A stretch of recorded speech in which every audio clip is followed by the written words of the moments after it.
Chapter 1. No one is allowed to touch my mother. The thunder rumbled ominously through the forest, accompanied by flashes of lightning, creating an eerie atmosphere. Feng Qianyue, with a heart torn apart, buried her newborn child, never expecting the baby to arrive prematurely. The infant, struck by lightning, lay lifeless, its skin a ghastly purple.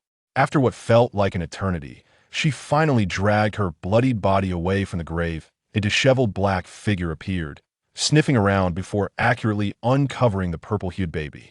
A prodigy, a divine prodigy, has descended, the old man exclaimed, his voice a mix of madness and excitement. 4 years later, in the Azure Dragon Imperial capital, the Feng family. Feng Qianyue, you shameless wretch, whether you wish to or not, you shall marry. Feng Yun gritted her teeth in fury, glaring at Feng Qianyue, whom she considered the disgrace of the Feng clan. 5 years prior, she had lost her innocence in a fleeting encounter with a stranger, resulting in her being jilted by the crown prince. Subsequently, her family cast her aside to fend for herself in Pingyang City. 4 years ago, she gave birth to a stillborn child. Truly repugnant, draped in a regal purple gown, Feng Qianyue exuded an air of authority. Wielding a black beastbone whip, she declared haughtily, "It seems you are still eager for a taste of the whip." She mused on why the Feng family had suddenly sent for her from Pingyang City. It was to replace Feng Yun and marry the disabled young master of the Lin family. Dream on. Did they truly believe she was still the same docile young lady they could trample upon 5 years ago? She was the formidable ghost doctor from Huaxia, not to be trifled with. Feng Yun trembled at the thought she intended to coerce Feng Qianyue into marriage, but was met with a fierce confrontation that left her battered. She turned to the servants behind her. "Together, seize her and bind her," she bellowed, her expression twisted with rage. Just as the servants prepared to act, a plump little bundle of joy crawled in through a dog hole in the wall. Once steady on its feet, the cherubic figure, hands on hips, declared boldly, "No one is allowed to touch my mother." Feng Qianyue, Feng Yun, the servants. The little one blinked and, with tiny legs, hurried towards Feng Qianyue, wrapping its arms around her leg, adorably calling out, "Mother." Feng Qianyue felt a sudden surge of confusion. Whose child was this silly boy? How could he randomly call her mother? This was not how one should seek attention. "Dear one, you mustn't eat recklessly, drink carelessly, nor call out mother indiscriminately." Feng Qianyue smiled at the charming little lad, her heart aching slightly. Had her child survived 4 years ago, he would likely be of a similar age. "No, you are my mother," the little one insisted, clinging tightly to her leg, his big, watery eyes gazing up at her with an expression of utter helplessness. He looked as if he were on the verge of tears, exuding a sense of profound vulnerability. Feng Qianyue scrutinized the little creature, who appeared to be no more than 4 years old, clad in a splendid purple brocade robe. His exquisite features and fair, tender face were utterly irresistible, almost begging to be pinched. And indeed, she had succumbed to the temptation. Soft and delightful, the more she touched, the more addictive it became. The little one was a radiant gem, his jet-black eyes sparkling with innocence, while his rosy lips added to his charm, making him utterly endearing. He emanated an innate nobility, undoubtedly the beloved son of a prominent family. "Dear child, have you lost your way to be wandering about?" Feng Qianyue felt a surge of tenderness within her. How could such an adorable and handsome little bun exist? "Beautiful mother, I seem to have lost my way." The little dumpling tugged gently at Feng Qianyue's skirt, speaking in a childlike manner. Feng Qianyue's lips twitched. How sweet his words were. Just look at that soft and endearing demeanor. It was enough to melt anyone's heart. If her son were still around, he would surely call her mother in a similarly soft and tender voice. "Which street and alley do you reside on? I can guide you." The little dumpling tilted his head, gazing intently at Feng Qianyue, and earnestly inquired, "Beautiful mother, I wish to know the way to your heart." Chapter 2. The Regent Feng Qianyue found herself somewhat disoriented amidst the chaos. A 4-year-old child. Who could have taught him such crude expressions of affection? "Ahem. Please release me first. Allow me to deal with these individuals before I take you to find your family. Shall we?" She gently ruffled his hair. The little one blinked his bright, sparkling eyes and said with admiration, "Mother, you were so impressive when you fought. My heart is racing." Feng Qianyue was taken aback by his eloquence. Suddenly, a young man clad in splendid brocade entered, accompanied by several servants. Feng Yun's heart leapt at the sight of him. Her tears flowed freely as she cried, "Brother, please help me deal with this wretched girl. She is the one who has done this to me. That despicable girl. I must ensure she is wed to the disabled young master of the Lin family, condemning her to a lifetime of misery." Feng Lin looked up at Feng Qianyue, astonished. It had been 5 years since they last met, and she had transformed into a breathtaking beauty. Pingyang City, being the most wretched and lowly place in the Star Continent, had not diminished her allure. She appeared as vibrant as a ripe peach, surpassing even those pampered young masters and ladies. "How dare you strike my sister?" Feng Lin bellowed in rage. Feng Qianyue gestured for the little one to step aside. The child blinked, scampering to a safe spot to sit down, resting his chin on his hands, ready to watch the unfolding drama intently. Feng Qianyue approached Feng Lin step by step, her fair face adorned with an innocent, sweet smile. "Not only did I strike her, but I shall also strike you." With a swift crack of her whip, it lashed out mercilessly, one strike after another. Feng Lin barely had time to react before he was struck hard. When he attempted to retaliate, he discovered he could not evade the whip's lightning speed, nor could he grasp it. The servants behind him stood frozen in shock. Was this truly the once bullied young lady? Feng Lin pointed at Feng Qianyue, his bruised face a mixture of fury and disbelief. He recalled that Feng Qianyue possessed no elemental affinity and lacked a companion spirit. She was deemed a waste, incapable of cultivating combat energy. How could it be that after 5 years, she had become so formidable? Feng Qianyue stepped forward, pinning his hand to the ground, pressing it firmly into the dirt. "Ah, it hurts. Wretched girl, let go of me. I'm going to die from the pain. I was wrong. Will you release me?" "Please?" "Not a chance," Feng Qianyue replied, her lips curving into a seductive smile as she continued to apply pressure until his hand was a bloody mess. "Wow, mother is amazing." The little one clapped enthusiastically, his face alight with admiration. Feng Qianyue sheathed her whip and slowly approached him. "Aren't you afraid?" "Why should I be afraid?" The little one tilted his head, puzzled. If they were hurt so badly, it must be their fault. That's why mother punished them. He pondered for a moment and insisted, "Though I don't know what happened before, mother must be right." "I am not your mother," Feng Qianyue said, bemused by the little one's unwavering conviction that she was his mother. "You are," the child asserted confidently, his tiny face etched with profound grievance. "Why does a mother want me?" The matriarch had arranged numerous maternal figures for him, yet none captured his affection. However, upon first laying eyes on the enchanting elder sister, an inexplicable feeling surged within him. He wished for her to be his mother. Feng Qianyue pressed her forehead, expressing her exasperation. "Little one, this is not how one seeks attention," she mused. Feng Yin promptly helped Feng Lin to his feet, and as their gazes met, they found the child somewhat familiar, as if they had encountered him before. Suddenly, recognition dawned upon them. It was indeed him. Despite the excruciating pain, they bolted towards the courtyard's exit, watching their disheveled retreat. Feng Qianyue felt a cold glint in her eyes, her lips curling into a sardonic smile. This was merely an appetizer for what was to come. The charming little one, with his mouth pursed in a pitiable expression, seemed to plead for compassion. Feng Qianyue knelt to gently pinch his soft cheeks, speaking tenderly. "Darling, if you go missing, your family will be quite worried. Allow me to escort you home." Though the little fellow was endearing and adorable, tempting one to whisk him away, he belonged to another, and a wealthy family at that.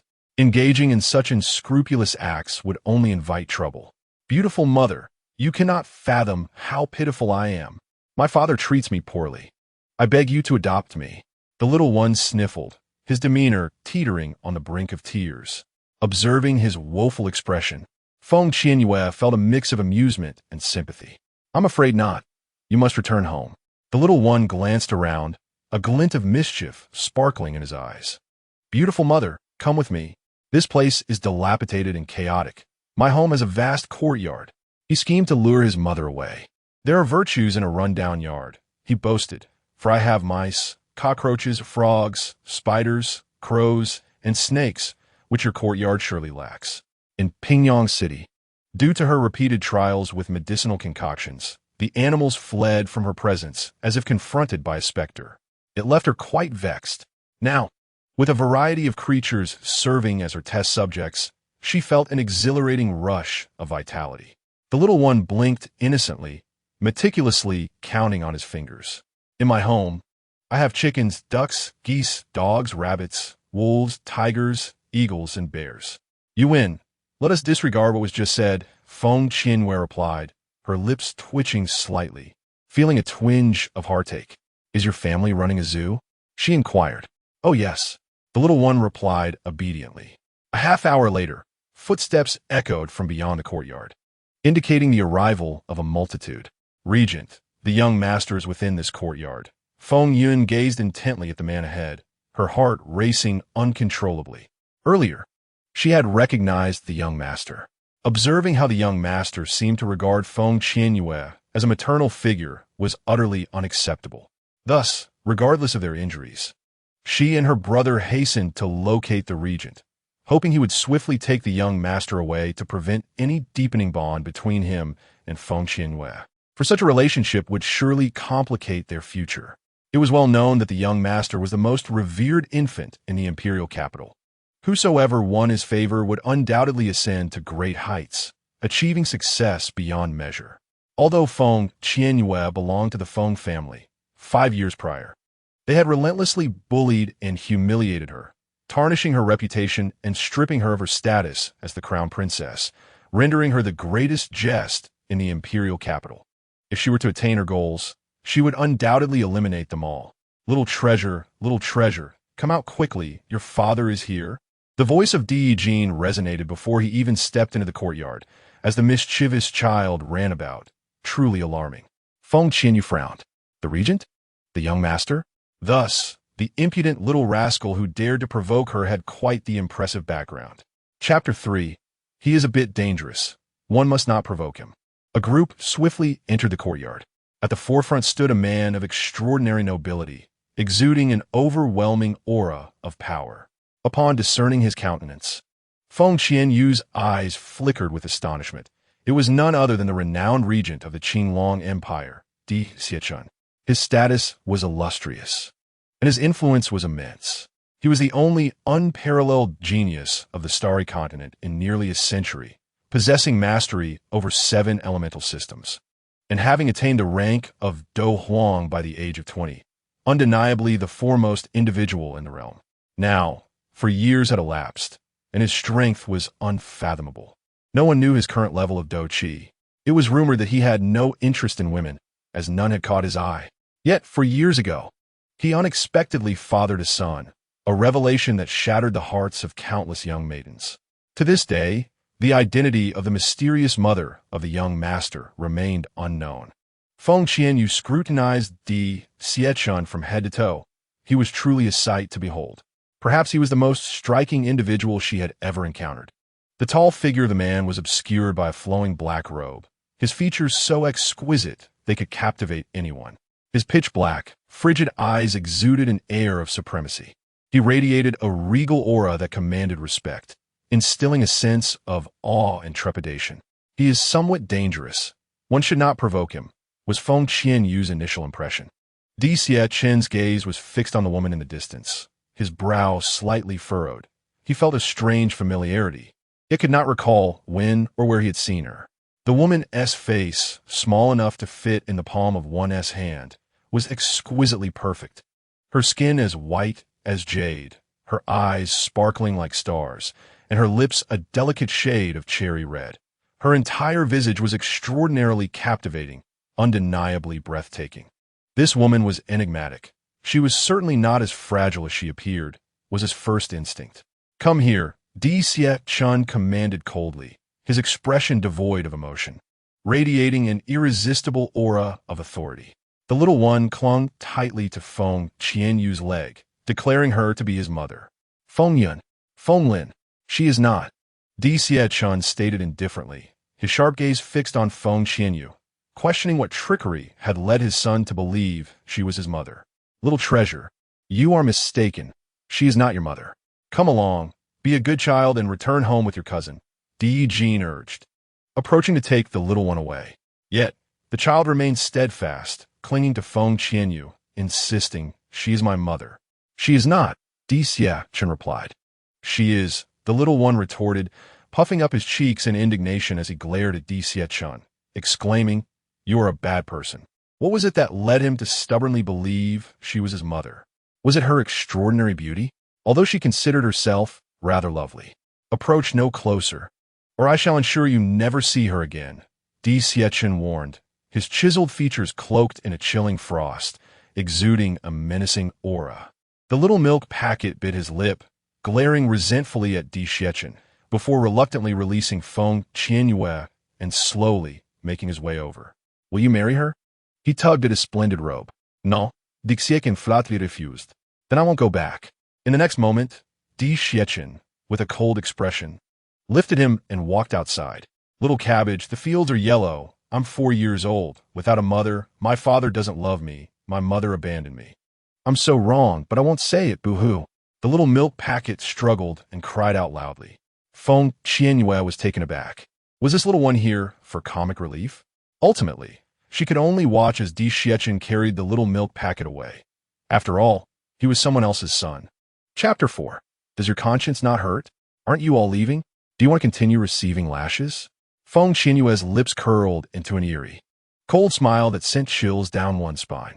Feng Qianyue, the Lin family has already sent the betrothal gifts. Whether you want her or not, you must marry. Feng Yun gritted her teeth in resentment, envious and jealous. She never expected the young lord would actually suggest that the regent marry her. I'm going crazy." Thankfully, the regent had declined. Yet, upon reflection, it made sense. The regent was extraordinarily graceful, as unattainable as a deity. Feng Qianyue was merely a notoriously useless person. One was the sky, the other the earth. They were not even from the same world. "You shameless wretch, how dare you bully us siblings? Just wait until Xiao returns. She will deal with you."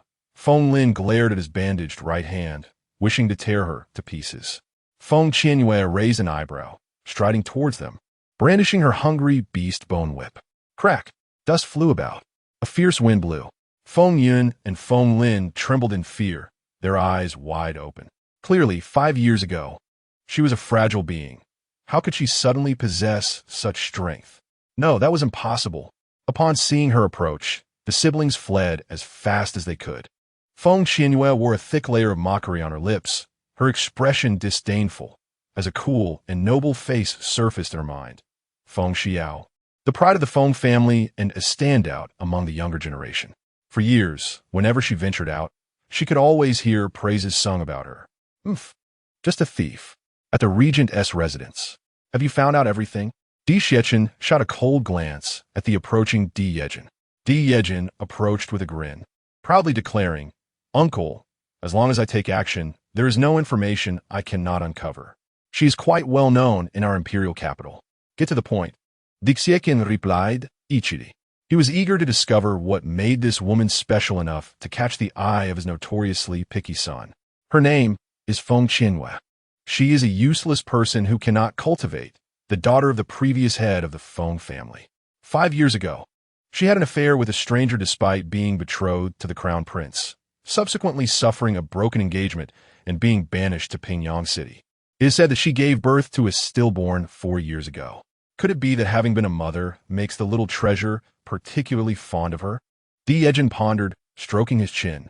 If we're talking about beauty, Feng Qianyue is indeed quite lovely, but there are countless beautiful women in the imperial capital. Xiao Bao had never shown a kind demeanor to anyone until he encountered Feng Qianyue, the first to receive such warmth. A subtle, intriguing smile played at the corners of Chen's lips. If she were truly a waste, then the noble ladies of the imperial capital would scarcely be worthy of comparison.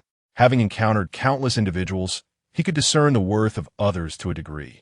Even if Feng Qianyue were deemed a waste, she remained a pearl tarnished by dust. Should he commend his son's discerning eye, or attribute it to the fine genes he inherited for recognizing talent? "Your Highness, are you smiling?" Jen asked, startled by the curve of the man's lips, as his memories held but a handful of instances where he had seen such a smile. Typically, his face bore the chilling demeanor of an iceberg. exuding an aura of intimidation. "Begone," Di Xietchen replied coldly. Suddenly, footsteps echoed from outside the door, followed by the arrival of a nurse. "My lord, please attend to the young heir. He has refused to eat or drink since returning, and I fear for his well-being," Nurse Sue implored, perspiration beading on her forehead. Her heart ached at the sight of the little one, whom she had cared for since infancy. "Let him be," Di Xietchen stated impassively. "Diogenes lips twitched. Uncle, you should check on Xiao Bao. It is harmful for him to go without sustenance for so long, especially given his fragile health. Does your conscience not ache?" Di Xietchen lifted his gaze, his eyes as cold and piercing as ancient ice. "Cough, cough, can you bear it?" Di Yijing quickly amended, his handsome face adorned with a forced smile. "I can indeed," replied Di Xietchen. In the room, the little one lay despondently upon his bed, his thoughts consumed by visions of his beautiful mother. Upon hearing footsteps, he plaintively sang, "Little cabbage in the field, so yellow and forlorn, at 4 years old. Without a mother, father indifferent, mother gone, I feel so wronged, yet I remain silent." Listening to this lament, Di Xietchen pressed a hand to his forehead, turning to Di Yijing with a gaze sharp as a blade. "Have you been showing him those inappropriate storybooks again?" "I have not. I did not.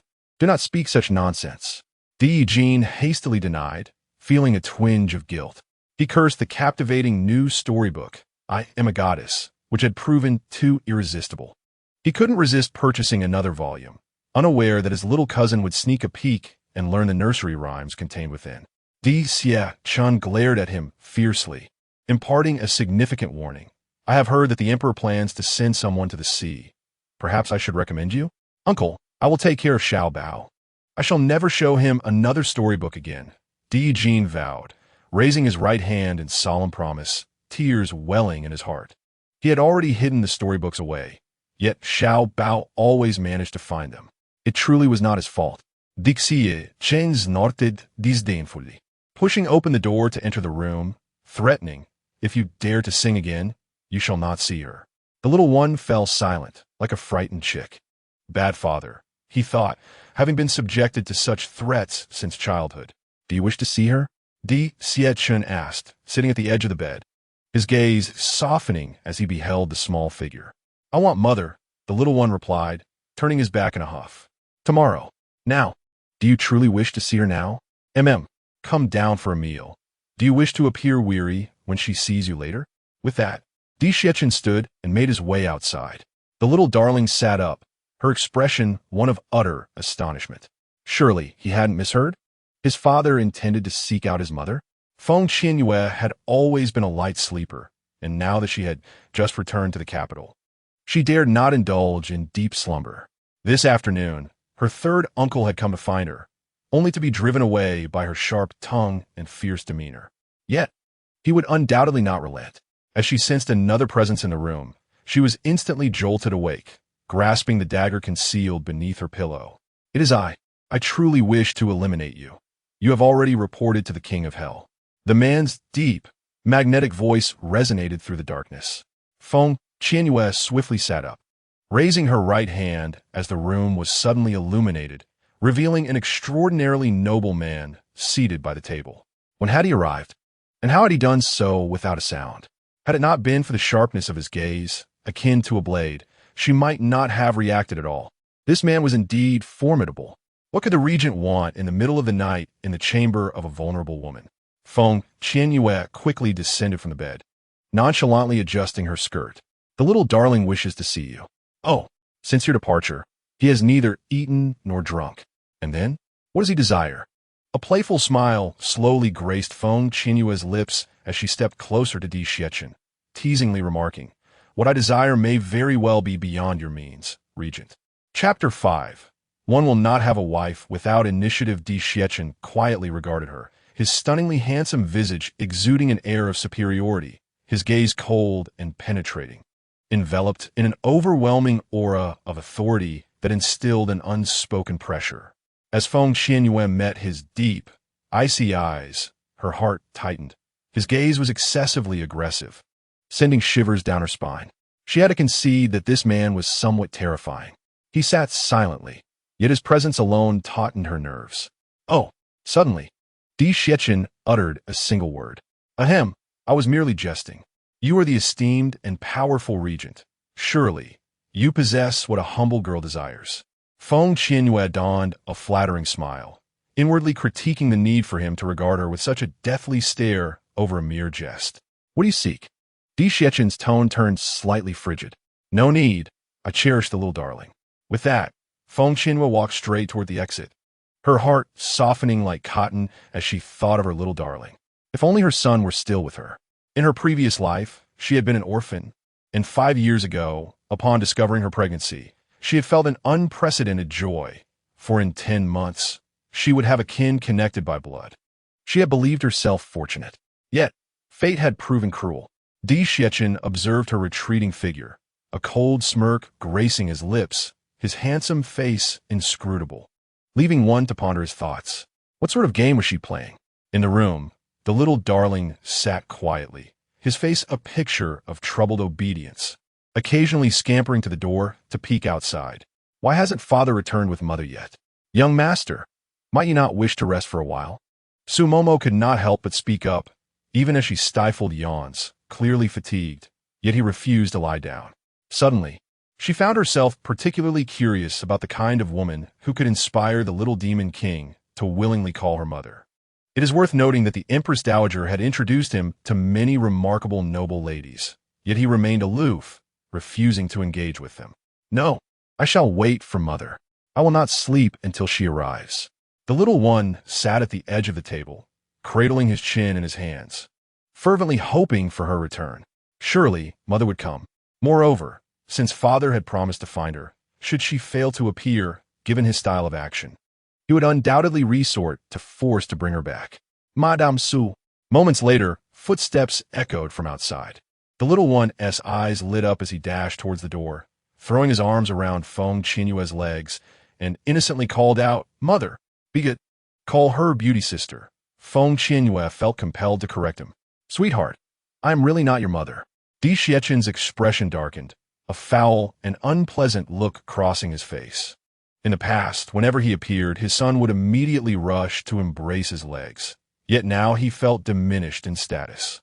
Little treasure, a wise child should be sleeping at this hour, so it's time for you to rest, Feng Qianyue said, squatting down to look at the handsome little boy. How could such a delightful child exist? Indeed, after his departure during the day, she found herself missing him somewhat. This was the first time she had encountered such an adorably charming little one. The little package gazed at her with his bright, dark eyes, bit his lip, and cautiously yet expectantly asked, Beauty sister, can you sleep with me? Absolutely not. Di Xiaoqin's tone was firm, leaving no room for negotiation. The little boy shot him a resentful glare and retorted, Why not? Do you want to sleep with mother? Di Xiaoqin and Feng Qianyue exchanged glances. In storybooks, fathers often monopolized mothers, preventing children from sharing a bed with them. Such fathers lacked decency. Did they not realize this could hurt a child's tender heart? The little one indignantly protested, his fair cheeks puffed with frustration. Feng Qianyue was taken aback. He was so young, yet had read storybooks? No wonder he spouted such cheesy lines. From now on, no more storybooks, Di Xiaoqin declared sternly, his face a stormy shade. He could never allow a stranger to share a bed with his son. What if she harbored ill intentions? The little one had been raised by him. He alone had the right to tease him, while others were forbidden. The little package pouted, adopting a tone of a little adult. I offer to let you see, yet you refused. A cold and unapproachable person like you will never find a wife. Feng Qianyue stifled a laugh, maintaining a serious demeanor. Your father is handsome and of noble status, with women lining up from the east gate to the west. It's not that he cannot find a wife. Rather, he is simply choosy. The little one's eyes sparkled. Do you like him? Indeed, Feng Qianyue replied with a smile. Any woman with discernment would be drawn to him, for Di Xiaoqin's sculpted features are indeed captivating. She had now envisioned the male lead for her next story. Di Xiaoqin raised an eyebrow, a proud look crossing his face. She had good taste, and even if she was merely flattering him, he found it gratifying. Will you marry my father? The little one asked, his eyes twinkling with hope. That simply won't do. Feng Qianyue shook her head. The countenance of Di Xiachen darkened instantly, his gaze sharp enough to pierce through flesh. Countless women aspired to marry into the regent's household, even willing to become a stepmother to the little treasure. Yet she was reluctant. Could it be that she was playing the age-old game of feigned indifference? Ah, indeed, she was a cunning and treacherous woman. No wonder the little treasure treated her with such distinction. Don't you fancy father? The little one pouted, tears welling in his eyes, his face etched with grievance. Feng Qianyue sighed, exuding a sense of helplessness. I must admit, I have an affinity for handsome men, but alas, I cannot marry them all. The little treasure looked ready to weep. Di Xiechen's extraordinarily handsome face was overshadowed by clouds of displeasure, his heart brimming with disdain. How many men did this vexing woman truly fancy? Did she wish to marry them all if polygamy were permissible? Now it's time for bed, Feng Qianyue said, observing the little one's pitiful demeanor, her heart tightening with guilt. Yet, the words she uttered were the truth. Let's sleep together, the little one urged. Entwining his fingers with hers, striving to squeeze out a few tears, his pitifulness magnified. Feng Qianyue watched the golden droplets fall, and the words of refusal lodged in her throat, compelling her to glance at Di Xiachen, for he held the final say. I may permit you to stay, but I shall also sleep here, Di Xiachen declared, his face a mask of authority. Feng Qianyue swallowed hard, her delicate visage reflecting shock. Regent, is it truly appropriate for a man and woman to share a bed? Di Xiachen shot her a disdainful glance, haughtily retorting, Did I ever state that I wish to share a bed with you? Feng Qianyue was taken aback. Even if you desired it, I would not grant you the chance, he coldly scoffed. Chapter 6. The prideful moment of delight leads to a fiery pursuit of love. Even if you offered the opportunity, I would not deign to accept it, Feng Qianyue retorted defiantly, internally cursing Di Xiachen mercilessly. Did he think she cared? Although she was indeed captivated by his striking looks, he was hardly the sole object of her affection. As the saying goes, a heart devoid of men wields a sword with ease. Men only serve to complicate her life, and she had no intention of inviting unnecessary turmoil. Di Xiechen's handsome visage clouded over as he chuckled coldly to himself. Clearly, she was adept at the game of feigned indifference, believing it would capture his attention. She was mistaken. Ultimately, the little treasure shared the bed with Feng Qianyue, while Di Xiachen took to the soft couch.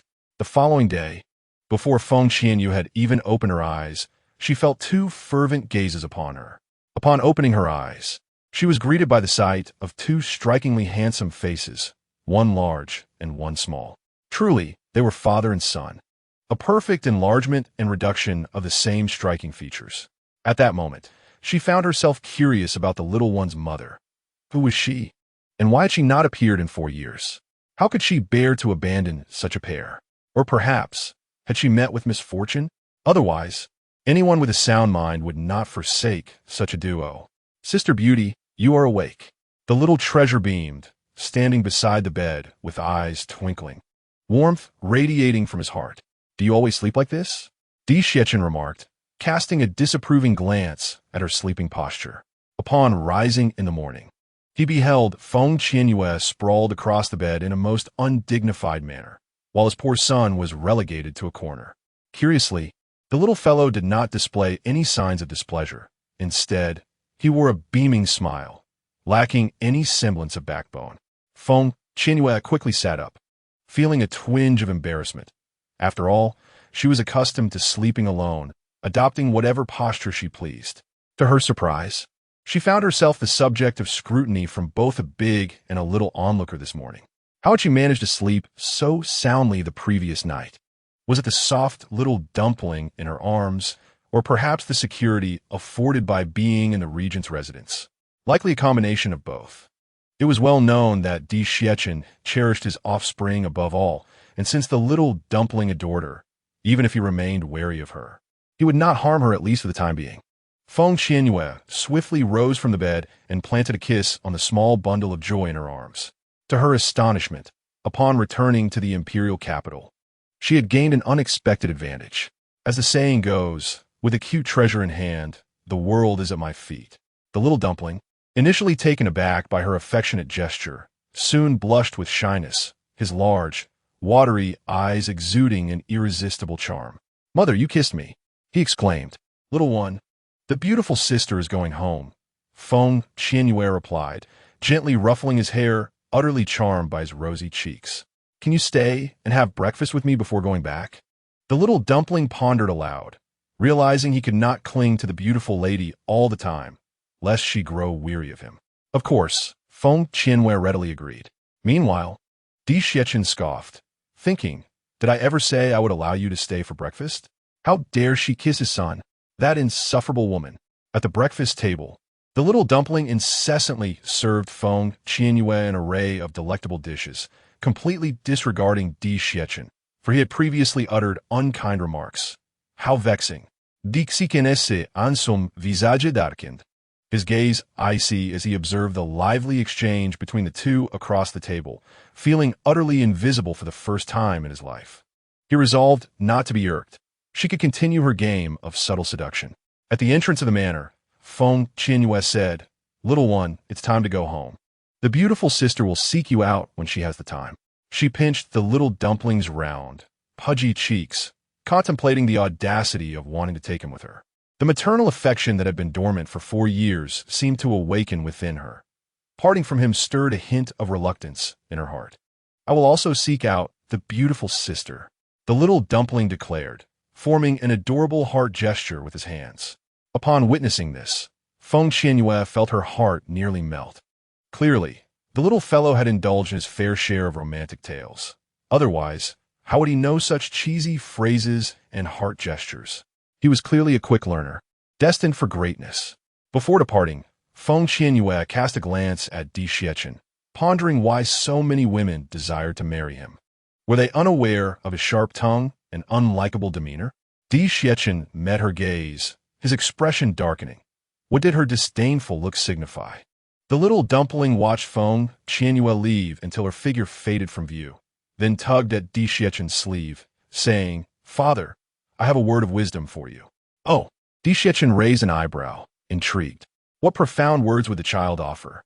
Being proud may be delightful for a moment, but chasing after a wife can lead to ruin. The little dumpling said earnestly. Di Xiechin's handsome face clouded over, a storm brewing within him. He must unearth the woman who has been penning such nonsensical tales, corrupting the youth with her writings. How audacious to name herself, "I am a goddess." What a self-absorbed and shameless woman. When Di Yijin arrived, he was greeted by the sight of a large figure and a small one standing at the entrance of the Wang residence. With a peculiar expression, he approached them, wondering what they were doing there so early in the morning. Could it be to welcome him? Di Xiechin and the little bundle of joy rolled their eyes at him and turned their backs. Di Yijin clutched his chest, feigning a wounded expression. Upon entering the Wang residence and learning that Feng Qianyue had spent the night there, sharing a room with the royal uncle's little treasure, he sensed the tantalizing aroma of gossip. This was nothing short of explosive news. No woman had ever stayed overnight at the royal uncle's residence, and the fact that they shared a room was simply scandalous. Di Yijin nearly let out a shriek of astonishment. The Wang residence was in an uproar. No one had anticipated that the regent would bring a woman home, let alone share a room with her and have breakfast together in the morning, only to send her off together with his son later. It was unprecedented for any woman to receive such treatment. As for the Feng family, the moment Feng Qianyue stepped through the courtyard gate, she was confronted by a throng of people, including matriarchs and servants brandishing sticks, seemingly waiting for her arrival. The eldest lady has not returned all night. Could she have been out seeking illicit encounters? How shameless! A man from the Lin family would be fortunate to marry someone like you. The leading matron scoffed derisively. Last night, the third wife had dispatched them to capture Feng Qianyue at midnight, only to find that the wretched woman was not in her room.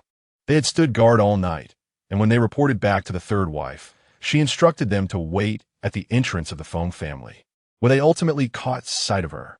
What a brazen little hussy, returning to the capital only to seek out debauchery. Chapter 7. Arrogance and impudence of Feng Qianyue strode towards her, a playful smile gracing her lips. "Since you hold the Lin young master in such high regard, why not marry him yourself, Li Mama?" The matron, taken aback, glared at her, her face flushing with anger. You shameless wretch! How dare you speak so boldly? Seize her and confine her to the woodshed." At her command, the others brandished their sticks and charged at Feng Qianyue. Not far away, in a pavilion, Feng Yun and Feng Lin sipped tea and savored pastries, accompanied by a man and a woman, Feng Hong and Feng Yan, the brother and sister of Feng Qianyue from the second branch. Is she no longer a fool? Feng Hong squinted at Feng Qianyue in the distance. Look at Feng Lin and me. She is the one who bested us. Feng Yun seethed, recalling the pain of the medicine applied to her wounds yesterday. Her mind consumed with thoughts of tearing Feng Qianyue apart. Before she wed into the Lin family, she vowed to exact her revenge. A shameless woman indeed. Returning home after a night of revelry. Has she been played by numerous men in Pingyang City? Is a man indispensable to her? Just back in the capital and already pursuing men. Feng Yin toyed with her delicate fingers, a smirk of disdain on her lips. Consumed with jealousy at Feng Qianyue's breathtaking beauty. Over these 5 years, she had grown increasingly radiant. Upon hearing the rumors about the inadequacies of the Lin family's young master, she mused that marrying into such a family would leave her in solitude, perhaps even resorting to clandestine affairs within the Lin household. Feng Yin stifled a laugh, prompting others to join in. Suddenly, anguished cries echoed through the air. The four of them looked up to see Feng Qianyue wielding a black beast-bone whip, each strike accompanied by a fierce gust. The wet nurses and servants were left battered and bloodied, the scent of iron heavy in the atmosphere. Feng Qianyue's exquisite visage bore a chilling smile, reminiscent of a malevolent spirit. Each lash did not seek their lives, yet inflicted unbearable torment, rendering them desperate. Gradually, some of the wet nurses and servants fled towards a distant pavilion. A frigid smile crept upon Feng Qianyue's lips. She had deliberately driven them in that direction. Those insolent servants dared to trouble her merely because they had received orders from above. It was time to settle the score. Upon witnessing Feng Qianyue approaching with the whip, Feng Yun felt a jolt of fear and swiftly fled. Feng Lin followed suit, running as well. Only Feng Hong and Feng Yan remained leisurely seated in the pavilion, looking down upon the siblings from the third house, dismissing them as mere nuisances. After all, what was a lowly person to fear? They had once bullied Feng Qianyue as if she were a dog. So what if she wielded a whip now? A waist is still a waist. Suddenly, the pavilion collapsed. Feng Qianyue struck a column with her whip. Feng Hong and Feng Yan's expressions shifted dramatically as they dashed out, glaring furiously at the smiling Feng Qianyue. They had not anticipated the pavilion's poor construction. Feng Qianyue shrugged, feigning innocence, though a glint of malice lurked in her gaze. "Did you not see us in the pavilion?" Feng only exclaimed, brushing off the dust angrily. "I did not notice," Feng Qianyue replied nonchalantly, her whip cracking down. A piercing scream followed. Feng Yin was struck directly, a burning pain coursing through her. "You dare to hurt me!" Feng Yin shrieked, her face contorted in rage, unleashing her own energy to attack Feng Qianyue. She intended to cripple her. Then, they would see if she would still marry. "Stop!" A voice resounded with authority. Feng Qianyue smirked, unleashing her energy and delivering a punch that sent Feng Yin flying. A splash echoed as Feng Yin fell into a distant pond. Feng Qianyue grimaced. Though it was summer and Feng Yin was now wet, she had ensured the water was tainted with a potion from the previous night. She had initially planned to deal with the four fools today. As for Feng Qianyue, she would settle that score upon her return. "Y'all not, mighty, y'all not?" Qin, upon seeing her daughter plummet into the pond, paled and immediately instructed her maid to retrieve her. When Feng Yin was pulled out, she was drenched, her thin summer garments clinging to her form, accentuating her delicate curves. The male servants could not help but stare. "Oh heavens, Sister Yin is exposed. How will she ever marry? Uncle, why not marry her off to the Lin family? I am willing to step aside." Feng Qianyue feigned concern, her tone laced with irony. Listening to these words, Qin was nearly overwhelmed with rage, almost spitting blood in her fury. "What nonsense are you uttering, you wretched girl?" She immediately instructed the maid beside her to loosen the outer garment covering Feng Yan. Trembling with indignation, Feng Yan's beautiful eyes blazed with fury, and then, with tears streaming down her face, she turned to Feng Mohan, pleading, "Father, you must stand up for your daughter." The humiliation was unbearable. The thought of her pitiful state being witnessed by the entire courtyard drove her into a frenzy. Feng Qianyue possessed an audacity. What was more, her bravado surpassed Feng Yan's own. This was utterly unacceptable. Feng Mo Han cast a dark, piercing gaze at the distant, enchanting young woman, demanding, "What is the meaning of this? Why have you harmed others without provocation?" After 5 years, she seemed to have transformed entirely. Previously timid and meek, she would scarcely speak above a whisper. Since her return yesterday, she had become arrogant and unrestrained, bearing an air of impunity, even resorting to violence. "They were the ones who bullied me first." Feng Qianyue raised an eyebrow defiantly. Feng Hong glared at her, exclaiming in anger, "Then why did you strike us? Who forced you to remain?" Feng Yun and Feng Lin managed to evade. With an innocent expression, Feng Qianyue replied, implying that it was their own fault for inviting the beating. Feng Hong and Feng Yin were left speechless. Feng Yun and Feng Lin shared a quiet laugh, relieved they had managed to escape the fray. Witnessing Feng Hong and Feng Yan's discomfiture brought a sense of balance to their hearts. They were no longer the only victims of abuse. "Master, you must uphold justice for Yin'er," Qin implored, clutching at Feng Mo Han's sleeve, her tears flowing like rain. Evoking pity, Lu looked at her tearful demeanor with disdain, secretly mocking her for being a concubine who feigned weakness to curry favor with the Lord. Although she had relished Feng Yan's misfortune, she felt a twinge of satisfaction knowing her own son had escaped unscathed. What on earth transpired? Feng Mo Han's face darkened as he surveyed the battered maids and servants, barely managing to suppress his wrath. Yesterday, Feng Qianyue had assaulted Feng Yun and Feng Lin, and today she had attacked the servants in the courtyard. If he did not take action, she would undoubtedly wreak havoc. "Master, the eldest young lady has not returned all night and has now engaged in actions that tarnish the Feng family's reputation. I wish to take her to the woodshed for reflection, but she has threatened to kill us," Elderly quavered, kneeling on the ground. Feng Mo Han glared at Feng Qianyue with fury, declaring, "You are as shameless as you were 5 years ago. Someone, take her to the ancestral hall to kneel and reflect. Uncle, as the head of the family, you have truly failed, believing the words of those vile servants."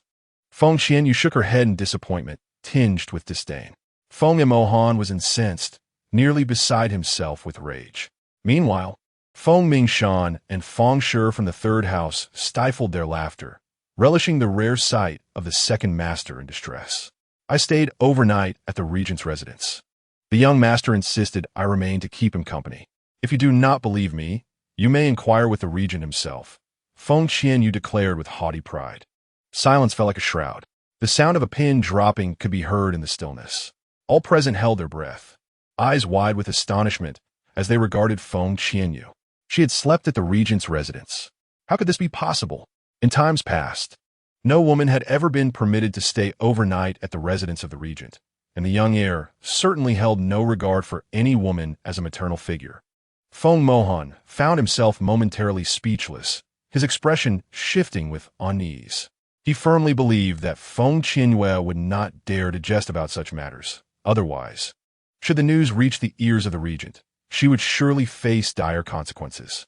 Could it be true that she had indeed captured the affections of a young heir? If so, a cruel smile, reminiscent of bloodlust, crept across Feng Qianyue's lips as she kicked the old nurse, Li Mama, to the ground. Li Mama trembled in fear. Rendered speechless, how could a wretched girl find her way to the Regent's residence? This was beyond anyone's imagination. "Second uncle, I am the legitimate daughter of the Feng family. How dare a mere servant seize me and drag me to the woodshed? You, the head of the family, are utterly incompetent, unable to manage even a servant," Feng Qianyue declared without a hint of courtesy. When her father departed from the Feng family, he had entrusted her care to him. Initially, he treated her well, but upon her failure to manifest any elemental abilities at the age of 10, she became a pariah, revealing their true colors. Abuse and scorn became her daily fare. Only Feng Xiao had shown her kindness, consistently coming to her defense. Yet unbeknownst to her, Xiao was the most scheming and vindictive of them all. 5 years ago, She had been drugged and met her demise by crashing into a cliff, her body discarded beneath its depths. Subsequently, her soul traversed realms. Under the influence of the drug, she sought out a man. In the pitch-black forest, she fortuitously encountered an unconscious man. Regardless of his appearance, she took it upon herself to extract the antidote. After thoroughly utilizing him, she fled swiftly. Her absence that night, compounded by the loss of her purity, led the Feng family to subject her to further abuse. Upon learning of her lost virtue, the crown prince promptly annulled their engagement. The Feng family cruelly dispatched her to the lowest realm of the continent, Pingyang City, leaving her to fend for herself. On the day she departed from the imperial capital, she vowed to settle the scores one by one. Now, Feng Qianyue had returned. Feng Mohan clenched his hands behind his back, the sound of cracking knuckles echoing, his gaze sharp as a blade. What do you intend? Feng Qianyue brandished a glimmering dagger. Her smile, a fa-ade of mockery as it swept across the gathered crowd, the corners of her mouth curling into a chilling, bloodthirsty grin. To set an example, with that, she swung the dagger, and a severed head rolled upon grass. In an instant, those around her were struck with horror, screams erupting as they recoiled in terror, their skin crawling and bodies trembling. She was shockingly ruthless, merciless, and devoid of compassion. Feng Mohan inhaled sharply. Even he was taken aback by the scene unfolding before him. He never imagined that the once timid Feng Qianyue could be so terrifying. Her actions, executing a life as effortlessly as one would slaughter a chicken, left him pondering the trials she had endured over the past 5 years. After she had been sent to Pingyang City, he had ceased to concern himself with her fate. Whether she lived or perished was of no consequence to him. Yet, he was astonished to find her resilient and thriving, now exuding an extraordinary aura that irresistibly reminded him of the couple from the main branch, causing his heart to sink. In the past, there was no place for him in the Feng family, while Feng Xiaotian was present. The day he learned of Feng Xiaotian's departure, the joy he felt was indescribable. The Feng family was finally within his grasp.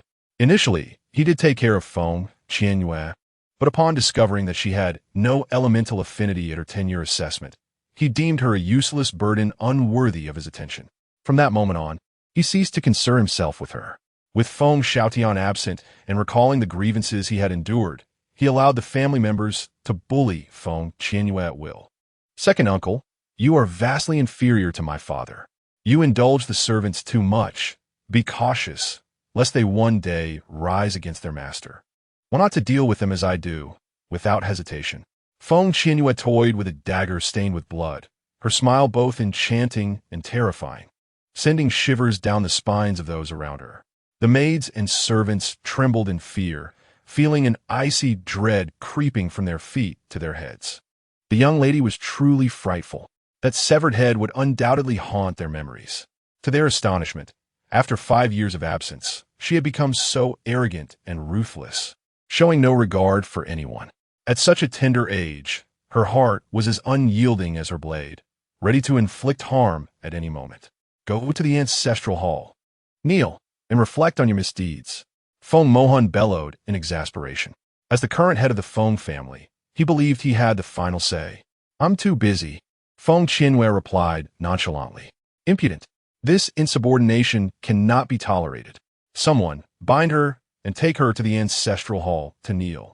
Feng Mohan commanded angrily to those behind him, convinced he would not let her get away with it today. Otherwise, he would lose face as the head of the family. Chapter 9. A scene of infidelity. Feng Qianyue's laughter rang like silver bells.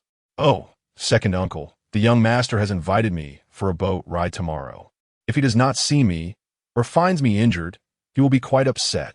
Feng Mohan felt a surge of blood rise within him, nearly choking on his own fury. Her demeanor was utterly infuriating. Damn it, how could the young master possibly take an interest in her? What luck does she possess? If the young master cared for her, Feng Mohan would indeed think twice before acting against her. Otherwise, he risked incurring the wrath of the young master. It was well known that the regent cherished his son above all else. The last person who dared to harm the young master had their hands severed by the regent himself. The consequences of angering the young master were severe, Mangled limbs or grievous injuries awaited those who dare cross him. It became common knowledge in the imperial capital, better to offend the king of hell than to provoke the young master and the regent. This father-son duo was the embodiment of terror in the capital, not to be trifled with. Oh, and marriage is out of the question. Whoever harms young Master Lin shall be the one to marry him. I have no interest, Feng Qianyue declared, raising her chin defiantly as she left. This was merely the beginning. She intended to turn the Feng family upside down, ensuring they knew no peace. Taking her time, she was in no hurry. Little darling, you are truly a blessing to your beautiful sister. Next time we meet, I shall treat you even better. This was also why she willingly ventured to the regent's residence last night, with the regent and the young master as her formidable allies. The Feng family would think twice before making a move against her. Of course, she was not afraid of them acting. If they dared approach, she would not hesitate to retaliate. Feng Mohan's gaze bore into the retreating figure of Feng Qianyue, his body taut with indignation. Never had he felt such a profound sense of humiliation. How could he have been publicly humiliated by a mere girl? Suddenly, Feng Yin let out a pained shriek, her hands frantically scratching at her body. Qin hurried over, only to find her precious daughter covered in a multitude of red spots, instantly alarmed. And she quickly supported her back to the courtyard. Lu, observing the unfolding drama with a smirk, sauntered over to Feng Mohan and said, "My lord, do not be angered. We cannot confront her openly, but we can certainly deal with her discreetly." At her words, Feng Mohan's expression softened slightly. Indeed, his wife was astute.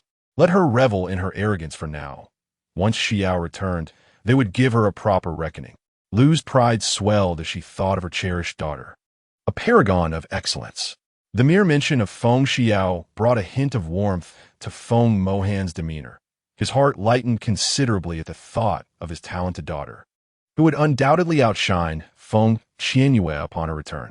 He promptly instructed a servant to dispose of the bodies on the ground before departing with Lu. Feng, wearing a worried expression, turned to her husband and voiced her concerns. "My lord, that wretched Feng Qianyue refuses to marry. What shall we do? We cannot allow Yun'er to marry into that family." Feng Mingshan felt a surge of frustration. He had initially believed that bringing Feng Qianyue back would resolve his recent troubles. But this troublesome girl was far too reckless. Her methods were ruthless and unyielding, as his second sister-in-law had warned. Any overt provocation would surely yield no advantage. Regardless, he was resolute in his decision not to allow Yun'er to wed the young master of the Lin family. After all, she had already lost her purity, leading to the prince's withdrawal from their engagement. If she were to have any involvement with the young master of Lin, she would be compelled to marry him. Feng Mingshan soon devised a plan.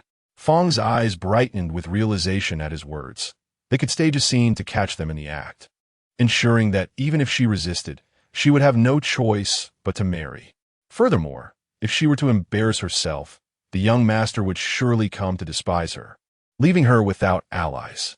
With this thought, her spirits lifted, and she waved to her children, Feng Yun and Feng Lin, relieved that they had emerged unscathed. Back in the courtyard, Feng Qianyue was filled with exhilaration as she began to experiment with her various potions. The yard was teeming with animals, allowing her the joyful opportunity to test her concoctions. She was well aware that her second and third uncles would not let her be. Yet, she welcomed their challenges. The potions were prepared. They would not claim their lives, but rather render them to a state of unbearable suffering. As she contemplated the blooming iron tree in the Black Abyss forest, her excitement grew. In this world, power was paramount. To truly live, she must cultivate her combat skills. Only with formidable strength could she pursue her desires. After her potion-making session, Feng Qianyue left the courtyard and headed toward the Feng family's treasure tower. Along the way, the servants trembled in fear at her approach, turning and fleeing, too terrified to come near or even meet her gaze. For upon seeing her, images of the fearsome head of Granny Li would inevitably flash in their minds. Feng Qianyue took great satisfaction in their instinctive avoidance, grateful that they would not dare show her any disrespect. After wandering around the courtyard several times, Feng Qianyue arrived at a residence nestled beside a bamboo grove. a place where the Feng family stored their valuable resources. Initially, she held little regard for such items. However, upon reflection, she considered that there might be something of interest to her among them. Why not take advantage of the opportunity? After all, it would be unwise to allow those petty individuals to benefit. Even if she had no use for the items, she could always sell them for a profit. After all, one can never have too much money. The gatekeeper, upon recognizing Feng Qianyue, wore an expression of disdain. Those who could not cultivate fighting energy were forbidden from entering the treasure building. Could she enter? Feng Qianyue raised her right hand and unleashed her fighting energy. The gatekeeper's eyes widened in disbelief. Wasn't she supposed to be a waste? How could she possibly release fighting energy? Open the door, Feng Qianyue commanded imperiously. Feng Yin was already aware of her fighting energy, and she had no intention of concealing it any longer. The gatekeeper hastily opened the door, watching her retreating figure with astonishment, unable to comprehend how someone who had previously tested as devoid of elemental affinity could now possess fighting energy. After thoroughly searching the first floor, Feng Qianyue found nothing that piqued her interest or held significant value. Items of little worth were hardly worth her time to sell. Was the Feng family truly this impoverished? In her previous life, she had been unable to cultivate, thus she had never set foot in the treasure building. Suddenly, she decided to ascend to the second floor. At the entrance sat an elderly man meditating. She had never seen him before in the Feng family. "Elder, may I enter?" Feng Qianyue inquired with a smile, her demeanor amiable towards those who had never wronged her. The old man slowly opened his eyes, his gaze piercing as he scrutinized her. "You are not qualified to enter." "Why?" Feng Qianyue frowned. "Only those at the spirit realm may enter," the old man replied coldly. "I am," Feng Qianyue asserted, extending her right hand to release her spirit realm fighting energy. The old man's pupils contracted, his face trembling with excitement as he rubbed his eyes and focused on the dense fighting energy. Indeed, it was spirit realm energy. She had actually reached the spirit realm. Given her youthful appearance, she appeared to be no more than 18 or 19 years old. Feng Qianyue furrowed her brow. Was it truly necessary for him to be so agitated? Were it not for the lightning seal within her body, she might have even aspired to reach the king of fighters. Yet, in comparison to the extraordinary Di Xiachen, she still had a long way to go. Chapter 10. The Genius of the Seven Elemental Systems. Who are you? The old man squinted, struggling to maintain his composure. A genius. He had initially believed that the Feng family possessed only one illustrious daughter, Feng Xiao, yet here was another. Why had he never heard of her? What was the matter with Feng Moan? How could such significant news have escaped him? Feng Qianyue, she declared confidently, noting that the old man's age seemed comparable to her grandfather's. Could he be the legendary second granduncle? The thought of her grandfather filled her with sorrow and guilt. During the first year after her father's passing, her uncles had treated her kindly, but only because her grandfather was still alive. After her elemental test revealed her lack of affinity, her grandfather had doubted her capabilities. One day, he left to seek medicinal herbs for treating her condition, and he never returned. In the Feng family, only her grandfather and her parents had shown her kindness. Sometimes, she reflected on her misfortunes, feeling rather unlucky as those who cared for her seemed to leave one after another. Feng Liani's eyes widened in shock as he exclaimed, 9 years ago, your test indicated you possessed no elements? Feng Qianyue replied with a smile that was neither fully joyful nor sorrowful. Just because I lacked elements at the age of 10 does not imply I am devoid of them now. The credit for her initial lack of elemental affinity belonged to her esteemed cousin, Feng Xiao. It is no wonder your grandfather steadfastly believed you were not a waste.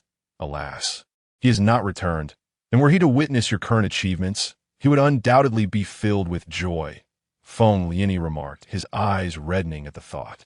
Feng Qianyue reminisced about that stern yet protective elder, stirring a sense of melancholy within her. You are my second uncle? Indeed, it is I. If you can cultivate, why did you not return to the Feng family sooner? Feng Liani gazed at her in bewilderment. With her extraordinary talent, the family's resources would have been at her disposal, allowing for her proper development. Feng Qianyue scoffed. At 10 years old, I was unable to demonstrate elemental affinity because someone damaged my dantian. Had I not been weakened before my return, would I have survived to this day? Feng Qianyue's expression shifted dramatically, fury igniting within him. Who is the scoundrel responsible for this?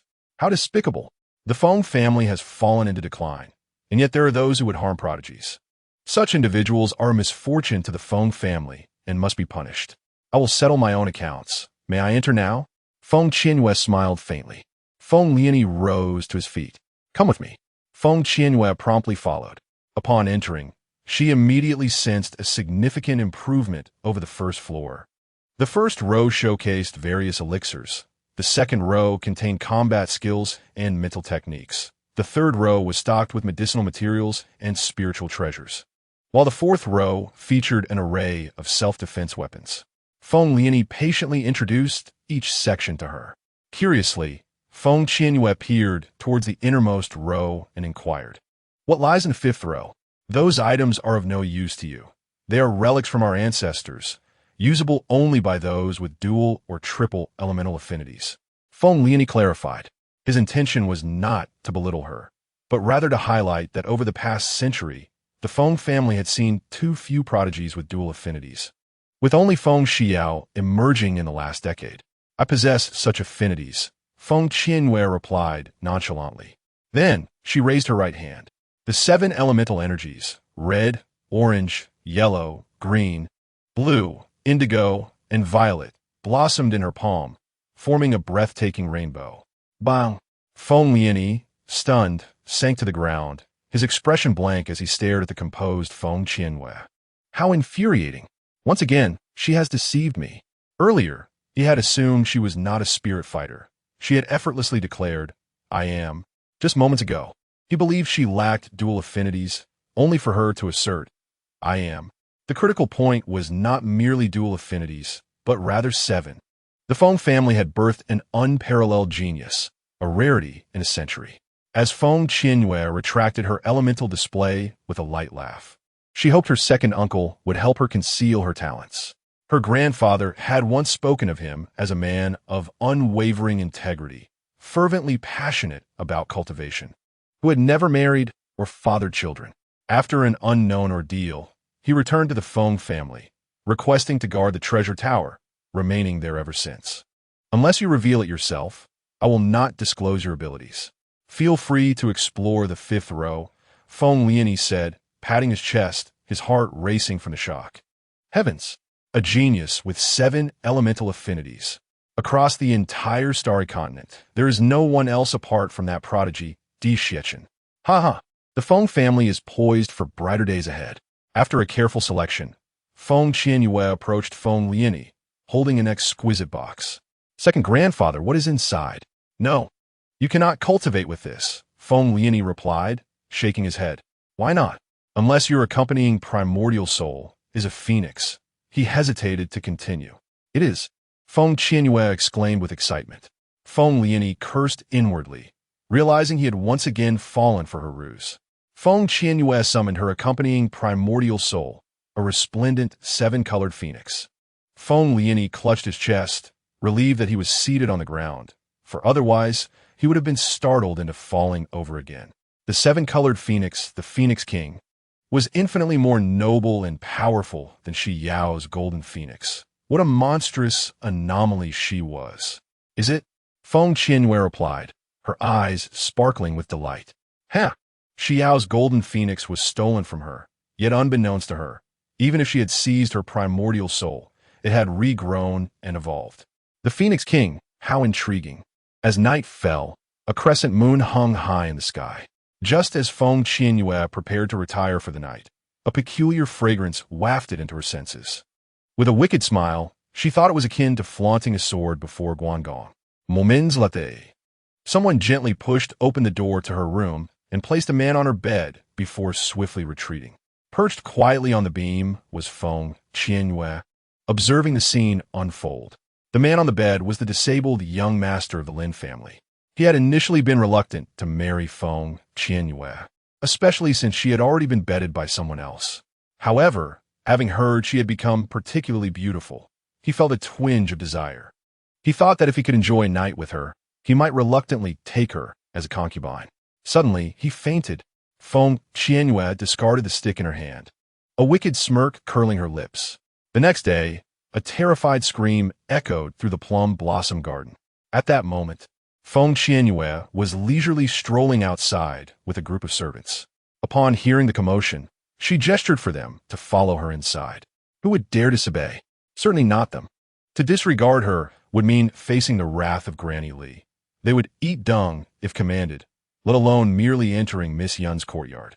Feng Qianyue forcefully kicked open the door to Feng Yun's room. Heavens! Sister Yun, you are hiding a man, she shouted deliberately, loud enough for those outside to hear clearly. Feng Yun felt as if she were losing her mind. She had sent young Master Lin to Feng Qianyue's room last night. Why was he now in her bed? Young Master Lin looked bewildered at Feng Yun, having intended to sleep with Feng Qianyue. Upon catching sight of the stunning beauty nearby, his eyes filled with awe. You beast! How dare you climb into Sister Yun's bed? Feng Qianyue scolded angrily. I did not touch her. Young Master Lin hastily denied. Feng Qianyue narrowed her eyes. Indignant. Sister Yun is as beautiful as a flower, yet you did not take advantage of her. How could you be any less than a beast? Chapter 11. A failed theft leading to loss. Lin Su was rendered speechless, his face flushed with embarrassment. He felt he might go mad. Was the exquisite, alluring woman before him truly Feng Qianyue? If so, he would certainly be willing to marry her. She is 100 times more beautiful than Feng Yun, possesses a figure 100 times more alluring, and exudes a charm 100 times more captivating, even if she has lost her innocence. He is utterly indifferent at this moment. How could he have gone to Feng Qianyue's room last night, yet find himself in Feng Yun's chamber? Wait a moment. He was searching for someone in bed, and then suddenly lost consciousness. This is where the issue lies. Who rendered him unconscious and brought him to Feng Yun? Feng Qianyue? That cannot be. She must have been incapacitated by the drug she placed in the room. Feng Qianyue, you vile woman. Could it be that you have conspired against me? Feng Yun, wrapped in a silk quilt, despite her disheveled attire, fortunately felt no discomfort. Lin Su had not touched her. She remained an untouched maiden. Upon awakening to find Lin Su sprawled atop her, she was horrified and instinctively screamed, only to quickly cover her mouth as realization dawned. Initially, she wished for Lin Su to leave promptly, yet unexpectedly, someone kicked the door open, followed by Feng Qianyue's astonished voice. How fortuitous! Something is amiss. How could she appear at such a precise moment? Everything felt orchestrated. It was her. It had to be her, with a fade of wounded innocence. Feng Qianyue exclaimed, Sister Yun, I champion your cause only to be falsely accused. Such treachery! You are heartless, and you too are quite the match. As she continued, derision colored her expression. This was a case of failing to catch the hen and losing the rice. What on earth happened with young Master Lin? Did they merely sleep under the quilt last night without any further engagement? At that moment, the matron and maidservants rushed into Feng Yun's courtyard, discovering their young mistress seated with a man on the bed, and it was evident they had spent the night together. Instantly, a pallor spread across the faces of the onlookers, leaving them in a state of confusion. Seeing the crowd, Feng Yun hastily threw aside the quilt and leapt from the bed, adjusting her dress. There is no harm done. I and young Master Lin are innocent, she proclaimed with feigned composure, her heart seething with the desire to tear Feng Qianyue apart, even if she had not lost her virtue. Spending a night with a man would surely ruin her prospects for marriage if word got out. Her prince, her regent. Gradually, more people flocked to Meixiang Garden. Upon learning of the incident, Lady Feng fainted instantly. She had only this precious daughter and had dreams of marrying her to a noble. What would they do now? In the front hall of the Feng family, Feng Qianyue lounged with her legs crossed, wearing an expression of amusement. Feng Imohan's face was a tempest, radiating a chilling and oppressive aura. He had hoped for tranquility following yesterday's chaos, yet was met with further unrest early this morning. Feng Yun, what transpired between you and young Master Lin? Uncle, I am innocent. Who would have known young Master Lin would be in my room? I assure you, nothing happened between us. Feng Yun urgently explained, her eyes reddened. She harbored a deep-seated hatred for Feng Qianyue, certain it was her doing. After all, she had drugged the room last night. How could Feng Qianyue have escaped unscathed? That was impossible. Since you spent the night with young Master Lin, you shall marry into the Lin family, Feng Qianyue decisively declared, knowing that numerous servants had witnessed their disheveled appearance. She would never be able to marry again. Feng Qianyue was reluctant to wed, so she hastily resolved the matter to avoid further annoyance. Now, he only wished to deal with Feng Qianyue. The humiliation from yesterday must be avenged. Feng Yun stared wide-eyed, terror etched across her face, and cried out, "I won't marry him. We have nothing to do with each other. Why should I marry him? I refuse. I oppose Feng Yun's marriage," said Mrs. Feng with a cold expression. "Young Master Lin is disabled and frivolous. I cannot allow my daughter to enter such a pit. Second brother, Yin'er cannot marry him," Feng Mingshan said darkly, seething with anger, wondering which scoundrel had ensnared his precious daughter. Lin Su glanced at them, his face impassive, and declared loudly, "I will not marry Feng Yun." Feng Yun, Mrs. Feng, and Feng Mingshan were momentarily taken aback. Was he expressing disdain? Upon reflection, it was indeed fitting that he would not marry her. "Young Master Lin, why does the Lin family wish to marry a daughter into the Feng family, yet you refuse?" Feng Mohan's gaze was sharp, as if he wished to kill. How much longer would they continue this farce? Marry? Who said I wouldn't marry? I intend to marry Feng Qianyue. Lin Su cast a glance at the poised Feng Qianyue. His eyes filled with astonishment, his heart racing. Such a beautiful woman must be brought home. She was indeed a feast for the eyes. As his words fell, laughter erupted among those present. They were eager for him to hastily bring Feng Qianyue home. "Marry me?" Feng Qianyue raised an eyebrow. "Yes, I wish to marry you." Lin Su's gaze roamed over her, admiring her flawless, delicate skin, which made him long to kiss her. Why hadn't he been in her bed last night? Perhaps with her beauty, he would be fortunate in that regard. "Are you certain?" Feng Qianyue stood, her crimson lips curving slightly. Upon seeing her smile, Lin Su felt as if his soul were being drawn away. He was resolute in his desire to marry her, certain, very certain. He yearned to take her home today and hasten the consummation. "Look at your pockmarked face, cross-eyed gaze, crooked nose, sausage lips, barrel waist, and bow legs. A toad cannot aspire to eat swan meat. You are unworthy to marry me," Feng Qianyue retorted disdainfully. "If you had consumed a few more peanuts, you would have gotten so drunk. Marry her? In your dreams." Lin Su was momentarily taken aback, but as he regained his composure, he shouted angrily, "Feng Qianyue, you are a worthless thing. It would be a blessing for you to marry me, so do not be ungrateful. You are even inferior to a beast. Why would I marry you? For your ugliness? For your disability? Get lost. Do not embarrass yourself here," Feng Qianyue replied, rolling her eyes dismissively. The crowd was astonished. When did the previously timid and weakling become so sharp-tongued? Lin Su was so furious he nearly spat blood. At that moment, he desired even more to marry Feng Qianyue, envisioning her begging him in tears. The beautiful sister, gentle and kind, born with grace, how could a mountain fowl match a phoenix? A youthful, disdainful voice echoed from the doorway. The crowd looked up, shocked, some trembling in fear. The Regent, the young master, and the fifth prince, when had they arrived? And how long had they been present? Especially the young master. His delicate face was puffed up with anger, and his icy gaze resembled a blade.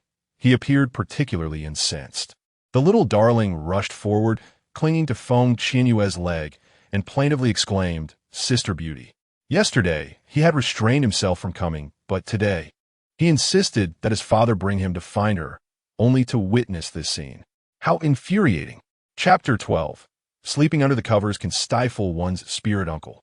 We arrived at just the right moment. I didn't expect the Feng family to be so lively. Di Yejin entered with a smile, his eyes sparkling with amusement. He had not anticipated that Feng Qianyue would possess such a sharp tongue, rivaling even his own uncle. Her recent comments were simply exquisite. It seemed she had perused the novels, for he recalled a line about "What do you want from me?" which was indeed inscribed within those tales. Having encountered the Regent, Feng Mohan, after regaining his composure, quickly approached with a beaming smile, his heart racing with both trepidation and excitement, uncertain of the mighty figure's intentions. Was it for Feng Qianyue's sake? Di Xiaoqin offered him not a glance, striding directly to Lin Su and inquiring with a nonchalant tone. Do you intend to marry Feng Qianyue?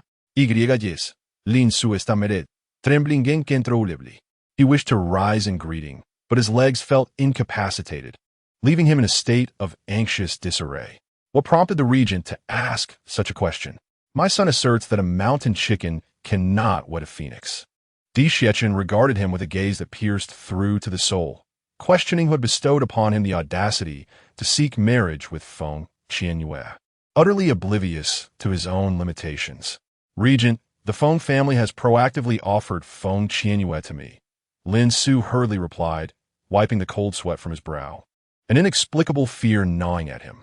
Oh, it seems I have meddled unnecessarily, Di Xiechin remarked, his expression devoid of warmth. Regent, you must advocate for a weak woman like me, Feng Qianyue said, wiping her eyes while feigning immense grievance. Both the great and small golden legs had arrived. One could not squander such a splendid opportunity. Di Xiechin's lips twitched slightly. If she were truly a weak woman, then would not all women in the world be classified as such? He was eager to observe the performance this woman was staging. Sister Beauty, my father is inclined to defend the wronged. He cannot bear to see anyone suffer. You must speak quickly, the little darling urged her with a wink. Di Yejin, visibly exasperated, thought to himself, little treasure, are you entirely certain your father is, as you portray him? He appears rather indifferent to matters that do not concern him. Feng Lin had rendered young Master Lin incapacitated, and the Lin family had compelled the Feng family to marry a daughter into their ranks. Logically, it should have been Feng Yun who wed, yet the Feng family insisted on me marrying instead. Meanwhile, Feng Yun had spent the night with young Master Lin. Is this the conduct of a human being? Feng Qianyue succinctly articulated the crux of the matter. This is hardly the behavior of a human. It is clearly that of a beast, Di Yejin exclaimed indignantly. What manner of individuals reside in the Feng family? He had already conducted his inquiries yesterday. 5 years prior, Feng Qianyue had been a pitiful child, subjected to torment within the Feng family, inexplicably losing her purity and suffering a broken engagement with the crown prince. He speculated that someone must have deliberately tarnished her reputation. To label them as beasts would be an affront to beasts. Last night, young Master Lin had not violated Feng Yun. Was it that he was less than a beast, or was Feng Yun akin to a lifeless fish? Or perhaps they were so deeply in love that they wished to reserve their first time for the wedding night. Feng Qianyue spoke languidly. Di Xiechin, the little darling. Di Yejin, the crowd. Feng Qianyue let out a soft sigh as she gazed at Di Xiechun, the regent prince. Please, today, be a witness so that they may swiftly marry and consummate their union. Otherwise, if they merely remain under the covers sleeping, it could stifle them. The prince replied, I have always favored facilitating the happiness of others. Rather than waiting for a propitious day, it would be more fitting for them to wed today. His tone, though unhurried, carried an undeniable authority that brooked no dissent. Upon hearing his words, reactions varied among the onlookers. Some rejoiced, while others were filled with trepidation. The ones rejoicing were naturally Feng Qianyue and the little milk bag. Feng Qianyue smiled, relieved of her troubles, and had even dealt with Feng Yun. The little milk bag beamed, relieved that his beautiful sister would not be wed to another. Lady Feng's legs weakened, nearly causing her to collapse, but fortunately, Feng Mingshan was quick to support her. He, of course, disapproved of the arrangement. Yet, given the regent prince's decree, he dared not voice his objections, especially after the events of the previous night. It was supposed to be Feng Qianyue who shared a bed with young Master Lin. How had it turned into Yun'er? Surely, she had meddled. I will not marry. I am innocent of any wrongdoing with young Master Lin. Feng Qianyue, why do you twist the truth and spread lies?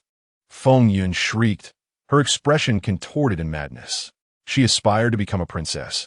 How could she possibly marry a man who was impotent? That would mean the end of her life as she knew it. Feng Qianyue smiled. Sister Yun, I am not fabricating tales. The servants can attest that everyone witnessed you with young Master Lin. It's you. You are the one who has caused my plight. Feng Yun lunged at Feng Qianyue, intent on tearing apart her scornful mouth. Father, that ugly ant is terrifying. The little milk bag feigned fear, wailing dramatically. Di Yijin, the little thespian. Feng Qianyue swiftly pulled the little milk bag behind her, a fleeting glint of bloodlust flashing in her eyes.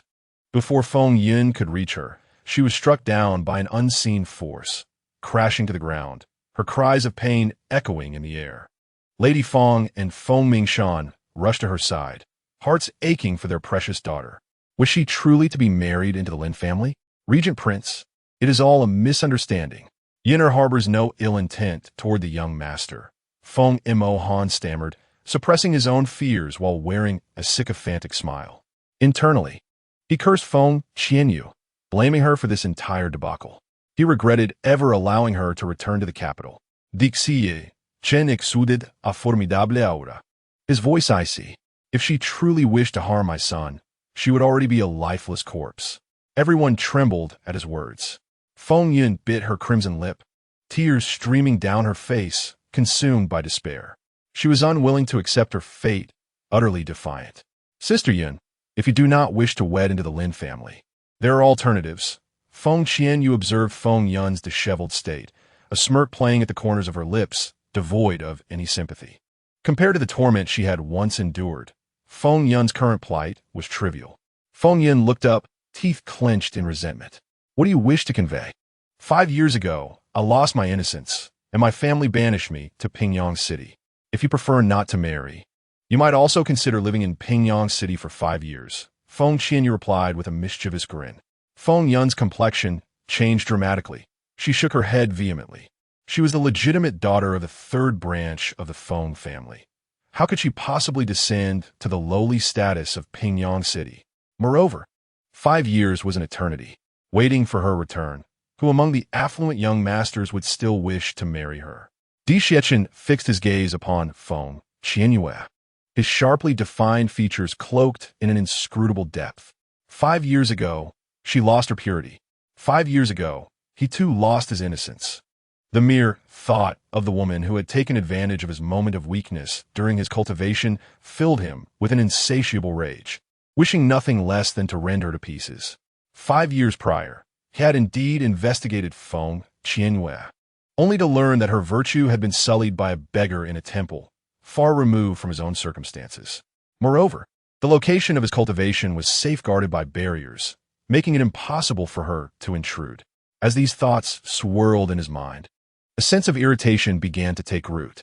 To his dismay, he found himself harboring a flicker of hope that the woman in question might be Feng Qianyue. Chapter 13. His gaze was overly aggressive when Feng Qianyue met Di Xiachen's penetrating gaze. Her heart skipped a beat, sending chills coursing through her body. Why did she perceive his eyes as so predatory, like a fierce beast poised to devour her? Could it be that he had developed an interest in her? Otherwise, why had he so readily aided her, and just the night before, agreed to share a room with her? Was he truly captivated by her beauty? What a shallow man. No. She needed to devise a way to distance herself from Di Xiachen.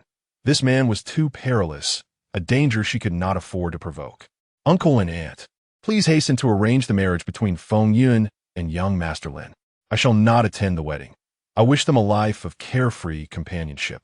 Growing old together and bearing children swiftly, Feng Qianyue declared, uttering words that could infuriate yet bear no consequence, as she turned to leave.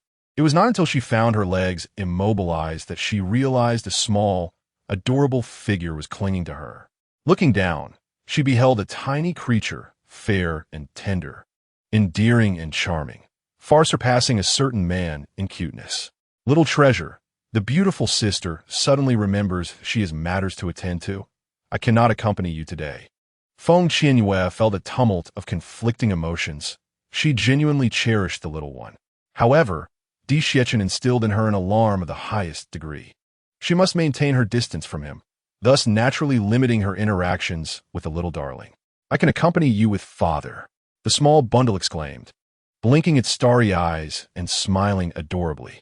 Little treasure, I am here too, Di Xiachen chimed in. The little one shot him a disdainful glance, complaining, why do you have to be a third wheel? Di Xiachen felt the sting of rejection. Wah, little treasure, you have changed. You used to love clinging to me. Quickly return to your father, little treasure. I cannot take you both with me, Feng Qianyue said resolutely, though her heart ached. Di Xiechen's expression darkened like the bottom of a pot, a fire of fury igniting within him. Coldly, he remarked, "Son, can you not discern her disdain for us both? This wretched woman, while others strive to entwine themselves with us, she, in contrast, outright refuses our company, even when I am in good spirits and willing to accompany her." Was she indulging in the art of teasing, playing hard to get? The little darling gazed at Di Xiechun, retorting, "No, she merely dislikes you. I am clever and adorable, loved by all, people, flowers, and birds alike. I am the enchanting first treasure of countless admirers, and she must surely like me." Feng Qianyue was nearly moved to laughter by his endearing words. How could such a delightful child exist? She had to admit, "Darling, you are indeed right. The beautiful sister adores you. It is only your father she finds lacking." Di Jin was torn between laughter and tears. "Little treasure, you have truly mastered the essence of storytelling. Your future is bright." The onlookers remained frozen, yet their expressions twitched at the young lordess' words. Although he had inherited the unparalleled beauty of the Regent, was it truly wise to express such narcissism? A fierce glint flashed within Feng Yun's eyes, her heart consumed by jealousy. She had not anticipated that Feng Qianyue would return and capture both the Regent's and the young lord's affections. After all, she was a woman whose reputation had been tarnished. "Come back with me," Di Xiechun said with a grim expression, striding forward to scoop up the little darling and carry him away, an aura of intimidation surrounding him. Feng Qianyue watched their retreating figures and sighed inwardly. Would Di Xiechun no longer allow the little darling to seek her out? The thought left her feeling somewhat despondent. In truth, she would welcome visits from the little darling, provided Di Xiechun stayed away. Yet, it was evident that he would never permit the child to visit her alone. She could discern the man's heightened wariness. "Feng Qianyue, you are truly remarkable. You are the first to reject my royal uncle," Di Jin remarked. Sensing the burgeoning gossip, Feng Qianyue shot him an exasperated glare. "When did I ever reject him?" "Just now, when the little darling said they would both accompany you on your errands. The royal uncle remained silent, which indicates he has consented to accompany you." "You are the first woman to enjoy such an honor," Di Jin said, his excitement palpable. Upon hearing this, Feng Qianyue's internal alarm bells rang loudly. This was an honor she had no desire for. It seemed the man indeed had an interest in her. Otherwise, why would he make such an exception? No, no. She must maintain her distance and keep far away from him. "I do not require it," Feng Qianyue declared with pride, then elegantly strode outside. With her marriage issues resolved and Feng Yin dealt with, she could now guard the iron tree in the Heiyuan forest. No one could thwart her quest to obtain the iron tree's blossoms. The Feng family members watched Feng Qianyue's retreating figure, each one gritting their teeth in frustration. At the treasure pavilion, Feng Yin beamed upon seeing Feng Qianyue. "Miss you, whatever you desire, just tell me, and I shall assist you in finding it. I plan to venture into the Heiyuan forest tomorrow to see if there are any good defensive items," Feng Qianyue replied with a cunning smile. In truth, she already possessed some, but she yearned to acquire the treasures of the Feng family. She could not wait for Feng Xiao to return to claim them. She was aware that she, as a spirit fighter, could ascend to the second level. "Are you going alone?" Feng Lianyi's expression changed dramatically. Although the Heiyuan forest lay within the borders of the Qinglong Empire, it was a place fraught with danger. Within lies a myriad of ferocious magical beasts and other aggressive flora. Although her spirit combat realm permits her entry, it remains perilous. Indeed, Feng Qianyue approached the fourth road designated for weapons. "No, you must have Feng Mohan assign someone to accompany you," Feng Lianyi stated with a grave expression. Feng Qianyue smiled, suggesting that such an arrangement could prove fatal for her. "Are you implying that he was responsible for your plight?" Feng Lianyi's eyes narrowed dangerously. Should he truly have committed such an act, he would not hesitate to exact vengeance. His greatest admiration was reserved for Feng Xiaotian, yet regrettably, he had departed a decade prior and had not returned, which had undoubtedly led to the decline of the Feng family. Uncertain, Feng Qianyue mused contemplatively. Her dantian had been destroyed by cloaked assailants, and her companion spirit had been extracted. She was certain that Feng Xiao had a hand in it. As for Feng Mohan, her conviction wavered. 9 years ago, Feng Xiao was merely a 9-year-old child. How could she possibly have orchestrated such malevolent deeds alone? If Feng Mohan was uninvolved, it would imply the existence of other enigmatic figures aiding her. This matter must be uncovered. Otherwise, the one who once harmed you could easily do so again now that you have returned. Feng Qianyue's eyes sparkled with cold resolve, his aura radiating an icy chill. Absolutely not. The Feng family has finally produced a prodigious talent. She must be fiercely protected from any harm. Feng Qianyue smirked subtly, a knowing smile playing on her lips. Now that I have returned to the imperial capital, those adversaries will undoubtedly emerge. She harbored no fear of their appearance. Rather, she was eager to unravel the mysteries of the past. Chapter 14, How infuriating. She has once again outsmarted me. Little Moon, you have been absent from the imperial capital for 5 years. Now that you are back, exercise caution in all matters. Should you require assistance, do not hesitate to seek me out. Feng Qianyue spoke earnestly, his heart heavy. The Feng family was currently understaffed, and Feng Mohan, that scoundrel, was certainly unreliable. Relying solely on him, he feared he might fail to protect her. Ultimately, if necessary, he would have no choice but to seek aid from that group. Second grandfather, if you remain within the treasure hall, you will be unable to assist me should I encounter difficulties outside. Feng Qianyue replied with a light-hearted tone. Feng Qianyue huffed. If you genuinely find yourself in trouble, I shall certainly venture out. I have guarded this place for over a decade. It is high time for me to step outside. Unless absolutely necessary, I shall refrain from soliciting your assistance. Feng Qianyue declared before she began her search for items of interest. Over the past 5 years, she had relied solely on herself.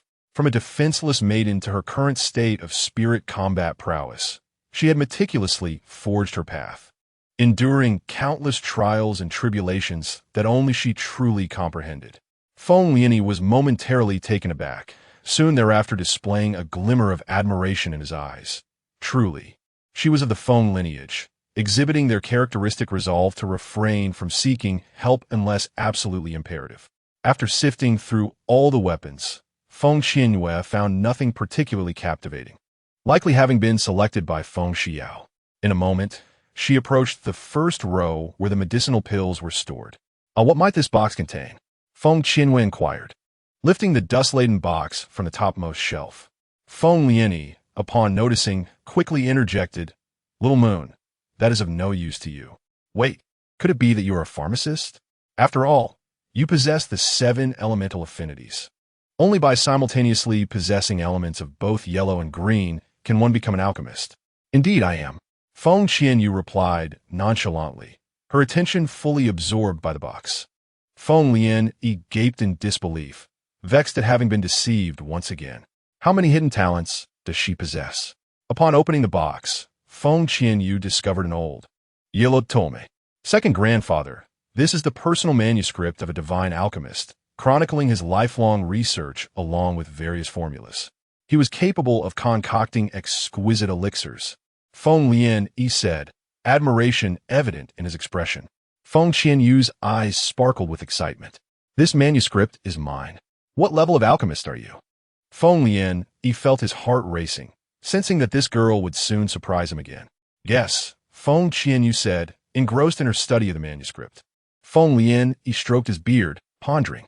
She should only be around 15 or 16, having practiced alchemy for at most 3 or 4 years.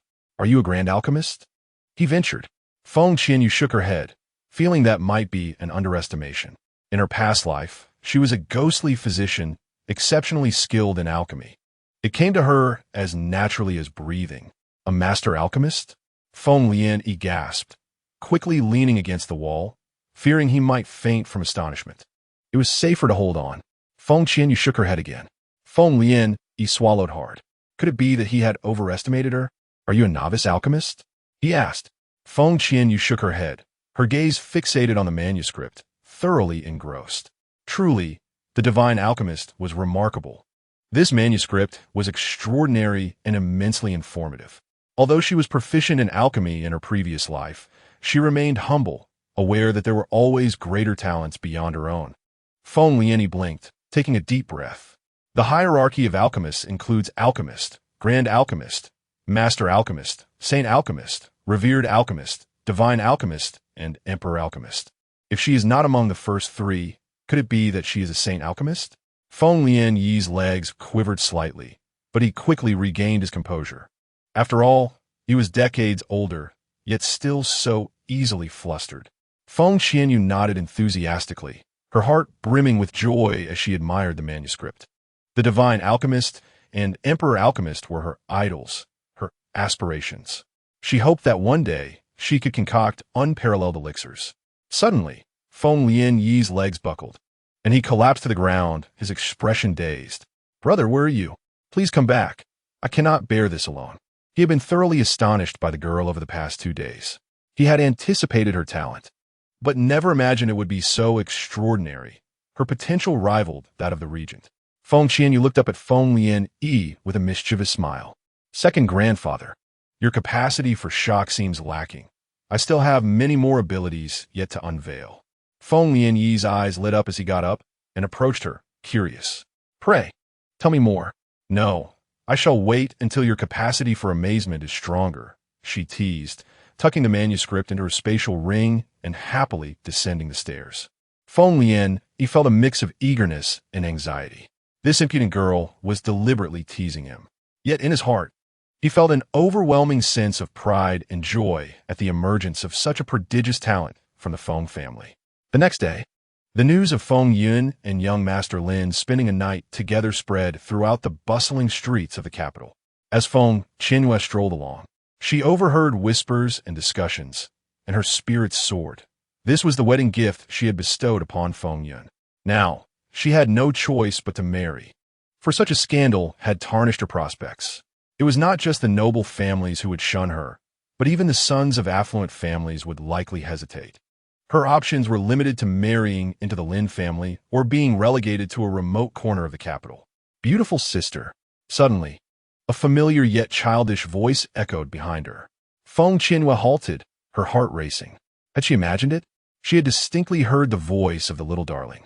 After sending the father and son away the previous morning, they had not returned. Today, she was set to venture into the Heiyuan forest, and she would be away for at least half a month, if not longer.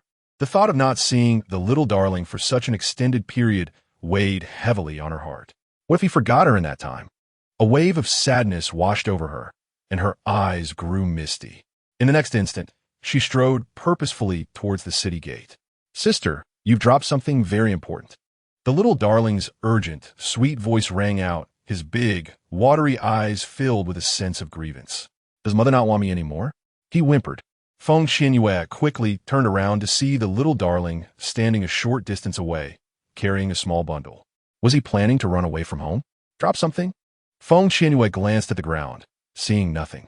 "It's me, your treasure." The little one waved his hands adorably and then scampered towards her. As she beheld the tiny figure rushing towards her, something within her heart collided fiercely, leaving her feelings in disarray. In the next moment, she dashed forward and enveloped him in her arms, realizing just how much she had missed him. It was peculiar.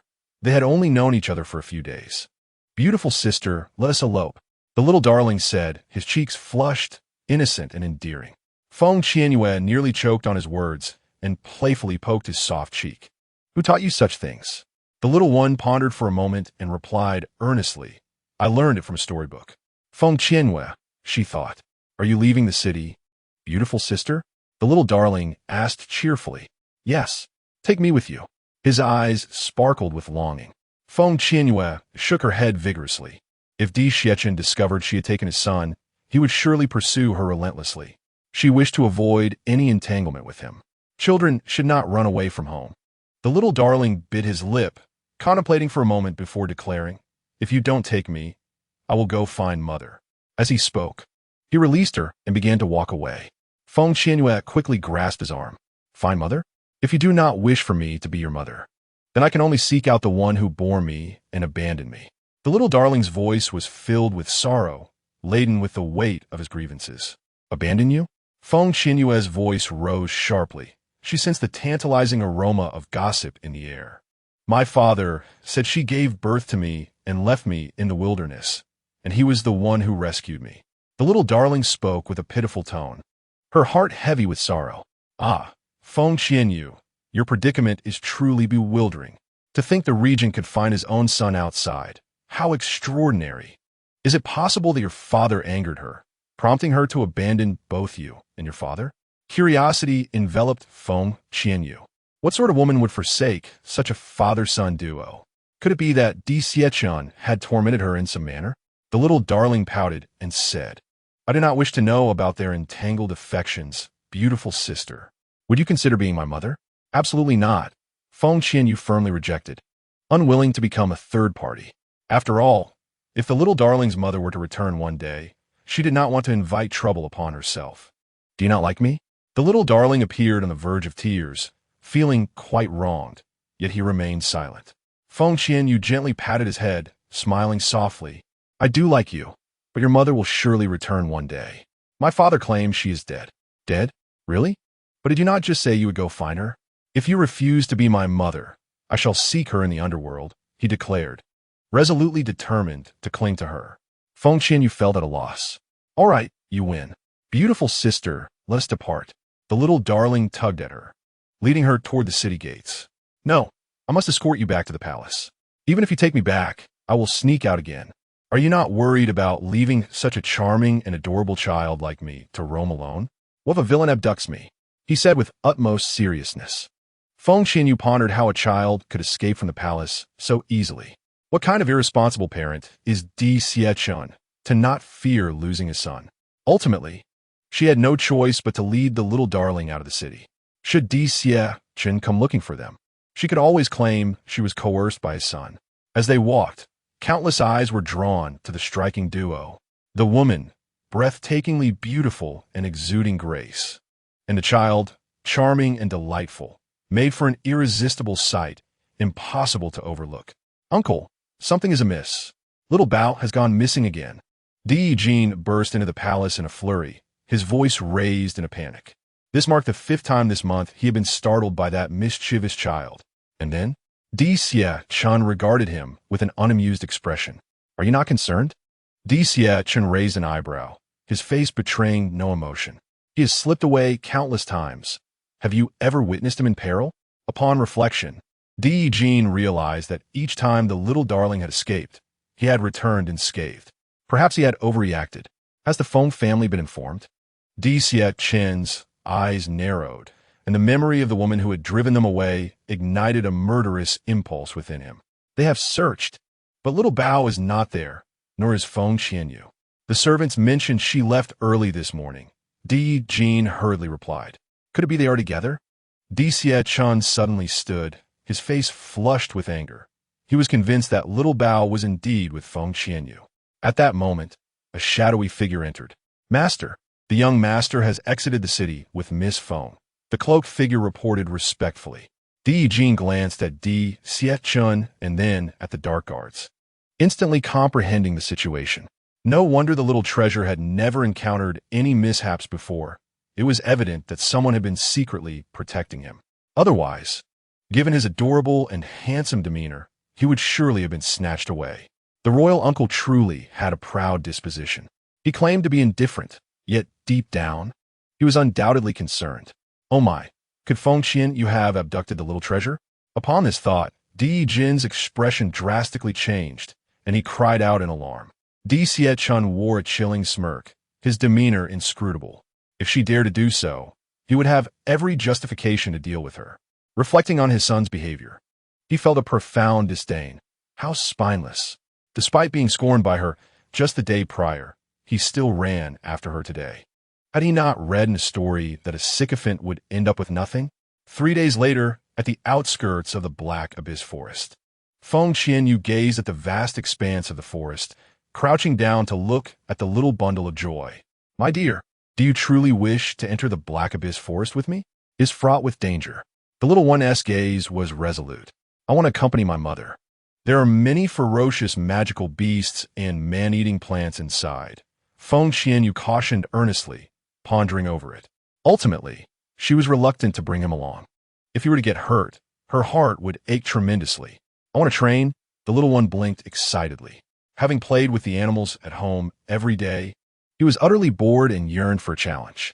Feng Qianyue chuckled in disbelief. You, a mere infant, how can you train? In the starry continent, martial prowess was esteemed above all. However, one could only awaken their accompanying soul and test their elemental affinity at the age of 10. Without an accompanying soul and elemental power, one could not cultivate fighting energy, and he was merely 4 years old and powerless. Mother, wait a moment. The little one ran to a nearby large tree and punched it. Crack! The tree broke, split in two. Feng Qianyue stared wide-eyed, her mouth agape, thinking she was hallucinating. After rubbing her eyes and looking again, she realized that the tree, which an adult could barely embrace, had indeed been severed in half. Good heavens! He possessed strength akin to that of an ox. Feng Qianyue quickly rushed to the little one, examining his right hand, which was pale and tender, showing no signs of injury. How astonishing! Little treasure, you are truly remarkable, she praised, astonished that he was only 4 years old and incapable of cultivating fighting energy, yet managed to break the tree. Flushed with a hint of shyness at his mother-esque compliment, the little one replied, Thank you for the praise, mother. So can you take me into the Black Abyss forest? Feng Qianyue felt somewhat conflicted. Chapter 16. Wealth is unimportant. What matters is my desire to save lives. My father told me that I am a man and must not shrink back from danger. Only by facing challenges head-on can I grow stronger. The little one stated earnestly after some thought. Feng Qianyue wholeheartedly agreed with this sentiment. She had lived by this principle for the past 5 years, becoming increasingly resilient and ultimately becoming the person she was today. However, he was still just a 4-year-old child. All right, but you must stay close to me and not wander off, she decided after careful consideration. Whatever mother says goes. The little one beamed like a blooming flower, delighted to be with his mother for the past few days, especially since his father was rather taciturn. Feng Qianyue gently patted his head, leading him into the forest. The little one was truly extraordinary. It was no surprise he was the offspring of the enigmatic Di Xiechun. However, such remarkable strength could not solely be attributed to him. His mother, who unfortunately had passed away, undoubtedly played a significant role as well. Had she lived, their family of 3 would surely have experienced immense happiness. Under a tree not far away, Di Yijing gasped, covering his mouth in astonishment. Isn't little Bao incredibly powerful? I doubt I could even manage to break that tree. He felt wounded, utterly disheartened. Di Xiechun, with his strikingly handsome features, spoke with pride, Of course, my son is formidable. Understanding his uniqueness, I specifically instructed the shadow guards to refrain from intervening unless absolutely necessary. At 4 years old, he should learn to resolve his own challenges. Di Yijing retorted, Are you not aware how insufferable you appear in this moment? As they observed the pair of one large and one small figure moving farther away, the two quietly followed. As they ventured deeper into the Heiyuan forest, an increasing number of individuals appeared, a mix of adventurers honing their skills and mercenaries undertaking missions. Yet, wherever Feng Qianyue and the little bundle appeared, a crowd inevitably gathered. How perilous was the Heiyuan forest? A young and beautiful woman with a 4-year-old child. Were they not out of their minds to venture here? Feng Qianyue paid no heed to the curious glances, resolutely guiding the little one to their destination. She sought the blooming flower of the ancient iron tree. This time, she aimed to completely eradicate the thunderbolt seal. She hurried towards the millennia-old iron tree, but alas, only the slightest hint of bloom was visible, far too scant. At least 2 more days of waiting were necessary.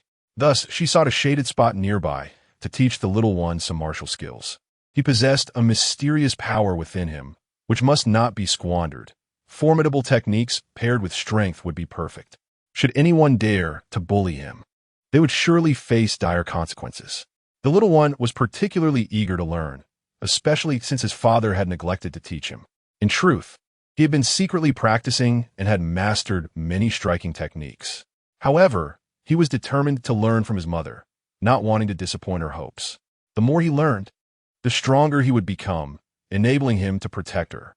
Observing the little one practicing not far away, Feng Qianyue swallowed hard, feeling a pang of inadequacy.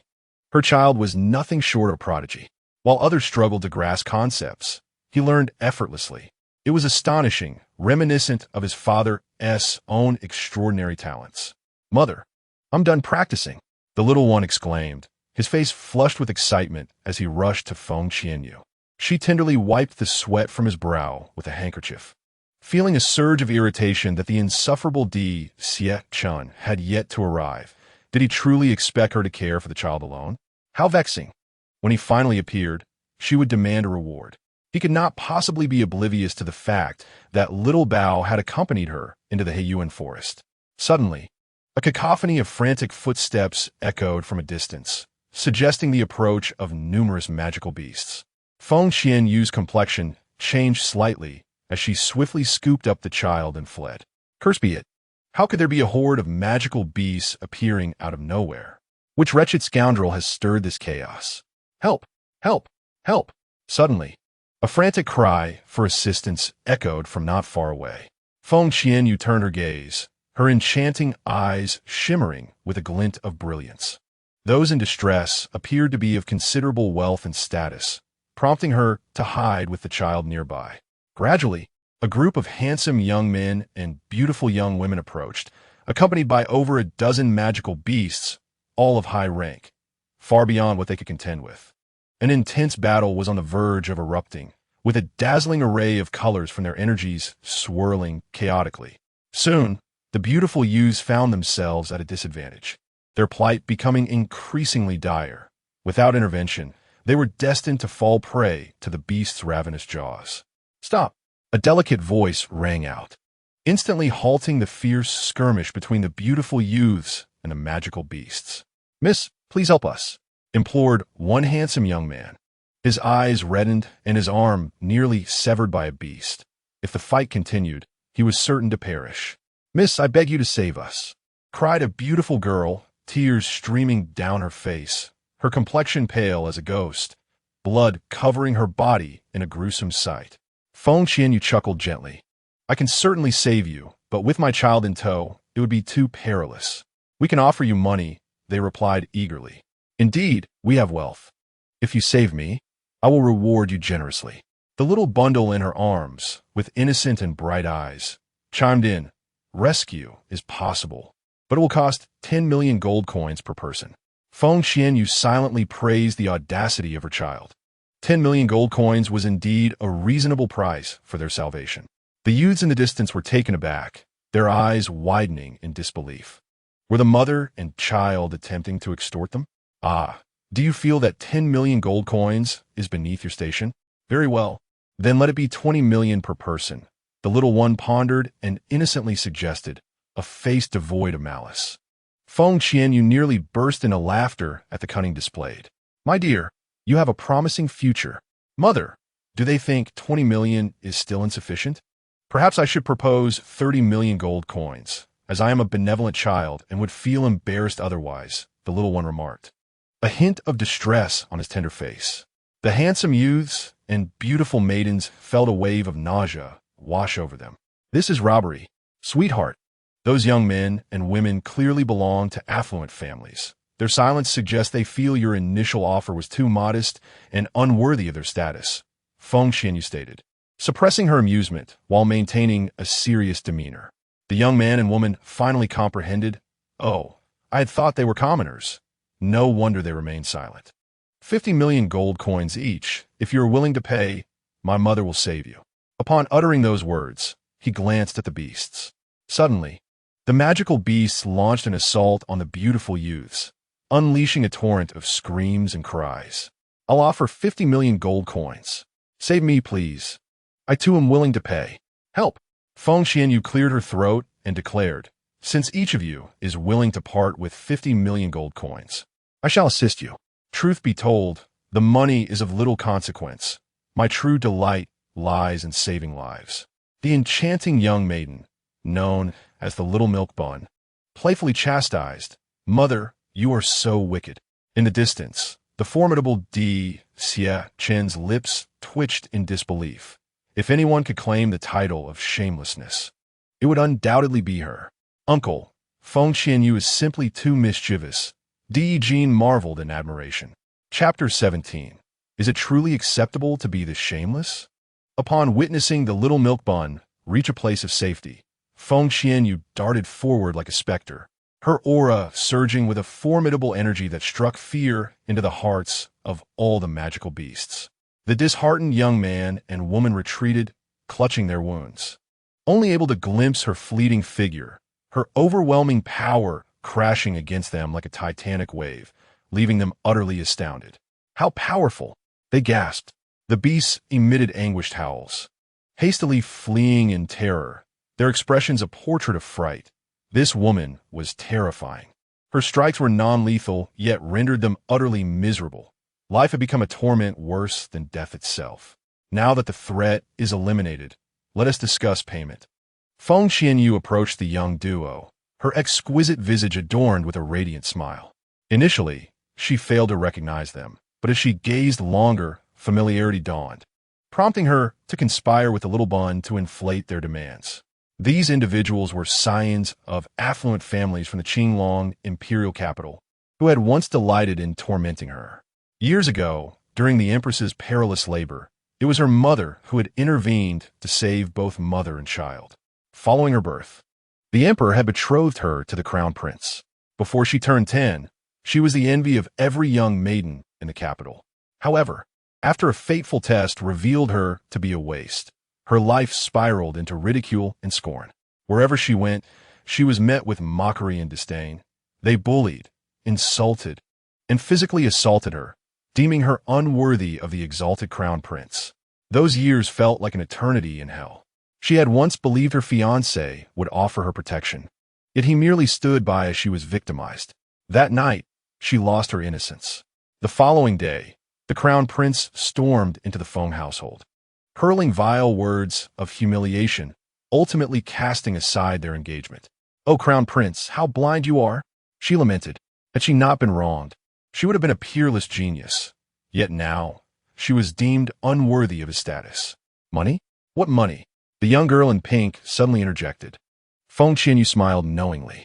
They were as shameless as ever. Witnessing her dispel the beasts, they now sought to evade their debt. Indeed, what money? Did we ever agree to pay you? As the young man and woman came to their senses, they attempted to renege on their promise. 50 million gold coins, while not an insignificant sum, was not a trivial amount for them either. They had initially made exorbitant demands. Why should they not dismantle the bridge after crossing it? "You are truly dishonorable," the little milk bun declared in indignation, making a derisive face, ready to unleash his playful antics. The young duo, belittled by a child, bore no resentment. Now that the danger had passed, they were simply reluctant to part with their coins. "Will you truly not pay?" Feng Qianyue's laughter, far from anger, grew increasingly sweet, devoid of any malice, resembling a delicate and fragile beauty. "Have you lost your mind, asking us for money without cause? When did we ever promise to pay you? In any case, there are no other witnesses. What would it matter if we refused?" Feng Qianyue cracked her beast-bone whip against the ground with a sharp snap, a wicked smile curling her lips. "Even if I were to slay you, there would be no one to prove I did it."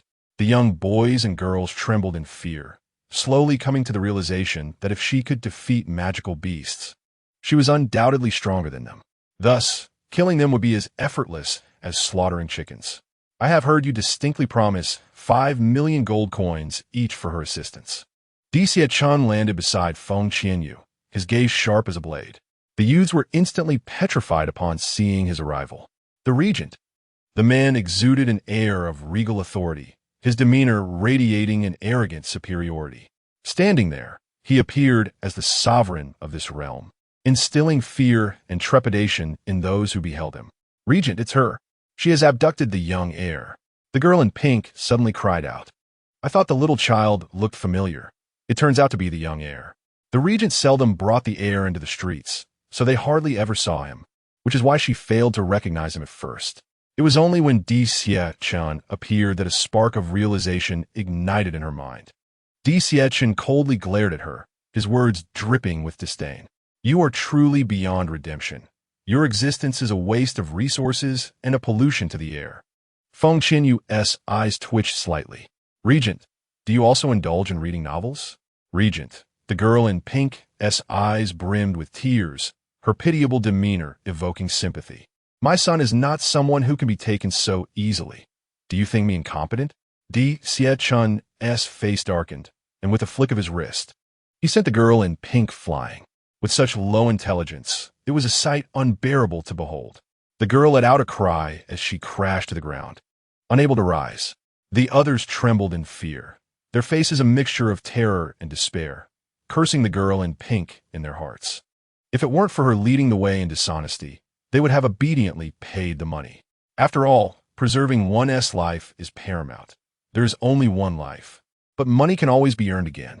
Regent, we shall pay. Instantly, the youths scrambled to produce their coins. Father, these older brothers and sisters are so frightening. I am so scared. The little child tugged at Di Xie-chun's robe, blinking earnestly at him. Upon hearing this, the youths felt a dreadful premonition. Indeed, you have frightened my son. Each of you shall pay 5 million gold coins in compensation for emotional distress. Di Xie-chun's dominating brucht not refusal. Feng Qianyue, well played. Little one, your father is remarkable. Di Jin, you are shameless. Refusal is an option. I can send you deep into the forest to feed the magical beasts. Di Xie-chun's exquisite features were shrouded in a menacing aura, exuding a terrifying pressure akin to that of a demon's descent. The youths were petrified, their scalps tingling with fear, wishing they could eliminate the girl in pink. If it weren't for her, they could have simply given 5 million gold coins. Now, they were required to pay 100 million gold coins. Where could they possibly find such a sum? If you do not possess that much in cash, you may write an IOU. Feng Qianyue added with a malicious grin. A self-inflicted misfortune indeed. At long last, amidst tears, the young boys and girls reluctantly offered a portion of their gold notes, while the remainder was documented in promissory notes. They then assisted the girl in the pink attire, departing in a dejected manner. Mother, this is all yours. The little one presented the gold notes and promissory notes to Feng Qianyue. Her heart bloomed with joy, for her efforts had not been in vain. Just as she prepared to take them, a long, slender, and pristine hand swiftly snatched them away. Regent, I have yet to settle accounts with you. Settle accounts? You abducted my son. Di Xie-chun glared at her fiercely, his enchanting gaze shimmering with unfathomable light. Feng Qianyue smiled with feigned warmth, recalling the earlier proclamation that her son was not someone who could be taken so easily. Have you lost your memory? How do you know that I suffer from transient amnesia? Di Xie-chun replied with utmost seriousness, spouting nonsense. The little one was taken aback. Father, is it truly acceptable for you to be the shameless? Chapter 18. The overbearing kiss Feng Qianyue felt as though 1,000 wild horses were galloping through her mind. She had thought herself shameless, yet discovered someone even more so. I wish to smash his foolish head. Regent, I possess medical skills. Perhaps I could administer a few needles to cure your transient amnesia, Feng Qianyue offered with a wicked grin, fully aware that she would not be deceived by his antics. Shameless rogue. Ha ha ha. Feng Qianyue, you may not be able to cure this ailment. Di Jin remarked with malicious glee, for the royal uncle did not suffer from any form of transient amnesia at all. The royal uncle was indeed remarkable. Observing his reaction, it was evident that he was no ordinary individual, leaving Feng Qianyue momentarily speechless.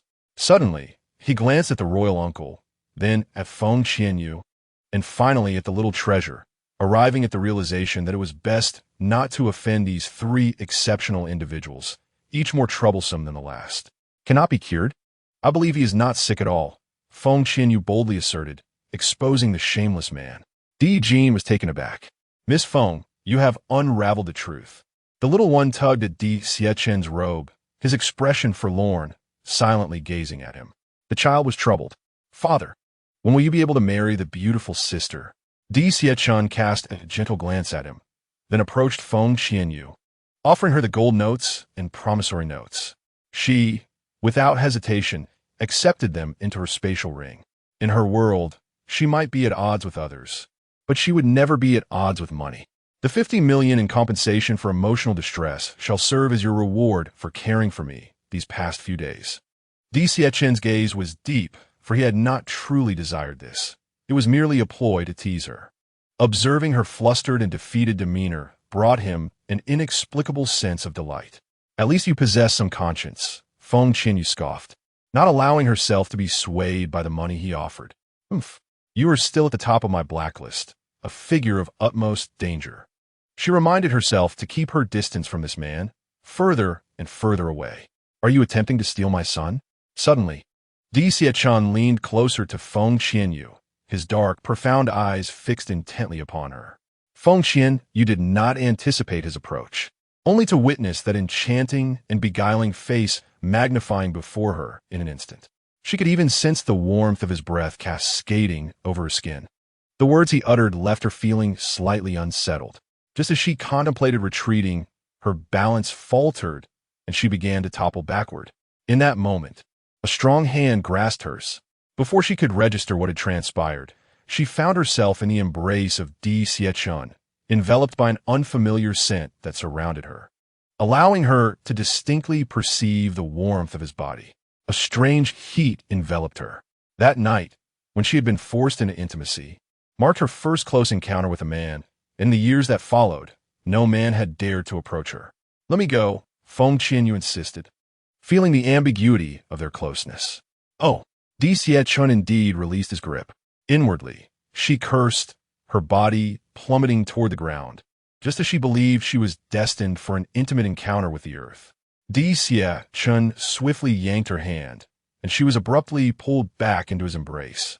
A faint floral scent once again assailing her senses, an unfamiliar aroma, distinctly different from that night. His brows furrowed, a chill flickering in his gaze.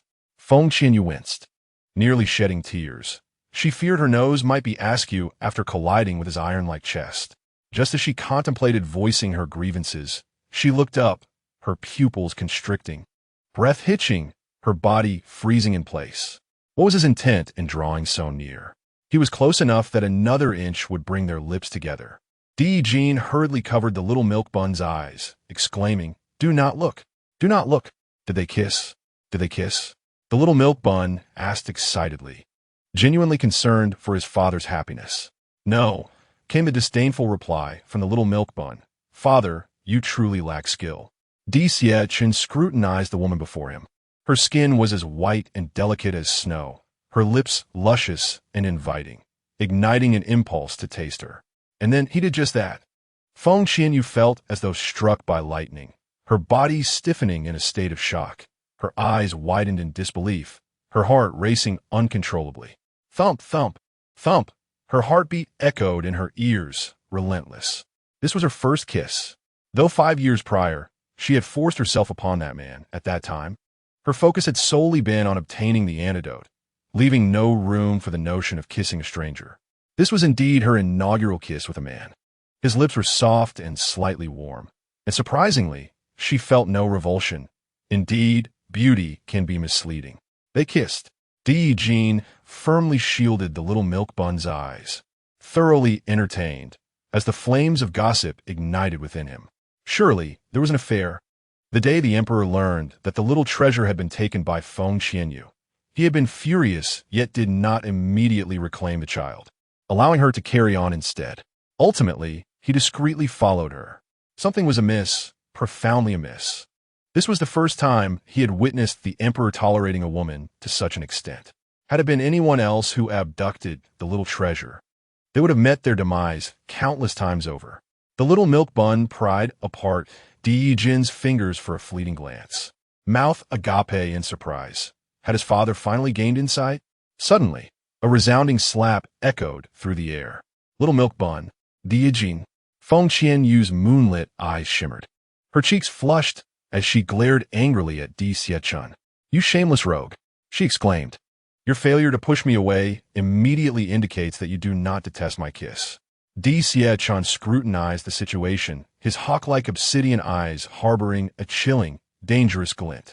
How audacious of her to strike him. For the first time in his life, a woman dared to slap his face. Had it been anyone else, they would have surely faced dire consequences. Yet, he could not bring himself to harm her, for his son held her in high regard. "Your kissing skills are abysmal." "I was merely startled and did not react in time," Feng Qianyue retorted, her face ablaze with embarrassment, her mind in a frenzy. Why she pushed him away instantly. Surely, her mind had short-circuited. But if his kissing technique was lacking, it could certainly be refined with practice. Upon finishing his remark, Di Xiechun seized her by the nape of her neck and forcefully kissed her again. Feng Qianyue's eyes widened. She yearned to push him away, yet found herself utterly immobilized, unable to summon her fighting spirit. How shameless! This detestable man! Tears streamed down her face. Was this her comeuppance? 5 years ago, she had similarly forcefully claimed another man, her hands brushing against his chiseled abdomen, undoubtedly a young man. Oh dear! It seemed her earlier words had wounded Di Xiechun's pride, for now, his kiss had transcended mere affection. It was a voracious assault, prying open her lips as he laid siege to her defenses. It appeared he was intent on proving that his kissing prowess was not lacking. Di Xiechun's kiss was both domineering and assertive. Initially, he had aimed to kiss her merely to gauge whether she evoked the same feelings as the woman from 5 years prior. It was only when he reflected that he realized that the woman from 5 years ago had never truly kissed him. Chapter 19. I did not expect you to be such an Uncle. Di Xiechun felt a twinge of regret. He had not intended to kiss her again. Little did he know that this insufferable woman would dare to criticize his kissing skills. Naturally, he felt compelled to demonstrate otherwise to prevent her from spreading slander about him. Feng Qianyue emitted a sound of resistance as their bodies pressed intimately together. She had erred. She should not have claimed he was lacking in skill. At this moment, she was compelled to concede that his technique was indeed remarkable. If this continued, she feared she might succumb to him. Was it true that men possessed an innate talent in this regard? Releasing her, Di Xiechun asked earnestly, "How would you rate my kissing skills?" "Good," Feng Qianyue replied with a disingenuous smile. "It appears you are not entirely satisfied. Shall we continue?" Di Xiechun feigned a move to kiss her again, a wicked glimmer flashing in his eyes. Feng Qianyue quickly closed her mouth, and when she noticed he had not pressed forward, she pretended to be weak. "Regent King, I was wrong. Oh, your kissing skills are commendable. It was you who inexplicably kissed me, prompting me to utter those words to wound your pride." Feng Qianyue stated with sincerity and candor. Di Xiechun raised an eyebrow, then relinquished the force that had restrained her, helping her to stand upright. Feng Qianyue intended to step back and maintain a safe distance, but her legs betrayed her and she found herself once again in Di Xiechun's embrace. "Are you throwing yourself at me?" Di Xiechun's dark gaze was as profound as the sea, a mischievous smirk curling at the corners of his mouth. This woman must have feelings for him. Otherwise, she would not have deliberately provoked him into kissing her again. Truly, she was quite the strategist. Feng Qianyue yearned to bestow upon him a significant eye roll, yet she feared his formidable powers might ensnare her, for he undeniably surpassed her in strength. How infuriating! Her legs felt weak, not by choice. With a sweet smile, she expressed herself. Di Xiechun, upon hearing her words, wore a look of delight, his eyes sparkling with mischief. "It seems you are quite pleased with this king's kiss, to the point of weakness in your knees." Feng Qianyue's expression was a blend of polite embarrassment. She had a thought lingering on her lips, unsure whether to voice it. Narcissism is a malady. You ought to seek a remedy. What did it mean to cling to her? Quickly stepping back, she asserted, "Regent King, I kindly ask that you refrain from kissing me in the future and from any inappropriate advances." As for this kiss, she decided to let it go. Considering his handsome visage, she felt she had not entirely lost out. Yet, the notion that he had been kissed by the mother of the little darling stirred some discomfort within her. After all, that kiss was her first, while it was not his. Women often say no when they truly mean yes. Di Xiechun, pondering something, remarked, "Nonsense." Feng Qianyue retorted, "That's what it says in the story." Di Jin, I never expected you to be such an emperor, stealing glances at storybooks. The little darling chimed in, "Father, aren't you the one who despises such frivolous tales?" Feng Qianyue felt a wave of embarrassment. Could it be that the esteemed Regent King had indeed perused her writings? The thought of some risque scene she had penned made her ears flush. Thankfully, there were no explicit details unsuitable for children. Di Xiechun approached observing. Your ears are quite red. It appears I have struck a chord. You genuinely adore my kisses. As he spoke, pride radiated from his tone, his expression one of triumph. Gazing at her delicate, crimson ears, he found her irresistibly charming, even feeling an urge to nibble on them. What magic did this woman possess? His son adored her, and even he was frequently bending the rules for her sake. You think too much. I merely recalled some inappropriate depictions from the storybook. I never imagined the Regent King would indulge in such tales, Feng Qianyue scoffed. Since someone has written it for sale, why should I not read it? Chen raised an eyebrow, justifying his actions. Feng Qianyue pouted. Since you are here, take the little darling back. I have matters to attend to, and shall take my leave. With that, she turned and fled. However, a firm hand grasped her tightly. Feng Qianyue felt a surge of frustration. Alas, she could neither contend with him, nor did she wish to remain in close proximity. Who knew when this fellow might go mad and kiss her again? It seemed he truly harbored feelings for her. After all, with so many noble ladies in the capital vying for his affection, why would the esteemed regent choose to kiss her? A woman who had lost her innocence and bore a child? Did this king permit you to leave? You have matters to attend to? Feng Qianyue fought to maintain her smile. Had it been anyone else, she would have long since retaliated. You slapped me. You must take responsibility. Chen declared with unwavering confidence. Feng Qianyue laughed in exasperation. Yet you forcibly kissed me. This king permits you to reciprocate. Chen narrowed his eyes, pondering how long this woman would play hard to get. He had even provided her an opportunity to take responsibility. Was she not supposed to graciously agree? Then entangle him with her charms and cunning? Had it not been for her son's infatuation with her, he would never have had the opportunity to approach her, as he was driven by curiosity regarding her intentions. Feng Qianyue, with a haughty demeanor, coldly declared, I disdain this. I implore the Regent King to release me. I shall not, replied Chen with an imperious tone. Feng Qianyue was truly exasperated. In her 5 years since crossing over, she had encountered the most shameless, despicable inimaginable. Was he not the aloof Regent King who never allowed women near him? Why was he so inexplicably drawn to her? It was utterly perplexing. The little darling, with his glistening black eyes, scurried over to Chen and exclaimed, Father, do you know of the Millennium Iron Tree? The beautiful sister desires its flowers. Ah, then I shall go and pick them, Chen said, releasing Feng Qianyue and departing. Feng Qianyue's eyes widened in shock, and she hastily followed him. The little darling wore an innocent smile, evidently appreciating his role as a divine assistant. Little bow impressive. Jean praised him with a thumbs up. Just so. I'm better than you, the little darling replied with an endearing innocence. Jean, can we not enjoy our time together? Moments later, Chen found the Millennium Iron Tree, its lushness reminiscent of a wooden house, with a delicate flower bud emerging from its center. Do not pick it. You absolutely cannot pick it now. Feng Qianyue grasped Chen's hand tightly, nearly embracing him. She had waited several years for this flower. This iron tree had bloomed for the first time in a millennium.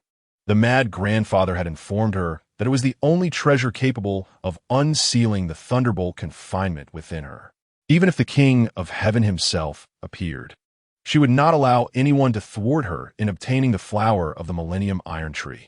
Chen glanced down at her. Her expression was grave. Her beautiful eyes filled with anxiety and concern, indicating her genuine desire for that flower.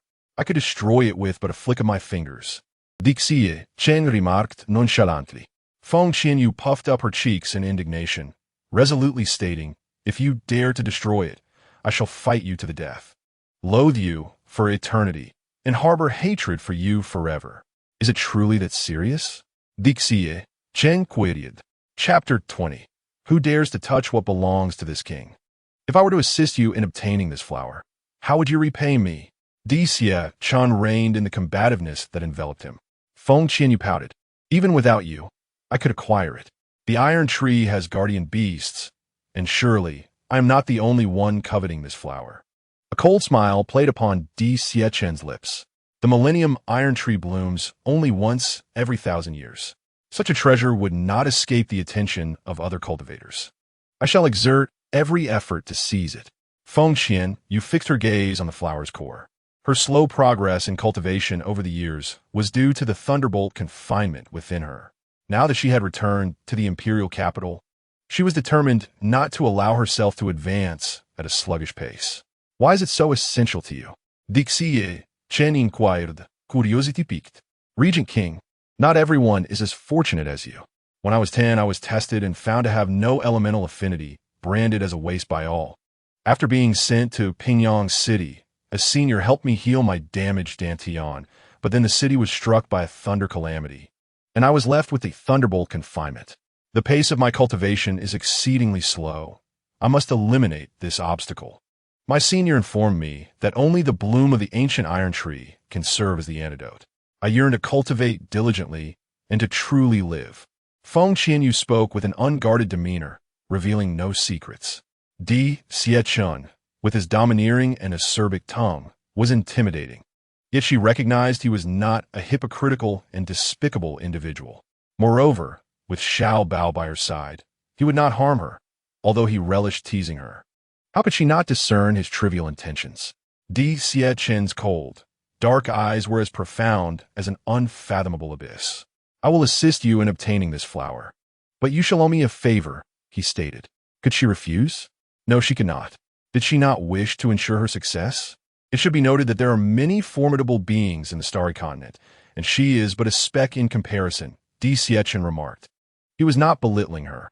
He was merely articulating the truth. Feng Qianyue pressed her lips together and provocatively challenged, Can you guarantee that your intervention will be foolproof? What I desire has never failed, Di Xiechun replied arrogantly, exuding an air of regal authority that inspired genuine reverence. Very well, Feng Qianyue acquiesced readily. The flower of the iron tree was of utmost importance to her. She must secure it. Owing him a favor was a small price to pay, provided he did not make excessive demands. 2 days later, the flower of the ancient iron tree had grown to the size of 2 adult fists. Feng Qianyue was eager, inching closer. Once consumed, it would eradicate the lightning seal within her, and the thought thrilled her. Regent, look, there is no one else around. I shall pick it myself, and if all goes well, your assistance will not be necessary. She sweetly smiled. It was better to avoid incurring debts of gratitude, lest this insufferable man trap her. Di Xiechun disdainfully retorted, Others are waiting for you to take the lead. They will wait until you deal with the guardian beast before they proceed to gather the flowers. How foolish. Xiao Bao, keep your distance. I will collect it, he declared. I will accompany you, she insisted. That would be a hindrance. Feng Qianyue inhaled deeply, suppressing the urge to strike him. She endured. She persevered. She restrained herself. To save time, you handle the guardian beast, and I will gather the flower. Consider it a favor owed to you, she proposed, taking a step back. Ultimately, obtaining the iron tree's flower was paramount. Di Xiechun gazed at her with deep-set eyes. Very well. What he desired was precisely her indebtedness. Father, beautiful sister, you may proceed. My cousin and I will hide in the tree. There is no need for concern, Xiao Bao remarked obediently from atop the dense ancient tree. He enjoyed watching his father and mother together. The tales always said that spending time together fosters affection, and with affection, they would remain together, never to part again. Rest assured, Your Highness, I will take good care of Xiao Bao, Di Jin reassured him. Di Xiechun cast a glance at them before leaping towards the imposing ancient iron tree. Just as he approached the flower, a colossal creature surged forth. A thunderous roar erupted, shaking the ground beneath them. It was a verdant serpent, adorned with 9 colossal heads, each gaping with a cavernous maw, from which a viscous green liquid perpetually dripped. Its venomous saliva demanded caution, as Feng Qianyue warned, her eyes narrowing dangerously. To her astonishment, the guardian beast of the millennia-old iron tree was indeed a 9-headed serpent. Judging by its formidable presence, it was not merely a 9th-tier magical beast, but rather a spiritual creature, and not even a 1st-tier one. You go and pick the flower, commanded Emperor Xiechun, his gaze haughty and icy, as a fierce and terrifying aura of fighting spirit erupted around him. Upon sensing his power, the 9-headed serpent roared in fury and lunged to bite him. At that moment, Feng Qianyue leaped effortlessly to the summit of the ancient iron tree, without a moment's hesitation, plucking the flower she had long coveted. At last, She had obtained it. Hand over the flower. Suddenly, a sharp voice pierced the air. A girl clad in green, flanked by 4 elders, burst forth from the woods. Following closely, a throng of people emerged from all directions. Feng Qianyue landed gracefully, her beautiful eyes sweeping the crowd. Under their watchful gaze, she decisively and audaciously consumed the flower, relishing its crispness and sweetness. Indeed, it was 100 times more delectable than she had imagined. "You wretched girl, how dare you eat it?" The green-clad maiden was incensed, stomping her foot in rage, her eyes glinting with malice, exuding an aura of murderous intent. She had specifically traveled from the Zhuge Empire to the Heiyuan forest of the Qinglong Empire for the flower of the millennia-old iron tree, and now it had been devoured before her very eyes. Before she can refine it, let us disembowel her and retrieve it. Wretched girl, regurgitate it, and we may spare your life. Various shouts of assault erupted. Feng Qianyue regarded their grotesque visages with icy disdain, her expression a mask of mockery and arrogance. "Want it? Come at me together. Do not delay my refining." The old madman had declared that once consumed, one must hasten to refine it. Fighting might prove futile and a waste of time, but she could wield her poison. She secretly wished for them to charge at her, hoping for their annihilation. Upon hearing her taunting words, their faces flushed with rage, and they unleashed their fighting spirit. A chorus of anguished cries erupted as severed serpent heads soared toward the crowd. Then, a shadowy figure suspended in the air emerged, a man whose countenance bore an air of supreme authority, exuding a solemn presence akin to that of a deity descending upon the mortal realm. "Who dares to touch my people?" Feng Qianyue looked up, momentarily entranced. The man stood tall, hands clasped behind his back, resembling a deity wielding the power of life and death, surveying the world with regal dominance. Chapter 21. Clean your neck and await my arrival. As the serpent heads hurtled toward them, the crowd recoiled in shock. They could scarcely believe that this man had slain the 9-headed serpent. Initially, they had intended to exploit his attack on the guardian beast to seize the flower of the ancient iron tree, but they had not anticipated his swiftness. From the wounds on the serpent's heads, it was clear he had struck with decisive precision, accomplishing the feat in a single strike. The man hung in the air, surveying them like a sovereign of this realm, his unparalleled visage marred by a chilling malevolence that suggested a destructive ferocity.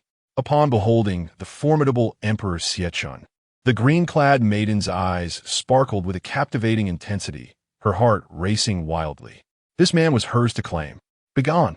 Emperor Xiechun bellowed as he descended beside Feng Qianyue, observing her flushed cheeks and the palpable heat radiating from her being. Feng Qianyue gazed at Emperor Xiechun, reluctantly conceding that he was indeed an enchanting enigma, explaining the frenzy he incited among noble women. A beautiful disaster, indeed, she mused. What if we were to dissect her? An elderly figure's eyes gleamed with a cold, ruthless light. The 1,000-year iron tree's blossom was a coveted treasure. He had waited 3 months and was loath to let a mere girl claim it. Since we all covet the iron tree's blossom, why not eliminate them together and share the spoils? Suggested one. They are but 2 younglings. Feng Qianyue scoffed. Had it not been for her urgency to refine the iron tree's blossom, she would have undoubtedly joined forces with Emperor Xiechun to vanquish them. You focus on refining the blossom. Leave them to me, Emperor Xiechun instructed, eyeing the woman beside him, whose warmth was intensifying. Feng Qianyue, with her mesmerizing eyes, cast him a lingering glance before swiftly retreating to a secluded spot to meditate and harness her energy. If she did not refine the blossom soon, she feared she might perish. She owed Emperor Xiechun a debt of gratitude. Resolving to concentrate, she knew she must succeed. Failure was not an option. As the onlookers witnessed Feng Qianyue begin to refine the iron tree's blossom, panic ensued, for if she succeeded, it would be irrevocably lost to them. In an instant, each individual unleashed their most potent energy, charging towards her. A cruel smile curled upon Emperor Xiechun's lips as a surge of vibrant purple energy erupted from him, dazzling and overwhelming. All halted in their tracks, astonished.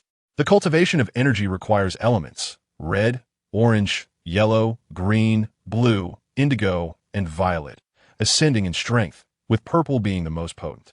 Typically, one could harness only a single element, but to compare red and purple was to juxtapose the earth against the heavens. Within the same realm, a purple cultivator would easily overpower a red one. "You insolent fool, do not interfere," a middle-aged man began, but before he could finish, the purple energy ensnared him, rendering his struggles futile. "I have declared that my people are off-limits," Emperor Qianyue warned, his brow furrowed with murderous intent, the depths of his icy gaze concealing a savage wrath. With a wave of his hand, a horrifying scream pierced the air, before the crowd could react. The middle-aged man was reduced to mere fragments, limbs and organs scattered, blood splattering everywhere. Some stood frozen in terror, their legs trembling, unable to fathom such brutal savagery. "Is there anyone else who dares to challenge?" Emperor Qianyue inquired, his voice chilling, exuding an aura of unimaginable menace. Those who had once boasted the loudest now gulped in fear, having underestimated the strength of these two young figures. Unbeknownst to the young man, he is of the purple element, boldly proclaiming himself as a prince of one of the 4 great empires. "My lord, if you're willing to grant me the flower of the iron tree, I could marry you," the girl in green stammered, her cheeks flushed with shyness, her heart racing wildly. What if he were to marry her? She wondered if her father would approve. Oh dear, it mattered not. She had resolved to wed him. "Scram," Emperor Yichun replied coldly and decisively, his tone dripping with disdain. The girl, who had been eagerly awaiting his consent, felt as if a bucket of icy water had been thrown over her at the sound of his harsh dismissal. She had been rejected. The 4 elderly men exchanged glances, their expressions darkening as they glared at Emperor Yichun but dared not act, aware of the formidable power he possessed. Feng Qianyue bit her lip, enduring the agony coursing through her, beads of cold sweat trickling down her face, pale as a ghost. She was so close. She sensed the weakening of the lightning seal. Suddenly, a cry of anguish escaped her lips as purple lightning flickered in her once bright eyes, only to vanish swiftly. At that moment, several hidden weapons whizzed toward her.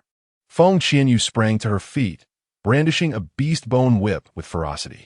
Crack! Crack! The projectiles veered off course, embedding themselves in a nearby ancient tree. With the whip in hand, she surged like lightning toward a certain direction, a fierce, murderous intent gleaming in her eyes. A scream pierced the air. The cloaked figure concealed among the trees was yanked down to the ground by Feng Qianyue's whip. "Speak! Who sent you to assassinate me?" she demanded, her foot pressing firmly against his chest, exuding an unmistakable aura of lethal resolve. At that moment, she felt utterly liberated, the lightning seal completely dissipated. The shackles were gone. The cloaked figure glared at Feng Qianyue, replying coldly, "I am merely a hired hand. I cannot betray my employer."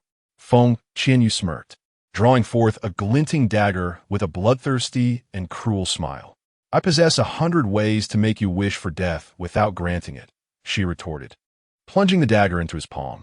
The cloaked figure writhed in agony, unleashing a howl that sent shivers down the spines of those nearby. "I shall ask you one last time." Feng Qianyue's face was as cold as frost, the dagger hovering dangerously close to his eyes, poised to strike.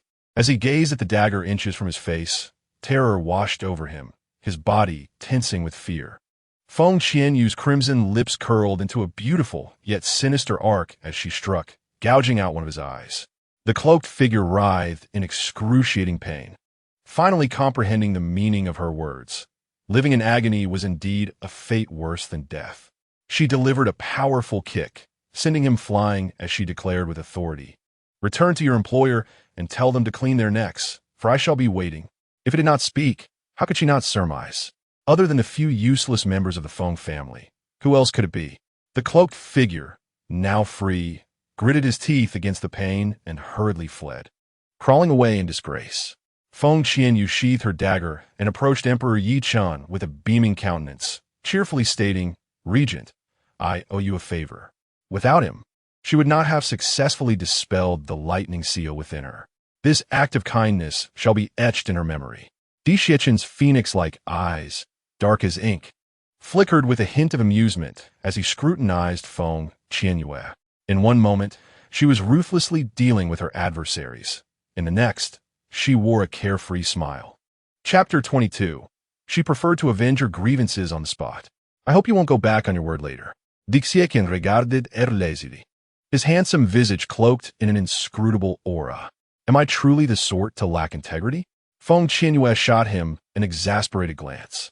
A sense of foreboding gnawed at her, an unsettling feeling that this man might lead her astray. After all, he was the regent of the Qinglong Empire, a figure of immense stature. It was said that he wielded an iron fist, acted with swift decisiveness, and was as ruthless as he was revered. He had always been the one to scheme against others. Rarely did anyone manage to outmaneuver him. Feng Qianyue was not one to be trifled with either. When faced with adversity, she would respond with equal force. Miss, we should take our leave, the elder advised, observing the furious green-clad maiden. The young man was formidable, and the purple-clad woman was not to be underestimated either. Moreover, the opposing side had already refined the iron tree's flower, rendering further entanglement futile. Do not let me encounter you again. I shall not be merciful. The green-clad maiden glared at Feng Qianyue, seething with rage, plotting her revenge for both the stolen flower and the man she coveted. Feng Qianyue merely smiled. The surroundings seemed to dim in her presence. Why wait for another encounter when today sufficed? With the beast-bone whip in hand, she approached step by step. Her earlier reluctance to engage stemmed from her eagerness to refine the iron tree's flower. Now, feeling invigorated, she longed to stretch her muscles. The green-clad maiden's eyes widened, her gaze ablaze with fury. Was she provoking her? Very well, she would teach her a lesson today. I am a 5-star combat master, the green-clad maiden declared proudly, a triumphant smile gracing her youthful face.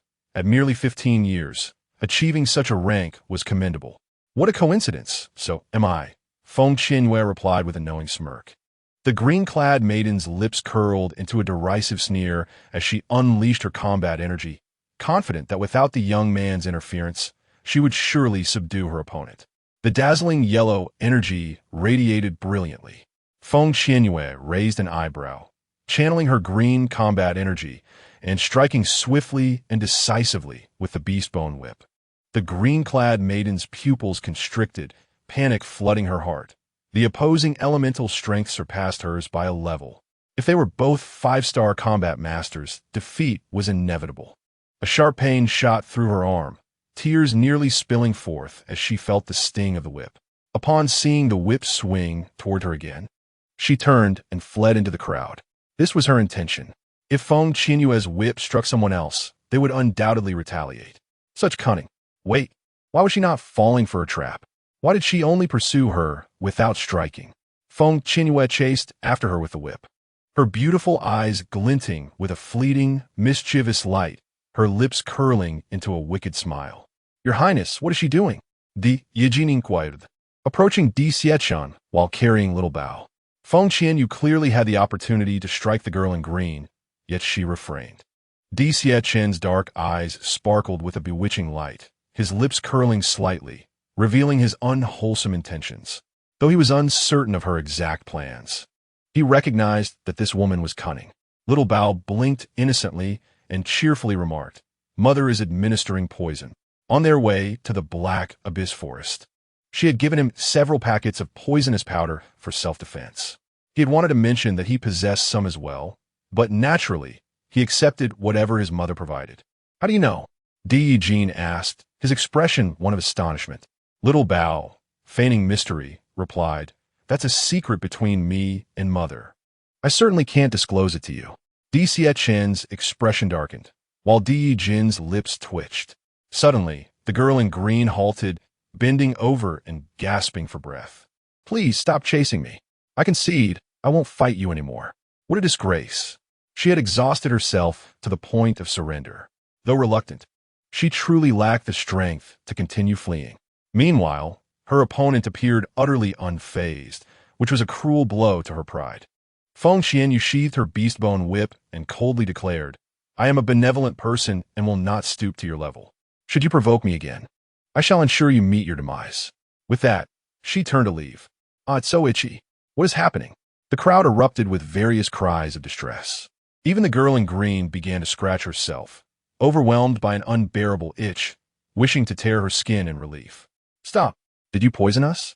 An elderly man bellowed, his face dark with rage. It must be her. Otherwise, how could we all suddenly be afflicted with this itch? A middle-aged man in black glared, his voice filled with exasperation.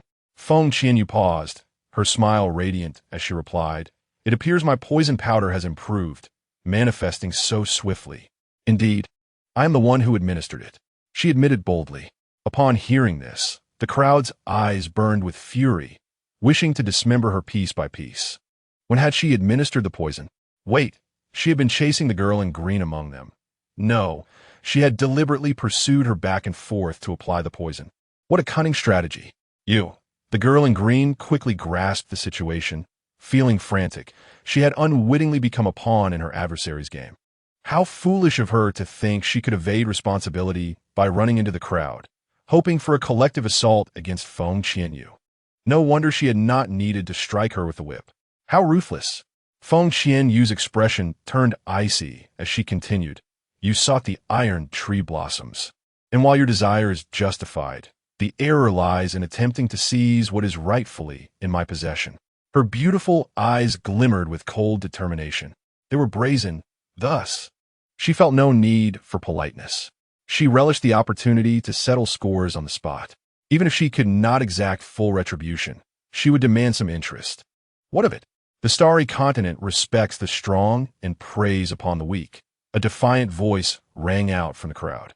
Feng Qianyue raised her eyebrows, her gaze icy as she retorted, "What a splendid principle of the survival of the fittest. You have succumbed to my poison. What right do you have to be angry?" The crowd fell silent, unable to muster a rebuttal. The poison will not claim your lives, but it will inflict excruciating pain and itching for 7 days and nights, ultimately leading to skin ulceration. On the exquisite visage of Feng Qianyue, a smile both wicked and malevolent blossomed. The girl in green panicked. She could not afford to mar her beauty, for how could she marry thereafter? What must you do to obtain the antidote? Each antidote costs 50 million gold coins. But I can graciously offer you a discount.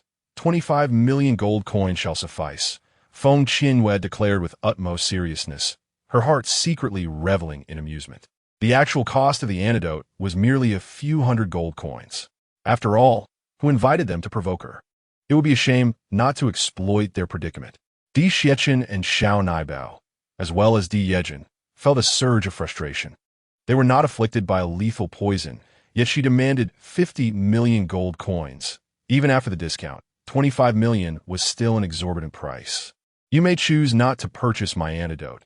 Endure it, for 7 days will swiftly pass. Feng Qianyue remarked with a mischievous grin, her expression irresistibly infuriating. Chapter 23. What sort of hybrid beast is this? Everyone inhaled deeply, their hearts filled with exasperation, wishing to tear apart her smug countenance.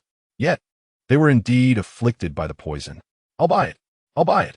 The girl in green gritted her teeth and declared, determined to first rid herself of the poison, leaving the matter of repayment for later.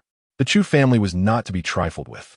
With a swift exchange of gold for the antidote, the girl in green consumed it and instantly felt the discomfort dissipate, the red spots on her arm beginning to fade. She shot a glare at Feng Qianyue and departed hastily with four elderly men. This debt would not be forgotten. Others witnessing this were reluctant to part with 25 million gold coins for a mere antidote, but should someone else prove unable to find a remedy, where would they seek out this cunning woman? Ultimately, they begrudgingly surrendered the 25 million gold coins to acquire the antidote. After consuming it, they cursed Feng Qianyue vehemently in their hearts, even contemplating how to settle the score upon their next encounter. "Mother, you are so formidable," Xiao Naibao exclaimed, running up to embrace her leg with adoration. "Do not show mercy to those who bully you. They must be dealt with," Feng Qianyue advised, her demeanor radiating a chilling intensity. She was unafraid of future troubles from these individuals. As long as they could not kill her, she would ensure their demise. "Very well." Xiao Naibao nodded obediently. "Who permitted you to call her mother? If you dare to utter it again, You shall be confined for 10 days upon our return to the imperial capital, Di Xiaoqian threatened, finding the boy's words quite amusing. Feng Qianyue did not intervene, evidently enjoying her son referring to her as mother. Indeed, she had a vested interest in him. Xiao Nai Bao, his eyes like dark grapes, swiftly devised a plan, saying in a childlike voice, "Upon our return to the imperial capital, I shall tell grandmother to arrange a marriage for you." Di Xiaoqian and Di Yejin protested, "Absolutely not." Feng Qianyue quickly interjected, for she had numerous endeavors to pursue. Marriage was far from her plans. Thoughts of her grandfather and parents, as well as her mad grandfather, cast a cold gleam in her eyes. She must grow stronger. Di Xiaoqian's eyes narrowed dangerously, his heart sinking. How could she be so unwilling? In the imperial capital of the Azure Dragon, after bidding farewell to Xiao Naibao, Feng Qianyue swiftly returned to the Feng household. The servants, upon seeing her, would swiftly evade her presence. Those unable to escape would bow deeply, not daring to utter a single sound. They lived in trepidation of the ominous warning that Li Momo's head could serve as a perpetual shadow over their lives, one that could never be dispelled. "Oh, Fengyun, you are still unmarried," Feng Qianyue remarked with a playful smile upon encountering her. Regardless of whether she would marry or not, it was evident that she would never find a favorable fate in this life. A shiver ran through Fengyun's eyes upon seeing Feng Qianyue. She had returned, and unscathed at that. Surely, their hired assassin had failed? It was inconceivable, for they had secured the services of a 9-star combat master at great expense. "You have left me battered and bruised, and now, with an injured wrist, how am I to proceed with the wedding ceremony?" Fengyun ground her teeth in resentment. The Feng and Lin families were already deliberating the marriage arrangements. News of her night spent with Lin Su had spread throughout the capital. Even if she wished to avoid marriage, she had no choice but to comply, for no affluent young man would wish to marry her otherwise. Eventually, she came to terms with it. The Lin family was superior to the Feng family. Once she married into the Lin family, she could leverage their influence to deal with Feng Qianyue. "You have injured him, so the wedding ceremony is just right," Feng Qianyue remarked with an enigmatic smile, leaving with an air of arrogance. Fengyun watched her retreating figure, a glint of malice flickering in her eyes, before hastily seeking out Fengyun and the others. Upon returning to her courtyard, Feng Qianyue immediately began her cultivation. The elements of heaven and earth flowed into her body ceaselessly, her luck remarkably favorable. Devoid of the previous hindrances, without the thunder and lightning seal, it was a blissful experience. At that moment, she resembled a grand vessel, eagerly drawing in the elemental energies. Over the past 5 years, she had frequently employed medicinal herbs to cleanse her meridians, rendering them exponentially stronger than those of an ordinary individual. Coupled with her 4 years of rigorous training, her physique surpassed that of the average person. After approximately half an hour, the 7 orbs within her body erupted in a dazzling brilliance. She had advanced. 1, 2, 3, 4. She leaped directly from a 4-star combat spirit to an 8-star combat spirit. Feng Qianyue was overjoyed. It was well known that for an ordinary person, advancing by 2 small realms in a year was a formidable challenge, unless aided by various opportunities. However, after her excitement subsided, she regained her composure. In her eyes, an 8-star combat spirit was still relatively weak, though it would suffice against Feng Xiao. Yet, she considered Feng Xiao utterly insignificant, unworthy of being her rival. If, 9 years prior, there had indeed been a mysterious figure aiding Feng Xiao, then that would constitute a formidable adversary. Suddenly, a faint sound broke the silence. Feng Qianyue looked around, inspecting every corner of the room, but found no other living being besides herself. The soft hissing sound resounded once more. "Do not play tricks. Come out at once, or I shall feed you 100 kinds of poison," Feng Qianyue threatened menacingly. Suddenly, she felt a burn on her right wrist. Gazing at the purple bracelet, which had inexplicably appeared on her wrist after the removal of the thunder and lightning seal, she found it impossible to remove, regardless of her efforts. The hissing sound emanated from the bracelet itself. Could it possibly be a space? Without hesitation, Feng Qianyue bit her finger, allowing her blood to drip. Instantly, Her blood was absorbed by the bracelet, which then erupted with purple lightning. Feng Qianyue felt an overwhelming urge to weep, her teeth clenched in frustration. She had suspected that the bracelet was intricately linked to the Thunder Seal. Why did it persistently follow her? In the next instant, the bracelet vanished from her wrist, replaced by a small, plump creature resembling a miniature teacup dog. It possessed dragon horns, yet its body was serpentine. What a peculiar hybrid beast. The little creature tilted its head, its large purple eyes wide with innocence. Feng Qianyue was bewildered, akin to a fruit on a befuddled tree, utterly perplexed. What was happening? The creature hissed, seemingly mimicking a dragon while behaving like a snake. She reached out and poked its round, soft body, which felt as comforting as a plush toy. Was she now engaged in an incomprehensible dialogue with this creature? What was it really? The Thunder Seal? If so, it would mean this creature had hindered her cultivation for 4 years. Contemplating this, Feng Qianyue flung the little creature outside her courtyard, surrounding the area with a ring of poisonous powder to prevent its return. She needed to distance herself from it. For years had passed. Otherwise, she would have surely reached the rank of Battle King by now, granting her greater confidence. Just as she finished spreading the poison, the creature darted back in, sniffing around before eagerly consuming the toxic powder on the ground. It then squatted before Feng Qianyue, gazing at her with bright, expectant eyes. Feng Qianyue was exasperated, realizing that her earlier remark about feeding it 100 poisons had piqued its interest. After a moment's hesitation, she placed some toxic herbs on the ground.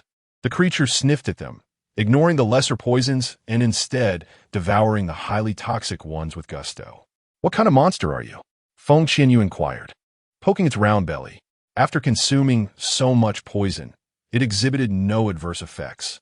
The little creature flopped onto its back, exposing its belly as if inviting her to continue prodding, while emitting cheerful hisses. Reflecting on the torment she had endured over the past 4 years, she felt an urge to strike it down. Yet, gazing at its naive demeanor, she could not bring herself to do it. "Never mind," she sighed. "I'll just keep you for now." She had survived unscathed. How could that be possible? Feng Yin, upon hearing Feng Yun's words, screeched in a high-pitched tone. They had hired a 9-star battle master, after all. Surely, Feng Qianyue, you could not be merely a 1-star battle spirit. This realization sent a wave of panic through her. No wonder Feng Qianyue was so audacious. It was worth noting that Feng Qianyue was merely a 3-star battle spirit. If she were truly unharmed, and if she discovered they had hired assassins, Feng Yun's words would falter, leaving her feeling utterly vexed. Feng Hong's eyes flashed with a ruthless glint. If one attempt failed, they would make another. After all, they had the means to do so. "If a 9-star battle master cannot suffice, we shall hire a battle spirit," gritted Feng Lin, seething with anger. Feng Yin, albeit reluctantly, remarked, "Feng Qianyue might already be a 1-star or even a 2-star battle spirit." "What?" Feng Yun's eyes widened in terror. "That's impossible." Feng Hong refused to believe it. Surely, it cannot be that exaggerated. Feng Lin could not suppress a shiver as the image of Feng Qianyue's decisive ruthlessness resurfaced in her mind. Please, may the 5-star doling ensure her demise, she thought, a fierce killing intent igniting in the depths of Feng Yan's eyes. Otherwise, they would all be doomed to a life of misery. The 3 of them gritted their teeth and nodded. For now, they could only resort to financial means to avert disaster. Suddenly, a group of maids rushed in, breathless and panicked. "Miss, it's terrible. Feng Qianyue has come to your courtyard and is taking away all the valuables," one of the maids reported anxiously. Feng Yin sprang to her feet, trembling with rage, and dashed towards her courtyard. Feng Yun and the others, their lips twitching, quickly followed. Meanwhile, Feng Qianyue had stripped Feng Yan's courtyard bare and was now heading towards Feng Hong's, then Feng Yun's, and finally Feng Lin's. She cleared everything of value that caught her eye without a single servant daring to obstruct her, forced to watch in stunned silence. "Feng Qianyue, what are you causing a ruckus for now?" Feng Mohan intercepted her by the lakeside, his piercing gaze sharp enough to seem like it could tear her apart.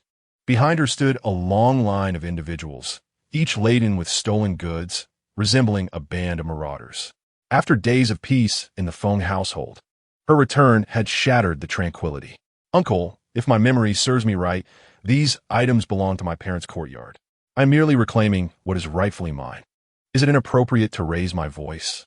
A playful glimmer shone in Feng Qianyue's beautiful eyes, her red lips curling into a mocking smile. Everything they had once taken from her, she would reclaim.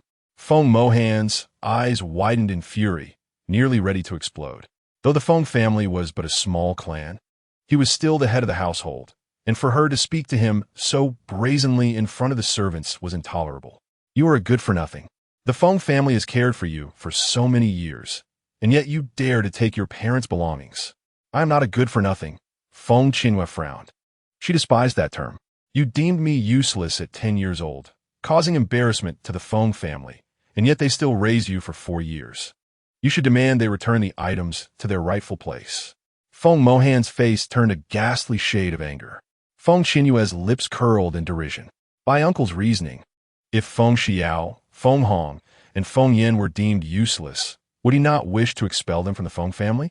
My daughter Xiao is a prodigy, taken in as an inner disciple by the Do God Temple at the age of 15. Now, a 3-star doling, Feng Mohan proclaimed with pride. His disdainful gaze fixed on Feng Qianyue. Oh, Feng Qianyue replied nonchalantly. Feng Mohan anticipated a reaction of jealousy and frustration from her. However, she remained unfazed, her demeanor calm and devoid of any tumult. She must be pretending to be unfazed. Surely, she is seething with jealousy within, he thought. You need not feign strength. If you wish to cry, then do so. Uncle will not mock you, Feng Mohan said mockingly. Is there something else? Feng Qianyue regarded him with an expression of incredulity. Have them return the items, and I shall let this matter go. Not a chance. Feng Qianyue's firm stance left no room for negotiation. Feng Mohan suddenly unleashed his douqi, his face a mask of fury. Do not force my hand. In recent days, I've ventured into the abyssal forest, accompanied by the Regent. I owe him a favor, and should I encounter misfortune without repaying this debt, what do you suppose would be the consequences? Feng Qianyue remarked with a smile that was neither fully genuine nor entirely mocking. Feng Mohan's body stiffened suddenly, a tempest of fury surging within him. Cursed be that worthless fool. She invoked the Regent once more. Feng Qianyue grinned like a demon, saying, Dear uncle, I relish the sight of your frustration as you detest me, yet find yourselves powerless to eliminate me. Are you dissatisfied? Hold your breath a little longer. With that, she departed with an air of arrogant defiance, her demeanor exuding a most aggravating insolence. Feng Mohan regarded her with disdain, his fists clenched, cracking ominously, his piercing gaze as sharp as a blade, chilling to the bone. On the streets, Feng Qianyue ambled along, lost in thought, while the surrounding crowd incessantly gestured and murmured about her. They claimed she was ungrateful, recalling how 5 years prior she had eloped with the crown prince, deserving of her broken engagement. They spoke of her giving birth to an illegitimate child 4 years ago, a stillborn. Truly, her numerous misdeeds had brought her this retribution. Who would have thought she would dare return to the imperial capital, flaunting her presence in such a flamboyant manner? Was she attempting to ensnare some man? Oh, it was said that upon her return, she had been seen in close proximity to the Regent and the young heir. One could only wonder what disgraceful tactics she had employed, for how else could a noble like the Regent condescend to associate with such a wretched woman? Suddenly, Feng Qianyue halted in her tracks. Have you all finished your tirade? She interjected, finding their incessant chatter distracting. You shameless wretches. Do you believe you can speak of my past indiscretions without consequence? Only the crown prince exhibits such mercy, merely annulling the engagement without further action. Had you been my son's betrothed, I would have ensured you faced a far harsher fate. You ought never to have returned to the capital, you repugnant woman. A cacophony of cruel and venomous remarks ensued. In a swift motion, Feng Qianyue brandished her beast-bone whip, advancing towards the loudest instigators. With a crack of the whip, it sliced through the air with a resounding force, exuding an aura of authority. In an instant, screams erupted across the street as the crowd scattered in terror, fearful of being struck by the whip. The sight of those few individuals, battered and bloodied, was indeed a grim spectacle. Cease this at once. A commanding, melodic voice rang out. The onlookers turned towards the source, bowing respectfully in recognition of the crown prince. Feng Qianyue gazed at the figure in the distance, a smile gracing her lips, her striking, clear eyes shimmering with allure. The crown prince, Di Lingmu, the illustrious daughter, Feng Qianyue. Her esteemed cousin had returned. Chapter 25. The Hall of Combat. One of the supreme powers you are, Feng Qianyue. Why do you assault others in public? Di Lingmu initially appeared taken aback, but upon recognizing the enchanting figure of Feng Qianyue, a flicker of astonishment crossed his eyes. He had not anticipated that after 5 years, she would emerge so strikingly, her beauty more captivating than ever. What drew him most was the unique aura she exuded, noble, aloof, and disdainful of the world, as if nothing mattered to her. Dari inquire, Crown Prince. If someone were to slander you from the shadows, would you remain indifferent? Feng Qianyue regarded his familiar face, feeling a wave of nausea wash over her. Years ago, during the Empress's difficult labor, when the imperial physicians and alchemists were at a loss, had it not been for her mother's intervention, both mother and child would have perished. She had endured 4 years of torment. The crown prince has never protected her, merely observing with cold indifference, allowing the noble youths of the imperial capital to bully her. It is his apathy that emboldens them to overstep their bounds. Is this how he repays kindness? With slander? 5 years ago, it was he who sought companionship outside with other men while carrying the burden of her reputation.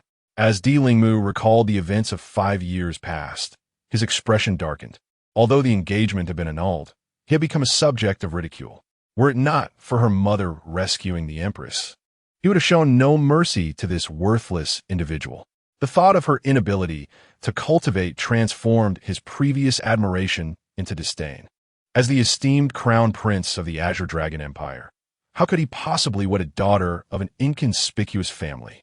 Such a union would tarnish his noble standing. Only Feng Qianyue, who possessed dual elemental affinities and exceptional talent, was worthy of becoming his consort. Currently a disciple within the inner sanctum of the Battle God Temple, she stood a great chance of becoming the chief disciple or an esteemed elder in the future. Feng Qianyue smiled coldly, her tone laced with mockery. Did the crown prince witness this with his own eyes? I may not have seen it directly, but you returned home late last night, devoid of your ceremonial token, and still wish to argue your case. Di Lingmu's expression was fierce, as if he were prepared to devour her whole. I lost my purity due to someone drugging me. Xiao, don't you agree? Feng Qianyue's gaze lingered meaningfully on a young woman in a light blue gown in the distance. At that moment, she had received a note claiming there was news about her parents, prompting her to rush to the ancient temple. There, she was struck unconscious and drugged. Feng Qianyue slowly approached Feng Qianyue, a noble smile gracing her cold features. Qianyue, it has been 5 years. How have you fared? Well, very well, exceptionally well. Feng Qianyue replied, her smile blooming like a flower, a hint of playful malice in her expression. The loss of her purity had undoubtedly been orchestrated by Feng Qianyue. Welcome back. Feng Qianyue greeted warmly, though her gentle smile masked her true thoughts. After 5 years apart, she was taken aback by the extent of Feng Qianyue's transformation, though her face remained as irritating as ever. Yet what did beauty matter? In the starry continent, strength reigned supreme. As a waste, she would merely become a plaything. Di Lingmu grasped Feng Qianyue's hand gently, saying, Xiao, you are now a disciple of the Battle God Temple. Do not associate too closely with this waste, as it could diminish your standing. But, Your Highness, Qianyue is my cousin. I cannot abandon her. Feng Qianyue replied with a light smile. You should not fear being entangled with trash. What if she insists on entering the Battle God Temple? Oh, but she is a waste and lacks the qualifications to apply. Di Lingmu retorted, looking down on Feng Qianyue with disdain. Feng Qianyue smiled slightly and said sweetly, if Qianyue truly wishes to enter the Battle God Temple, I can make arrangements. There are tasks there that even ordinary people can undertake. The implication was clear. She could perform menial work. Xiao, you are too kind. Di Lingmu remarked helplessly, his gaze filled with affection. Though she was not a legitimate daughter of a prominent family, her talents and potential future in the Battle God Temple would undoubtedly aid him. It is my duty. After all, she is my cousin, Feng Qianyue replied gracefully, her heart swelling with pride. Those around them began to praise Feng Qianyue for her kindness toward a waste. The Battle God Temple, after all, was one of the most formidable powers in the Starry Continent. The rulers of the four great empires regard the master of the Fighting God Temple with a modicum of respect. The Fighting God Temple is not a place one can simply visit at will. Firstly, one must possess considerable talent. Merely having the red and orange elemental attributes will not suffice unless one has mastery over both, with at least one being red or orange. Secondly, one must come from a wealthy family, as the registration fee is substantial. Other academies and sects permit enrollment as long as one possesses elemental abilities and often do not require a fee.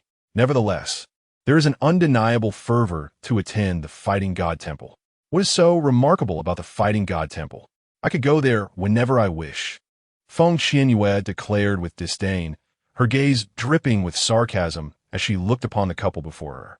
It is truly a pity that Feng Qianyue does not pursue a career in acting. Di Limu initially appeared taken aback, only to burst into laughter as though he had heard the most absurd joke. You must be utterly clueless about the Fighting God Temple, you waste of space. Qianyue, cease your foolishness and return home. Feng Qianyue interjected, her brow furrowed in feigned concern. The surrounding crowd erupted in laughter, casting various disdainful glances at Feng Qianyue, some filled with contempt, others with ridicule and disgust. How could a mere waste dare to utter such grandiose claims? Had she lost her mind, or was she merely attempting to salvage her dignity with such brazen words? Is that enough? Feng Qianyue suddenly produced a token. Silence fell as the crowd fixated on the token in her hand, which bore the distinct emblem of the Fighting God Temple and the words Chief Disciple. Feng Qianyue's expression stiffened, her heart racing.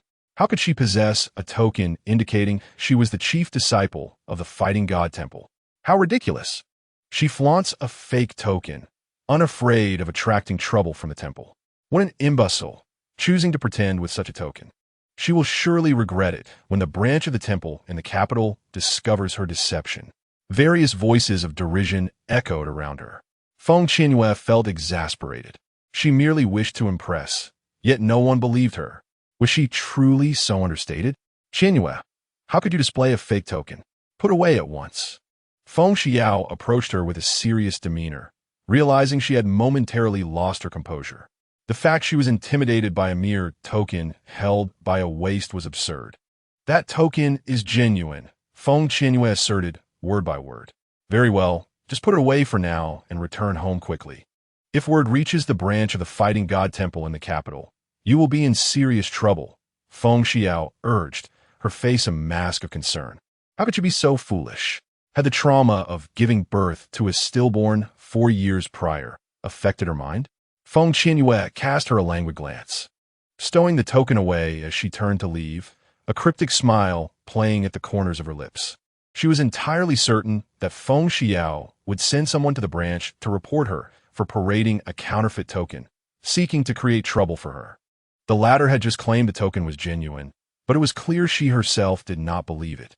Chapter 26. Speak less. When possible, Feng Qianyue relished the various insults hurled at Feng Qianyue, a surge of joy swelling within her as a sharp glint flickered in her eyes. Days earlier, she received a letter from home, stating that Feng Qianyue had returned to the capital, her temperament altered drastically, arrogant and tyrannical, resorting to bloodshed as she publicly beheaded a maid. At that moment, she was taken aback, unable to believe the news. Yet upon seeing Feng Qianyue today, it was evident that she had undergone significant transformation. Her gaze was no longer timid and averted, but rather resolute, powerful, and piercing. It seemed as though nothing intimidated her. What had instilled such confidence within her? No. The letter mentioned that she possessed strength. Could it be that she was no longer a mere waste and had actually begun to cultivate? Impossible. Her dantian had been so thoroughly destroyed that restoration was inconceivable. Moreover, her accompanying primordial soul had yet to awaken before it was forcibly extracted from her body. A being incapable of sensing elements and devoid of a primordial soul could not possibly cultivate. Before Feng Qianyue could proceed further, she was obstructed by a group of affluent youths. Upon recognizing them, A sweet yet harmless smile graced her lips. It would be a shame not to retaliate when the opportunity presented itself. Feng Qianyue, I didn't expect you to have the audacity to return to the capital, sneered a voice laced with derision.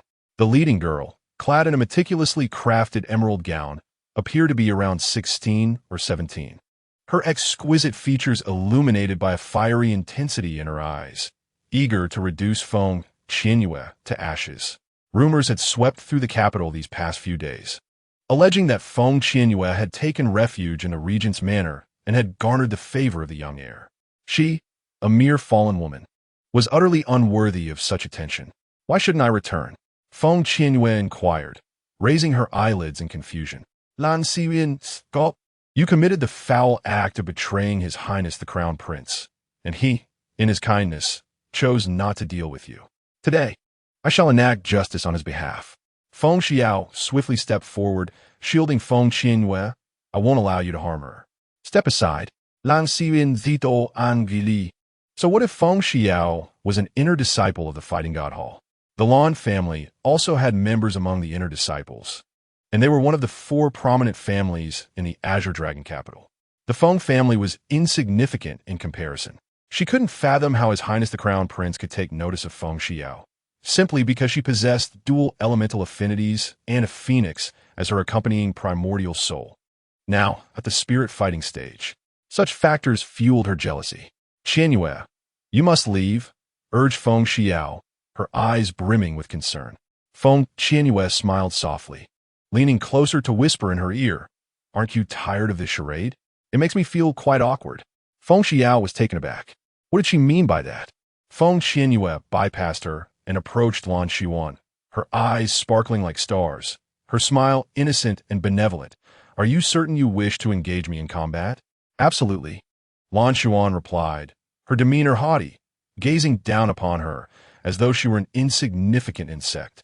Though merely a 7-star fighting master, she felt more than capable of handling Feng Qianyue.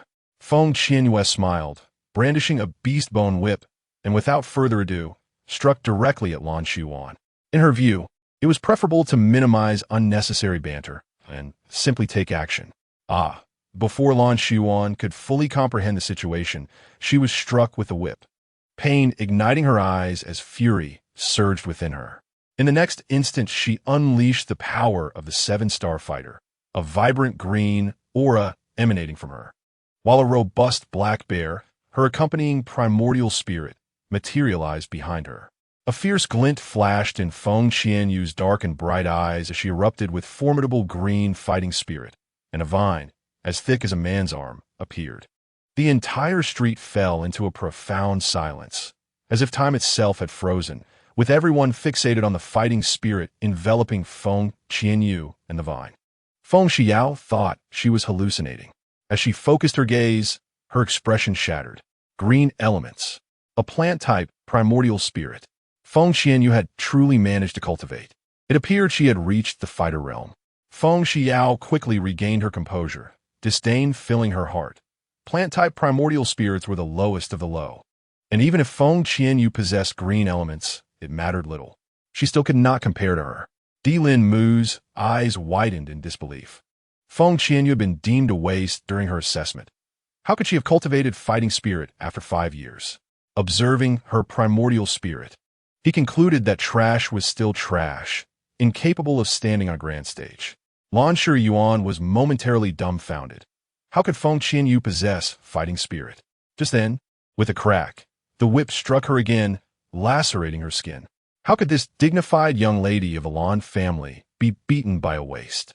In a fit of rage, Lan Yuan charged at Feng Qianyue, while the black bear behind her opened its massive jaws, ready to tear Feng Qianyue apart. With a swift motion of her left hand, Feng Qianyue commanded the vine to sprout numerous slender tendrils, ensnaring both Lan Yuan and the bear like a giant net. Lan Yuan seethed with fury, no matter how she unleashed her fighting spirit. The vines remained as unyielding as iron, tightening around her and causing excruciating pain. Feng Qianyue lifted the vine, sending Lan Yuan and the bear crashing to the ground, leaving them dazed. Subsequently, she concentrated her fighting spirit into the vines, striking left and right. The onlookers were filled with terror, retreating hastily to avoid being caught in the fray. The fighting spirit radiating from her was powerful and terrifying, clearly surpassing them all. If she was a waste, then they were even lesser than that. "Ah, it hurts. Feng Qianyue, let me go." Lan Shiyuan, bloodied and in disarray, felt an overwhelming hatred. For the first time in her life, she had publicly humiliated herself. Losing to Feng Qianyue would have been acceptable, but losing to Feng Qianyue was unbearable. 5 years ago, she had been a waste that everyone could bully in the capital. Yet today, she was being beaten by someone deemed a waste without any ability to retaliate. Suddenly, Feng Qianyue hurled Lan Shiyuan away. With a thud, Lan Shiyuan crashed into a pillar. Her head split open, and she immediately lost consciousness. "So weak, so pathetic," Feng Qianyue remarked disdainfully as she retracted the vine. After a moment, she lifted her gaze toward the other wealthy young masters, a sinister smile gracing her lips. They had also bullied her in the past. Upon meeting her cold and ruthless gaze, the wealthy young masters trembled and fled in panic. Feng Qianyue had lost her mind. She dared to publicly humiliate Lan Shiyuan in such a brutal manner. The Lan family would undoubtedly seek vengeance. Ah, Feng Qianyue is truly remarkable. Surely, you cannot be genuinely taken with her? In the elegant tea house by the window, a man clad in crimson swayed his folding fan, a playful smile gracing his lips. Di Xiechin regarded the most captivating figure in the crowd with pride, declaring, "It is she who has taken an interest in this king." He had sensed that this woman was exceptional. The token of the fighting god palace in her possession was indeed authentic. Chapter 27. Strike first to gain the advantage. Strike later to face misfortune. Bei Mingyuan gazed across the table at the man opposite him, a knowing smile adorning his exquisitely chiseled visage. "Ashen, why does your tone seem amiss?" Upon returning to the imperial capital, he had heard the gossip and promptly invited Di Xiechin for tea, only to witness a splendid scene unfold on the street. It was quite an eye-opener. He was no stranger to Feng Qianyue. Her engagement annulment with the crown prince 5 years prior had created quite a stir, known by all within the capital. "Oh," Di Xiechin raised an eyebrow. "In the past, you have only felt disdain for other women who admired you. Yet when you mentioned that Feng Qianyue is interested in you, I sensed a hint of arrogance in your tone. Something is afoot." The playful and teasing glint in Bei Mingyuan's fox-like eyes revealed his familiarity with Di Xiechin, whom he had known for 2 decades. Never had a woman evoked such feelings in him. Feng Qianyue was undoubtedly the first. Indeed, like father, like son, little Bao is drawn to Feng Qianyue. Could it be that you two have taken a liking to her? He pondered whether this was a fortunate or unfortunate development. Given that Feng Qianyue was no longer an innocent maiden, it was rumored that she had given birth to a stillborn child 4 years ago. To any observer, it seemed the two hailed from entirely different worlds. Di Xiechin shot him a cold, piercing glance. "You seem to have misheard." Bei Mingyuan, his expression darkening, retorted with a teasing smile. "Feng Qianyue is quite audacious. Does she not fear offending the Lan family?" "She is not a foolish woman," Di Xiechin asserted with unwavering confidence. Despite their limited interactions, the smile on Bei Mingyuan's lips widened, and he ceased fanning himself. "I recall that you have had little contact with her. How can you be so certain?" He smirked. "Surely, there must be some clandestine affair." "My judgment is impeccable," Di Xiechin replied with pride, his obsidian eyes swirling like a deep abyss. "Feng Qianyue shares a certain similarities with you," Bei Mingyuan remarked, his curiosity piqued. Di Xiechin cast a cold, penetrating gaze in his direction and stated, "When she smiles sweetly, appearing innocent and harmless, it signifies that someone is destined for misfortune." Bei Mingyuan smiled faitat. "Am I like that? Isn't it so?" "Cough, perhaps."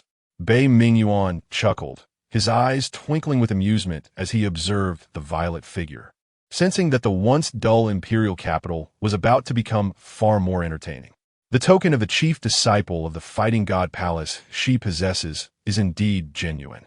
Di Xiechin noted, a fleeting glimmer of intrigue flashing across his phoenix-like eyes.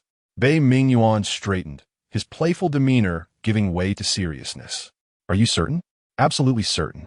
But there is no Feng Qianyue among the chief disciples of the Fighting God Palace, Bei Mingyuan replied, perplexity evident on his handsome countenance. Di Xiechen's lips curled into a knowing smile. From a moment he laid eyes on her, he had sensed her uniqueness. Now, it seemed his instincts had not led him astray. Feng Qianyue's piercing gaze swept across the assembled crowd, her expression as frigid as the lord of the underworld. From this day forth, any who dare to insult or belittle me shall meet the same fate as this stone statue. With those words, she lashed her beast-bone whip towards the distant statue with a thunderous roar. The statue shattered into countless fragments, sending debris flying. Those around her instinctively recoiled, struck by the formidable aura emanating from Feng Qianyue, a surge of inexplicable dread swelling within them. She was no longer the timid, easily bullied weakling of 5 years past. She now radiated an undeniable brilliance. The Lan family ranked third among the 4 great families in the imperial capital, yet she had the audacity to publicly assault Lan Xiyuan, demonstrating her utter disregard for the Lan clan. Such arrogance, such pride, such unrestrained defiance. Who would dare to provoke her lightly? As the saying goes, the soft fear the strong. The strong fear the reckless, and the reckless fear those who have nothing left to lose. Feng Qianyue's brazen demeanor indicated that she had cast aside all restraint. And it is often such individuals who are the most formidable. Feng Xiao gazed at the extraordinary woman from afar, momentarily lost in thought, as if she were a stranger. In her memory, Feng Qianyue had never raised her voice, always timid and weak-willed, seemingly foolish beyond redemption. But 5 years had passed, and she had transformed. She was evidently no longer the gullible simpleton of yore. Her earlier remarks had clearly been a declaration of war against Feng Xiao. With a cold smile, Feng Xiao regarded her with the usual air of nobility, hardly taking Feng Qianyue seriously. Very well, since she has come to challenge me, I shall demonstrate through strength who the true favored daughter is. Qianyue, your actions today will surely offend the Lan family. Feng Xiao approached her, her icy visage still etched with concern. And what of it? Feng Qianyue replied, her gaze unwavering. She had returned to the imperial capital not to engage in theatrics with Feng Xiao. Di Limu stepped forward, grasping Feng Xiao's hand. Xiao, look at her contemptuous demeanor. You foolishly attempt to assist her, yet she shows no gratitude. The implication was clear. Feng Qianyue was an ungrateful wretch. Your Highness, she is still my cousin, and I cannot simply abandon her, Feng Xiao said, her eyes reddening, exuding a sense of responsibility. Enough of this futile conversation. We must leave, Di Limu urged, swiftly leading Feng Xiao away, finding the sight of the useless Feng Qianyue distasteful. No matter how adept she was at cultivating combat energy, she paled in comparison to Feng Xiao. Even if she were to kneel and plead for his favor, there would be no change of heart. His betrothed must be the true favored daughter. Suddenly, Feng Qianyue obstructed their path and seized Feng Xiao's left hand. The sound of tearing fabric echoed as Feng Xiao, caught off guard, felt her sleeve torn asunder, revealing her delicate, snow-white arm. Realizing something, a bolt of panic surged through her. Oh heavens, cousin, where is your marriage token? Feng Qianyue exclaimed loudly, her voice resonating with urgency, as if fearing the surrounding crowd would not hear her. In an instant, all eyes were fixated on Feng Xiao's flawless arm, shockingly bare. There was no marriage token. She was still unmarried. In other words, she had lost her virtue before marriage. Feng Xiao's complexion turned ashen, her heart fluttering with unease. Indeed, her innocence was gone. That night, she and Di Limu succumbed to their emotions, unable to restrain themselves, leading to an uncontrollable situation. Observing this, Di Limu hastily shielded Feng Xiao behind him and raised his hand to strike Feng Qianyue across the face, cursing her as a wretched harlot. However, with a swift motion, Feng Qianyue retaliated, delivering a resounding slap to Di Limu's face, embodying the principle that the first to strike prevails while the latter suffers. She yearned to obliterate this ingrate. Yet, he was the prince of a nation. No matter her fury, she could not recklessly take his life in broad daylight. Di Limu stood there, bewildered, his face a tapestry of confusion and pain, stars dancing before his eyes. Once he regained his senses, his expression twisted into one of fury and terror, his cold gaze venomous. Feng Qianyue, how dare you strike me? Diling mo bello uding raje. I strike at you, you ungrateful wretch. Feng Qianyue retorted sternly, her murderous intent gradually subsiding. Chapter 28. Is it polite to send her a ground of corpses? Di Lingmu was momentarily stunned, his voice rising in anger. What nonsense are you spouting? Years ago, when the Empress faced complications during childbirth, the physicians and alchemists of the imperial capital were at a loss, nearly resulting in the death of both mother and child. It was my mother who exerted herself to save you and the Empress. Feng Qianyue replied coldly, her countenance unyielding. The crowd murmured in surprise, unaware of such events. It was revealed that Feng Qianyue's mother was the savior of the prince. In an instant, public sentiment shifted. They gazed at Feng Qianyue with sympathy and pity.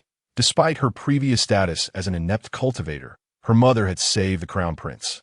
Without her mother, there would have been no crown prince. Di Lingmu observed the expressions of the onlookers, veins bulging on his forehead, his gaze sharp enough to pierce. Indeed, your mother saved the Empress and me, but the royal family compensated her. My father even arranged a marriage. The crowd fell silent upon hearing this. So, the engagement had come about in this manner. Feng Qianyue was deemed a waste, yet the crown prince had not cast her aside. He was not entirely ungrateful. The dissolution of the engagement was attributed to Feng Qianyue's own infidelity. Yet, she had claimed to be a victim of drugging and betrayal. In that moment, the spectators were at a loss, unsure of which side to take. Before I turned 10, the crown prince did not distance himself from me. It was only after my aptitude was revealed to be lacking that he changed his demeanor, allowing the nobles of the imperial capital to harm and humiliate me. I ask all present, if you exerted yourselves to save another, only to see your own children suffer while the benefactor looked on with indifference, would you not feel disheartened? Feng Qianyue addressed the gathered crowd. Such a white-eyed wolf. This person does not deserve salvation. Indeed, it would have been better had he perished early. I regret saving him. It is unconscionable. I do not seek his life in return, but at the very least, he should have stood up. In an instant, the tide of public opinion shifted once more, aligning with Feng Qianyue. The crowd regarded Di Lingmu with disdain and mockery, astonished that the crown prince could be such a person, utterly devoid of gratitude. Feng Qianyue clenched her fists, her eyes icy and sharp as blades, her heart brimming with unexpressed frustration and fury, astonished by Feng Qianyue's cunning. In a fleeting moment, everything changed. Let her image alongside the crown prince be utterly destroyed. Feng Qianyue, you tread paths untraveled in heaven and recklessly barge into hell. Do not blame me for disregarding our sisterhood. She wishes for her to descend into the depths of hell. 5 years ago, I was deceived into an ancient temple, orchestrated by someone intent on tarnishing my purity, rendering my engagement to the crown prince untenable. Feng Qianyue spoke languidly, now completely certain that the incriminating document was planted by Feng Qianyue. In her past naivety, she had believed her to be virtuous, having confided in her how deeply she missed her parents. The common folk, upon hearing this, felt a surge of sympathy for Feng Qianyue, astonished that such malevolence could exist, their faces reflecting indignation. Suddenly, they all turned their gaze towards Feng Qianyue, shielded by the crown prince. The woman bore no virginity token. Observing the crown prince's protective demeanor towards her, it was evident that a clandestine affair existed between them. Coupled with Feng Qianyue's earlier remarks, the realization struck. Heavens! The pride of the Feng family had committed such a heartless act, usurping her cousin's betrothed. Feng Qianyue, feeling the scornful gazes of the crowd, nearly spewed blood and despair. Applause erupted. How delightful! The truth from 5 years ago had finally come to light. It appeared that the accusations against the eldest daughter of the Feng family had been misplaced. Bei Ming Yuan observed Feng Qianyue with a knowing smile, having suspected the complexity of the situation back then. Yet what did it matter to him? Which family was devoid of its share of sordid affairs? Feng Qianyue raised her gaze towards the aloof and dignified Di Xiechun, having noticed him long ago. His penetrating eyes were sharp and aggressive, exuding an intensity she could not ignore. Then, her attention shifted to the man in red beside her. Clad in a striking crimson robe, he was ostentatious, with exquisite features that embodied charm, his fox-like eyes alluring and sentimental. His thin red lips curled into a barely discernible wicked smile, striking a handsome yet flamboyant figure, exuding an air of both seduction and delicacy. Such a feeble man, she could easily best 10 of him. His ostentation was not to her taste. A chun. She is looking at me. She is indeed looking at me. Bei Ming Yuan chuckled like a flamboyant peacock, casting a flirtatious glance at Feng Qianyue. She looked at me first, Di Xie-chan retorted disdainfully, raising his hand to close the window on Bei Ming Yuan's side. Feng Qianyue withdrew her gaze, her expression icy and resolute. What transpired 5 years ago was precisely as I have recounted. I believe that while man may act, heaven observes, and those who commit unjust deeds shall meet their own demise. With that, she turned elegantly to depart. Suddenly, she halted, fixing her gaze on Di Ling Mu. Crown Prince, if you are a man, hasten to wed Feng Qianyue. A woman's loss of virtue before marriage is most unbecoming. A faint smile graced her lips before she quickly exited. The onlookers, upon hearing her words, began to extol Feng Qianyue. Although they lacked tangible evidence, they were not oblivious to the sordid gossip surrounding affluent families. 5 years ago, it was highly likely that Feng Qianyue had orchestrated Feng Qianyue's downfall, especially since she now found herself entwined with the crown prince. To their astonishment, Feng Qianyue publicly urged the crown prince to marry her, showcasing her magnanimous spirit. Feng Qianyue, listening to the praises directed at Feng Qianyue, felt an insatiable rage bubbling within her, wishing she could crush her teeth in frustration. From the moment she departed from the hall of the fighting deities, she pondered how to teach Feng Qianyue a lesson, showcasing her current accomplishments. To her dismay, upon arriving in the imperial capital, and before even entering her home, her reputation was utterly tarnished by the very person she sought to confront. Di Lin Mu's expression darkened, his thin lips pressed tightly together. 5 years prior, he had become a laughingstock in the imperial capital due to Feng Qianyue. Now, 5 years later, his name was once again besmirched because of her. That wretched woman.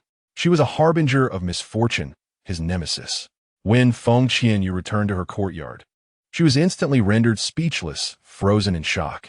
A multitude of corpses lay scattered across the ground, riddled with rodents, snakes, spiders, cockroaches, and frogs. Every little creature in the courtyard had been annihilated. Suddenly, a small, adorable creature darted in front of Feng Qianyue, squatting down with its chubby head tilted, its eyes blinking innocently. With an adorably bewildered expression on its round face, it appeared utterly charming.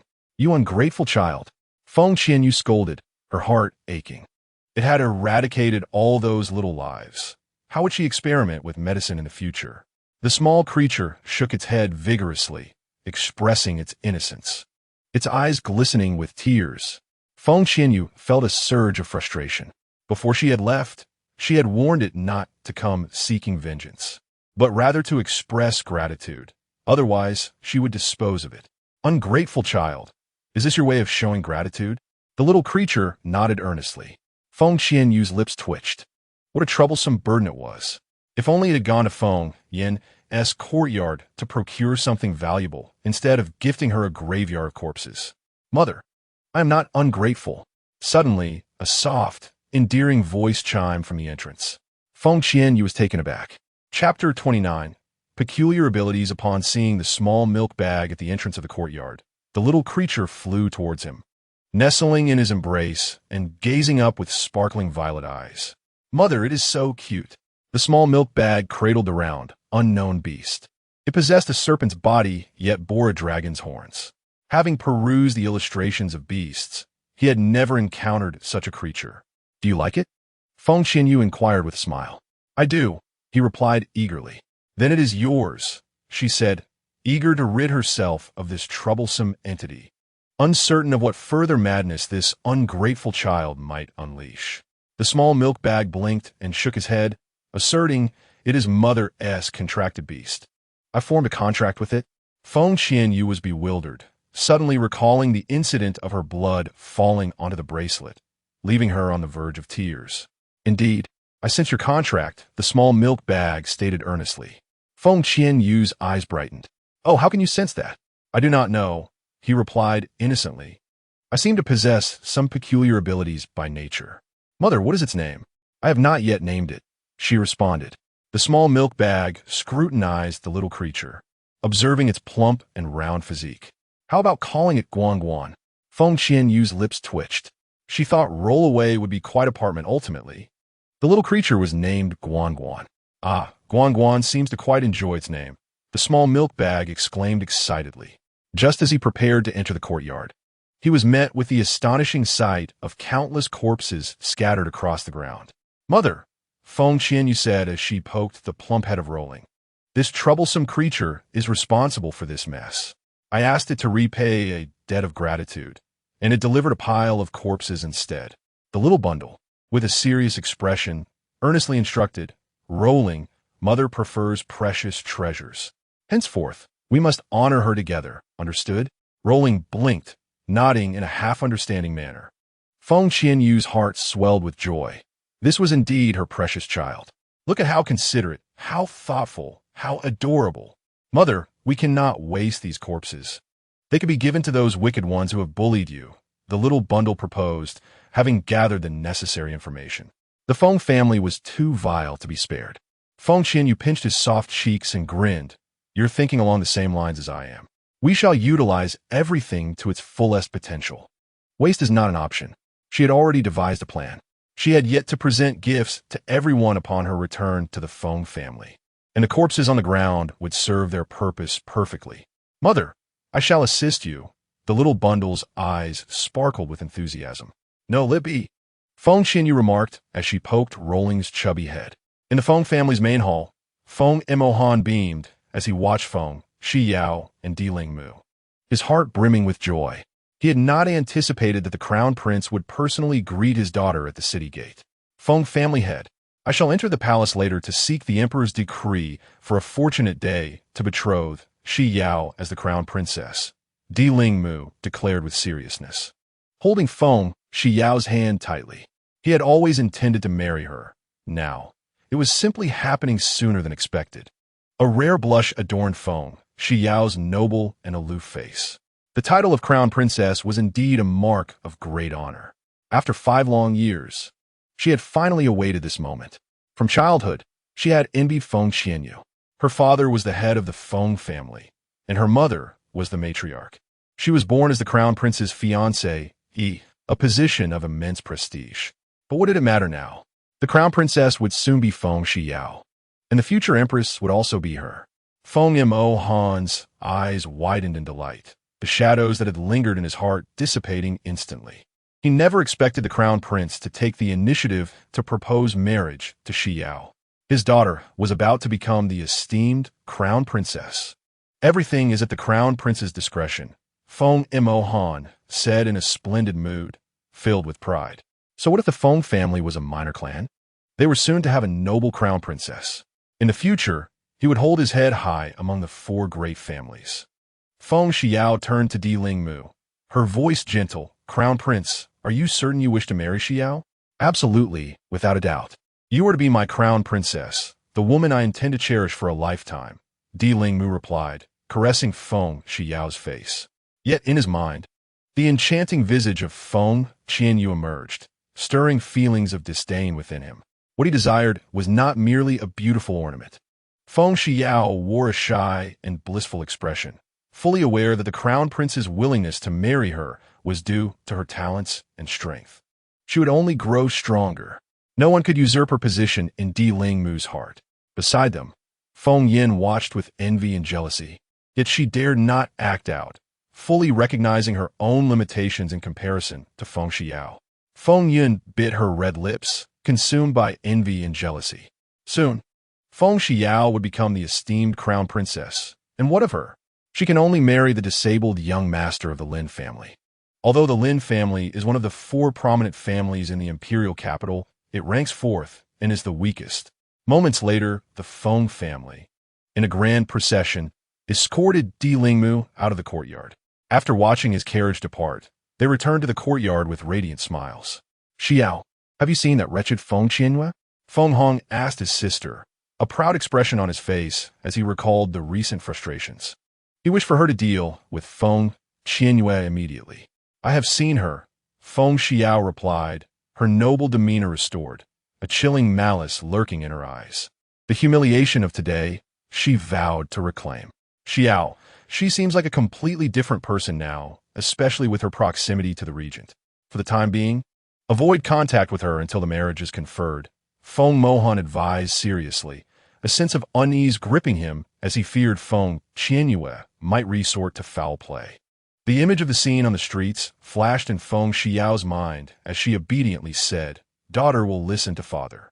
She too wished to avoid any mishaps regarding the betrothal, for she had waited far too long for this day.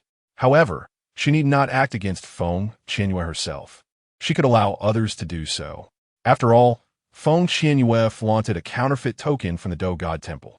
Despite possessing fighting energy now, her status as a Do Master did not qualify her to be the chief disciple of the Do God Temple. To ascend to that position, one must not only possess extraordinary talent, but also contribute to and earn honors for the temple. Otherwise, it was nothing but a distant dream. Thus, the token in her possession was undoubtedly a forgery. It was unexpected that she had barely returned to the imperial capital for a month and had already crossed paths with the powerful regent. "You just returned. Go rest," Feng Mohan said with a beaming smile. Among the three children, he favored Xiao the most for her exceptional talent and dignified demeanor. "This is the future crown princess, the future empress." Feng Xiao curtsied and walked towards her courtyard. As she entered her room and prepared to meditate and cultivate on her bed, her expression shifted to one of horror, her body trembling and contorted in a grimace. Her gaze fell upon blood-soaked remnants of animals, a gruesome sight that sent chills down the spine. Damn it, who did this? Chapter 30. Chaos and Screams. Feng Xiao quickly regained her composure, her face as cold as ice, an aura of frost enveloping her. She suspected it was Feng Qianyue behind this atrocity, but she could not confront her just yet. At 5, she had endured until the age of 9, when she witnessed a mysterious figure destroy Feng Qianyue's dantian and brutally extract her accompanying soul. At 13, she saw Feng Qianyue's reputation shatter, becoming the laughingstock of the imperial capital. Now, at 18, she was on the verge of becoming the crown princess. After all these years, she had bided her time. If Feng Qianyue thought her petty tricks could provoke her into a frenzy, she was sorely mistaken. Until the emperor conferred the marriage, she would not confront Feng Qianyue head-on. Once she obtained the royal marriage contract, that would be the moment for her to settle the score with Feng Qianyue. An entire afternoon passed in chaos within the Feng family, screams echoing as every bed was found stained with the bloody remains of animals, an eerie and terrifying sight. "Master, it must surely be that wretched Feng Qianyue's doing." Lu was seething with rage, her teeth clenched in frustration. She never anticipated that Xiao would return, and yet Feng Qianyue still dared to act so arrogantly. To make matters worse, the crown prince proposed that the emperor bestow a marriage, and at this juncture, they could not afford to deal with Feng Qianyue. What if something untoward occurred and jeopardized the betrothal? She had waited far too long for her daughter to ascend to the position of crown princess. She would not allow anyone to sabotage this opportunity.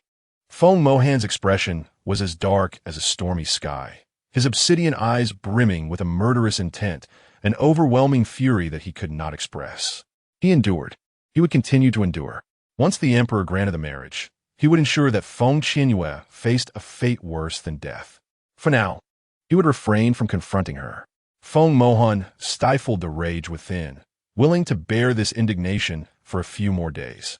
Suddenly, the butler rushed in, a picture of alarm. "Master, trouble is brewing. The Lan family has stormed in with great ferocity, and this old servant could not hold them back," he exclaimed, breathless and visibly anxious. The Lan family was the third most powerful clan in the imperial capital. Feng Mohan furrowed his brow, his countenance dark. The Feng family had no grievances with the Lan family. What could they possibly want? The two families met within the courtyard of the Feng residence. "Young Master Lan, What is the meaning of this intrusion into the Feng household? Feng Mohan asked coldly, his voice imbued with authority, standing tall and unyielding. After all, his daughter was soon to be the crown princess. He had to maintain a strong front. Hand over Feng Qianyue. Young Master Lan demanded furiously, his anger palpable. Upon witnessing his sister's miserable state, he yearned to flay the skin from Feng Qianyue's body. Feng Qianyue has publicly harmed my sister. I demand retribution in blood. Young Master Lan's brother declared, his face set in grim determination. Feng Mohan was initially incensed, but upon hearing their words, he felt a surge of delight within. It seemed heaven was on his side. It was entirely Feng Qianyue's arrogance that had led to this predicament. How dare she publicly injure a member of a Lan family? Was she courting death? Mr. Liu, escort the young masters of the Lan family to the young lady's quarters. Feng Mohan instructed the butler, eager for them to mete out punishment to Feng Qianyue. Yes, yes, of course, Mr. Liu replied, promptly leading the Lan family members toward Feng Qianyue's abode. The rest of the Feng family, upon learning of the situation, could hardly contain their glee. The Lan family was not to be trifled with, and Feng Qianyue was surely doomed. In the courtyard, may I have another bowl? Di Yijin implored, gazing longingly at Feng Qianyue, who was busy preparing desserts. Initially, he had come seeking the unruly child, but upon discovering Feng Qianyue engaged in culinary pursuits, his disdain had quickly dissipated. At first, he had been dismissive. After all, what delicacies had he not tasted within the palace? Yet, after savoring a single bowl, he felt as though he had been touched by the divine, the flavors surpassing those of the royal kitchen by 1,000-fold. Feng Qianyue replied with a feigned smile, "You have already consumed 2 bowls, and if memory serves, you were the one who initially expressed disdain." Di Yijin's lips twitched slightly as he earnestly admitted, "I was mistaken. I should not have underestimated your culinary skills. The imperial chefs cannot compare to you. Help yourself," Feng Qianyue generously offered, for had it not been for his assistance in the preparation, he would not have been entitled to a free meal.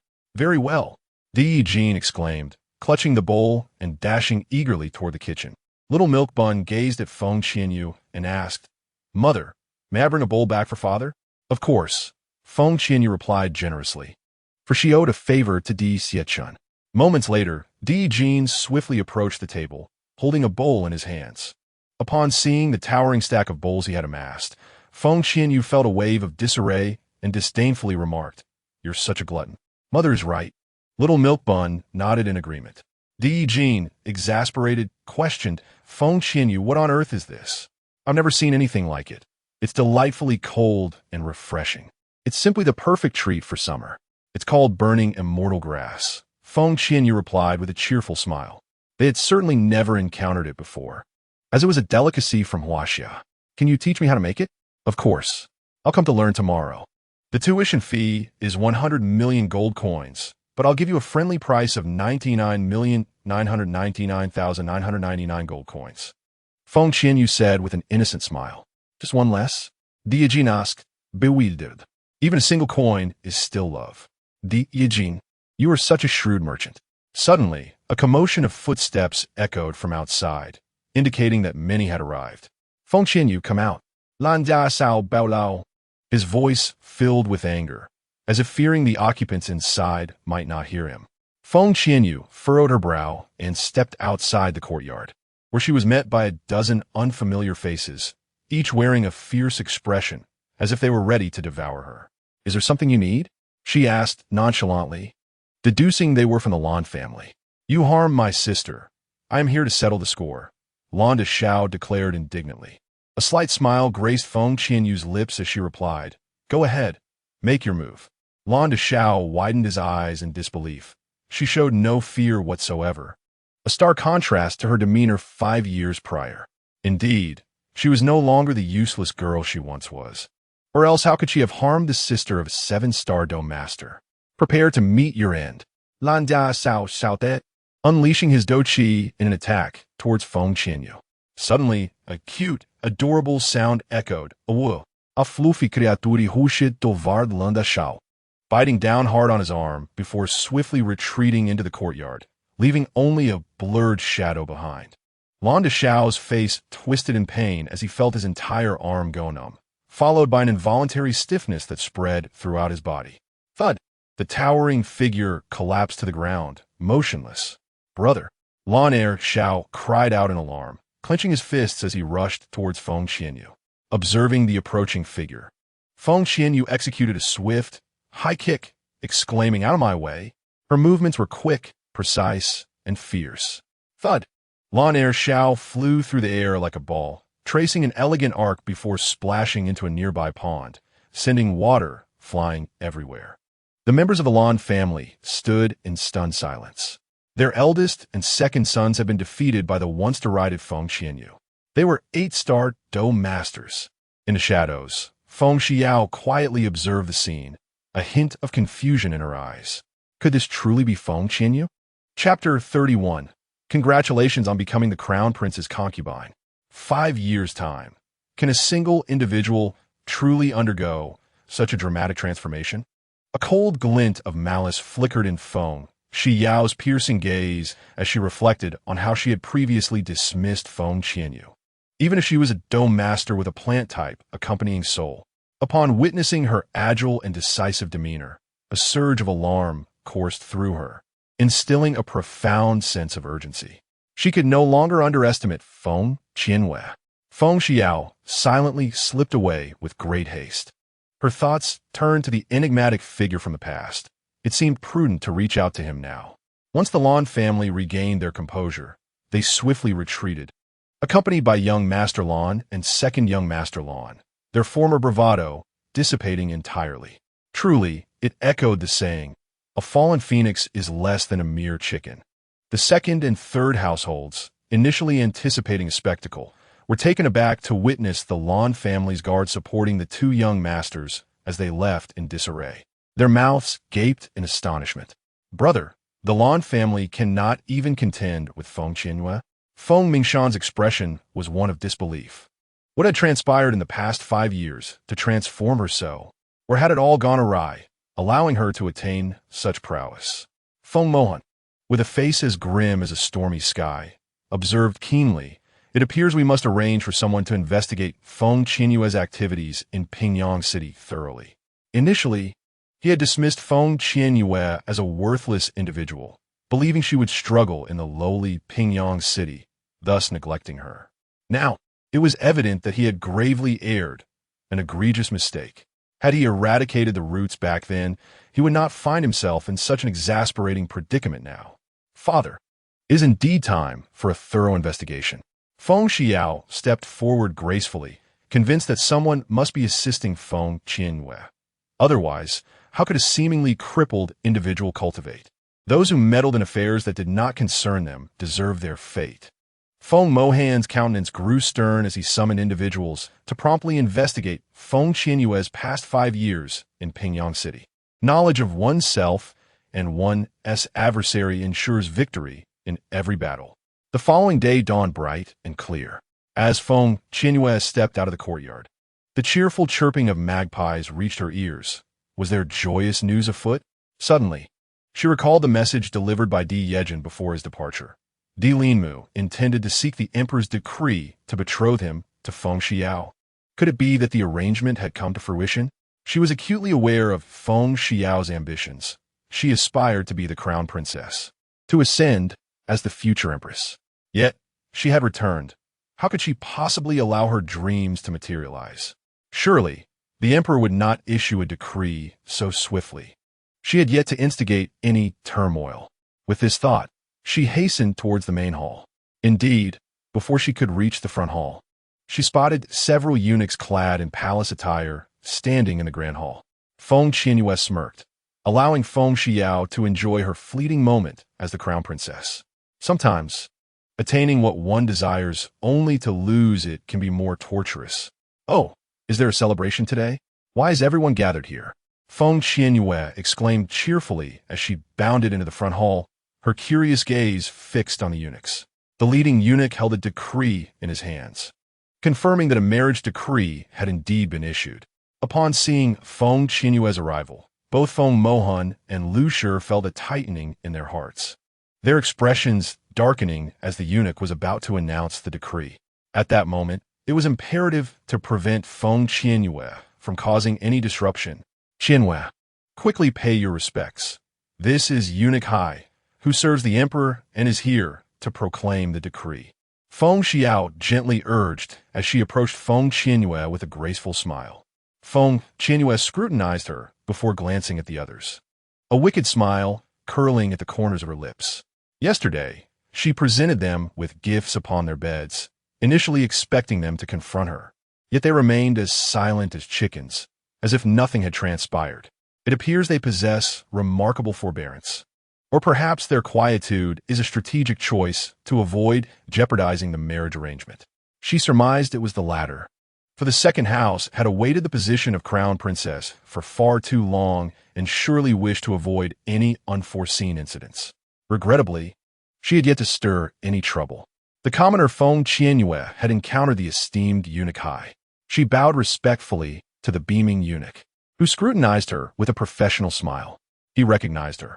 After all, she had been quite the sensation 5 years prior, making it impossible for him to forget. The uproar surrounding her broken engagement with the crown prince had echoed throughout the city. Little did he expect that 5 years later, upon her return to the capital, she would have captured the affections of the young heir and even spent a night at the Regent's residence, an event that had sent ripples through the palace. He could only express his admiration with 2 words: impressive. With a twinkle in his eye, Eunuch Hai nodded and cleared his throat, declaring that he would not prolong the matter any further, and proceeded to announce the imperial decree. I summon Miss Feng Xiao of the Feng family to accept the edict. The commoner replied, I accept the edict. Instantly, Feng Xiao knelt, a noble smile gracing her lips, her heart racing and hands trembling with anticipation. For she had awaited this day for far too long. In an instant, the other members of the Feng family followed suit, kneeling in unison. Feng Mohan and Lady Lu were beside themselves with excitement. Their daughter was to become the crown princess. They would soon be part of the royal family. And who would dare look down upon them then? Feng Qianyue observed without kneeling. It was not her decree to accept. Eunuch Hai cast a glance at her, but said nothing, recalling the regent's demeanor before the emperor yesterday. This young lady was not to be trifled with. By the will of heaven, the emperor decrees. Miss Feng Xiao of the Feng family is a virtuous character, graceful demeanor, and outstanding appearance. As the crown prince has reached the age of maturity, it is time for him to wed. Therefore, Miss Feng Xiao is to be granted in marriage to the crown prince as his secondary consort, with an auspicious date to be chosen for the wedding. Oh, Eunuch Hai, did you not misread the decree? Should it not be crown princess instead of secondary consort? Feng Qianyue inquired earnestly, nearly stifling a laugh. Surely, she had not misheard. Eunuch Hai, still beaming, responded, Miss Feng, I assure you, I have read it correctly. It is indeed the secondary consort. Oh, Feng Qianyue said with a significant tone, turning her gaze towards the still kneeling Feng Xiao. Xiao, do accept the edict. Upon hearing the title of secondary consort, Feng Xiao felt as though she had plunged into a 1,000-year ice cavern, her entire being chilled to the bone, extinguishing all her previously ignited excitement. After waiting for so many years, she had finally anticipated the emperor's matrimonial bestowal, believing the position of crown princess to be hers by right. Yet it was merely that of a secondary consort. Second miss, will you not accept the edict? Eunuch Hai's voice turned frosty. I accept the edict, and I thank your majesty for this great favor. Feng Xiao reluctantly raised her hands to accept the decree, her expression as frigid as frost. The Feng family was but a minor clan, although she was now a disciple of the inner sect of the Hall of Combat Gods. She lacked the standing to refuse the decree. Congratulations, Miss Feng. I shall return to the palace to report, Eunuch Hai concluded, before departing with the others in grand procession. Feng Mohan and Lu Shi sat on the ground, their expressions ashen. The title of the crown prince's secondary consort, though it contained an additional word, represented a stark disparity in status. Their beloved Xiao, so remarkable, how could she merely be the crown prince's secondary consort? Congratulations, cousin Xiao, on becoming the crown prince's secondary consort, Feng Qianyue remarked, a mischievous smile dancing at the corners of her lips. What had gone awry? Chapter 32. The Lan family sought her assistance, but what did she have to fear? It was undoubtedly the emperor who intended to decree Feng Qianyue as the crown princess. Could it be that a breathtakingly beautiful and aloof visage surfaced in Feng Qianyue's mind? The previous day's incident on the streets had also involved Di Xiechun. Could it be he who intervened? If so, she would be quite grateful to him. Just look at Feng Qianyue's current state. So desolate, so sorrowful, so heartbroken, so disappointed. Feng Qianyue rose, holding the imperial edict, her exquisite face adorned with her customary nobility. Thank you, cousin. I will fulfill my duties as the crown prince's secondary consort and strive to become the crown princess at the earliest opportunity. Feng Qianyue was eager to witness her humiliation. How could she allow that to transpire? A secondary consort was merely a secondary consort. One day, she would ascend to the position of crown princess. She firmly believed that the emperor's decree must have originally been for the crown princess, and it was only due to unforeseen circumstances that it had transformed into a secondary consort status. Then you must work diligently, lest you find yourself unable to maintain even the position of secondary consort, Feng Qianyue said with a sardonic smile, having already torn away the facade. She had no desire to continue the charade. Her earlier congratulations were merely a veil of irony.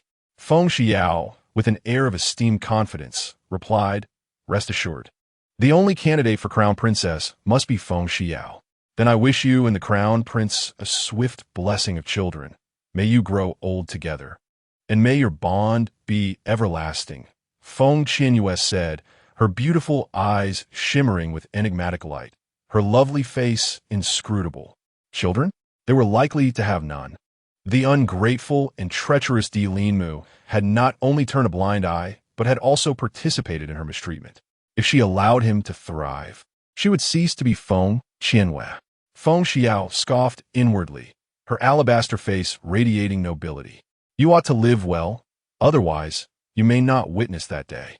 I will certainly outlive you, crown prince's secondary consort, Feng Qianyue replied meaningfully before departing in high spirits. Feng Qianyue's gaze was like a venomous dart, fixated on her retreating figure, her hand clutching the imperial edict trembling slightly. Her heart twisted in turmoil. She despised the term crown prince's secondary consort more than anything. Yet, she had to feign indifference. Regardless of the circumstances, she could not afford to lose face in front of Feng Qianyue. Qianyue, do not fret. With your talent and abilities, you will inevitably become the crown princess, Lu Shi consoled, gripping Feng Qianyue's hand, though she too felt the pain deeply. Feng Mohan, recalling Feng Qianyue's earlier derisive demeanor, was engulfed in fury. Qianyue, your father believes you will become the crown princess. Sister, only you are worthy of being the crown princess, Feng Hong asserted firmly. Qianyue, I too have faith in you, Feng Yin pretended to say, secretly reveling in the irony that the ever-noble Feng Qianyue was now merely a secondary consort. The entire Feng Ming mountain family, comprising 4 members, voiced their support for Feng Qianyue while secretly delighting in her predicament. If Feng Qianyue truly became the crown princess, who knew how the second branch would flaunt their pride? Feng Qianyue gripped the imperial edict firmly in her right hand, her countenance embodying an air of haughtiness. Regardless of how others perceived her, she remained unscathed by their derision, growing ever more resolute in her pursuits.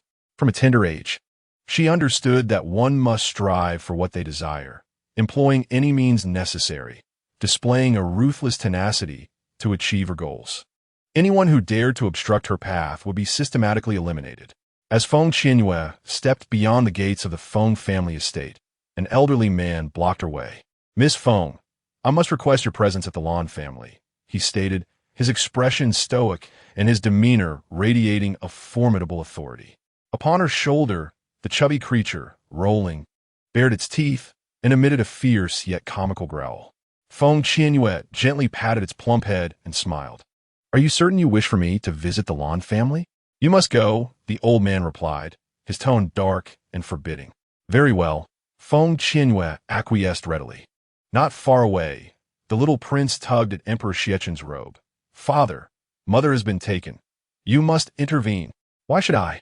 Emperor Xiechun raised an eyebrow. They will harm mother. The little prince insisted anxiously. He was aware of his mother's ability to protect herself, yet he believed his father could swoop in like a hero, garnering favor in the process. He fretted over the situation, wishing to see her adeptly navigate this crisis. Otherwise, she would not deserve to remain by his side. Should she be unable to handle such a trivial dilemma, she is unworthy of your company. Emperor Xiechen's handsome features were as cold as ice, his obsidian eyes shimmering with a piercing brilliance. The little prince's eyes lit up with excitement. Father, you agree that the beautiful sister may become my mother. She is a chef, he corrected. The little prince pouted. Well, a chef is still a mother. I shall be patient. At the Lan family estate, Feng Qianyue wore a nonchalant expression, devoid of any anxiety or trepidation. What business does the head of the Lan family have with me? Lan Pingyu's gaze was sharp as a blade, his face set in an icy scowl, exuding an air of solemn authority. You have not only harmed my daughter, but also injured my 2 sons. Lan Jun remains unconscious from poisoning. I can assist him in curing the poison for a price of 20 million gold coins, Feng Qianyue stated plainly. With a thunderous clap, Lan Pingyu struck the nearby tea table, splintering it into a heap of debris. Outrageous! Your demonic pet caused his poisoning, and you dare to demand payment? How shameless! He had never encountered anyone so brazen. A chilling smile graced Feng Qianyue's lips. First, it was Lan Xiuan who publicly provoked and bullied me. Then, your 2 sons forcibly intruded into the Feng family to trouble me. I merely acted in self-defense. Is there an issue with that? I care not for your reasons. You have injured my daughter and son, and you must face consequences. Lan Pingyu's face turned ashen with fury, his eyes burning with a desire to rend Feng Qianyue to shreds. The Lan family ranked 3rd among the powerful clans of the capital. They could not allow a disgraced individual to trample upon their dignity. Without my antidote, your son is as good as dead. If you possess the courage, go ahead and kill me. Feng Qianyue replied with a smile that was both mocking and enigmatic, fully aware that he would not dare to make such a gamble. They had undoubtedly sought healers and alchemists yesterday, yet none could assist the young master of the Lan family. That was why they had come to her this morning, and now that the tables had turned, she felt no fear. Lan Pingyu glared, his expression a mix of desperation and fury. Indeed, he could not afford to kill her at this moment. Yesterday, upon Lan Jun's return, they summoned both a physician and an alchemist. However, by morning, both expressed their utter helplessness and suggested that he seek a more skilled practitioner. Reluctantly, he dispatched someone to bring Feng Qianyue over. After all, it was her magical pet that had bitten his son, so she should possess a remedy. 20 million gold coins. I shall immediately assist in detoxification. Feng Qianyue commanded with an assertive and domineering tone, leaving no room for negotiation. Lan Pingyu glared at her with icy disdain. Very well. Approximately a cup of tea later, Lan Deshao's previously swollen arm returned to normal, leaving the accompanying physician and alchemist in a state of astonishment. With just a single pill and a silver needle, the young lady had eradicated the poison. How miraculous! She exclaimed, turning to Lan Pingyu with a smile now. Shall we discuss payment? Who harmed my granddaughter and grandson? A thunderous voice boomed, causing those present to look at Feng Qianyue with malicious glee. The patriarch of the Lan family had emerged from his seclusion, and her fate seemed sealed. Chapter 33. The ghostly physician is Feng Qianyue. Feng Qianyue raised an eyebrow and remarked with a knowing smile at Lan Pingyu. Lan patriarch, do hasten with the payment. I can cure the second young master, but I could just as easily allow him to be poisoned again. Her threat ignited Lan Pingyu's fury, yet he inwardly scoffed. Even if he bestowed upon her 2 million gold coins, she would still need the means to leave the Lan residence. Suddenly, a venerable elder, exuding an air of authority, entered the room, his aged face taut and his piercing gaze as sharp as a freshly drawn blade. Father, Lan Pingyu rushed forward, angrily recounting the events of the past 2 days. The elder turned his attention to Feng Qianyue, and upon meeting her vibrant, luminous eyes, he felt an unsettling familiarity, as though he had encountered them before. He pondered deeply. In the next moment, a flicker of shock and joy flashed across his eyes. Could it be her? Those eyes were utterly unforgettable. Years ago, In the Luozhao mountain range, he had been besieged by a horde of high-level spirit beasts, his abdomen torn open, and he had believed himself doomed, engulfed in despair and sensing the approach of death. Then, a masked woman appeared, resembling his savior, not only driving away the beast, but also stitching his wounds and healing him. Later, he learned she was the renowned ghostly physician, famed for her ability to restore life to the lifeless. It was said that seeking her assistance was not merely a matter of wealth. It depended on her whims. If she chose to heal, the cost would be fair. If not, no amount of gold would sway her. In essence, she was shrouded in mystery, with no one knowing her origins. For the past 2 years, he had sought her out, believing that a life-saving grace should be repaid. Yet alas, there had been no trace of her. "Father, you must deal with her at once." Lan Pengyu glared at Feng Qianyue with malice, confident that his father, a warrior of the Dowang realm, could extinguish her with the ease of crushing an ant. "Get out!" The elder barked furiously. "Lan Pengyu et Bosin Gonli Gongman." "Feng Qianyue, you should leave immediately." With a resounding slap, the elder struck Lan Pengyu's head, shouting, "I said for you to leave." Lan Pengyu stood in stunned disbelief, unable to comprehend the situation. What on earth is happening? Is Feng Qianyue who is bullying his granddaughter and grandson? Why should he be the one to leave? Get out, take everyone with you." Old Master Lan declared with a stern expression, exuding an intimidating aura. As the presence of a Do Wang emerged, others felt a chill run down their spines and hurriedly fled. Lan Pengyu, with a look of grievance, had no choice but to leave in defeat, for he dared not defy his father's orders. Could he possibly wish to confront Feng Qianyue alone? Upon this thought, his mood instantly brightened, and he waited in the courtyard for Feng Qianyue to emerge, looking utterly defeated. Inside the room, Feng Qianyue fixed her gaze upon Old Master Lan with a bemused smile. It had been 2 years since they last met, and he appeared to be in much better spirits. Suddenly, Old Master Lan dropped to his knees. Feng Qianyue was taken aback. It seemed inappropriate for an elder to show her such reverence, as if she were the one who had wronged him. "I shall never forget the life-saving grace bestowed upon me by the Laozhao Mountains." Old Master Lan expressed with deep gratitude, his heart swelling with unspoken emotion. He had never anticipated that the legendary ghost doctor was, in fact, Feng Qianyue. He was well aware of the rumors surrounding her. After all, the incident of the broken engagement 5 years ago had been too sensational to ignore. Indeed, it was she who had saved the queen and the prince with her remarkable medical skills, or else there would have been 2 corpses. "Oh!" A knowing smile played at the corners of Feng Qianyue's lips. Old Master Lan continued earnestly, "If it were not for you 2 years ago, I would have long since reported to the King of Hell.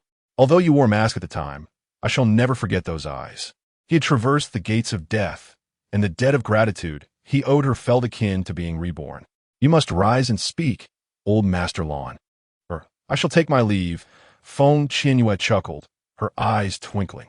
In truth, she had recognized Lan Minghui back then, which prompted her to intervene. Today, that act had proven fortuitous. Old Master Lan sprang to his feet, a proud smile gracing his face. "It seems I did not mistake my benefactor. I do not wish to reveal my identity as the ghost doctor," Feng Qianyue replied lightly, for she despised complications and did not want to be pursued by a throng of admirers. "Rest assured, my dear benefactor, I shall remain discreet," Old Master Lan promised, his heart brimming with joy and pride. While others remained oblivious to the ghost doctor's identity, he was in the know. The notion that the ghost doctor wore a mask due to unattractiveness was utterly ludicrous. She was in fact a kind-hearted and beautiful fairy. Creak! The door swung open. Lan Pengyu gazed in astonishment, witnessing his father standing beside Feng Qianyue, beaming as though she were a revered guest. Suddenly, Feng Qianyue halted. "Remember to keep Lan Shao quiet. He has awakened," she said, her lips curling up slightly. Old Master Lan glanced at his eldest grandson, lying on the bed, and chuckled. "If he dares to speak out of turn, I shall have his tongue." The eldest grandson, feigning sleep, winced at the thought. He would rather endure anything than risk speaking out of turn. At this moment, he trembled uncontrollably. Reflecting on his foolish actions from the previous day, He felt an overwhelming desire to slap himself. It was unlikely that anyone in the imperial capital could fathom that the infamous Feng Qianyue was, in fact, the enigmatic ghost doctor. Lan Pingyu was once again taken aback. To his astonishment, his father was engaging in cheerful conversation with Feng Qianyue, yet he could not comprehend their words. Unfilial son, do not hesitate to present gold coins to Miss Feng. Lan Leoi glared fiercely at Lan Pingyu, his voice booming with authority. Though Lan Pingyu questioned his life's choices, he complied without delay. Feng Qianyue accepted the gold coins with satisfaction. Miss Feng, this is a spiritual fruit for you, Lan Leoi proclaimed, retrieving an orange fruit from his spatial ring and offering it to Feng Qianyue. She took it and examined it closely. Lan Pingyu's eyes widened in disbelief. His father had gifted the spirit joy fruit to Feng Qianyue. He had long desired it, yet had been denied. Just as he prepared to intervene, crack. Feng Qianyue took a bite. The sweet and crisp juice burst forth, and she devoured it entirely. Thank you, she said, departing with a carefree demeanor that lifted her spirits. Lan Pingyu's heart bled. His precious spirit joy fruit was gone, consumed by Feng Qianyue. Father, you. Lan Leoi turned to him, his expression stern and commanding. From this day forth, anyone from the Lan family who dares to bully Feng Qianyue shall be met with severe punishment and expelled from the family. Lan Pingyu was left speechless. You will notify everyone that henceforth, Feng Qianyue is the esteemed guest of all our medicinal shops. We shall spare no effort in procuring any herbs she desires. Lan Leoi declared resolutely. Chapter 34. Di Xiechin, you scoundrel father, why are you so kind to Feng Qianyue? Lan Pingyu, as the family head, quickly regained his composure, sensing that something was amiss. After all, what kind of person was his father?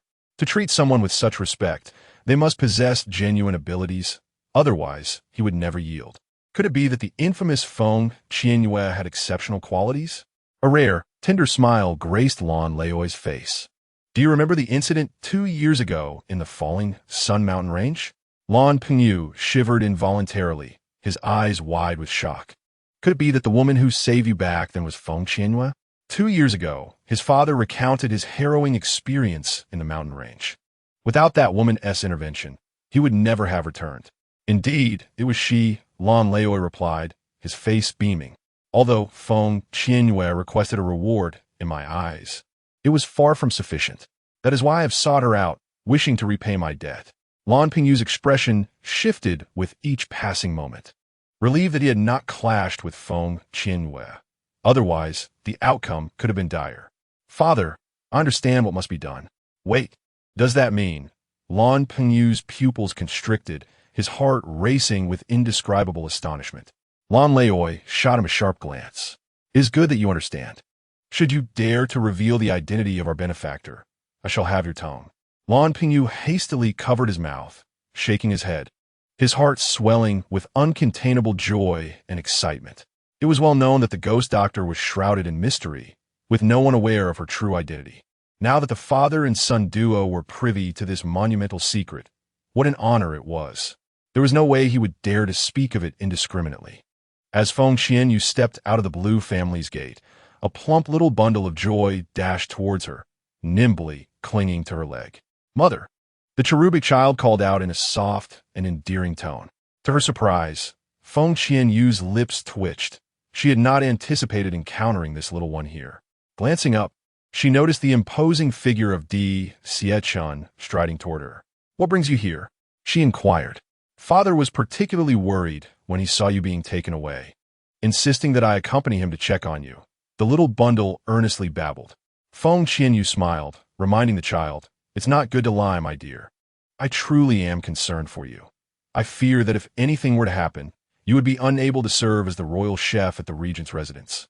Di Xiechin's deep gaze bore into her. His expectation of her safe emergence from the Blue family did not surprise him. After all, he recognized her extraordinary nature. Chef? Feng Qianyue's expression reflected confusion. From this day forth, you shall work as the chef at the Regent's residence, he declared. Coldly, she rejected, I refuse. Why would she deign to become a mere cook in his household? Had he lost his mind? She, a renowned ghost doctor, to prepare meals? Do you not owe me a favor? Dixie Chen queried. A sense of foreboding washed over Feng Qianyue. He advanced toward her, and she instinctively retreated, feeling the weight of his formidable presence. Yet, he continued to close the distance. Suddenly, she placed her hands against his chest, exasperatedly stating, "Why are you getting so close while speaking? What are you so anxious about? Do you fear I might devour you in broad daylight?" Dixie Chen raised an eyebrow, his gaze fixated on her luscious red lips, memories of that day's tender touch and her soft form flooding his mind. With a cold laugh, she derided, "Who knows whether you might suddenly become a maniac and take advantage of me, like that day in the Black Abyss Forest." He was a lecherous scoundrel who had stolen her first kiss. Dixie Chen's assessing gaze swept over her, his expression one of disdain as he replied, "I am not desperate enough to resort to such measures." "That is fortunate," Feng Qianyue replied with a forced smile, her heart seething with indignation. Was he implying that she was lacking in physical appeal? What poor taste he possessed! She was, without a doubt, curvaceous and graceful, possessing both ample bosom and a slender waist. Yet, it was evident that his heart was solely occupied by the little one's mother. Otherwise, how could he have allowed her to bear his child?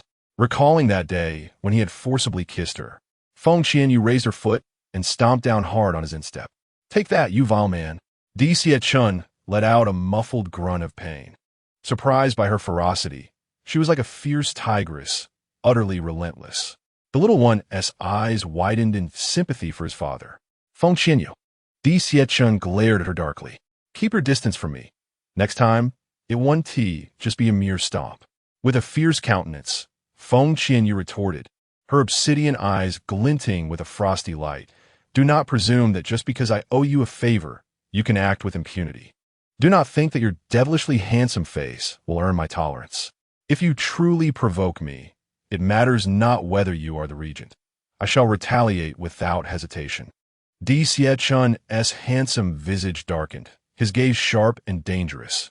She was the first woman to dare to challenge him in such a manner. In the next moment, he domineeringly hoisted Feng Qianyue onto his shoulder, his expression icy as he commanded, "Son, let us return home." "Oh," the little darling blinked innocently.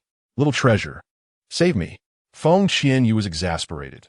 This wretched scoundrel, so adept at wielding his aura, had once again restrained her, leaving her powerless to unleash her own strength. He had better not fall into her grasp, or she would render him immobile and cast him into a brothel. The little darling bit her lip, uttering innocently, "I can't defeat father. Roll over, bite him." Feng Qianyue glanced at the small creature curled up in the little darling's arms, rolling over feigned death.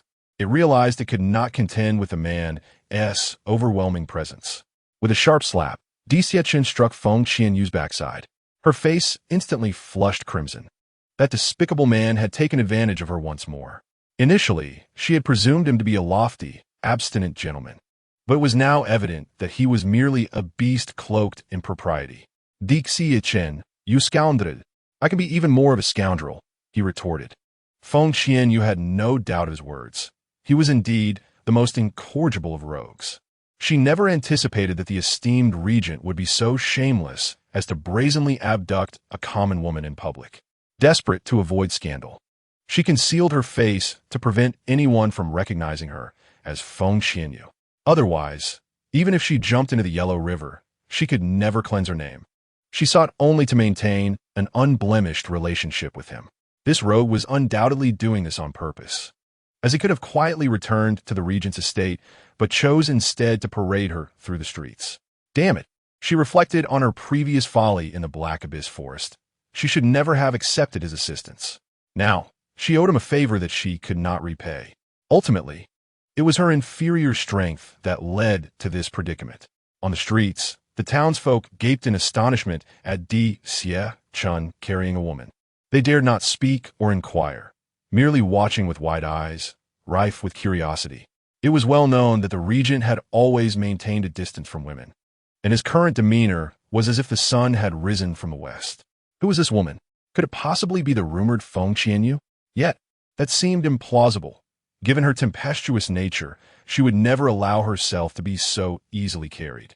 Chapter 35. A secret realm is about to open. The news of Di Xie-chun carrying the woman spread rapidly, igniting a tempest of speculation throughout the imperial capital. Everyone was fervently intrigued by the identity of the woman. Some posited that she must surely be the mother of the young master, for she did not struggle, allowing the regent to carry her, indicating a close relationship. Furthermore, the young master followed obediently, his fair, delicate face adorned with a charming smile, affirming her identity as his biological mother. Soon, the matter reached the Feng family. They were aware that Feng Qianyue had been summoned by the Lan family and could only wonder what tribulation she was enduring there. Thus, the woman in the regent's arms could not possibly be Feng Qianyue. If she were indeed the young master's mother, it would be even better, signifying that Feng Qianyue would be abandoned by both the young master and the regent. With her support stripped away, what was there to fear? Elder brother, shall we seize this opportunity?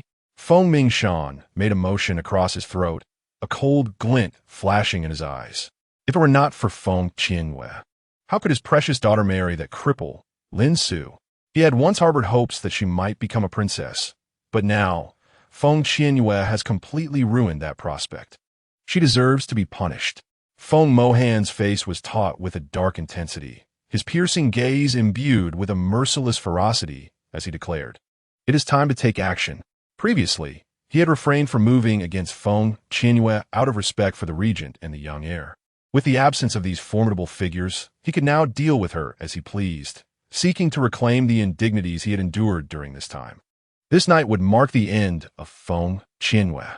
At the regent's residence, Feng Qianyue sat quietly, observing the formidable man opposite her. If glances could kill, Di Xie-chun would have perished before her many times over. The streets were bustling with people, and she wished to remain unrecognized, thus refraining from cursing him. However, once they reached a deserted area, she unleashed a torrent of profanities, only to find he remained unfazed, carrying her off to the regent's abode. At this moment, they exchanged incredulous stares. "What do you truly want?" Feng Qianyue glared at him, her expression devoid of emotion. "Out of personal obligation, you will serve as a cook at the regent's residence for 3 months, Di Xie-chun stated plainly. Feng Qianyue regarded him with wary suspicion. This man was cunning and treacherous, and she had to be on her guard to avoid falling into another trap. It was utterly infuriating. In the past 5 years, she had never been bested by any man. Di Xie-chun was the first to drive her to madness. No wonder her instincts warned her of his danger upon their first encounter. Yet, what could she do, given his undeniable leverage? 1 month, Feng Qianyue bit out. Had she not been so cruel as to leave the little one behind, Di Xie-chun would not have followed her, although retrieving the iron tree flower would pose some challenges. She was confident she would have succeeded in the end. Now, however, she owed Di Xie-chun a favor that she could not escape. 2 months, Di Xie-chun mused. 40 days. Feng Qianyue countered. 2 months, he reiterated.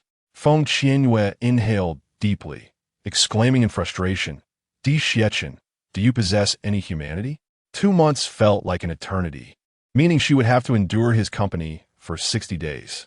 She believed she might be driven to madness, and more importantly, her inner alarms were ringing at full volume.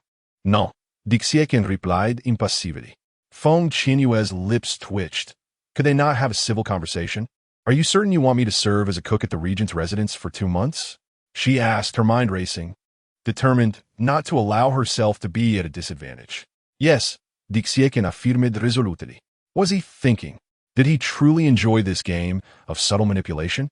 He had offered her proximity to him, only to deliberately rebuff her. 2 months it is, but I have one request. Feng Qianyue's vibrant eyes glimmered with cunning. "Speak. Is there a method to expedite the advancement of my fighting skills?"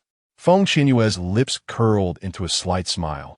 Her foremost desire was to enhance her combat prowess. She had pondered this carefully. Since he was unwilling to let her go, why should she continue to resist and invite unnecessary troubles? In her previous life, she had learned a crucial principle. To thrive, one must be adaptable and possess both humility and ambition. Di Xie-chun was a prodigy. Having reached the Do Huang realm by the tender age of 20, he undoubtedly possessed unique methods for advancement. Why not inquire about his experiences? Perhaps his insights could catalyze her own progress in the realm of combat energy. He was adept in the 7 elemental systems, as was she. Her innate talents were not inferior to his. With newfound clarity, the shadows in Feng Qianyue's heart dissipated, and she found Di Xiachen far more agreeable. "Do you wish for me to assist you in ascending swiftly?" she inquired with a radiant smile.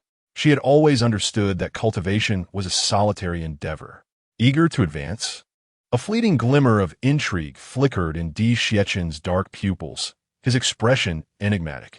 Feng Qianyue nodded vigorously, her fervent desire for progress palpable. She possessed considerable connections, yet they were ultimately external.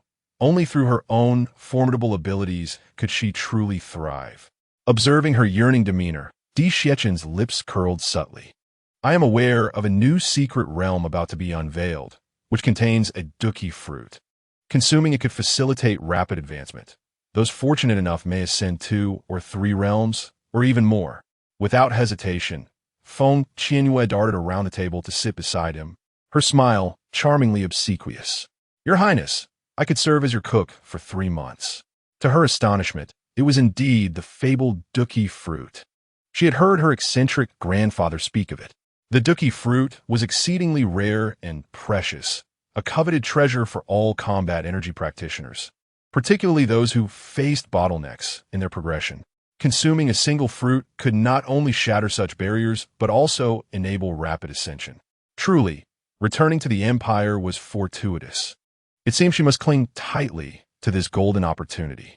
Fortunately, she had not persisted in her previous stubbornness, nearly missing this invaluable information.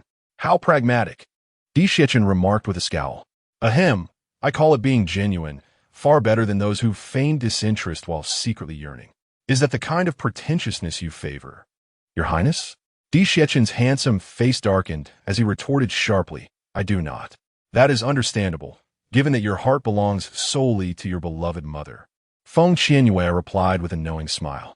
It appeared she had misjudged him. How could he possibly harbor feelings for her? Yet, why did he persist in his entanglement with her? Do not mention that deceased woman. Di Xiachen's demeanor suddenly radiated a terrifying and oppressive aura. The memories of that night filled him with shame, and the realization that Feng Qianyue was not the woman from that evening only intensified his agitation. If he were to entertain any woman, he would prefer it be her.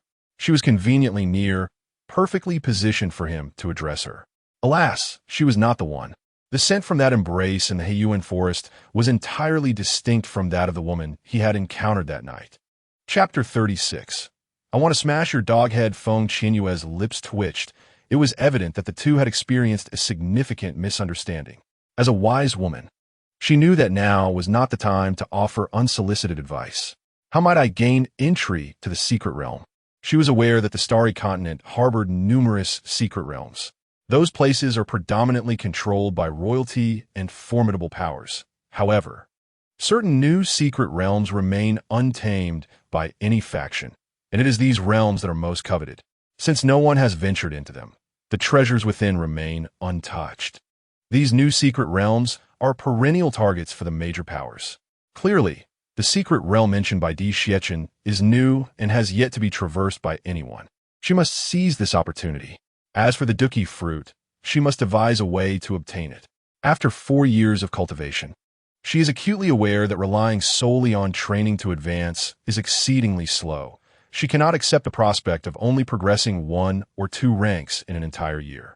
At this rate, when will she ever reach the Dohuang level?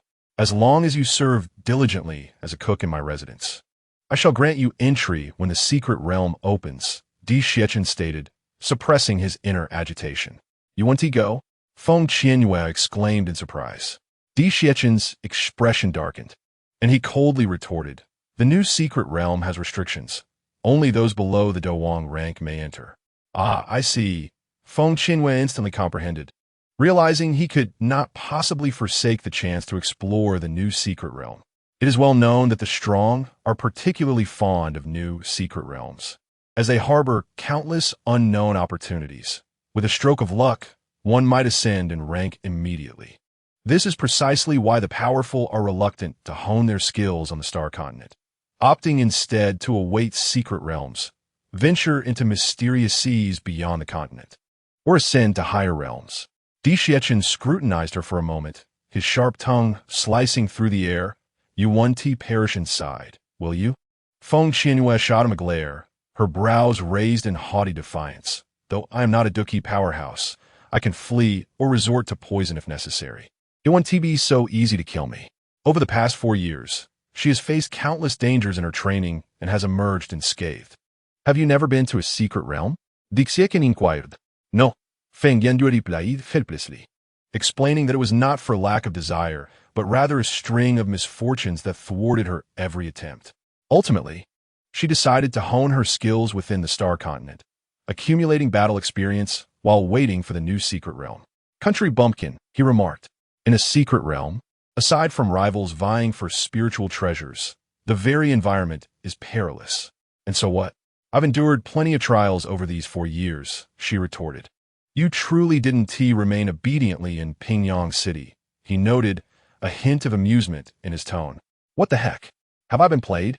She thought, realizing the cunning nature of the man before her. Di Xiachen wore a half-smile, his enchanting eyes glinting with mischief, his mood lifting as he grew increasingly curious about her secrets. Ever since that day when his son stubbornly called her mother, he had dispatched someone to investigate Pingyang City. But to no avail.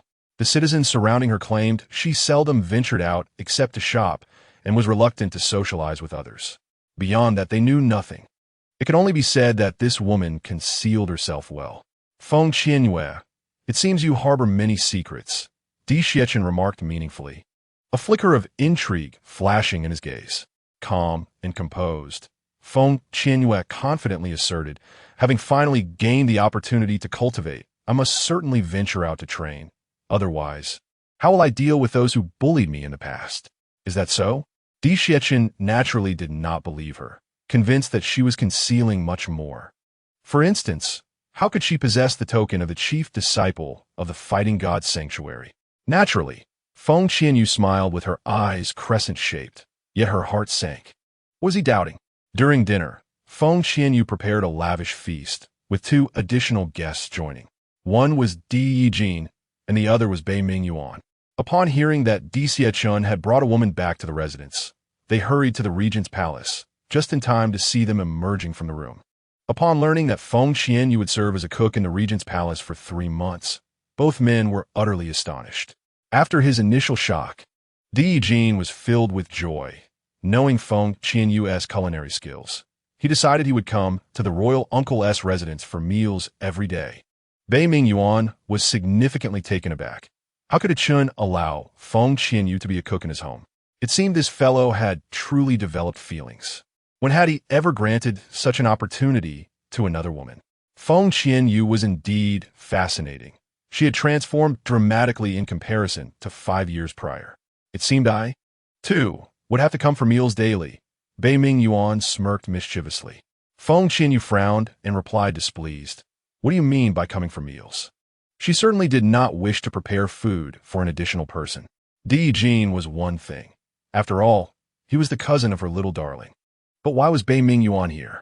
He was the eldest son of the Bei Ming family, the foremost among the 4 notable families of the imperial capital. Surely, he would not lack for sustenance. Sister-in-law, it is primarily because your cooking is exquisite, Bei Mingyuan remarked, his captivating fox-like eyes gleaming with a significant smile. He hadn't expected that this seemingly fierce woman could actually cook. In the entire imperial capital, no noble lady could achieve such a feat. Upon hearing him address her as sister-in-law, Feng Qianyue shot him a fierce glare, as if she would like to gouge out his eyes, and growled, speak carelessly again. And I shall be sure to remove your tongue. Bei Mingyuan's lips twitched slightly. Are you not fond of Chun, thus willing to wash your hands and prepare meals for him? Feng Qianyue rolled her eyes and enunciated each word clearly. I do not like him. Di Xiachen, overhearing this, narrowed his eyes dangerously. Was she truly devoid of attraction towards him? Had he misinterpreted her feelings, or was she merely playing hard to get? Then why come to the palace as a cook, if not to seize this opportunity to draw closer to him? Bei Mingyuan inquired with a teasing smile. Glanjing et Di Xiachen, observe this fellow. Upon hearing Feng Qianyue deny her feelings, his expression turned quite grim. It seemed he had indeed fallen deeply. What about the mother of that little darling? To be honest, even he was uncertain about the nature of his relationship with that woman. For what he had gathered, before the age of 19, Chun had never so much as encountered a woman, let alone a fly. Yet suddenly, at 20, a son appeared. Just look at the face of the little darling. There was no need for further verification. Standing together, they were undoubtedly father and son. Feng Qianyue chuckled in exasperation and clarified, I owe him a favor, and in addition, he granted me access to the secret realm. That is why I am here as a cook for 3 months. She certainly did not want them to misconstrue her feelings for Chun. Actually, you need not explain. Explanations are merely veils, and veils conceal the truth, Bei Ming Yuan asserted with certainty, a glimmer of amusement flashing in his eyes. I wish to smash your head. Feng Qianyue cursed fiercely, a sweet yet harmless smile playing on her lips. Bei Ming Yuan, with a tone of irreverent amusement, remarked, Do not be so violent. This time, I shall also venture into the secret realm, and when the time comes, I shall protect you, dear sister. After speaking, he cast a proud glance at Chun, who found the situation utterly amusing. This new secret realm imposes restrictions, forbidding those above the rank of Do Huang from entering. Only those below Do Huang may participate, thus excluding this character from joining. Mother, I shall accompany you, the little milk bag said with a bright smile. I shall go as well. Chun raised his hand. Chun's countenance darkened like a pot's bottom. Chapter 37. Do you believe I shall strike you? After dinner, Feng Qianyue hastily departed from Chun and the others, making her way to the Feng residence. However, as she neared her destination, her aura shifted dramatically, her expression turning frostily cold. The murderous intent was palpable, seeming intent on her destruction. In the next moment, Feng Qianyue darted into a nearby alley. The 5 black-clad figures, upon witnessing this, swiftly followed, only to find her vanished upon entering the courtyard. Under the moonlight, the courtyard appeared dilapidated and abandoned. The 5 exchanged glances, promptly splitting into 2 groups to search. In the shadows, a cruel and bloodthirsty smile curled upon Feng Qianyue's lips. With a swift motion, she charged forward. 3 black-clad men looked up, and at that moment, Feng Qianyue struck. 3 muffled groans echoed, and they collapsed to the ground, each bearing a fresh wound upon their necks. The remaining 2 black figures paled, releasing their fighting spirit. Rolling forward, one of the creatures lunged at one of the men, biting off his nose, eliciting a pained scream as he writhed on the ground. Feng Qianyue remained motionless, her vines ensnaring the last black-clad figure like a massive net. With a snap of her fingers, he was instantly torn asunder, a sight too gruesome to behold. Let us go, Feng Qianyue declared, leisurely departing, with the creature perched on her shoulder. At the Feng residence, Feng Qianyue tugged at her crimson lips, her gaze icy as she surveyed the brightly lit courtyard. A sickly sweet smile gracing her features. Can they truly not tolerate my presence? This is my home. It is the home of Feng Qianyue. For years ago, after awakening from a lightning strike, she realized this body housed her soul. Her arrival marked her completion. Standing there for a moment, she suddenly felt an overwhelming sense of loneliness. In her past life, she had been solitary. For years ago, she believed she had a son, yet she remained alone. Learning that she was indeed Feng Qianyue, she found herself still isolated, her grandfather and parents lost to her. For these 4 years, she had desperately sought strength, hoping one day to reunite with them. All she yearned for was to survive, yet these people, her kin, sought her demise. It was laughable. They were unworthy of being called her family. With a gentle nudge, the creature, rolling towards her, seemed to sense her sorrow. Feng Qianyue stroked its plump head, saying, Shall we rely on each other from now on? The creature blinked its large, innocent eyes, seemingly understanding yet confused, and nuzzled her hand, emitting soft coos. Feng Qianyue smiled. The little creature appears newly born, utterly devoid of any intellect. Even though they have formed a pact, they cannot communicate through their souls. Sigh, when will it ever grow up? I remain oblivious to its species. Feng Qianyue poked its plump head, reflecting that had it not sealed her for 4 years, she could have roamed the continent with ease. Mischievous little thing, remember to repay your debt of gratitude. Suddenly, the creature darted away from her embrace. Feng Qianyue's mouth twitched as she retreated to her courtyard for rest. She had made up her mind. Starting tomorrow, she would visit the Regent's mansion to repay her debts, allowing her the tranquility to cultivate. Di Xie Chun was correct. The secret realm is inherently perilous. Even without competitors for the fighting spirit fruit, various dangers lurked within. At present, she remained a mere 8-star doling and was still weak. After all, even formidable fighters at the Dowang level could enter. The allure of the fighting spirit fruit was undeniable. Numerous individuals from royal families and powerful factions would undoubtedly venture there, leading to fierce competition. The following day, upon awakening, Feng Qianyue sensed a peculiar aura in her chamber. As she opened her eyes, she was met with a bewildering sight.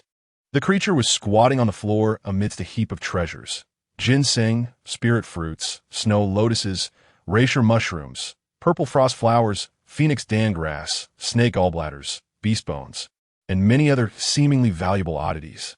Suddenly, she picked up a piece of clothing, her expression turning dark with confusion. The creature blinked adorably. Such a lecherous thing. Appropriating someone else's garment. Feng Qianyue disdainfully tossed it aside, the fragrance wafting from it strangely familiar. Ah, it belonged to Feng Qianyue. The creature swiftly darted towards the discarded garment, grasping it and presenting it before Feng Qianyue. She was taken aback, examining the clothing closely, yet finding nothing remarkable. Are you suggesting this garment is extraordinary? The creature nodded vigorously, sensing something special about it. A glint of realization flickered in Feng Qianyue's eyes.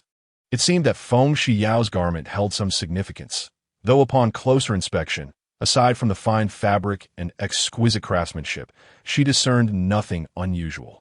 Since the creature deemed it valuable, she decided to keep it. Gazing at the assorted items on the floor, Feng Qianyue discarded all the poisonous herbs and fruits from her spatial ring to the creature. Its eyes sparkled with excitement as it pounced on the offerings, devouring them with gusto as if relishing a culinary delight. Feng Qianyue felt somewhat bemused. It was indeed a peculiar creature. The first magical pet she had encountered that relished poison. In the front hall, Feng Qianyue deliberately sat down for breakfast, only to find the atmosphere rather grim.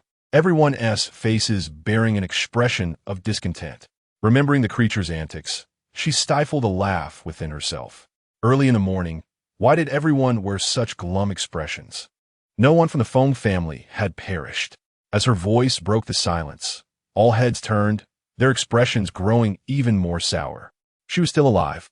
Who would have thought that after visiting the Lan family, she would return unscathed and evade the assassins? However, compared to her survival, the loss of their celestial treasures was a far graver matter. The fact that Feng Qianyue had survived meant they could continue their attempts to assassinate her. But the loss of their possessions was a far more daunting predicament. Feng Qianyue, is it you? My Millennium Snow Lotus has gone missing. Feng Yin exclaimed furiously, her contorted expression resembling that of a ravenous beast that had cost her a fortune to procure. Before she could even savor it, it vanished. Could you repeat that? How dare you slander me without proof? Do you believe I won't strike you? Feng Qianyue's gaze was as sharp as a blade, her lips curling into a mocking smile. Even if she possessed it, what of it? Hadn't they taken her belongings in the past? Feng Yin was momentarily intimidated by the aura emanating from Feng Qianyue, instantly silencing her, while her resentment deepened. What are you so proud of? I heard the young master's biological mother has returned.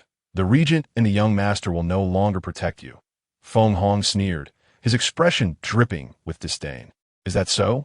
Feng Qianyue chuckled, feigning ignorance of the young master's mother's arrival.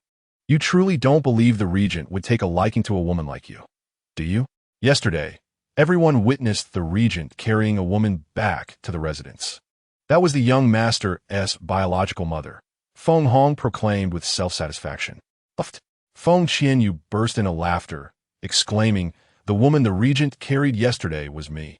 How could I not know I had become a young master's biological mother? The crowd gasped. How could it possibly be her? Suddenly, Feng Qianyue seized a bowl and hurled it fiercely at Feng Hong, daring her to call her a loose woman again. Feng Hong, caught off guard, let out a shriek as blood streamed from her head. Hongya! Lu screamed in shock, rushing towards her son with a heart full of concern. Feng Mo Han sprang to his feet, his anger blazing as he glared at Feng Qianyue, a powerful aura enveloping him. Father, we were robbed last night. Suddenly, Feng Xiao entered, her expression stern. Chapter 38. The thief of the bodice must be caught. Xiao, what did you lose? Feng Mohan inquired anxiously, momentarily disregarding Feng Qianyue, as his daughter's matter took precedence.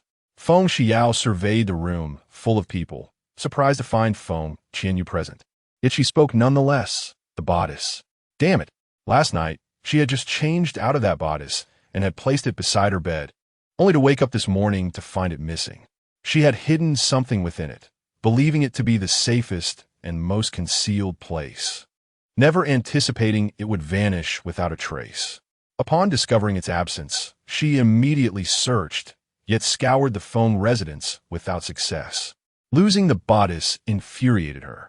What angered her more was that someone had approached without her sensing a thing. Had they harbored ill intentions, she might have already become a corpse. Reflecting on this now, she felt a sense of dread. It seems a flower thief infiltrated the Feng residence last night. You were not taken advantage of, were you?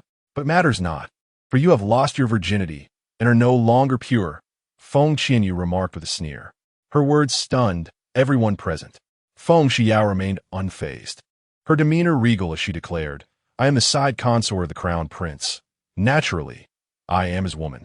Upon hearing this, Lu promptly abandoned Feng Hong and rushed towards Feng Xiao, a beaming smile on her face as she said, Xiao, do take care of your health and strive to bear a legitimate son for the crown prince soon. Her daughter was indeed clever. Once she bore a legitimate son, wouldn't the position of crown princess be within reach? We must capture the thief who stole the bodice, Feng Xiao said coldly, her gaze sharp. The contents of that bodice must not fall into the hands of a thief. She was puzzled. If it were a flower thief, they would have surely approached her. Yet they had not. If it were merely a thief, why would they take something as trivial as a bodice? At this moment, she was overwhelmed with frustration. Last night, several items mysteriously vanished from our residence. Feng Mohan cast a glance at Feng Qianyue, convinced that she was largely implicated in this affair. Feng Xiao furrowed her brow and turned her gaze toward Feng Qianyue, prompting all present to focus their attention upon her. With a cold smirk, Feng Qianyue derided, do not cast your dubious glances my way without evidence. Anyone who dares to slander me shall face my wrath.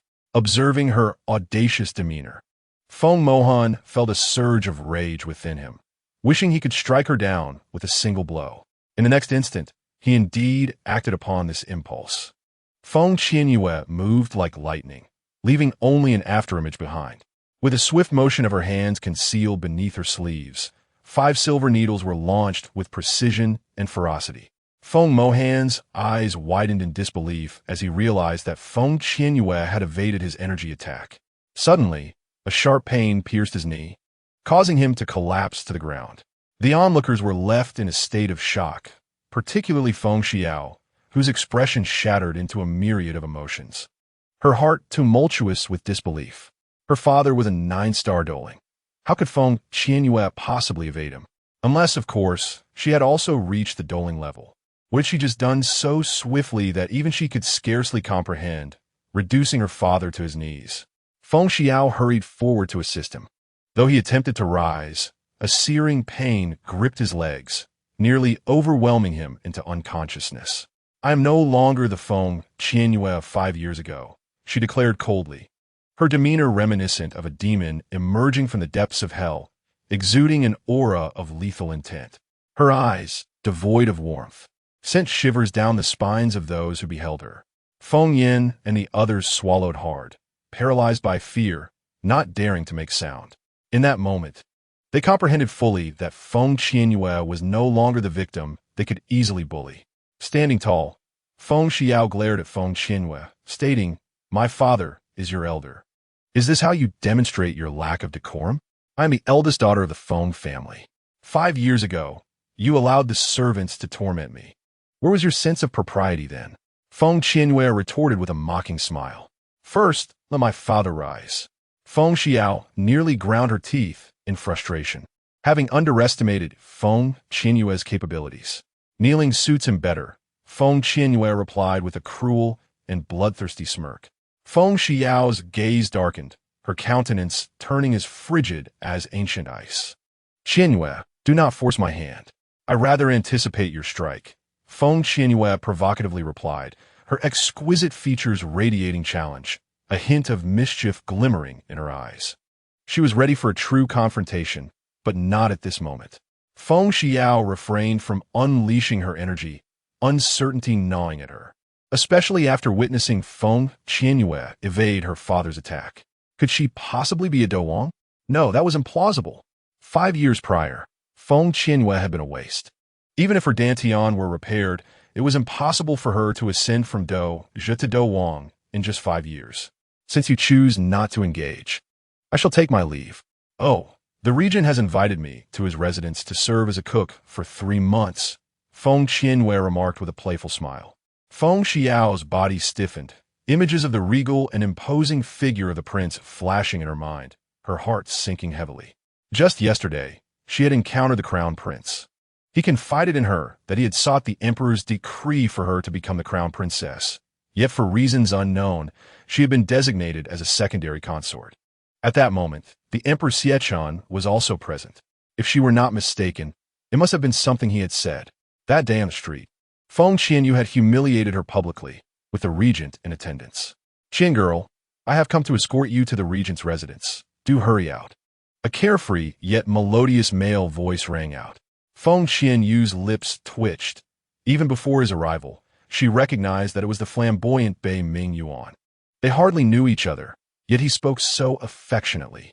Ah, Master Feng. So early in the morning, to whom do you kneel? The red-clad Bei Ming Yuan, resplendent and flamboyant, leisurely waved a folding fan. He feels guilty for the years he has wronged me and is kneeling in repentance, yet I do not accept. With that, Feng Qianyue turned and strode away. A glint of amusement flickered in Bei Ming Yuan's fox-like eyes as he quickly pursued her. Qin girl, slow down. Your brother can hardly keep up. Listening to his exaggerated words sent shivers down her spine, and she longed to slap him into silence. The Feng family was taken aback. The recently arrived man in red was Bei Ming Yuan, the most formidable young master of the Bei Ming clan, one of the 4 great families of the imperial capital. He had personally come to escort Feng Qianyue to the regent's residence. In an instant, the expressions of those present turned grim, their hearts tumultuous with envy and resentment. What extraordinary fortune had Feng Qianyue stumbled upon? On the street, Bei Ming Yuan teased, Qin girl, you walk so swiftly. Are you eager to meet Emperor Siechun? Feng Qianyue halted in her tracks and aimed a slap at him. Like a wraith, Bei Ming Yuan dodged, his eyes twitching. She was no ordinary fierce. He had anticipated a few choice words, but she had gone straight for action. Your tone seems a bit sour. Could it be that you harbor feelings for Emperor Siechun? Feng Qianyue scrutinized him, recalling how he had called Emperor Siechun just the day before, such an intimate address. Instantly, she concocted a dramatic narrative in her mind. Bei Ming Yuan, caught off guard, hastily replied, You misunderstand. How could I ever like him? Our relationship is entirely innocent. You need not explain. Explanations are merely veils, and veils conceal the truth. Feng Qianyue replied with a mischievous smile, echoing his word from the day before. Bei Ming Yuan contemplated whether he had indeed shot himself in the foot. Chapter 39. Feng Xiao is quite the hider. Feng Qianyue did not head directly to the royal residence. Instead, she made her way to the market, intending to procure fresh ingredients to prepare delightful meals for the little one. The child was still young and in need of proper nourishment for growth. Suddenly, a group of individuals obstructed her path. What is the matter? Feng Qianyue asked, a hint of displeasure in her tone. She detested being impeded. I have heard you brandish a counterfeit token from the Hall of Combat Gods. You possess quite the audacity. Do you even know what the Hall of Combat Gods represents? The leader of the group, clad in blue, declared arrogantly, a smug expression upon his face. I do, Feng Qianyue replied, a glint of coldness flashing in her eyes. The blue-clad man sneered. Since you are aware, yet dare to wield a counterfeit token, I shall teach you a lesson on behalf of the Hall of Combat Gods today, lest you remain unrepentant and tarnish their reputation. How can you be so certain that my token is counterfeit? Feng Qianyue asked, her gaze fixed on him with a playful smile. Who does not recognize you as the discarded young lady of the Feng family?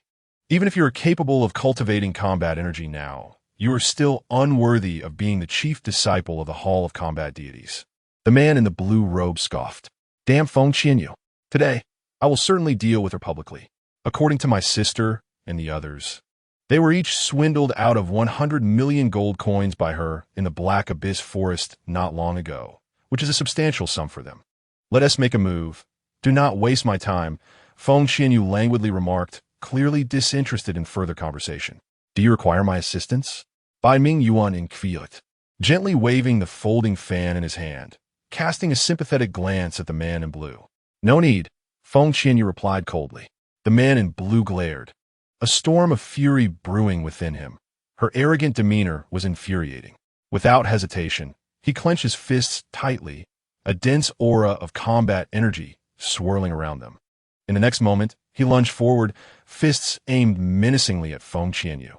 Standing her ground, Feng Qianyue remained motionless until he drew near, at which point she finally made her move. A cry of anguish echoed as the man in blue was sent flying. The onlookers gasped in disbelief. The other disciples from the Hall of Combat Deities branch, witnessing this, began to unleash their combat energy to attack Feng Qianyue. How audacious! She had already pretended to possess a false token from the Hall of Combat Deities, and now she dared to strike them. Feng Qianyue's expression darkened, and her beautiful eyes gradually filled with a fierce glint. She would not kill them, but practicing her skills on them would be quite beneficial. Standing at the Emperor's side, Bai Ming Yuan leisurely waved his fan, his gaze tracking Feng Qianyue's lightning-fast movements, his heart filled with profound astonishment. The girl's speed was extraordinary. Some of her techniques were even beyond his comprehension. In the blink of an eye, all of the dozen or so disciples from the Hall of Combat Deities in the Imperial City branch were knocked to the ground, each one howling in pain, their hearts gripped by fear and shock. Whoever dares to utter that Feng Qianyue is a waste, we shall tear their mouths apart. Feng Qianyue surveyed the fallen disciples with a glance before turning to leave. Bai Ming Yuan, with a charming smile, quickly followed her. At the entrance of the Regent's palace, Mother, the little milk bun exclaimed, leaping into Feng Qianyue's arms for a bear hug. He had to praise his father. For the next 92 days, he would be able to see his mother every day and savor her home-cooked meals. Happiness had quietly arrived. Feng Qianyue affectionately ruffled his hair, leading the little one toward the kitchen. Bai Ming Yuan, was he invisible? After preparing the ingredients for lunch, Feng Qianyue hurried off to find Di Xiechun. The little milk bun wisely did not follow, dragging Bai Ming Yuan away, resolutely preventing him from being a third wheel. Di Xiechun looked up at the woman who entered, his expression unchanged. Is there something you need? Without further ado, Feng Qianyue produced a pouch and placed it on the table. Utterly unappealing. Take it away, Di Xiechun remarked with evident disdain, deducing from the faint fragrance that it certainly did not belong to Feng Qianyue. Could you examine whether this pouch possesses any special attributes? For instance, whether it is imbued with a formation or concealing something? Feng Qianyue asked with a smile in her eyes. From the expression on Feng Xiao's face in the morning, it was evident that something was concealed within her undergarment. Di Xiechun, with an impassive demeanor, coldly remarked, "Why should I assist you? Surely, there will be a time when you require my aid?" Feng Qianyue blinked. Her inability to decipher the situation compelled her to risk being ensnared by him in a negotiation. Di Xiechun cast a penetrating glance at her and unleashed his fighting spirit to envelop the undergarment. In an instant, the garment flashed with light and returned to its normal state. Feng Qianyue's beautiful eyes sparkled as she picked it up for inspection. What a surprise! Previously, she had not noticed a small pocket hidden within the undergarment. Feng Xiao was indeed adept at concealment. However, her curiosity was piqued about what could be so discreetly hidden. Quickly, Feng Qianyue extracted the contents of the pocket, a piece of yellowed parchment, specifically a fragment that appeared to be a map. Take a look at this. She offered to Di Xiechin, as she was unable to identify it herself. He took it, inspected it briefly, and recognized it as a map of ancient ruins, though only a corner was visible, making it impossible to ascertain the location. It was undoubtedly something valuable. Let's keep it for now. A cunning gleam danced in Feng Qianyue's eyes. Given her understanding of Feng Qiao, she knew that such careful concealment indicated the significance of the item. I never expected you to have such peculiar habits, pilfering others' undergarments, Di Xiechin remarked disdainfully, incredulous that she could stoop to such levels. It was crafted by my dear pet. Isn't it enviable that it could uncover such a hidden treasure? Feng Qianyue proclaimed with pride. Once the poisonous herbs and fruits in her Shinnong ring matured, she intended to reward it generously. Akorapte tribejits krukta branch, dixieken skovd. With a feigned smile, Feng Qianyue retorted, "You are simply envious." Di Xiechin's handsome face remained cold and brooding. He found her pride rather perplexing. "Did you orchestrate Feng Xiao's marriage as the prince's concubine?" Feng Qianyue asked, her eyes twinkling with amusement. Dixieken replied succinctly, although he was unaware of the specifics of the enmity between her and Feng Xiao. The events on the street had indicated a poor relationship. At that time, when the prince petitioned the emperor for the marriage, he had carelessly mentioned something, leading to Feng Xiao's demotion from the position of princess to that of a mere concubine. "Thank you," Feng Qianyue said before turning to leave. "Your undergarment." Di Xiechin glanced disdainfully at the item on the table. Feng Qianyue's lips twitched slightly. A playful glimmer flickered in her beautiful eyes. "It has been gifted to the regent. It seems you are not particularly eager to venture into the secret realm."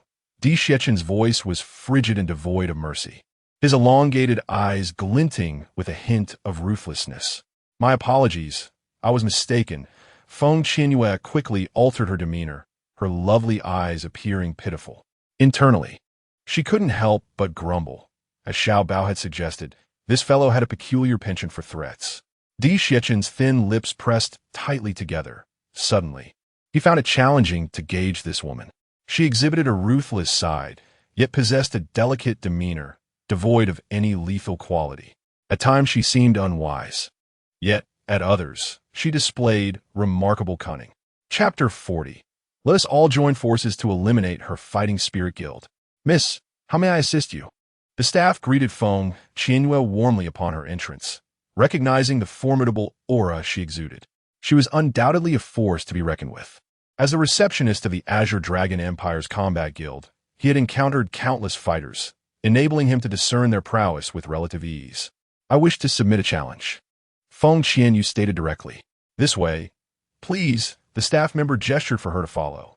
Moments later, Feng Qianyue completed the challenge form, inscribing her name alongside Feng Xiao's. "Miss, this is the Jade Slip of the Combat Guild. Once you inscribe your name with your fighting energy, the challenge will take effect," the staff member explained, handing her the Jade Slip. Feng Qianyue used her fighting energy to write her name on one of the slips, then hurriedly departed after paying 10 spirit stones. Once outside the combat guild, Feng Qianyue strolled leisurely down the street when suddenly, the communication jade talisman within her spatial ring reacted, prompting her to retrieve it. "Speak quickly, or spare me the trivialities." The voice on the other end twitched at her words. "Lord Ghost Doctor, someone seeks your healing services, offering 1,000 top-grade spirit stones.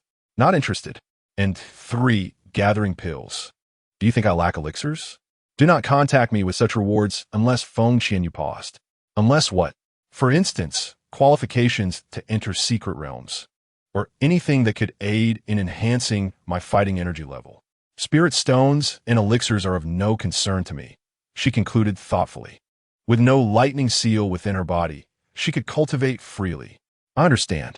I will act as you instruct," came the reply. "But do not contact me with those rewards. I have no time." Feng Qianyue ended the call abruptly, gazing at the communication jade talisman in her hand, surprised that such treasures existed in this world.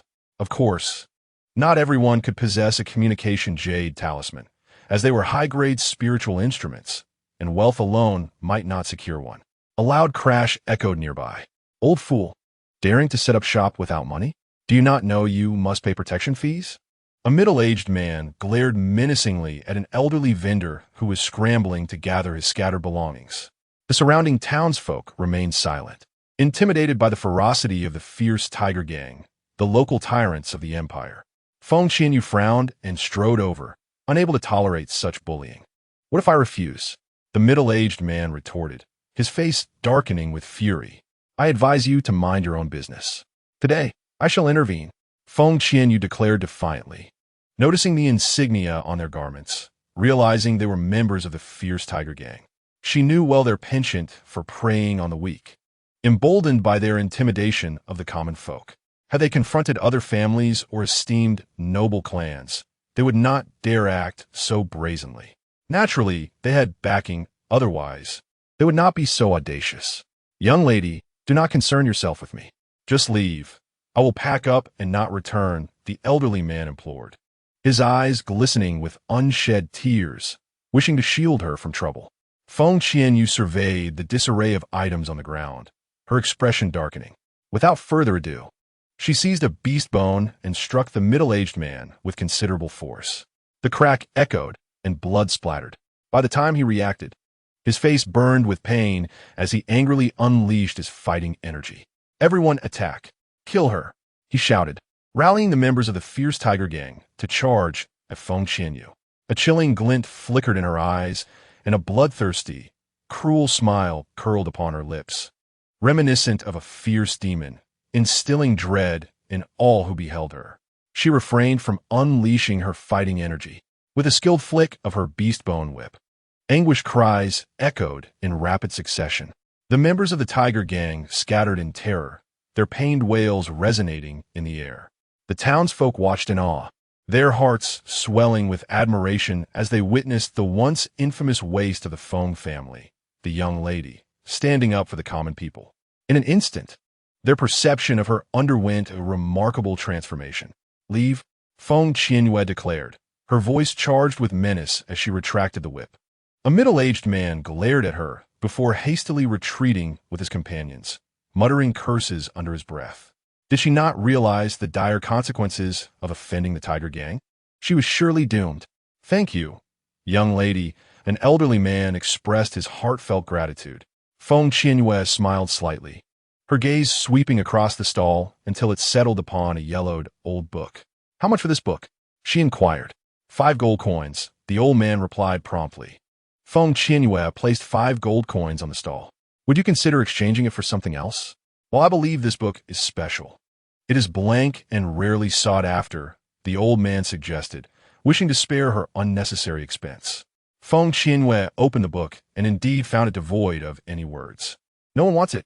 I'll take it, she asserted. The old man was taken aback, pointing to a collection of beast eggs he had gathered from the forest. Miss, since you just helped me, please choose a beast pet egg from here. Feng Qianyue, observing the simple old man, pointed to an egg the size of chicken egg. I want that one. This egg has never been sold. Would you consider exchanging it? He asked. I want that one, Feng Qianyue insisted, her gaze fixed on the inconspicuous egg tucked away in the corner. She had examined all the beast pet eggs, but this one uniquely captivated her attention. The old man, seeing her determination, handed her the egg. As she held it, she examined it closely, yet sensed no life within. Could it be a stillborn egg? Then I shall return and brew a tea egg, she mused. At the Feng residence, in the front hall, Feng Mohan and others appeared troubled. The servant on night watch reported that no one had infiltrated the Feng family, implying that the thief was indeed one of their own. After much contemplation, they suspected Feng Qianyue, but lacked concrete evidence. Is this your belly band, Feng Xiao? Feng Qianyue strolled in leisurely, holding a white embroidered belly band. Feng Xiao rushed over at the sight, snatching it from her grasp. How could the belly band be in Feng Qianyue's possession? Had she discovered its secret? Where did you find it? Feng Xiao inquired with feigned calmness. I found it outside, Feng Qianyue replied lazily. Lu's expression darkened, her tone dripping with sarcasm. If none of us found it, how is it that you did? Isn't that a bit too coincidental? The implication was clear. She accused Feng Qianyue of theft. Perhaps my character is simply superior to yours, Feng Qianyue retorted, a mocking smile playing on her lips, her beautiful eyes glinting with mischief. Lu trembled in rage, recalling her most valuable jewelry that had vanished. The thought of it being in Feng Qianyue's possession made her heart bleed. Feng Qiao clutched the belly band and turned to leave, eager to inspect the contents hidden within it. Feng Qianyue moved swiftly to block her path, producing a jade slip. "This is the challenge letter I have drafted under the Fighting Spirit Guild. Inscribe your name upon it using your fighting spirit, and the challenge shall take effect. Are you brave enough to accept? What is there to fear?" Feng Qiao, with an air of arrogance, accepted the letter and boldly inscribed her name in front of the assembly. She had previously received word from her junior disciple that a new secret realm was about to be unveiled, and as an inner disciple of the Fighting God Temple, she was entitled to enter. It was rumored that within lay a fruit of fighting spirit. Once consumed, it would compel Feng Qianyue to grovel before her like a dog. Chapter 41. Such brutality. Even without the fruit of fighting spirit, any other opportunities within could swiftly elevate her fighting spirit level, making it utterly feasible to vanquish that wretched Feng Qianyue. Naturally, she doubted that Feng Qianyue had reached the Fighting King realm. Previously, she had evaded her father's attacks merely due to her speed. It was only later that she realized she had incapacitated him with a silver needle. How infuriating! Moreover, her innate soul was a phoenix, while Feng Qianyue possessed a mere plant-type soul, which she held in utter disdain. "When shall we battle?" Feng Qianyue inquired, a smile gracing her lips. "In a month, upon my return from the secret realm," Feng Qiao declared deliberately, emphasizing the words secret realm with pride. After all, not everyone could venture there at will. "My heavens, Yao Yao, you're going to the secret realm?" Feng Hong exclaimed loudly, as if to ensure Feng Qianyue heard. "Basking in the glory of the moment. Once you return from the secret realm, your strength will undoubtedly increase. You are the pride of the Feng family. No one can compare." Feng Yin subtly derided Feng Qianyue. "Xiao will once again bring honor to our family. She is truly an outstanding disciple of the Fighting God Temple." Feng Lin boasted with evident glee. "Xiao is remarkable, far beyond the capabilities of certain insignificant individuals." Feng Yun glared daggers at Feng Qianyue. Feng Mohan, in high spirits, beamed. "Xiao, if you need anything for the secret realm, do not hesitate to ask. I shall prepare it all for you." "Father, the Fighting God Temple has made arrangements for me," Feng Xiao replied with a light laugh, her demeanor radiating nobility. "Master, Xiao is the pride of her teacher. She will surely be well taken care of," Lu stated with a tone of uncontainable pride. "Look at my memory, Xiao. You must train diligently and strive to become the chief disciple of the Fighting God Temple." Feng Mohan entrusted all his hopes for the family's strength upon her. Feng Xiao's clear eyes sparkled with joy as she replied, "I will." Had the branch of the Fighting God Temple in the imperial capital not troubled Feng Qianyue? With arms crossed and a half-smile on her face, Feng Qianyue gazed at them with an expression akin to that of a bemused observer. So, Feng Xiao also sought entry into the secret realm, presumably with designs on the fruit of fighting spirit. Excellent. Everything she desired would be seized or obliterated in a month. On the arena of the Fighting Spirit Guild, Feng Qianyue cast a glance at Feng Xiao, a smile of enigmatic allure gracing her breathtakingly beautiful face, before swiftly departing. The crowd watched a retreating figure, their expressions darkening. Feng Xiao was heading to the secret realm, and yet Feng Qianyue showed no signs of envy or jealousy, smiling all the while. Surely, it was an act. She must be seething within. Feng Xiao pressed her lips together and swiftly returned to her courtyard. Upon discovering that the item hidden in her belly band was missing, her expression twisted into one of rage and despair, leaving her utterly unable to maintain her composure. Had Feng Qianyue taken it? Damn her! That was a fragment of a map leading to an ancient relic. If she sought her out now, Feng Qianyue would surely deny it. Regaining her composure quickly, a venomous smile curled at the corners of Feng Xiao's mouth. She decided to let it lie with Feng Qianyue for the time being. Once the arena competition concluded, she would have no choice but to reveal it. In her room, Feng Qianyue retrieved the wordless book and the egg she had acquired at the stall. The book appeared to possess an ancient aura, as if it had withstood the test of time. After a moment's hesitation, she pricked her finger and let a drop of blood fall onto the book. An eerie silence enveloped the room. No reaction came forth. Feng Qianyue stared in disbelief. In those fantastical novels, weren't protagonists supposed to achieve results with a drop of blood? Why was the book unresponsive in her hands? This defied logic. Moments passed, yet the book remained inert. Feeling a pang of regret for her sacrificed blood, she carelessly tossed the book into her spatial ring. The next instant, she picked up the egg, examining it, but it too exuded no sign of life. After a moment of contemplation, she decided to try the blood method once more.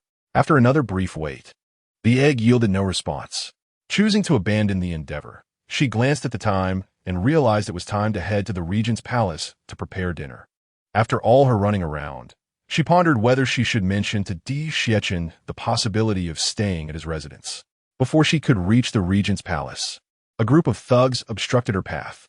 With a sinister yet stunning smile gracing her crimson lips, Feng Qianyue immediately recognized them as members of the Tiger Gang. "You filthy wench! How dare you impede our Tiger Gang's business?" The leader, a brutish man, glared at her with a cold, menacing gaze that seemed intent on tearing her apart. Feng Qianyue strode confidently towards them, her exquisite face adorned with a sweet yet innocent smile. "What of it? If I want to disrupt your affairs, I shall." With that, she brandished her beast-bone whip, each strike carrying lethal intent, showing no mercy. She was acutely aware that the Tiger Gang was backed by the Han family, the maternal clan of the Empress. Without their support, the gang would scarcely dare to cause chaos in the imperial capital.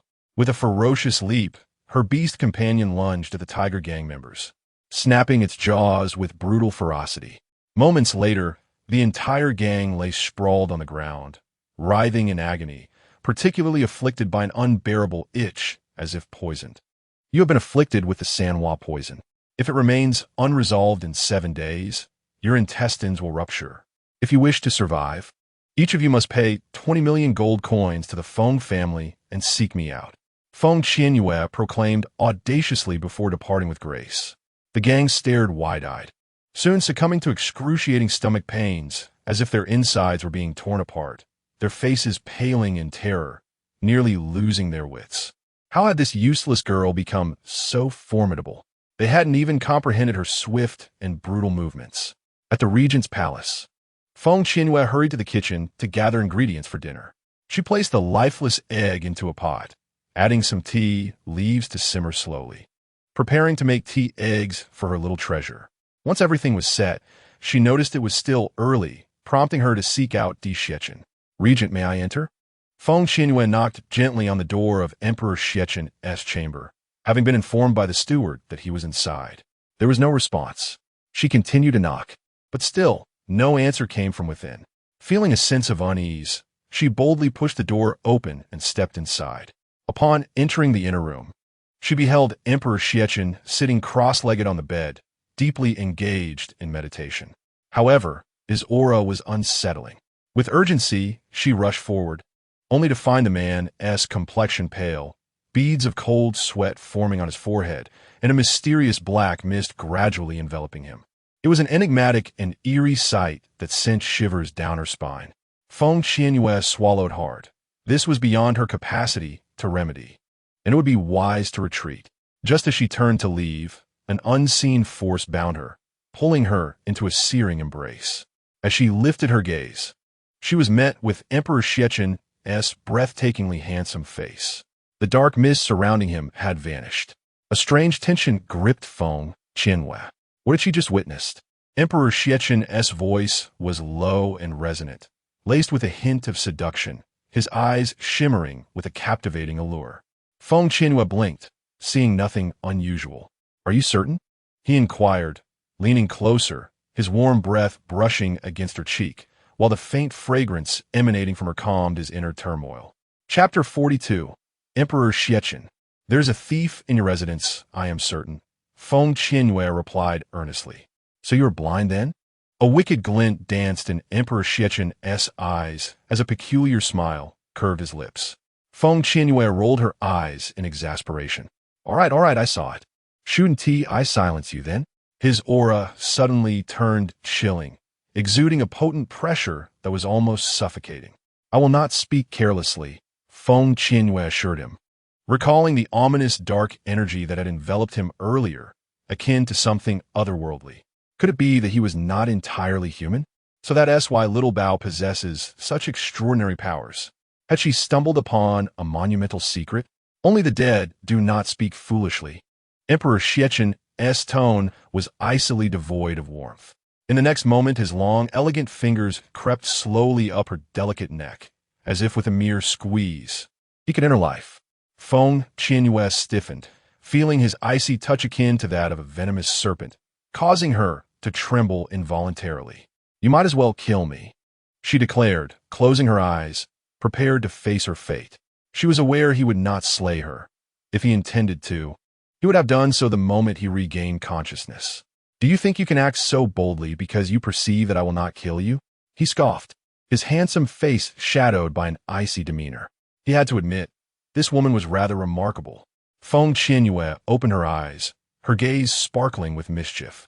"Regent, your insight is unparalleled, your prowess unmatched, standing out like a crane among chickens. My admiration for you flows like an unending river, as relentless as the Yellow River in flood."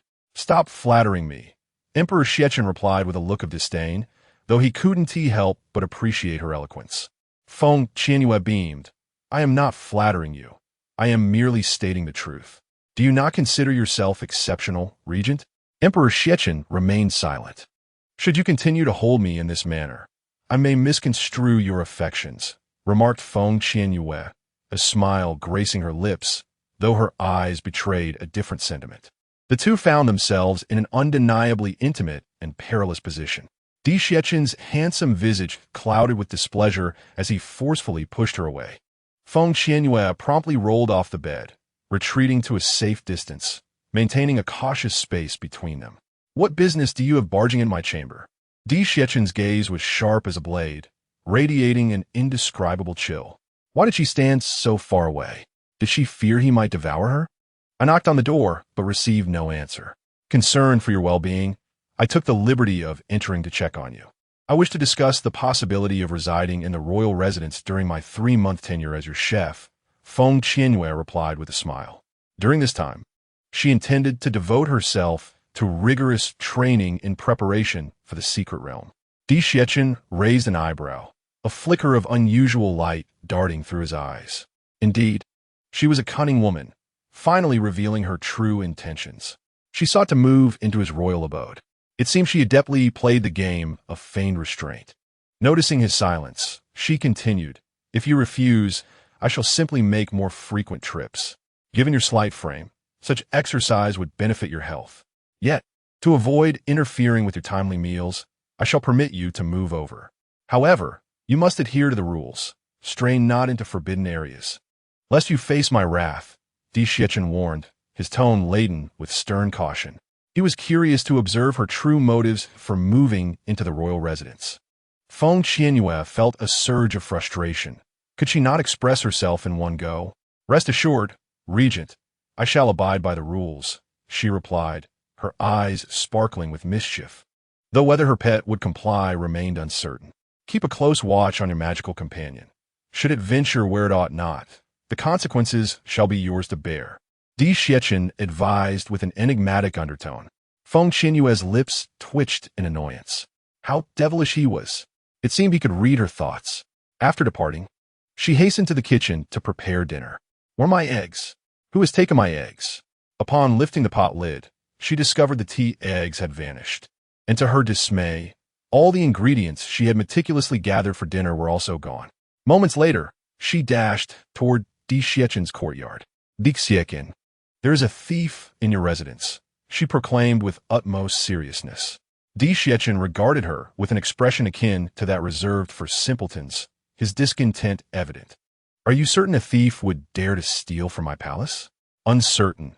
Yet all the dinner provisions I prepared have mysteriously disappeared," Feng Qianyue insisted with the utmost gravity, indicating her sincerity. Di Xiecheng scrutinized her closely. Her demeanor suggested she was not jesting. His expression darkened, his lips curling into a dangerous, bloodthirsty smile. To trespass into my estate, to steal.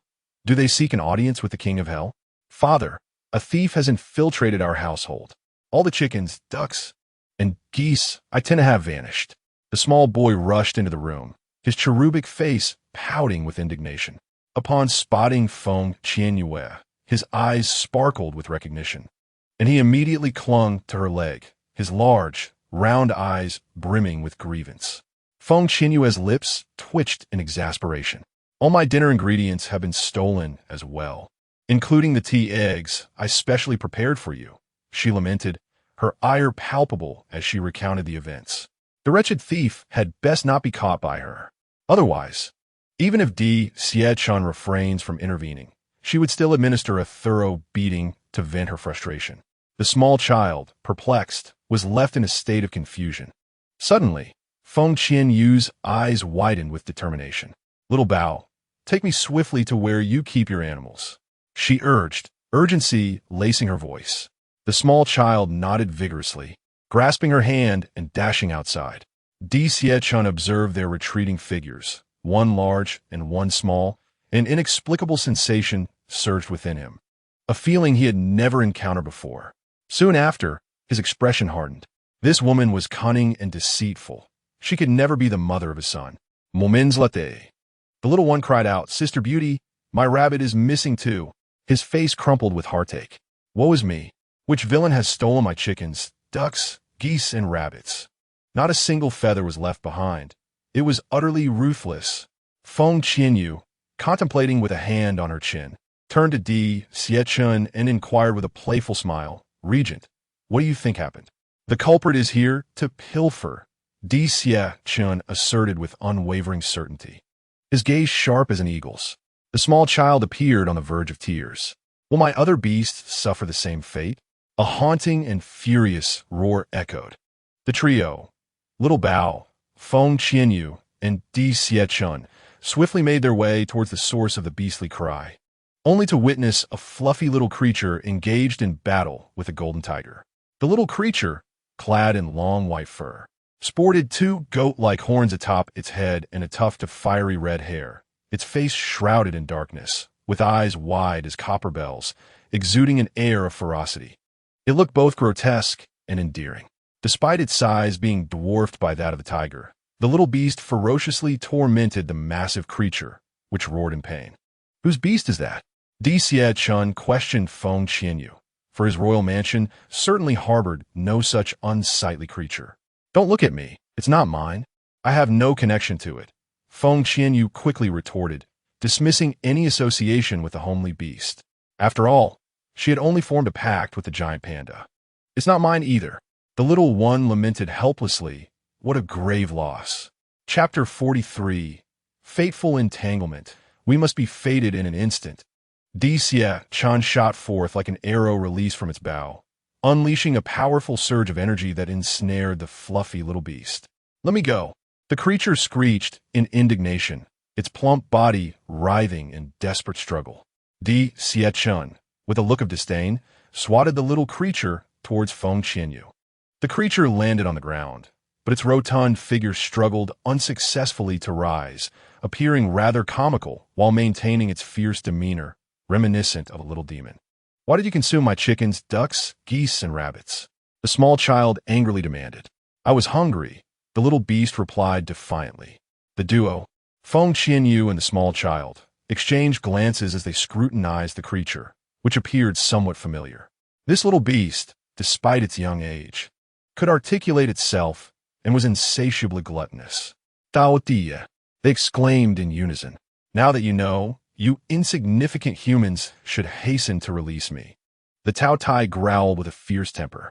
Di Xie-chun raised an eyebrow, coldly retorting, Who permitted you to enter my royal mansion?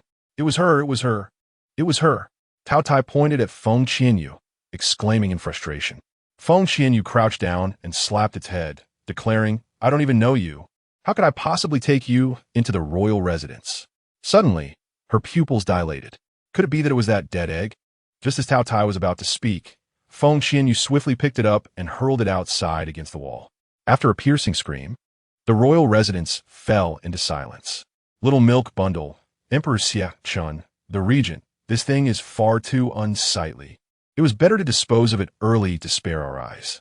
I shall prepare dinner now, Feng Qianyue said with a sweet smile before hastily departing. Emperor Xie Qin's expression darkened. He couldn't shake the feeling that she was somewhat guilty. Most likely, Tao Tai was brought in by her. The little milk bundle watched the direction in which Tao Tai had flown and twitched its mouth, thinking, "Mother, you are far too violent."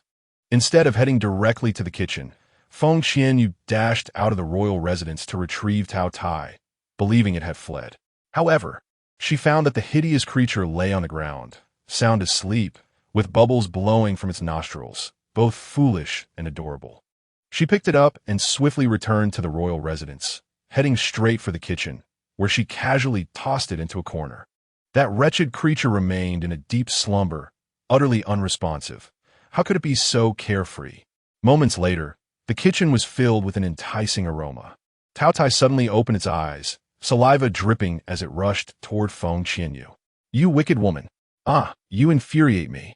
Feng Qianyue, holding a chicken leg, said with a teasing smile, "Would you like to eat?" Tao Tai stared hungrily at the glossy chicken leg in her hand, swallowing hard. What a delicacy it was. One it had never tasted before. "Yes, be obedient, and I promise you a life of luxury. And if you misbehave, then of course I shall cook you. Do you prefer braised, clear broth, spicy, dry pot, barbecued, hot pot, or fried?" Feng Qianyue said sweetly, her smile disarmingly gentle. Tao Tai was filled with exasperation. Its eyes filled with resentment, and it roared, "You fiendish woman! Why did I ever make a pact with you?" Awakening to find itself in a pot, nearly cooked alive.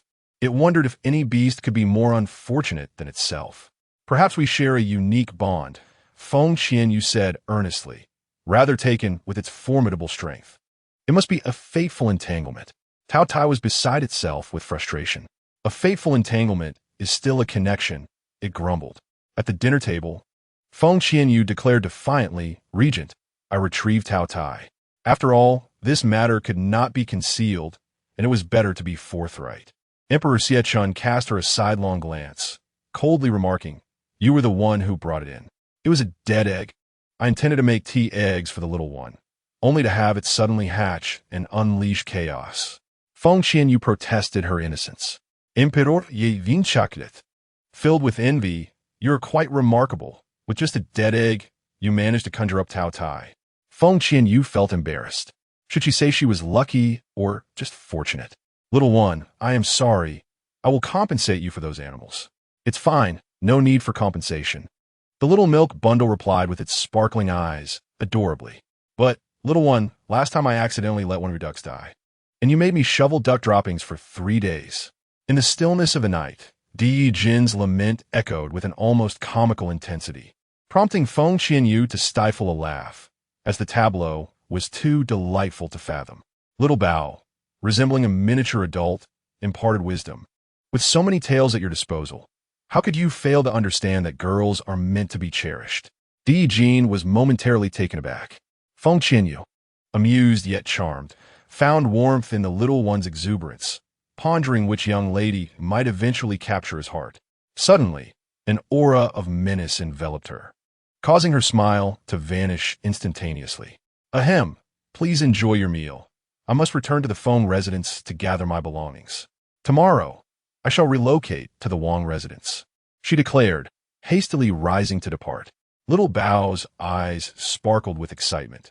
"Father, is the beautiful sister truly moving to live at the Wang residence?"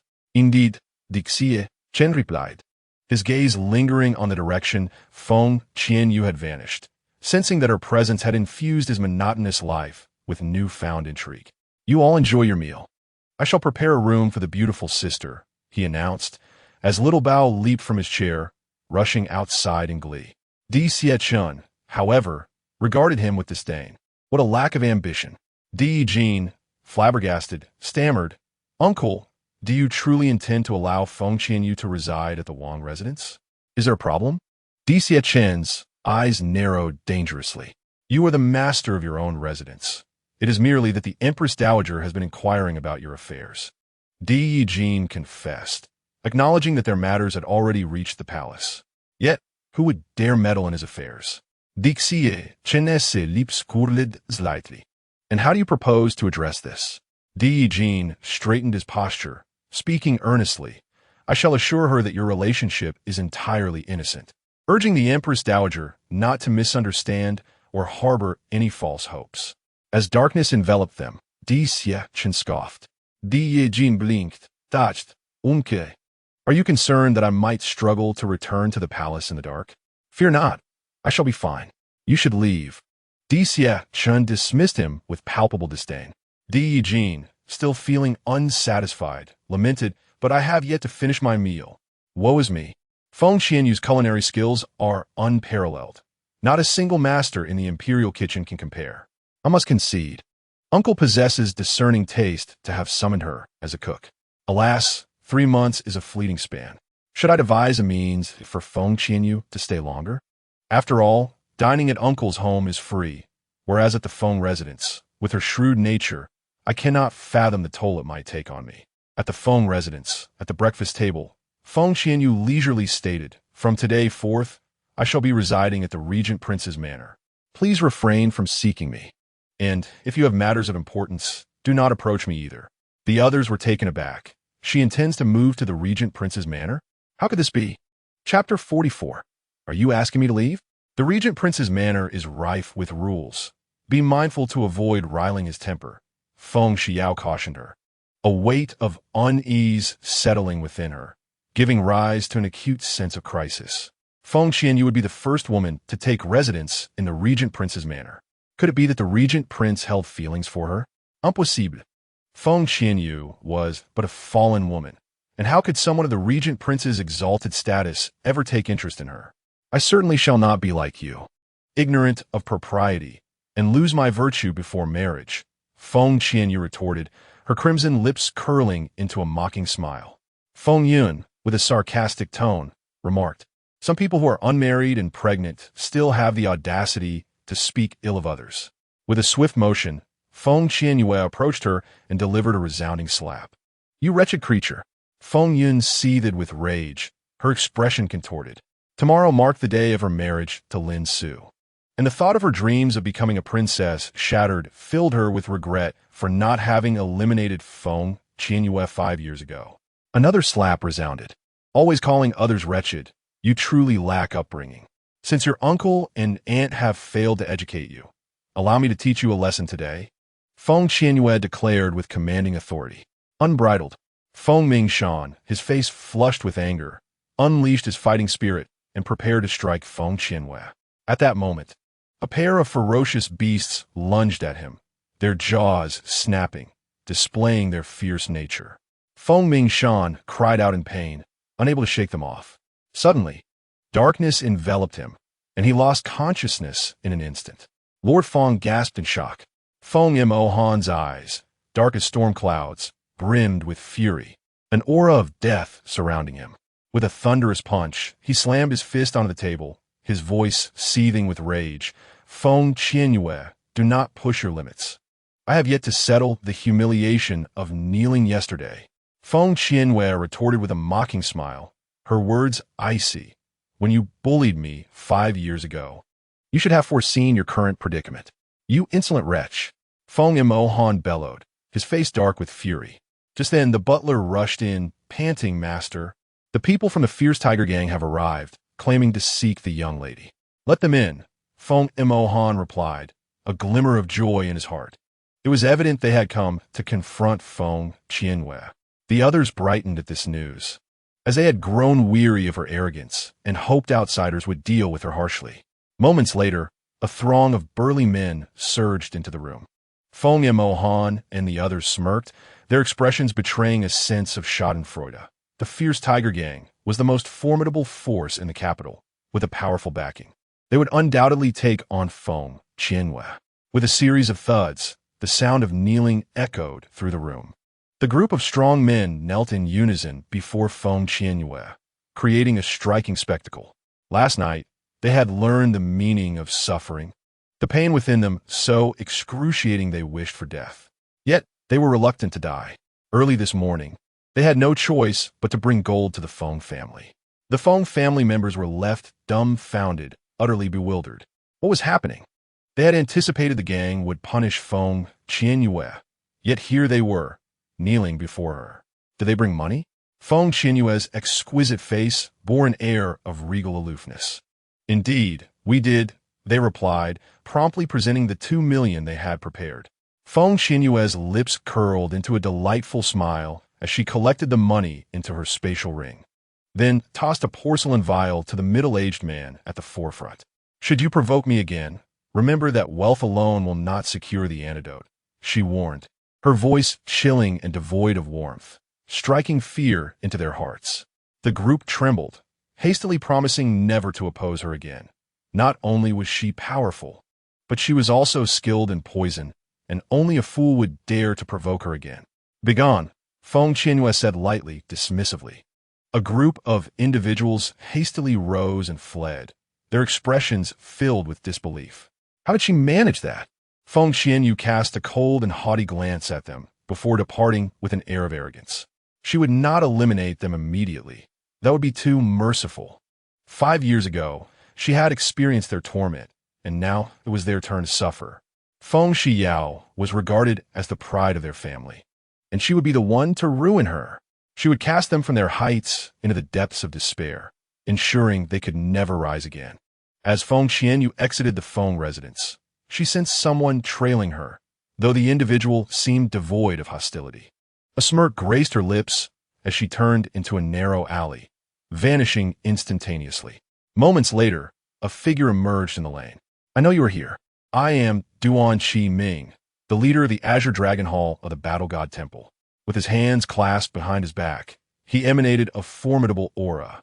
Feng Qianyue raised an eyebrow and leisurely stepped out from the courtyard, surprised that her token had warranted the personal attention of the hallmaster. Your token is genuine, Duan Qi Ming affirmed. Oh, the smile on Feng Qianyue's lips widened. Duan Qi Ming regarded the radiant young woman under the sunlight with curiosity. 5 years prior, she had been a waste, yet now she returned to the imperial capital wielding the token of the Battle God Temple's chief disciple. She was not to be underestimated. The Battle God Temple was one of the most powerful forces in the Star Continent, and only the foolish would attempt to flaunt a counterfeit token. It was clear that Miss Feng was not of such ilk. Duan Qi Ming had been observing her quietly since hearing rumors of someone brandishing a false token. Feng Qianyue approached him, extending the token for his inspection. Upon receiving it, he examined it closely, his expression shifting slightly. The token was indeed authentic. Why are you not on the chief disciple rankings of the Battle God Temple? He inquired, returning the token, waves of astonishment surging within him. How had she accomplished so much in 5 years? Feng Qianyue smiled mysteriously. It's a secret. Since everyone believes my token to be false, let us consider it so. Master Duan. With that, she took her leave.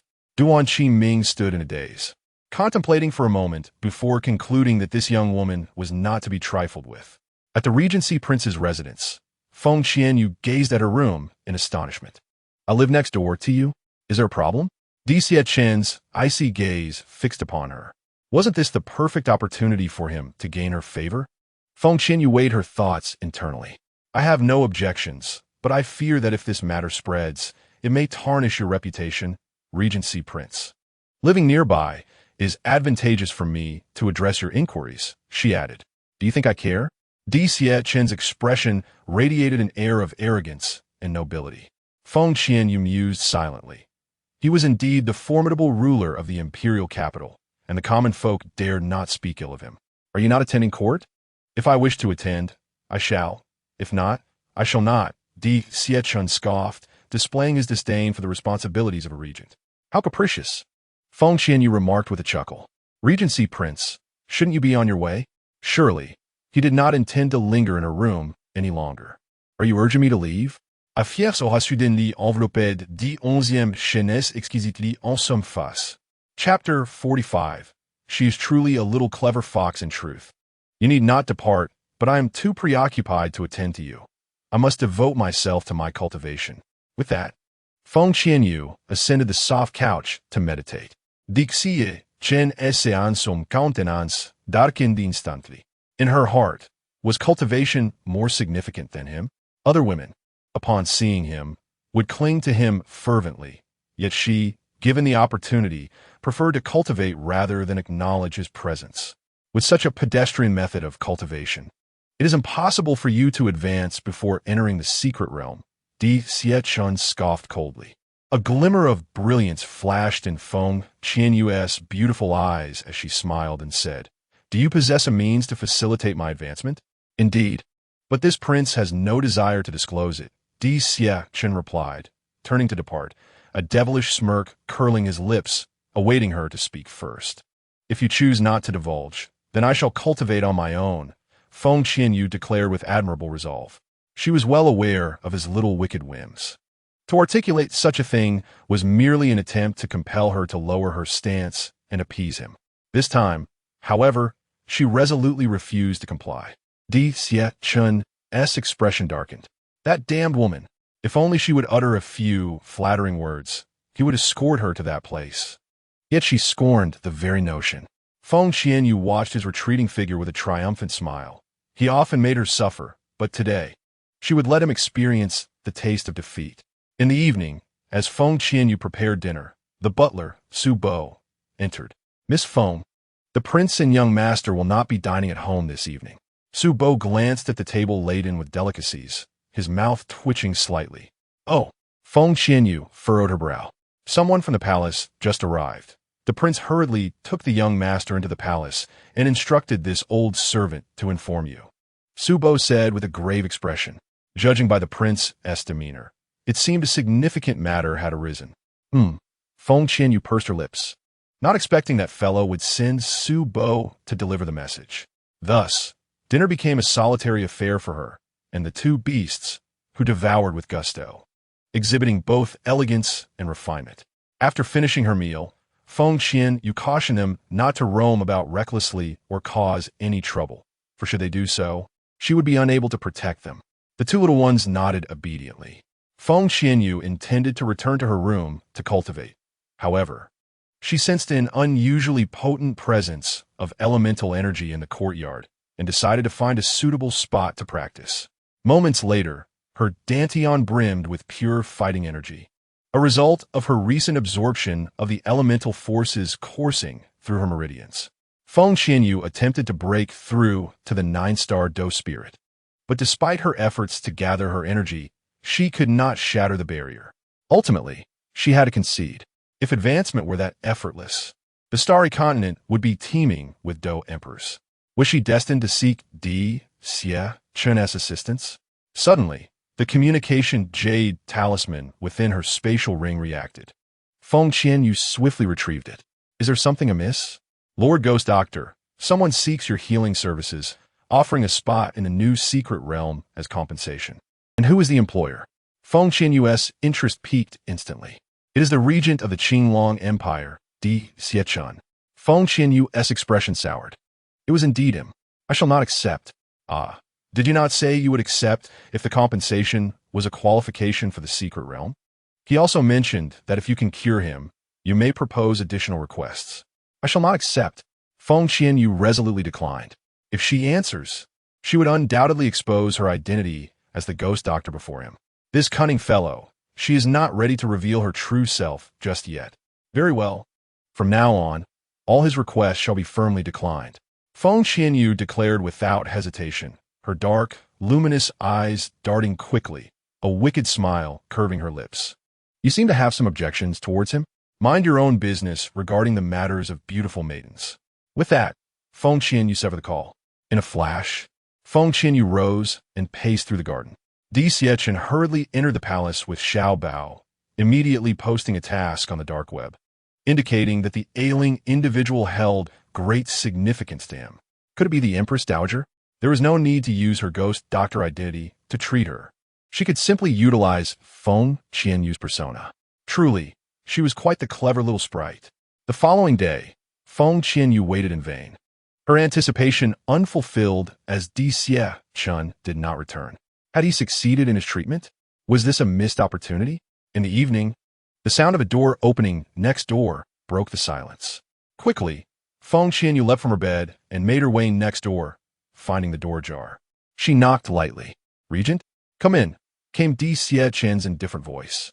Upon entering, she beheld the handsome visage of the man, weariness etched upon his features, his bloodshot eyes revealing a night devoid of rest. What transpired that required such haste to the palace? Nothing of consequence, Di Xiachen replied, exhaustion weighing heavily upon him as he sank into a chair. Do share. Perhaps I could be of assistance. Feng Qianyue winked at him. Di Xiachen's icy gaze bore into her, and after a moment of contemplation, his lips parted slightly. You can treat ailments? Indeed. Feng Qianyue replied with a bright smile. It appeared the palace's physicians and alchemists were lacking in skill. Are you certain? Absolutely, she affirmed with unwavering confidence. Suddenly, Di Xiachen stood decisively, proclaiming, You shall accompany me to the palace. Very well, Feng Qianyue smiled, for this was the opportunity she had awaited. As they journeyed, Di Xiachen relayed the situation of the Empress Dowager. Feng Qianyue was convinced that she had been poisoned. Yet she pondered who would dare to administer poison to the Empress Dowager. In Xi'an Palace, the Emperor Chongming roared in fury, If you cannot cure the Empress Dowager, I shall have your heads. His wrath was a stark contrast to the composed demeanor expected of an emperor. Her Majesty was well just 2 days prior, but yesterday she suddenly could not rise, suffering from excruciating pain and even vomiting blood. The physicians and alchemists initially diagnosed it as minor, he lamented, but now she has been unconscious since the afternoon until today. Your Majesty, spare my life. I truly cannot discern the cause. The pulse of the Empress Dowager indicates no issues. The physician Feng trembled as he knelt. The other physicians, also kneeling, dared not utter a word. They had never encountered such peculiar symptoms in the Empress Dowager before. Your Majesty, the symptoms of the Empress Dowager are indeed strange, physician who admitted, having never experienced such a case. Chongming Emperor suppressed his anger, turning his gaze towards physician Hu. Would you not examine her once more? Rest assured, Your Majesty. I sent word to my master yesterday. He should be arriving shortly. Physician who replied with certainty, aware of his own limitations. My master is a master alchemist. He will surely have a solution. Hearing this, the emperor felt a slight alleviation of his anxiety. Yet upon glancing at the physicians on the ground, his anger ignited anew. A group of idlers. The alchemist remains formidable. However, there are regrettably too few high-ranking alchemists in the Starry Continent, and they are even less inclined to be confined within the palace walls. Upon hearing this, the princes and princesses eagerly expressed their desire to await the alchemist outside. Emperor Chongming naturally consented, hoping fervently for Master Hu's arrival. Outside the palace, several princes and princesses gazed longingly, soon spotting Di Xiachen approaching with a girl clad in purple. As they discerned that it was Feng Qianyue, their brows furrowed in discontent. How could this wretched girl enter the palace, especially alongside the imperial uncle? They then recalled recent rumors, acknowledging her cunning ways. Chapter 46. Your acupuncture technique is lacking. Feng Qianyue, who permitted you to enter the palace. You ought to leave at once. The seventh princess stepped forward, her demeanor exuding superiority, regarding Feng Qianyue as one would a lowly insect. Feng Qianyue merely rolled her eyes, silently observing her. Di Wan'er, the daughter of the empress and sister to Di Linmu, had previously bullied her, deeming her unworthy of her esteemed elder brother, the crown prince. They were all blinded by their own arrogance. I brought her in. Do you have any objections? Di Xiachen's icy gaze seemed to encapsulate glaciers, the air thick with a suffocating sense of oppression. Di Wan'er trembled slightly. Why did you bring her into the palace, uncle? To treat an ailment, Di Xiachen replied coldly. Di Wan'er was momentarily taken aback, then erupted in laughter, nearly shedding tears. Uncle, have you made a mistake? She is a waste. What illness can she possibly treat? Uncle, how could you trust the infamous Feng Qianyue? The second prince regarded Feng Qianyue with disdain, asserting that a woman who had engaged in premarital relations ought not to enter the palace. The other princes and princesses joined in with mockery. At that moment, Di Linmu and Feng Xiao approached, accompanied by a woman clad in white. Brother Crown Prince, Sister Xiao? Di Wan'er hastened forward, her face alight with joy. Only someone of her celestial stature deserved to stand beside the Crown Prince. Feng Xiao smiled gently. Yet a flicker of coldness passed through her eyes upon seeing Feng Qianyue. How could this wretched girl be here? Di Limu looked at Feng Qianyue with evident disdain and strode forward. Uncle, why did you bring her into the palace? Di Xiachen cast him a cold glance, gripping Feng Qianyue's wrist as they made their way towards the Xi'an palace. Feng Qianyue, is it truly appropriate to grasp hands in public? Divan et glaret, exclaiming in irritation. How absurd that uncle has invited Feng Qianyue into the palace to treat grandmother. Wanner, are you saying that Feng Qianyue is here to treat an ailment? The corners of Feng Xiao's mouth curled into a faint smile. Indeed, Di Wanner struggled to comprehend. Feng Xiao turned to the noble and sacred woman beside her, speaking softly. Sister, I will trouble you shortly. It is no trouble at all. Su Balin's gaze remained fixed on the direction Di Xiachen departed, initially unwilling to intervene. However, upon learning that it concerned the Empress, she promptly requested Feng Xiao to escort her into the palace. Di Xiachen was distant from women, and gaining proximity to him was exceedingly difficult. If she could heal the Empress, it would surely allow her to be close to him in the future. She had long held admiration for Di Xiachen. The unparalleled genius of the 7 elemental systems possesses an unfathomable strength, and it is undeniable that such a man would attract the admiration of numerous women. Even if he has a son, it does not deter her. When Chong Mingliang witnessed Di Xiachen escorting a woman into the room, he could not help but twitch his lips in disbelief. It was the first time he had seen him hold a woman's hand so intimately. There was something oddly familiar about her. His pupils constricted in realization. Feng Qianyue. Could it be that the royal brother has truly taken a liking to her? It is worth noting that 5 years prior, Feng Qianyue had her reputation tarnished, and the crown prince had withdrawn his engagement with her. She was indeed a woman of ill repute. How could someone like her be worthy of the royal brother? She had come to attend to the Empress's health. Di Xiachen's deep, inscrutable eyes shimmered like cold stars. Her? Chong Mingdi expressed skepticism. Di Xiachen raised an eyebrow, questioning, is there an issue? Chong Mingdi felt a pang of unease under his penetrating gaze. Recalling the terrifying look he had received when he entered the palace the previous evening, he felt quite aggrieved. His mother was unwell, and he wished to inform him promptly. However, his mother had threatened him not to speak, lest it cause unnecessary worry for them both. It was not until yesterday afternoon, when his mother fell into a deep unconsciousness, that he had no choice but to summon someone from the Regent's residence. Father, your son has invited a renowned alchemist, Su Balin, who is an inner disciple of the Battle God Hall and a student of Master Chu Cheng. Di Lingmu introduced with a resounding voice. After speaking, he cast a deliberate glance at Feng Qianyue, as if to say, you wretched woman, quickly leave and do not disgrace yourself before Master Chu's disciple. Feng Qianyue regarded Di Lingmu with a look of disdain, thinking, is being a student of Master Chu that impressive? Chong Mingliang's eyes brightened. He had certainly heard of Master Chu Cheng, a highly esteemed alchemist, who might have even ascended to the rank of a junior medicine sage. Royal brother, perhaps we should allow Miss Su to treat her first, Feng Qianyue suggested with a faint smile. Di Xiachen fixed his gaze upon her and then nodded.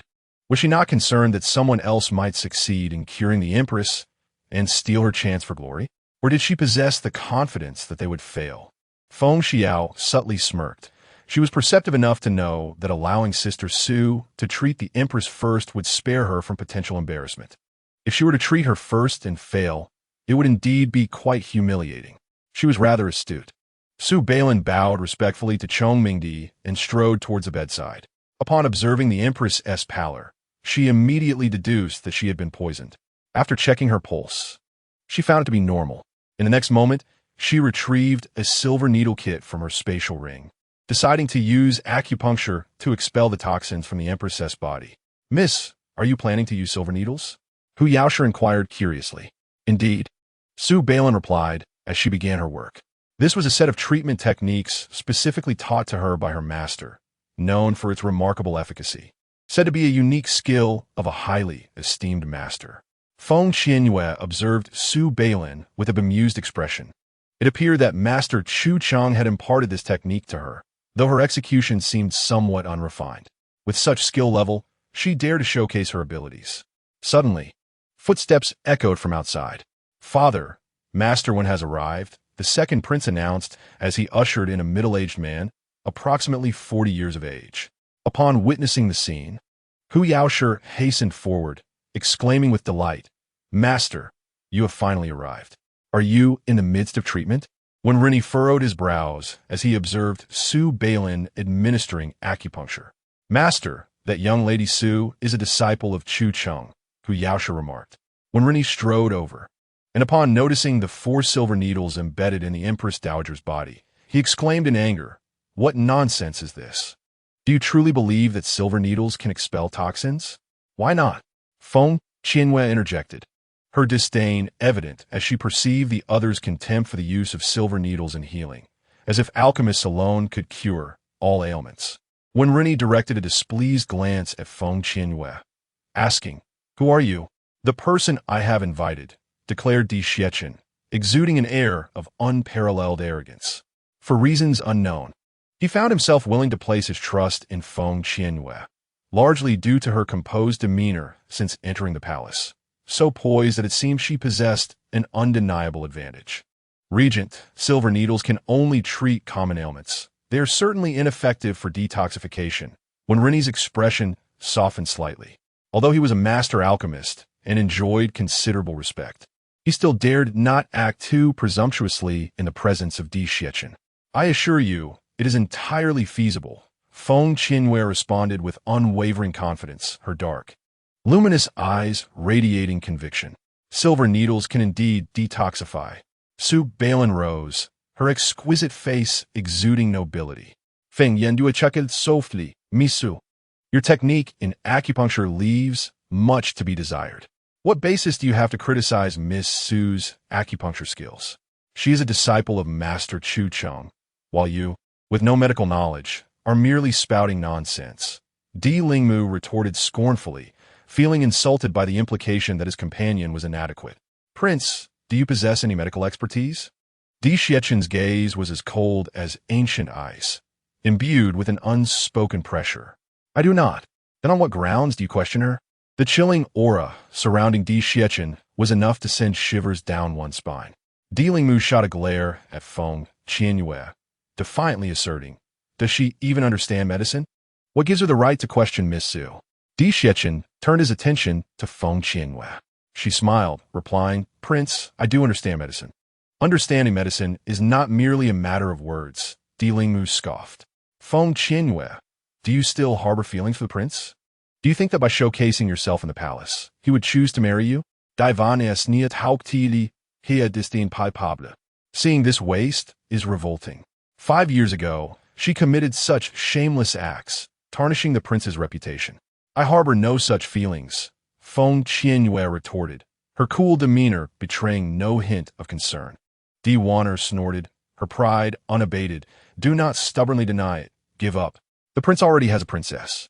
She is the prince's concubine," Feng Qianyue corrected her. "Silence," the emperor commanded, his countenance darkened with fury, an aura of imperial authority enveloping him. Di Wanner glared at Feng Qianyue in frustration, then turned her face away, refusing to look at her again. Feng Qianyue approached the bedside, observing the Empress Dowager's pallid complexion and tightly furrowed brows, indicative of the pain she endured before losing consciousness. Suddenly, the Empress Dowager reached to remove the silver needles from her forehead. Su Balin swiftly intervened, her voice cold as she demanded, "What are you doing?" "Removing the needles," Feng Qianyue stated solemnly. "On what grounds do you intend to do that?" Su Balin's expression was unusually frosty, her gaze as sharp as a blade. This wretched woman would not thwart her chance to shine in front of the regent. Even if she possessed medical skills, it would not prevent her from seizing the credit. Feng Qianyue turned to Di Xiechen and nonchalantly remarked, "Will you treat her or not? If we delay any longer, the poison will reach her heart, and even a celestial being cannot save the Empress Dowager." Di Xiechen approached her, asserting, "You shall treat her." Feng Qianyue perceived trust in his eyes. With that, she removed all 4 silver needles from the Empress Dowager's body and produced a needle case, revealing an array of at least 100 needles, varying in length and size. Su Balin's fury blazed within her as she looked at Di Xie-chun in grievance. Regent, I can treat her too. I trust Feng Qianyue, he declared, his gaze fixed upon her as she skillfully manipulated the needles, their slenderness akin to strands of hair.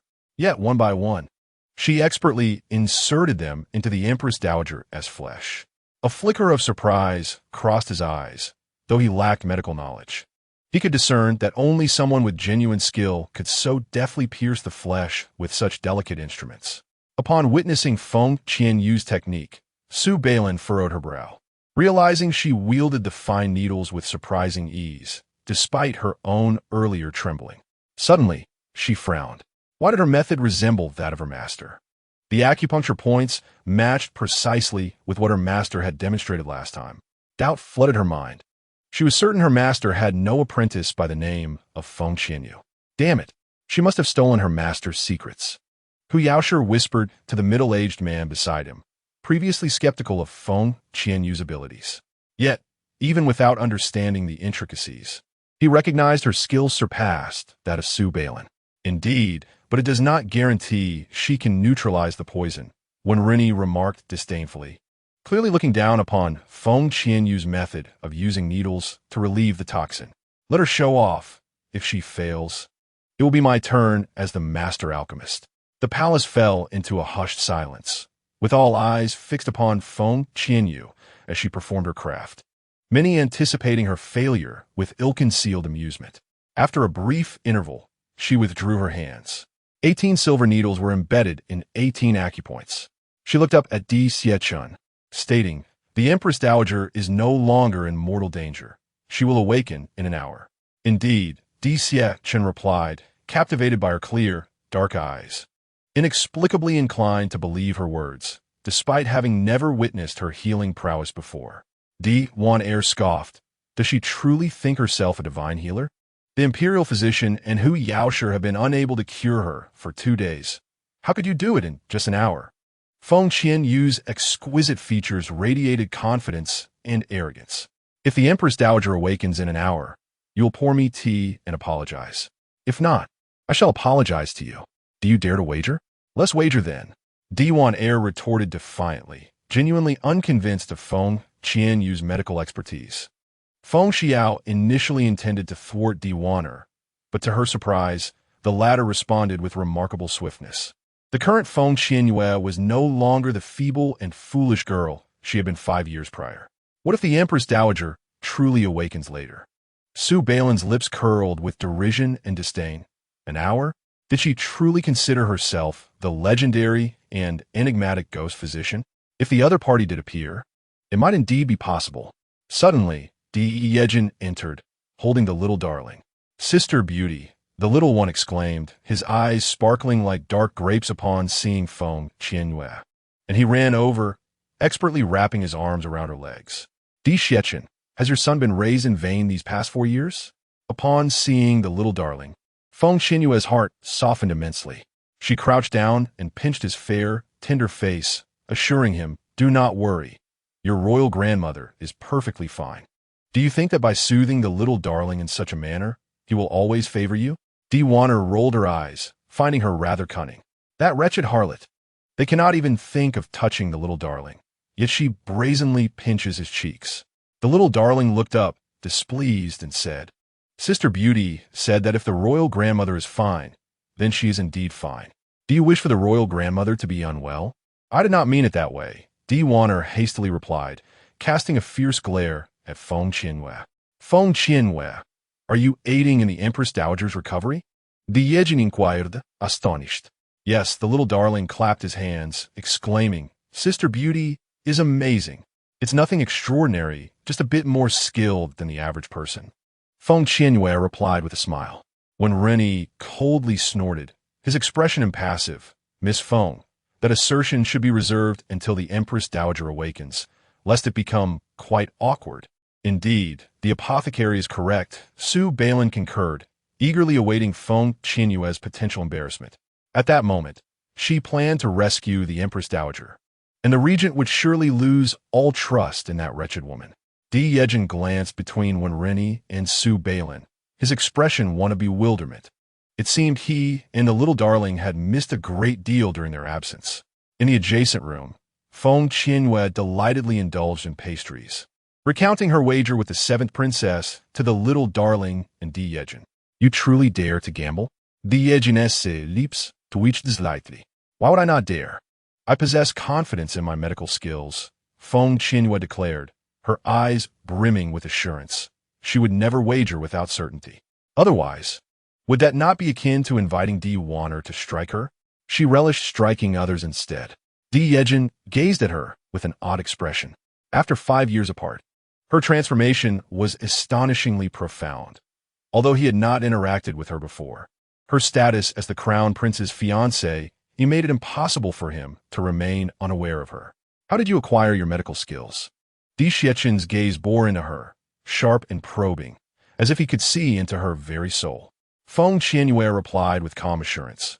My mother was an accomplished physician. I have been immersed in her teachings since childhood, and 5 years have afforded me ample opportunity to learn. Di Xiecchen narrowed his eyes. The clarity and brightness in her gaze revealed no hint of deceit. Your medical skills are truly remarkable? Certainly. Can they be compared to the legendary ghost physician? Di Xiechen's aura suddenly turned chilling and formidable. Feng Qianyue sensed the shift in his demeanor, her lips twitching slightly. It appeared that he had some unresolved issues with the ghost doctor, a person she had never encountered before. The beautiful sister must be even more formidable, the little one exclaimed, clenching her tiny fists in admiration. Rumor had it that this ghost doctor could resurrect the dead and even contest with the king of hell for souls. Was she truly that powerful? Di Jin was filled with curiosity. Alas, the individual in question remained shrouded in mystery, her true visage unseen by anyone to date. Feng Qianyue smirked, her lips curving into a radiant smile. She is indeed formidable, and I am no less so. Competing for souls with the king of hell? Regrettably, for years prior, she had exhausted all the power of the Yin-Yang Jade in a futile attempt to save her son, a lingering regret that haunted her. If you could surpass her, I shall owe you a favor, Di Xiecchen remarked, his handsome face cloaked in an icy veneer, his gaze sharp and perilous. Regent, do you have a vendetta against her? Feng Qianyue inquired nonchalantly. Surpassing that individual was implausible. How could one compare oneself to oneself? Yesterday, I undertook a mission on the dark web, only to receive a response stating that my tasks were all declined by the ghost doctor. I am at a loss as to when I may have offended her. Di Xiechen's aura exuded a chilling malice, his presence commanding and fearsome. Feng Qianyue felt a surge of frustration, mentally berating the messenger for their folly. How foolish could one be? She thought, exasperated. The refusal was conveyed bluntly, devoid of any subtlety. The messenger had inadvertently sown seeds of enmity. Perhaps the ghost doctor had her own burdensome secrets. Feng Qianyue attempted to mend the rift. Di Xiecchen scoffed coldly. It is said she is an exceptionally skilled ghost doctor, sought after by others. What secrets could she possibly harbor? Feng Qianyue pressed on. Even the most skilled cannot possess omnipotence. There will inevitably be times when one seeks assistance. Indeed, Di Jin agreed. Look at how remarkable our royal uncle is. He must venture into the dark web to seek the ghost doctor for the sake of our grandmother. Yet, she refuses his tasks. I have already dispatched someone to locate her, Di Xiecchen remarked, a cruel smile playing at the corners of his mouth, his demeanor ominous. Why search for her? Feng Qianyue felt a tightening in her chest, but upon reflection, she dismissed her concerns. He would never uncover her true identity. She harbored no fears of the Lan family exposing her. Di Xiechen's expression darkened, his tone cold and resolute. I wish to ascertain why she declines all my missions. Feng Qianyue felt a wave of embarrassment wash over her. Why did she feel an urge to strike him? Suddenly, a knock resonated from outside. Regent, the Empress Dowager has awakened. His Majesty requests your presence, announced Eunuch Hai, his voice filled with joy. Feng Qianyue's eyes brightened. It had been less than an hour. It seemed that the stronger her fighting spirit, the more effective her acupuncture would be. Previously, her technique was not ordinary acupuncture, but rather qi-based, far surpassing conventional methods in efficacy. As they entered the inner chamber, it buzzed with lively chatter, everyone expressing their concern. The Empress Dowager requires rest. Feng Qianyue's icy voice cut through the noise, her brows knitted slightly. Their eagerness to express filial piety was commendable, yet such haste was unwarranted. Di Xiechun led the little one toward the bedside, prompting the princes and princesses to retreat in unison. "Grandmother, you must rest well. I will keep watch over you," the little darling said sweetly as she sat by the bedside, holding the Empress Dowager's hand. Although the noise had given the Empress Dowager a headache, the sight of the charming and handsome little darling brought a warm smile to her well-maintained face. "Do not worry, dear. I am perfectly fine," she reassured. Yet, the Emperor Xiechun's handsome face was taut, his eyes swirling with a tempestuous anger as he coldly remarked, "Indeed, I am fine, though I was but a hair's breadth from reporting to the King of Hell." The onlookers stirred. The Chongming Emperor's eyes twitched. Surely, he was the only one bold enough to speak to the Empress Dowager in such a manner. Feng Qianyue, exasperated, thought to herself that it was no surprise the regent acted as he pleased, unrestrained in his words. "You insolent boy, what nonsense are you spouting?" The Empress Dowager retorted, her face stern, though it was evident to discerning eyes that her confidence was somewhat lacking. "If you dare to conceal matters again, perhaps it would be best to wait until the funeral to inform me," Emperor Xiechun said darkly and without courtesy. "Ah, that is indeed a fine suggestion. I shall do just that next time," the Empress Dowager replied with a smile after a moment of contemplation. Emperor Xiechun and Feng Qianyue exchanged glances. The little darling's bright eyes twinkled as she playfully proclaimed, "Grandmother will live for 1,000 years, her longevity equal to the heavens, outlasting even the southern mountains." "Oh my, what a precious little one you are, far better than that insolent boy," the Empress Dowager praised with a beaming smile, admiring the intelligence, charm, and knowledge of the little darling. "What a wonderful child indeed. It is a pity, however, that you have had no mother since childhood and have endured hardships alongside that boy." Suddenly, her gaze fixed upon Feng Qianyue. Just like in the portrait, she is a beauty. Her allure is unlike that of other noble ladies. Theirs is a modest beauty, while hers is bold and striking. Standing among them, she would undoubtedly be the most captivating. Little darling truly has an eye for talent, she thought, approving of the young lady despite the scandal from 5 years prior. For the insolent boy had also fathered a child out of wedlock. They seemed like a match made in heaven, so well suited for one another, especially since the little darling adored her. The Empress Dowager wholeheartedly supported this connection. "Your Majesty, allow me to take your pulse," Feng Qianyue said confidently as she stepped forward. The Empress Dowager, her eyes sparkling with approval, extended her hand. This girl was impressive, showing no sign of trepidation on her first visit to the palace. After taking the pulse, Feng Qianyue smiled gently and said, "Your Majesty, the poison within you has been dispelled." Such remarkable medical skills. The Empress Dowager commended, her satisfaction growing. "Your Majesty, allow me to also take your pulse." Wenren stepped forward, skeptical that Feng Qianyue could have neutralized the poison with merely 18 silver needles in such a short time. Moments later, a look of astonishment crossed Wenren's face as he realized that the Empress Dowager displayed no signs of poison. "Congratulations, Your Majesty. The poison has been eradicated," he said, stepping back and casting a disparaging glance at Feng Qianyue. "It must have been a common poison. Otherwise, acupuncture could not have resolved it." Su Beilin clenched her fists beneath her sleeves, astonished that Feng Qianyue had managed to cure the Empress Dowager, thereby earning merit in front of the regent. The young lord already favored her, and now his admiration would surely deepen. How frustrating. That wretched woman is exceedingly cunning. She deliberately allowed the Empress Dowager to be treated first, only to interrupt her halfway and seize the opportunity for herself, claiming the accolades and glory that rightfully belonged to another.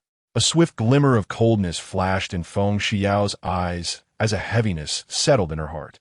The regent had always held a special regard for Feng Qianyue, and now that she had cured the Empress Dowager, he would likely favor her even more. But what of it? Feng Qianyue was a tarnished woman, her reputation irrevocably ruined. The Empress Dowager would never consent to the regent marrying her. Otherwise, word would spread. and the world would mock Di Xiechun, turning the Qinglong Empire into a laughingstock. Seventh Princess, shouldn't you pour me some tea and apologize?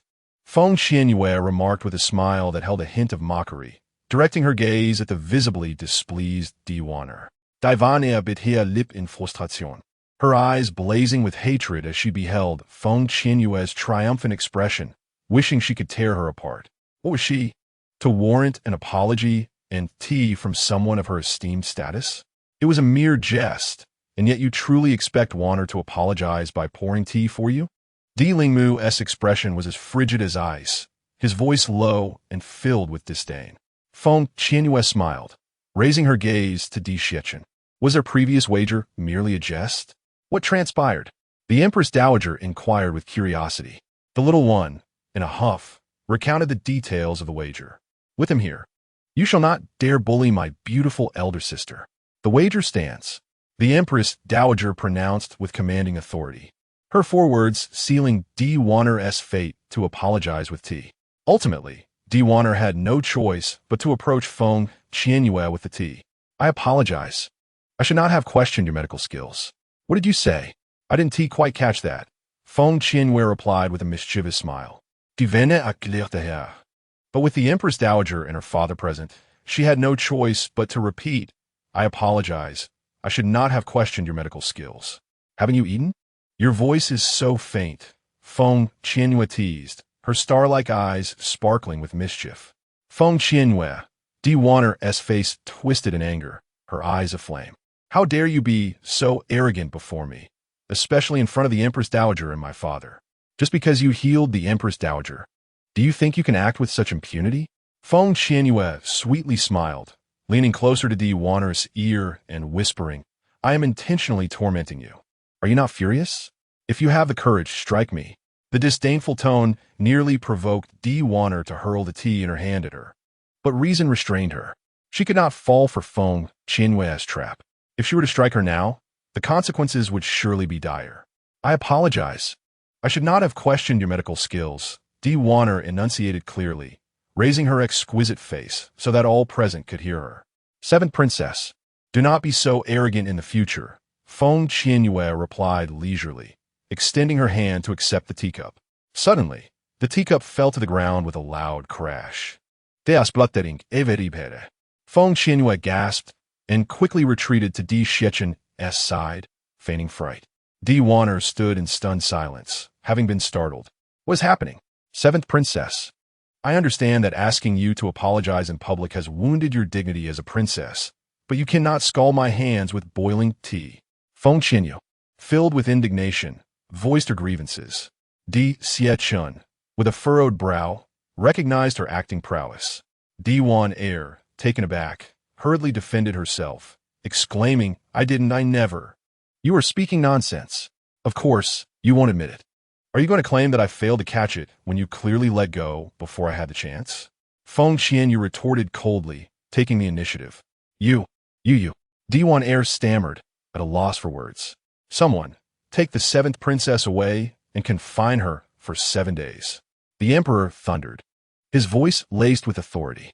As a ruler, he could easily discern that Feng Qianyue was putting his daughter in a difficult position. If the argument continued, the punishment for his foolish princess would surely be more severe. Ultimately, divan evas possibly escorted ave. I am weary. You all may leave, the Empress Dowager declared. Upon noticing the bloodshot eyes of Di Xiechun, she understood that he had not slept the previous night, which stirred her compassion. Grandmother, Xiao Bao will come to see you tomorrow, she said sweetly. Such a good child, the Empress Dowager replied with a warm smile before turning to Feng Qianyue. Kindly inviting, you should come as well. Feng Qianyue blinked, puzzled as to why she was included. At the Regent's estate, the carriage came to a gradual halt. Di Xiechun observed the tender scene beside him, where a large and a small figure were cuddled together, his gaze softening. Feng Qianyue held her son close, who nestled comfortably in her embrace, creating a harmonious and heartwarming picture that unexpectedly stirred an unusual feeling within him. Master, Emoing whispered in a lowered voice. In the next moment, the carriage curtain was lifted. Di Xiechun handed the little bundle to him. Emoing was taken aback, but quickly accepted the young master, and stepped aside. Di Xiechan gazed at the sweetly sleeping woman, his lips pressing together. Her heart must be vast, or perhaps she trusted him enough to sleep so soundly. This realization brought him immediate joy. Mo Ying waited with the young master, only to witness a shocking scene. Their esteemed and aloof prince was actually carrying Feng Qianyue down from the carriage. Heavens, what have I just seen? He thought, astounded. It was the first time his master had embraced a woman. Di Xiechan cast a cold glance at him, carrying Feng Qianyue toward the royal estate. The woman was deeply asleep, showing no signs of waking, even snuggling closer into his arms. Along the way, Di Xiechan walked slowly, deliberately softening his steps, as if fearful of disturbing her slumber. Upon reaching the room, he gently laid Feng Qianyue on the bed. Just as he prepared to leave, she grasped him and pulled him close, causing his upper body to rest atop hers. The softness beneath him was enveloped by her uniquely fragrant essence, like a feather gently teasing his heart, creating a delightful and peculiar sensation. Feng Qianyue, let go, Di Xiechan said, his voice slightly hoarse. Aside from that night 5 years ago, he had never grown close to any other woman. Yet, since meeting Feng Qianyue, he had repeatedly lost control. The most surprising part was that he felt no aversion to their intimacy. Comforting, Feng Qianyue murmured contentedly as she clung to Di Xiechan, emitting soft, satisfied sounds. Di Xiechan's handsome face darkened. What did she take him for? Feng Qianyue, I shall say this once more. Release me. Do not disturb. I am trying to sleep, she retorted, swatting at his head in frustration. Emperor Xie Chun seethed. That damned woman. She showed no intention of releasing her grip. In the next moment, he forcefully climbed onto the bed. Chapter 50. A kick that sent him tumbling to the floor in the dimly lit room. Emperor Xie Chun gazed darkly at the woman burrowing into his embrace, his eyes cold as ice, his aura terrifying and fierce. This wretched woman, had she lost her mind? If he weren't certain she was asleep, he might have believed she was deliberately tempting him. Did she not realize how intimate and ambiguous their current position was? Previously, he had attempted to push her away, only to find her clinging to him like an octopus, refusing to let go. Feng Qianyue. Emperor Xiechan spoke with barely contained rage, his body tense and rigid, the faint scent of her lingering on his senses, disorienting him. After a moment of silence, there was no response. Feng Qianyue seemed to have found a comfortable spot in his arms, sleeping soundly and sweetly. That night, some enjoyed a peaceful slumber while others could not find rest. The next morning, as Feng Qianyue opened her eyes, she thought she was dreaming. Without a moment's hesitation, she delivered a powerful kick that sent Emperor Xie Chun crashing to the floor. Bang! Caught off guard, Emperor Xie Chun fell. And as he opened his eyes, an overwhelming aura of menace radiated from him, sending chills down one's spine. He had endured a sleepless night, tormented by Feng Qianyue, and only dozed off at the break of dawn. How could this wretched woman have kicked him out of bed? Feng Qianyue sat up quickly, bewildered, her eyes wide as she stared at the living embodiment of Emperor Xiechan on the floor. What are you doing in my bed? Emperor Xiechan rose and strode towards the bed, his tall and imposing figure casting a shadow over Feng Qianyue. His piercing gaze bore into her as if she were a lifeless corpse, exuding a chilling presence. With a cold smile, his handsome face appeared as unyielding as ice. Have you forgotten what transpired last night? Feng Qianyue blinked. She was indeed in her own room. It had been late when she left the palace. And with Xiao Bao dozing off, she had lulled him to sleep, only to find herself drifting off as well. How did she return to her room? Did Emperor Xie Chun carry her in? As for what happened afterward, she had no recollection. Only a vague memory of a comforting pillow in her dreams that she was reluctant to release. Could it be? Feng Qianyue swallowed hard and cleared her throat. I was in such a deep sleep last night. What happened? Emperor Xie Chun leaned closer, an oppressive aura emanating from him. Feng Qianyue quickly retreated, placing her hand against his chest to prevent him from advancing further. After I placed you on the bed, you clung to me stubbornly, insisting on sleeping in my embrace. In the middle of the night, you not only touched me, but also spoke. A savage fury flickered in his cold pupils, his expression dark as a king of the underworld. Aside from that dead woman from 5 years ago, She was the first to dare encroach upon him. Yet last night, he had indulged her. Otherwise, with his strength, he could have easily cast her aside. Instead, he had allowed her to hold him through the night. He believed it was not she who had lost her sanity, but rather himself. Feng Qianyue's lips twitched slightly as she earnestly declared, "I admit to being a bit handsy, for I tend to move around in my sleep, but as for speaking, that is utterly impossible. How could she possibly engage in such a deranged act? Absolutely impossible?" Di Xiechun leaned in closer, so near that he could distinctly feel the warmth of her breath, momentarily halting his own. The images from the previous night flashed through his mind. "Indeed, I could never kiss you," Feng Qianyue asserted with conviction. Even in the depths of slumber, she would never casually kiss another. She must be mad. How could she have slept so soundly, treating Di Xiechun, a veritable bombshell, as a mere pillow, blissfully embracing him throughout the night?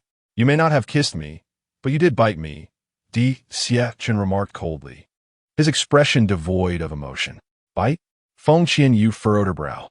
Di Xiechun leisurely opened his garment, revealing distinct bite marks on his bronze chest. "This is the evidence of your crime from last night.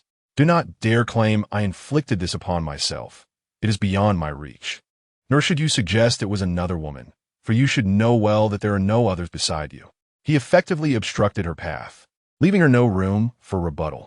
Feng Qianyue's lips twitched as she felt a rush of embarrassment.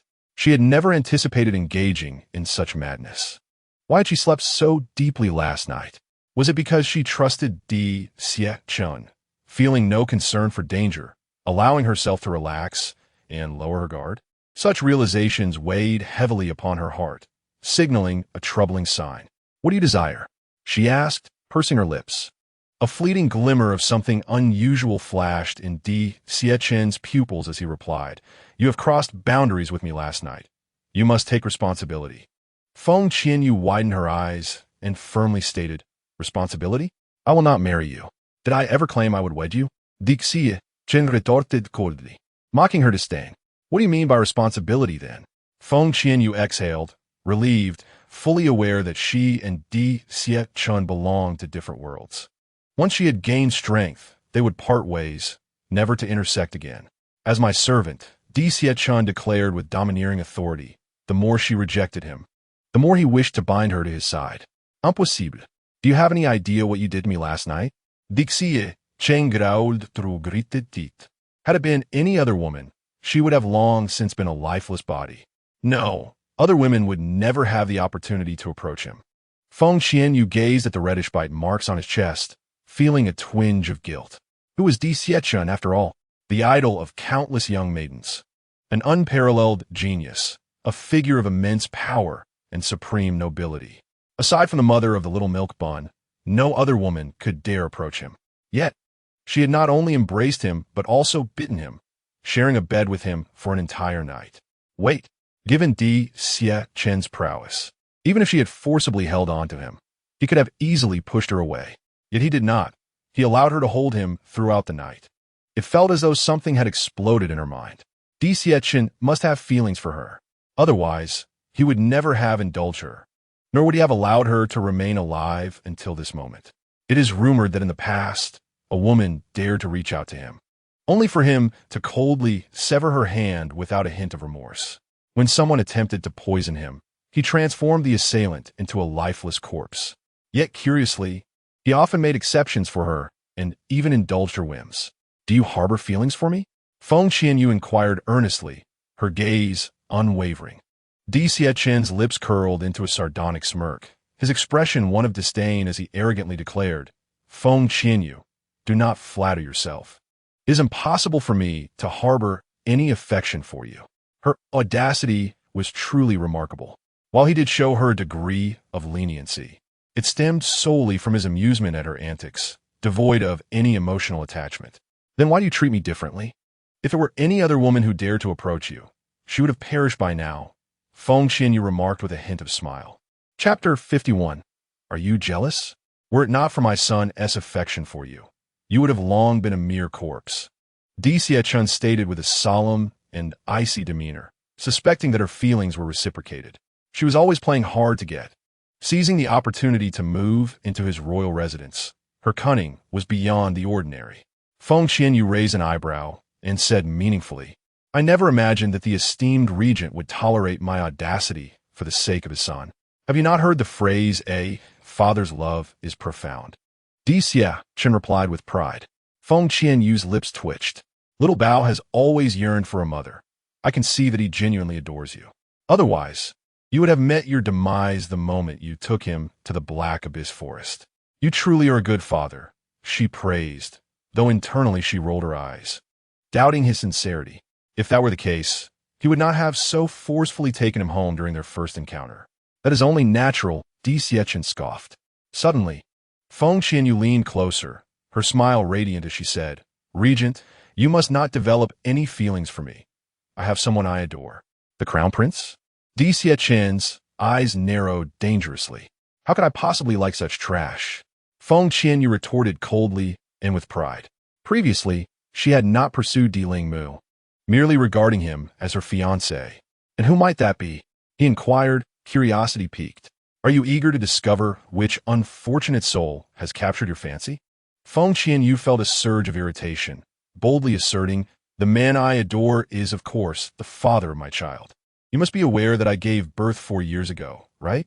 Regardless of Chen's feelings for her, she aimed to dispel any notions he might entertain.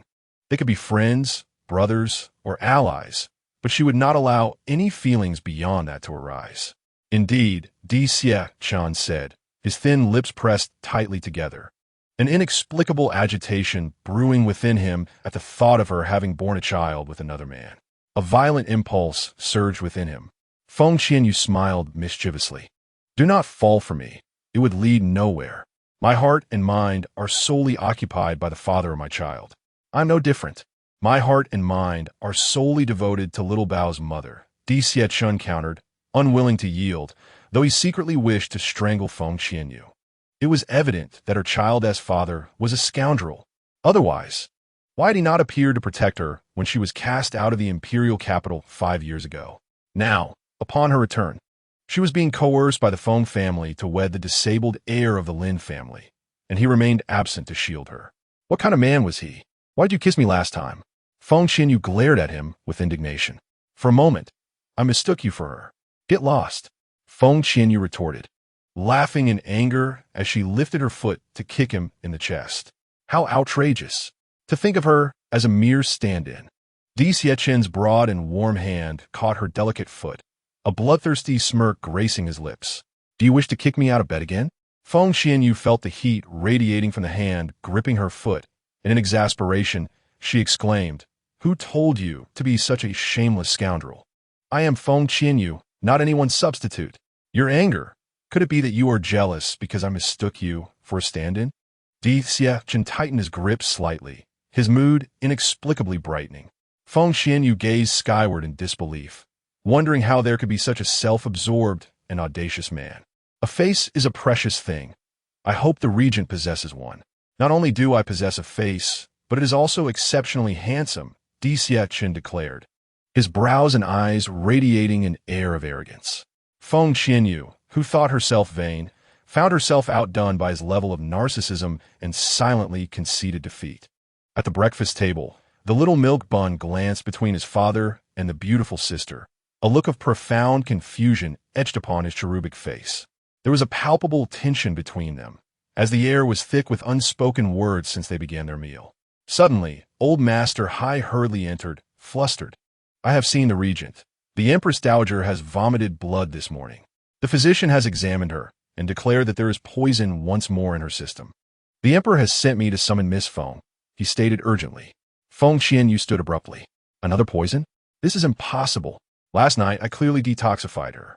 In the Xian Palace, upon entering, Feng Qianyue and Chen found many gathered by the bedside.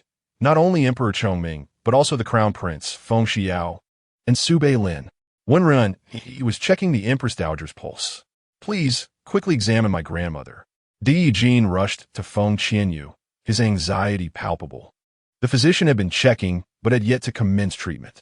Feng Qianyue swiftly approached the bedside. The Empress Dowager lay in a state of unconsciousness. and her pallor indeed indicated poisoning. Physician 1, allow me to examine her, she insisted. One run, he had no choice but to step aside, refraining from any sarcastic comments. After all, he had personally checked the Empress Dowager's pulse the previous day, and she had shown no signs of poison then. Feng Qianyue quickly felt for her pulse, her brow furrowing in concern. The Empress Dowager had indeed been poisoned, and it was the same poison as the day before. Yet she was certain she had detoxified her last night. Your Majesty, did the Empress Dowager consume anything from last night until this morning? Feng Qianyue inquired earnestly. Emperor Chongming shook his head. The maid intended to serve her breakfast, but unexpectedly, she vomited blood and then fell into unconsciousness. Father, I believe it is her medical skills that are lacking. Di-Ling Mu seized the opportunity to ridicule Feng Qianyue. Feng Qianyue's gaze sharpened. When the physician and the imperial doctor both checked her last night, and there were indeed no signs of poison. Are you questioning their expertise? Di-Ling Mu found himself momentarily speechless. The Empress Dowager has indeed been poisoned, and it is the same poison as yesterday, Feng Qianyue asserted solemnly. Miss Feng, is it possible that you didn't completely eliminate the toxins yesterday, but merely suppressed them temporarily with your silver needles, which is why no one could detect it? Souveding remarked. Upon learning that the Empress Dowager had suffered another bout of poisoning that morning, she felt a surge of satisfaction. This indicated that Feng Qianyue had not truly assisted the Empress Dowager in detoxification, presenting an opportunity for her to shine. Feng Qianyue cast a faint glance in her direction. Perhaps you're correct. I assume you just took the Empress Dowager's pulse. Did you discern how she was poisoned again? I couldn't detect it. Did you? Subedin replied sharply. Herr Gazepusing. I need to conduct another examination, Feng Qianyue stated, proceeding to sit at the edge of the bed. She grasped the Empress Dowager's hand to take her pulse, channeling the power within the Yin-Yang Jade to scan her entire body. Before long, she unearthed the issue at hand. The perpetrator was indeed malevolent. No wonder the Empress Dowager was again afflicted with poison today after Feng Qianyue had purportedly detoxified her yesterday. Gently releasing the Empress Dowager's hand, she stood and spoke. I have discovered the reason for the Empress Dowager's renewed poisoning. You deduced it merely from taking her pulse. Su Balin's face bore an unmistakable mockery. She truly believed herself to be a master healer. Indeed, Feng Qianyue replied with confidence. The Yin-Yang Jade was a treasure she had stumbled upon in her previous life. It allowed her to examine the bodies of the ill and treat ailments. However, the power within the Yin-Yang Jade was finite. Once exhausted, it would revert to an ordinary stone. She later discovered something remarkable. After saving certain individuals, the Yin-Yang Jade would gradually regain its strength. But it did not happen for everyone. After careful observation, she concluded that only when saving kind-hearted and righteous individuals would the power of the Yin-Yang Jade continue to amplify. Then enlighten me on how the Empress Dowager was poisoned by the same toxin again. Su Balin sneered, doubtful that a mere pulse check could reveal such information. Not only could I not detect it, but even Master Wenrini, a renowned alchemist, could not. Feng Qianyue's tone grew colder. There is a venomous insect within the Empress Dowager's body. Although I eliminated the toxins yesterday with my silver needles, the insect remains, which is why she continues to be poisoned. When I checked yesterday, I could only ascertain that the Empress Dowager was poisoned without the Yin-Yang Jade. I would not have identified the presence of the insect, and it is no ordinary insect. It appears that the one who poisoned the Empress Dowager intends to take her life. A venomous insect? When Rennie frowned, his expression one of skepticism. Previously, when he took her pulse, he had only detected the poisoning, not any insect. Could a mere girl truly surpass his expertise? Feng Qianyue, do not feign supernatural abilities. Neither I nor Master One can detect it. How could you?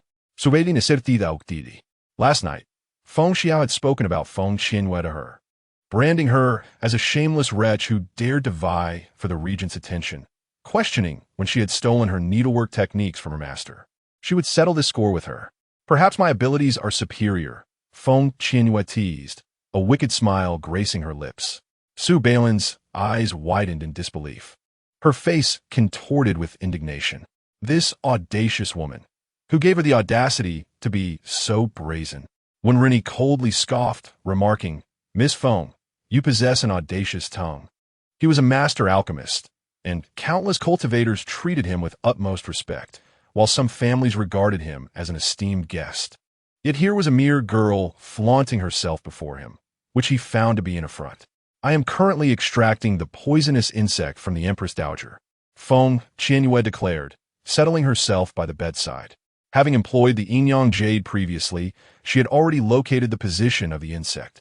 She retrieved her silver needles, inserting 4 of them sequentially into the acupuncture points on the Empress Dowager's head, and then delicately pierced a needle, as fine as a strand of hair, into the throat acupuncture point. As time ticked by, everyone held their breath, their eyes fixed on the unconscious Empress Dowager. Can you truly extract the insect from my grandmother's body?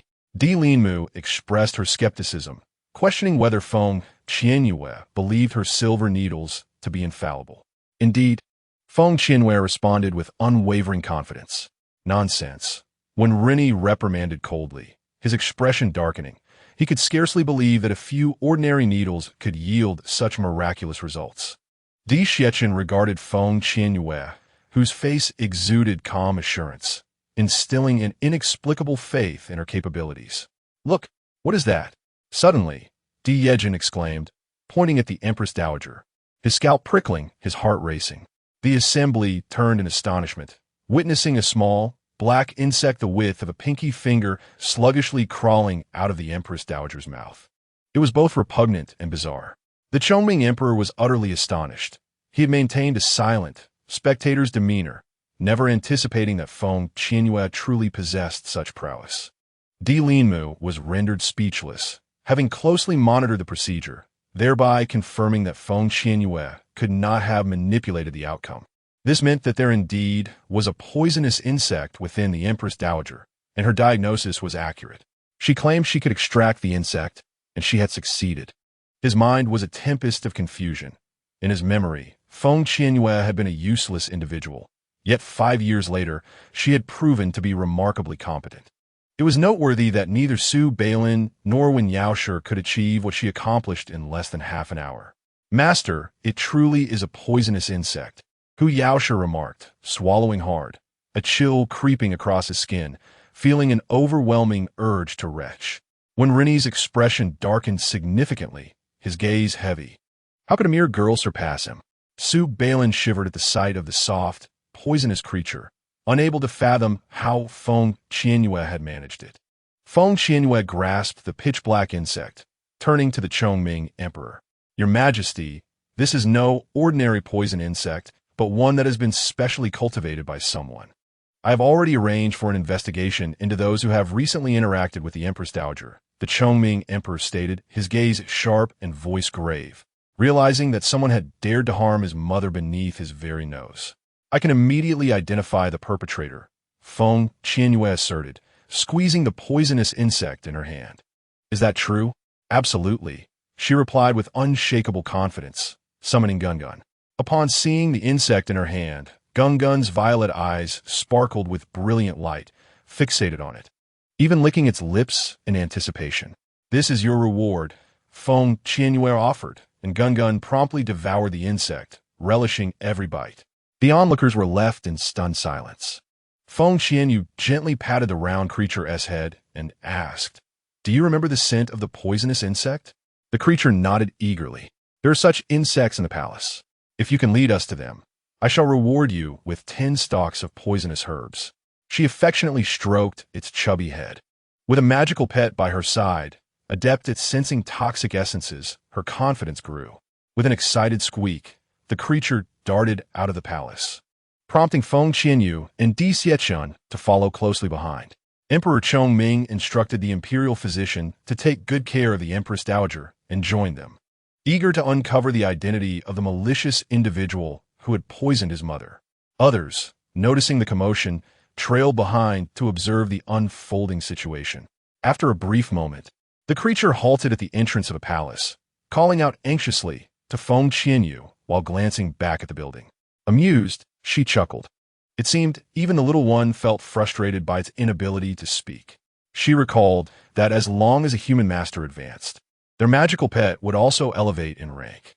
It was clear that she needed to acquire the fighting spirit fruit from this secret realm by any means necessary. Are you suggesting that there are poisonous insects within this palace? Feng Qianyue inquired with a smile. The creature nodded and promptly dashed through the open doors. She turned to Di Xiechun, silently questioning the ownership of the palace. This is the residence of concubine De, he replied, a glint of danger flashing in his eyes. The poisonous insect emerged from within. Feng Qianyue remarked, confident that he had already deduced who had poisoned the Empress Dowager. Di Xiechun's gaze shifted to Emperor Chongming. The Emperor's face darkened, and he declared in a solemn tone, rest assured, my brother, once I confirm the truth, I shall not let any individual who has harmed our mother escape unpunished. Chapter 53. Devotion. In return, the group hurried into the palace when suddenly a sharp voice pierced the air. Who let this little beast in? Get out quickly. Capture it. The creature bolted back towards Feng Qianyue, leaping into her embrace. She held it tightly, affectionately stroking its plump head as it puffed up its cheeks in indignation, muttering discontentedly in a mix of ferocity and innocence. At that moment, an older matron, her face stern, emerged. Is this little beast yours? Do you realize where you are? This is not a place for you to roam freely. Matron Feng glared icily at Feng Qianyue. Matron Feng, I invited her, Emperor Chongming interjected, striding forward with authority. Only then did Matron Feng notice the group behind him. Upon recognizing the emperor, she swiftly bowed. This old servant greets your majesty. Is concubine present? Emperor Chongming asked coldly. Your majesty, the concubine felt unwell this morning and is resting in the inner hall. Matron Feng replied respectfully. I shall go in and check. The emperor stated, proceeding into the palace without hesitation, with Matron Feng hurrying to follow. Feng Qianyue, carrying the creature, ventured deeper into the palace, mentally communicating with it. Be good and find the poisonous insect. The creature leapt from her arms and dashed toward the inner chamber. Matron Feng twitched at the sight of the little beast's reckless behavior, but refrained from reprimanding it, recognizing that the emperor had said nothing. Upon seeing Emperor Chongming, concubine De quickly rose and greeted him. No need for formalities, concubine, the emperor replied coolly. How could the emperor come to this humble place? The Dowager Empress inquired with a gentle smile, her face remarkably well-preserved, devoid of any marks of time. Capture the poisoner, Emperor Yi Chun stated bluntly. Emperor Chongming's lips twitched. Was he truly so direct? What if they failed to find the culprit? Did he place such unwavering trust in Feng Qianyue? The Dowager Empress turned to Emperor Yi Chun, her smile radiant, and asked Regent King, what do you mean by that? It means the Empress Dowager has been poisoned, and the perpetrator resides within this palace. Feng Qianyue replied with clarity, her bright, dark eyes gleaming. What she says aligns precisely with my thoughts, Emperor Yi Chun remarked, casting a glance at Feng Qianyue as he spoke leisurely.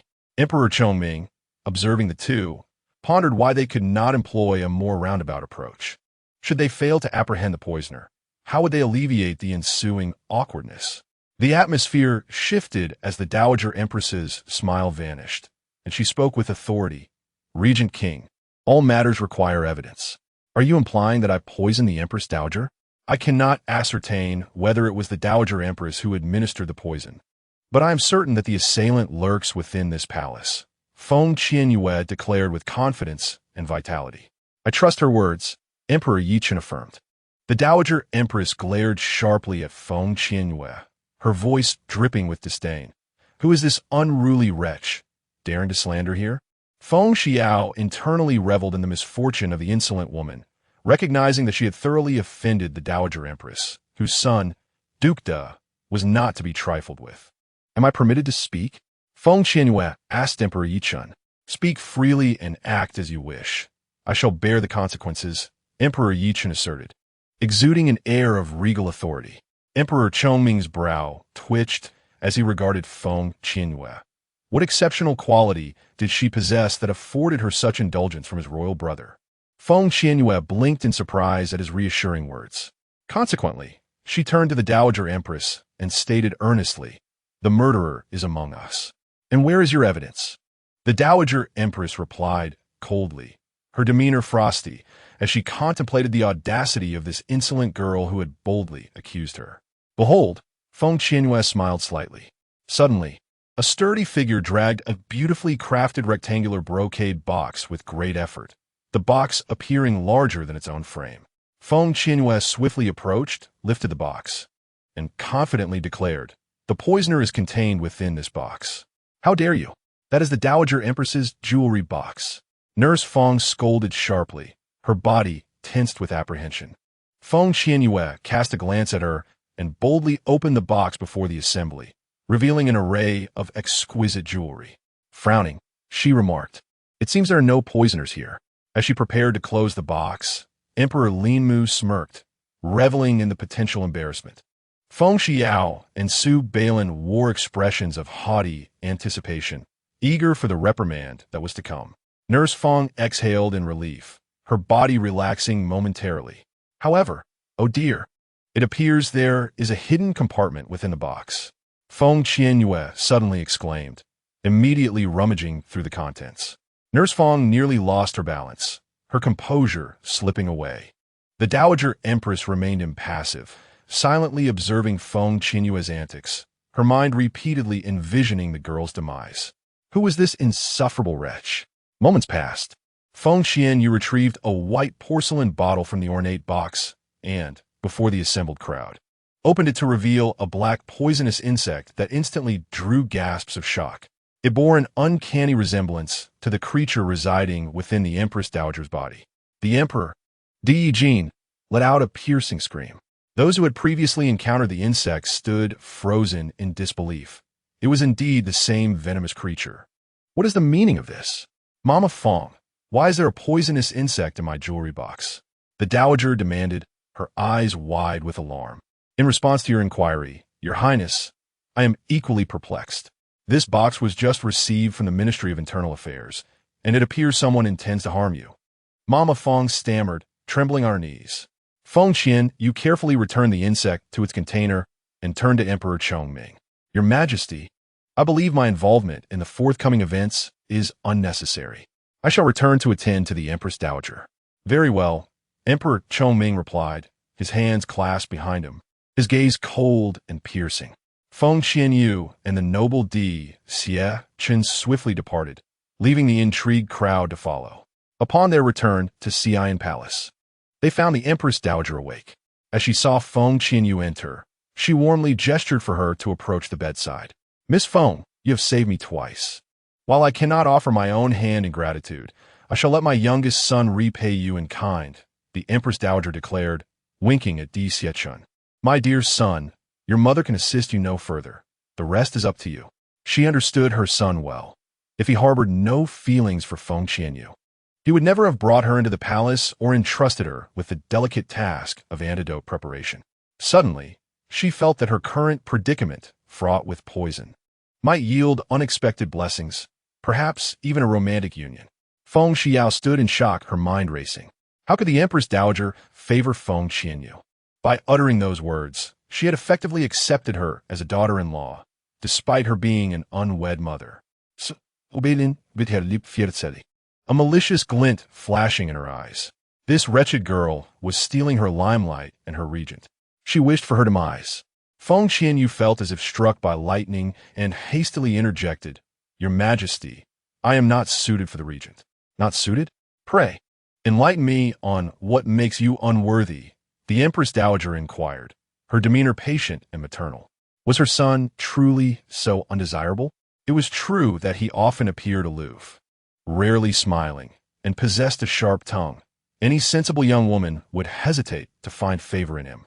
Yet, those noble ladies who were infatuated with him were drawn by his prestigious lineage, unparalleled beauty, and extraordinary talents. Otherwise, who would look his way? Di Xiechen's handsome visage darkened, his eyes glinting with icy fury. Was she truly disparaging him?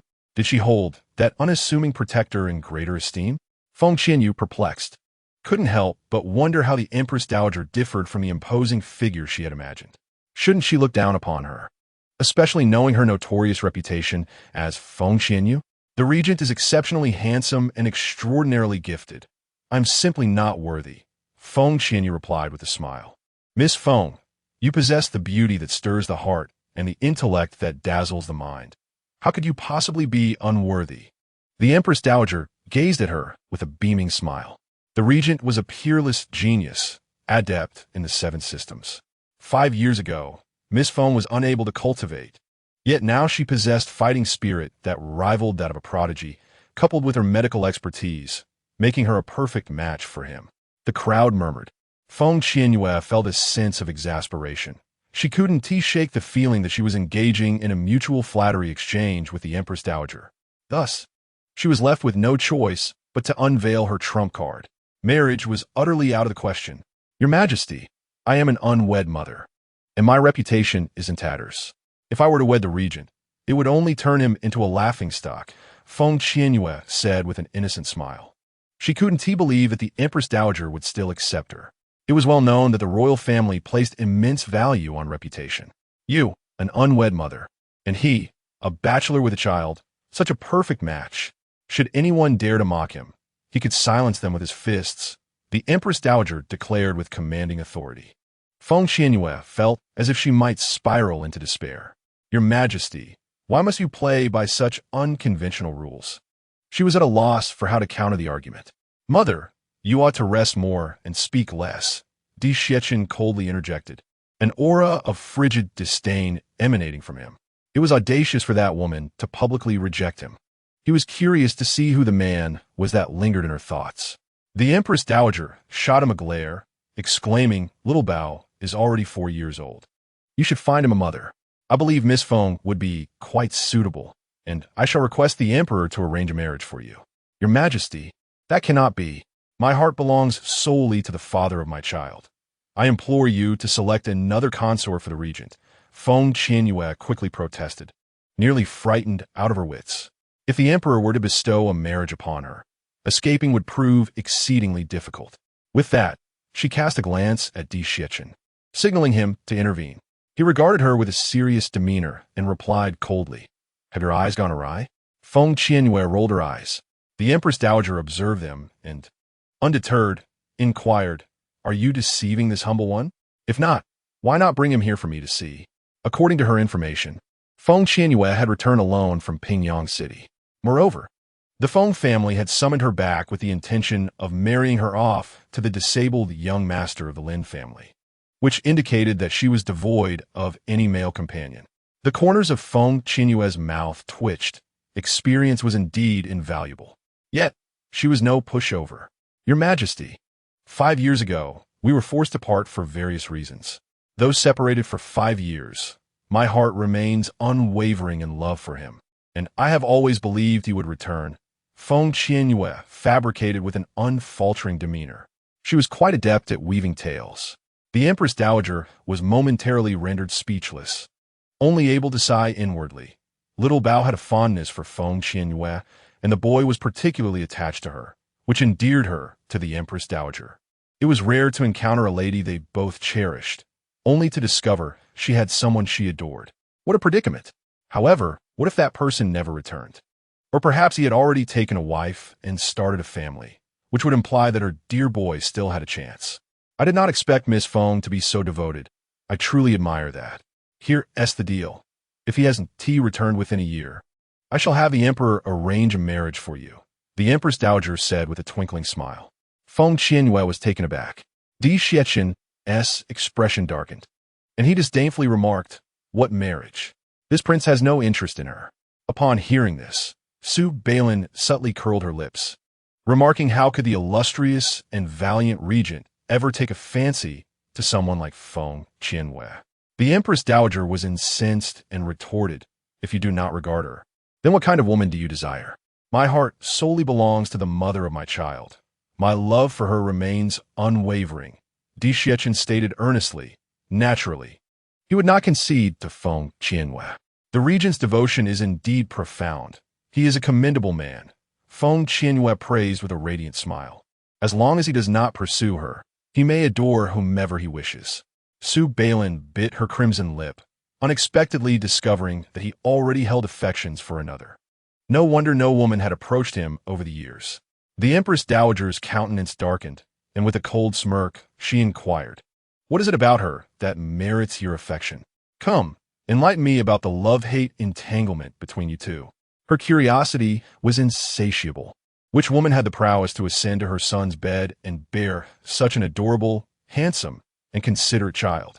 Eager to hear, Di Xiachen raised an eyebrow. The Empress Dowager's interest was piqued. She recalled how he had previously devoted himself solely to cultivation, never growing close to any woman. Could it be his junior sister? For years prior, he had returned unexpectedly with an infant, claiming to have found the child in the wilderness. As the child grew, it became evident to all that they were father and son, a striking resemblance indeed. Yet, despite their inquiries, he steadfastly refused to disclose the identity of the child's mother. For 4 years, this enigma had gnawed at her. Feng Qianyue immediately perked up, ready to absorb this melodramatic tale. Perhaps it could inspire her next literary work. The others regarded Di Xiachen with eager, inquisitive expressions. Di Xiachen raised an arrogant brow, declaring, "Why should I share this with you? Do you wish to hear how I was overpowered by a woman?" The memory of that night surged within him, stirring a tempest of emotions. Feng Qianyue glared.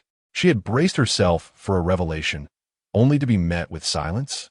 The Empress Dowager, in a fit of fury, howled, "You deceitful child! Have you not toyed with my feelings enough?" This was merely another instance of his mischief, that impudent boy. Di Xiachen raised an eyebrow, observing her outburst with amusement. "You seem quite capable of shouting and scolding. I presume you are untroubled. Let us depart." With that, he grasped Feng Qianyue's hand, leading her outside. The Empress Dowager's eyes sparkled, her lips curled into a cunning smile. Ah, how proactive! Truly proud. He feigned indifference towards the mother of his child, yet maintained such a serious facade. Suddenly, a bold thought struck the Empress Dowager. What if Feng Qianyue was indeed the mother of the child? Ever since that night, when a rascal had allowed Feng Qianyue to stay at the Regent's residence, she had promptly set her people to gather all information about her. Feng Qianyue had lost her innocence 5 years ago, and 4 years prior, a child had perished. Yet, how fortuitous that the impudent boy had returned with a child 4 years ago. Could it be mere coincidence? Chapter 55, Feng Qianyue, You Little Thief. The Empress Dowager was perplexed. If Feng Qianyue was indeed the mother of the child, how could she possibly abandon him? Moreover, why would that scoundrel send her to such a remote and dilapidated place as Pingyang City? Such complexity, such distress. It seemed she must dispatch someone to further investigate the events surrounding Feng Qianyue's loss of virtue 5 years ago. "Regent, shouldn't you release my hand?" Feng Qianyue reminded him that his heart belonged solely to the mother of Xiaobao. "So why hold her hand?" Di Xiachen shook her off and strode towards the palace gates. Feng Qianyue felt a mix of anger and amusement. He was taking advantage of her, yet had the audacity to be upset. Truly a dog of a man. Inside the carriage, Di Xiachen closed his eyes, exuding an air of indifference towards Feng Qianyue. "Well, since I have healed the Empress Dowager, shouldn't there be a reward?" she ventured, her mind lingering on the method that would hasten her advancement. Di Xiachen remained with his eyes shut, responding, "Did the Empress Dowager not grant you a reward?" "Did she?" Feng Qianyue retorted. "A marriage decree." Di Xiachen suddenly opened his eyes, his gaze cold and profound. Feng Qianyue pouted. "That was unsuccessful. If a marriage decree were offered, would you accept?" "Certainly not. You, as the regent, are like a deity upon high, far beyond my reach. Besides, my heart is already taken. Accepting a marriage decree would make me a woman of 2 hearts," she replied with a playful smile. "How foolish it would be to leap into the fire," she mused. "I do not see you as one who would tread both paths," Di Xiachen remarked, his gaze fixed upon her. "Truly, you are wise and formidable, Regent," Feng Qianyue complimented generously. More like a woman juggling several suitors, she countered, her expression darkening. "Do not tarnish my reputation. I am not that sort of person. Who is it that claimed all handsome men are appealing?" Dixie, Chen retorted, echoing her previous statement word for word. Suddenly, his expression shifted. Thus, the man she claimed to love was merely a ruse to reject the marriage decree. Upon realizing this, Di Xiachen's mood brightened, yet the thought of her refusal to marry him ignited an urge to strangle her. Such a woman lacked vision. Ahem! That kind of affection is admiration, not romantic interest. Feng Qianyue quickly corrected him, asserting her integrity. Di Xiechun shot her a glare, his displeasure resurfacing. I do not converse with fickle women. Feng Qianyue sighed, gazing skyward. You are a dignified regent. Why act so childishly? In the future, I shall admire no one but you, the unparalleled beauty of the realm. Am I not discerning? She said earnestly, aiming to persuade him to share the method of advancement. Sak hypocrisie, dixie chenskov. Feng Qianyue, with a knowing smile, replied, I speak the truth. Do you truly believe you are not more handsome than they? Di Xiechen's expression darkened. So, could the reward be the method of advancement? She tugged at his sleeve, needing to advance before the secret realm opened. Otherwise, seizing the spirit fruit would prove arduous. The spirit fruit was imperative for her. Di Xiechun gazed at her pleading eyes, his heart softening slightly. Do you truly wish to know? Indeed. Are you aware of the great wilderness?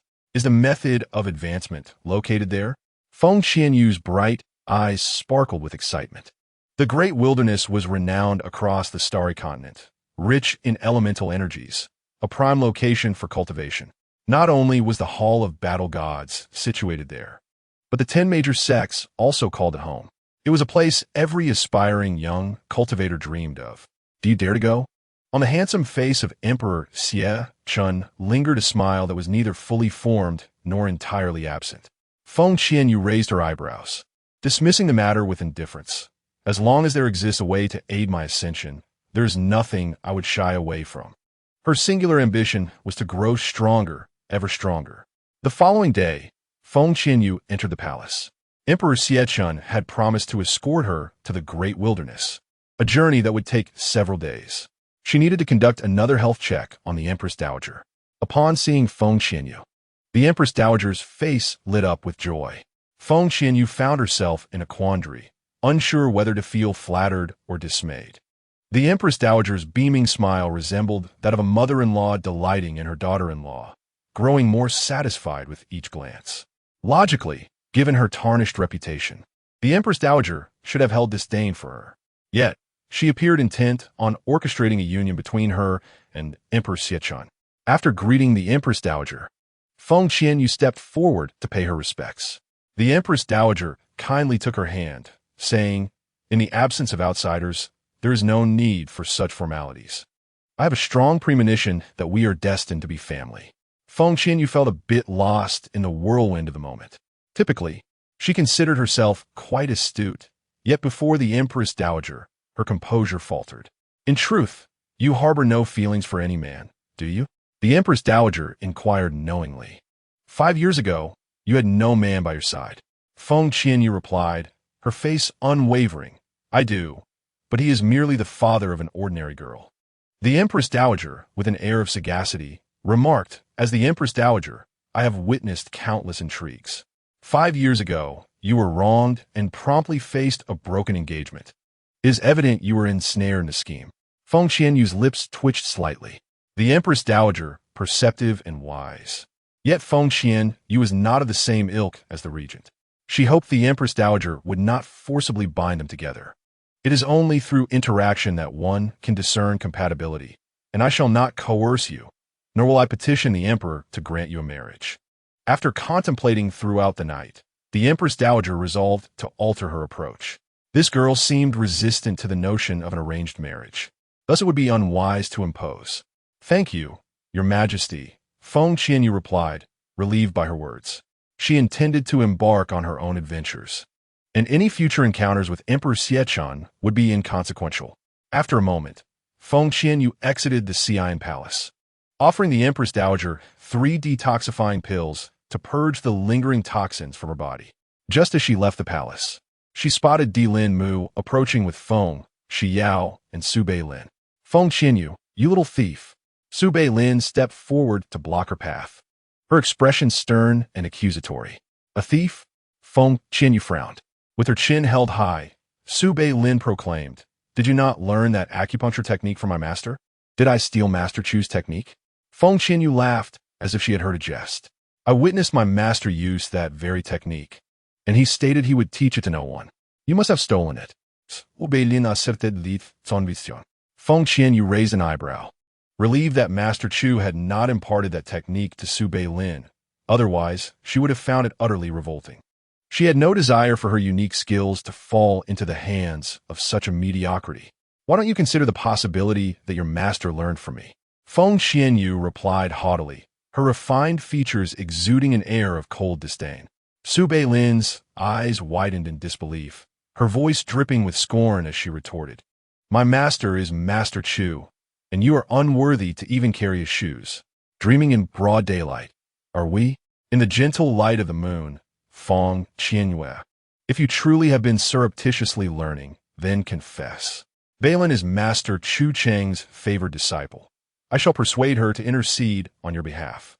Feng Xiao said softly as she stepped forward. Chapter 56. Father is jealous intercede for me? Feng Qianyue arched an eyebrow at Feng Xiao. Recognizing the facade of a pure white lotus, she likely reveled in her misfortune. How she must long for me to admit to pilfering Master Chu Cheng's medical knowledge, seizing the opportunity to strike against me. Indeed, I have faith that you did not intend to learn unlawfully. If you are willing to acknowledge your error and amend your ways, Beilin would certainly be inclined to advocate for you, Feng Xiao said gently, though her heart was filled with disdain. In a place like Pingyang City, where could one find truly skilled physicians? It was evident that she must have sneaked away to learn. She did not believe it was Master Chu Cheng who taught her. After all, she was not an alchemist and only possessed elemental affinity of the green variety. Why would Master Chu Cheng take notice of her? Feng Qianyue, I never imagined you could be so repugnant, Li Mu scoffed. Fortunately, I broke off the engagement. Otherwise, marrying a woman like her would surely tarnish my reputation. I wonder what the Empress Dowager was thinking, allowing my uncle to wed her, entirely unconcerned about her premarital pregnancy.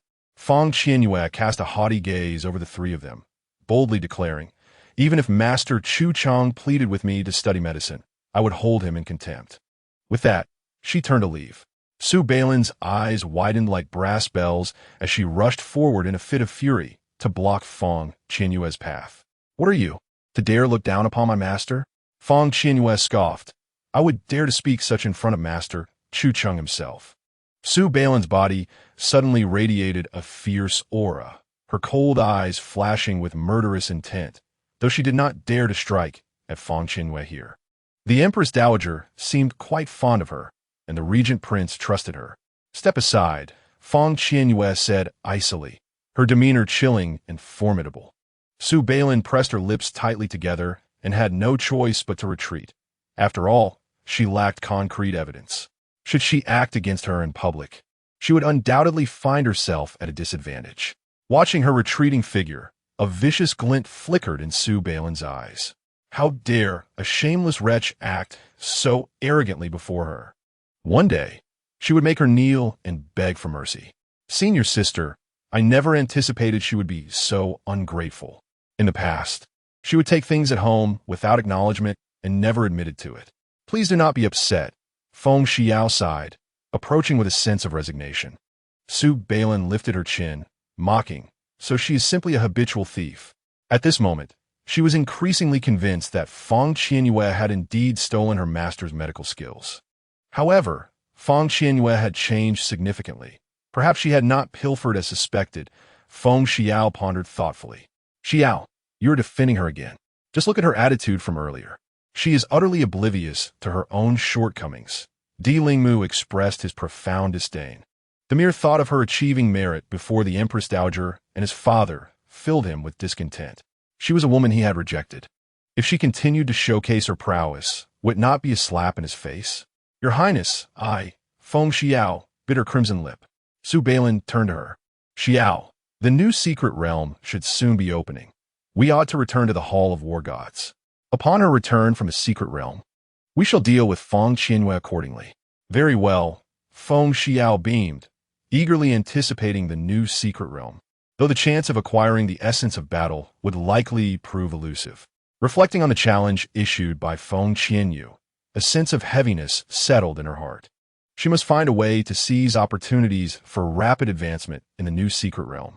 3 days later, at the entrance of the Regent's palace, As Feng Qianyue led Xiao Bao outside, she spotted Di Jin and Bei Mingyuan engaged in a lively exchange of banter. She turned her gaze towards Di Xiechun. Were they also going? Someone needed to drive the carriage. Di Xiechun replied nonchalantly, "Indeed." Feng Qianyue smiled, her eyes crescent-shaped with mirth. Upon seeing her approach, Bei Mingyuan grinned mischievously. "Little Qian, are you excited and happy to accompany your brother on your first training expedition?" "Both excited and happy," she replied sweetly, her smile radiant. "Really? Of course, it's a jest." She rolled her eyes, feeling a tad unfamiliar with him. Bei Mingyuan clutched his chest, feigning a look of injury. This girl gives no face at all. Moments later, the Black Eagle brought forward the carriage. "Dragon states." Feng Qianyue exclaimed in astonishment at the sight of the pure white horses radiating a divine glow. She hadn't anticipated Di Xiechun possessing such magical beasts. Let alone two. It was rumored they could travel thousands of miles in a day, moving with incredible speed. "You have a keen eye," Di Xiechun praised. Noting that dragon steeds were virtually non-existent in the Starry Continent, he had acquired these from elsewhere. Bei Mingyuan swiftly mounted one of the steeds, while Di Jin took the other.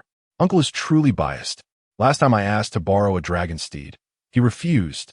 Yet now he's willing to lend them to accompany Feng Qianyue to the great wilderness. Riding these white steeds, don't we resemble the princely figures from storybooks?" Di Jin said with delight, this being his first experience riding a dragon steed. Feng Qianyue glanced at him and jested. "Not every rider of a white horse is a prince. Some may be scoundrels, just as not every creature that flies is an angel. They might be birdmen."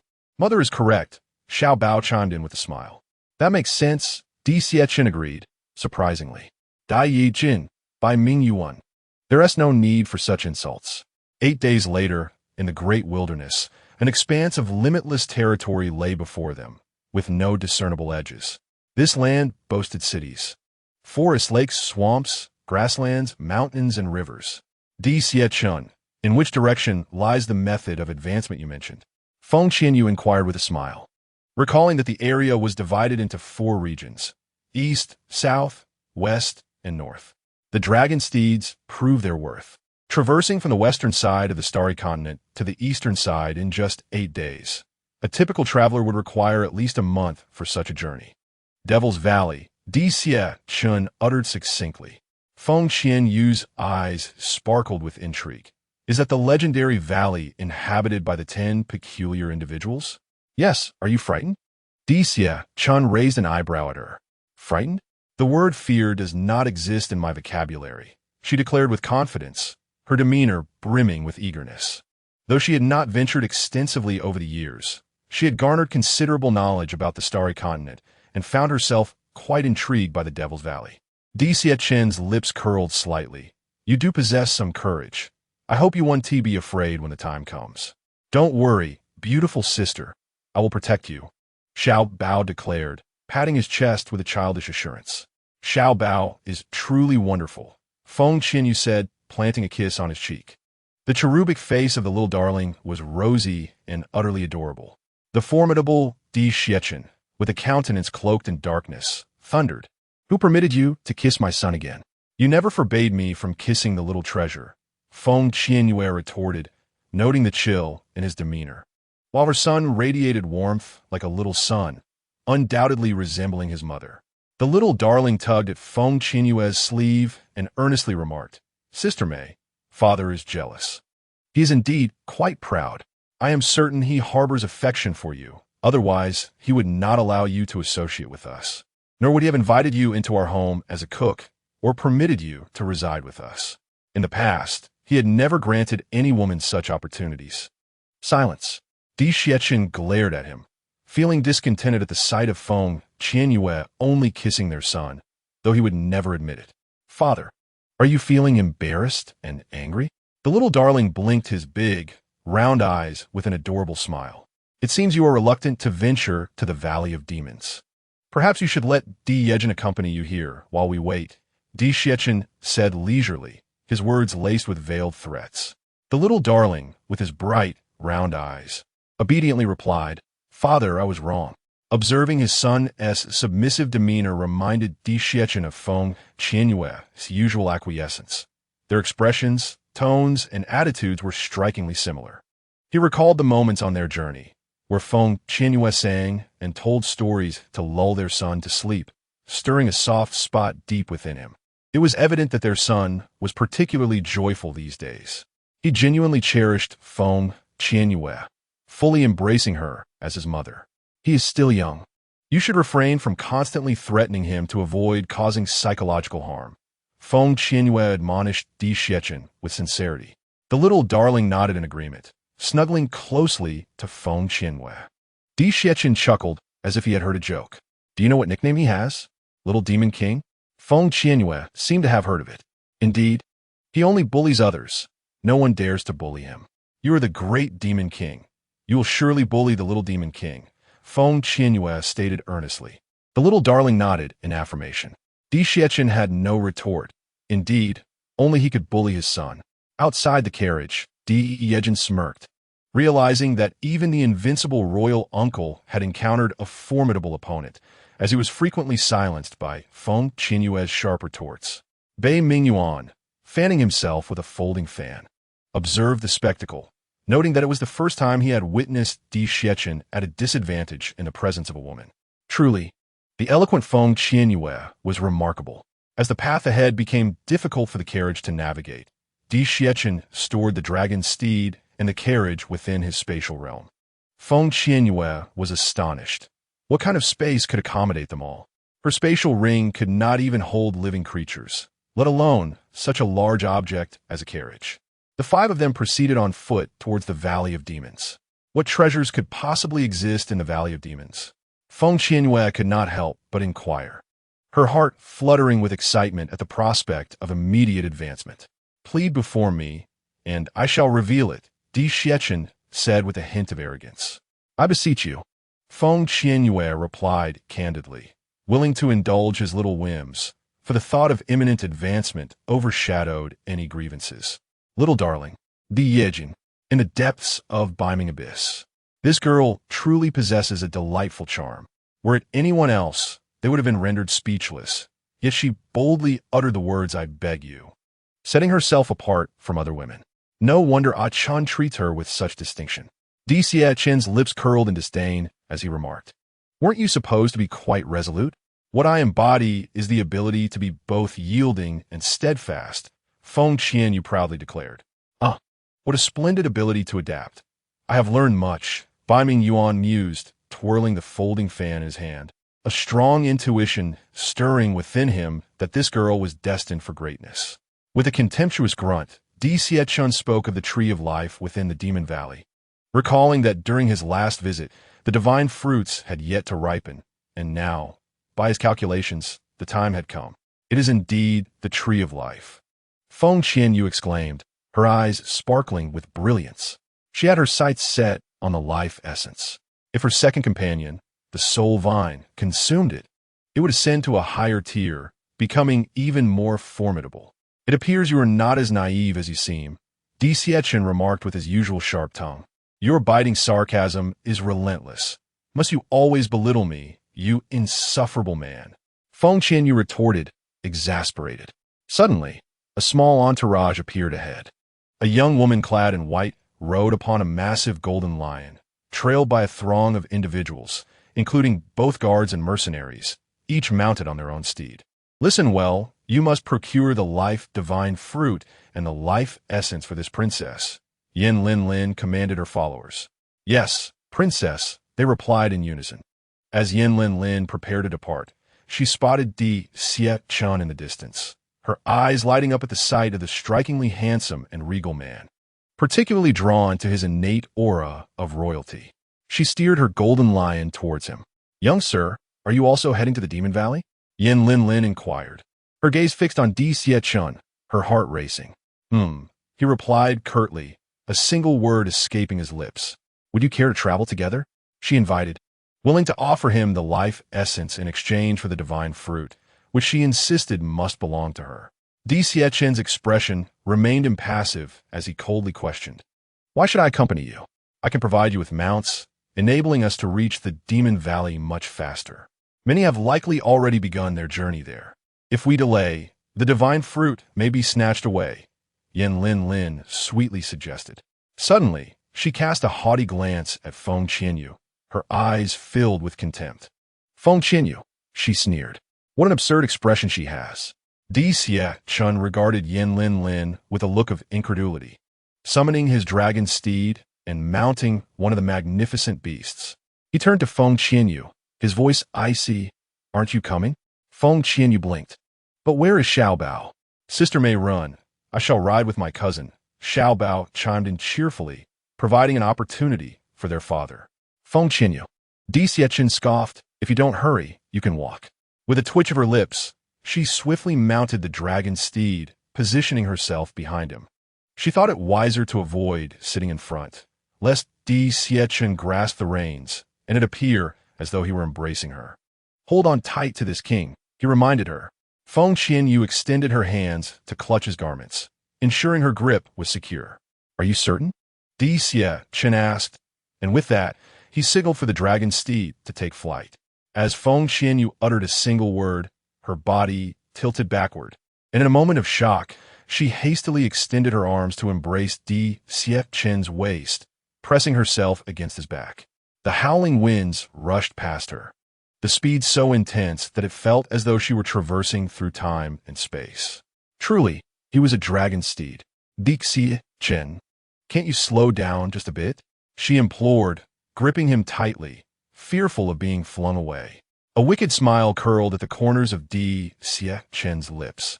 Instead of slowing down, he signaled the dragon steed to accelerate, causing her hold around his waist to tighten even further. If we slow down, the life divine fruit will be snatched away. Are you certain you wish to reduce our speed? Feng Qianyue gritted her teeth. Then let's go a bit faster. She muttered, cursing under her breath, Dogman. He must be doing this on purpose.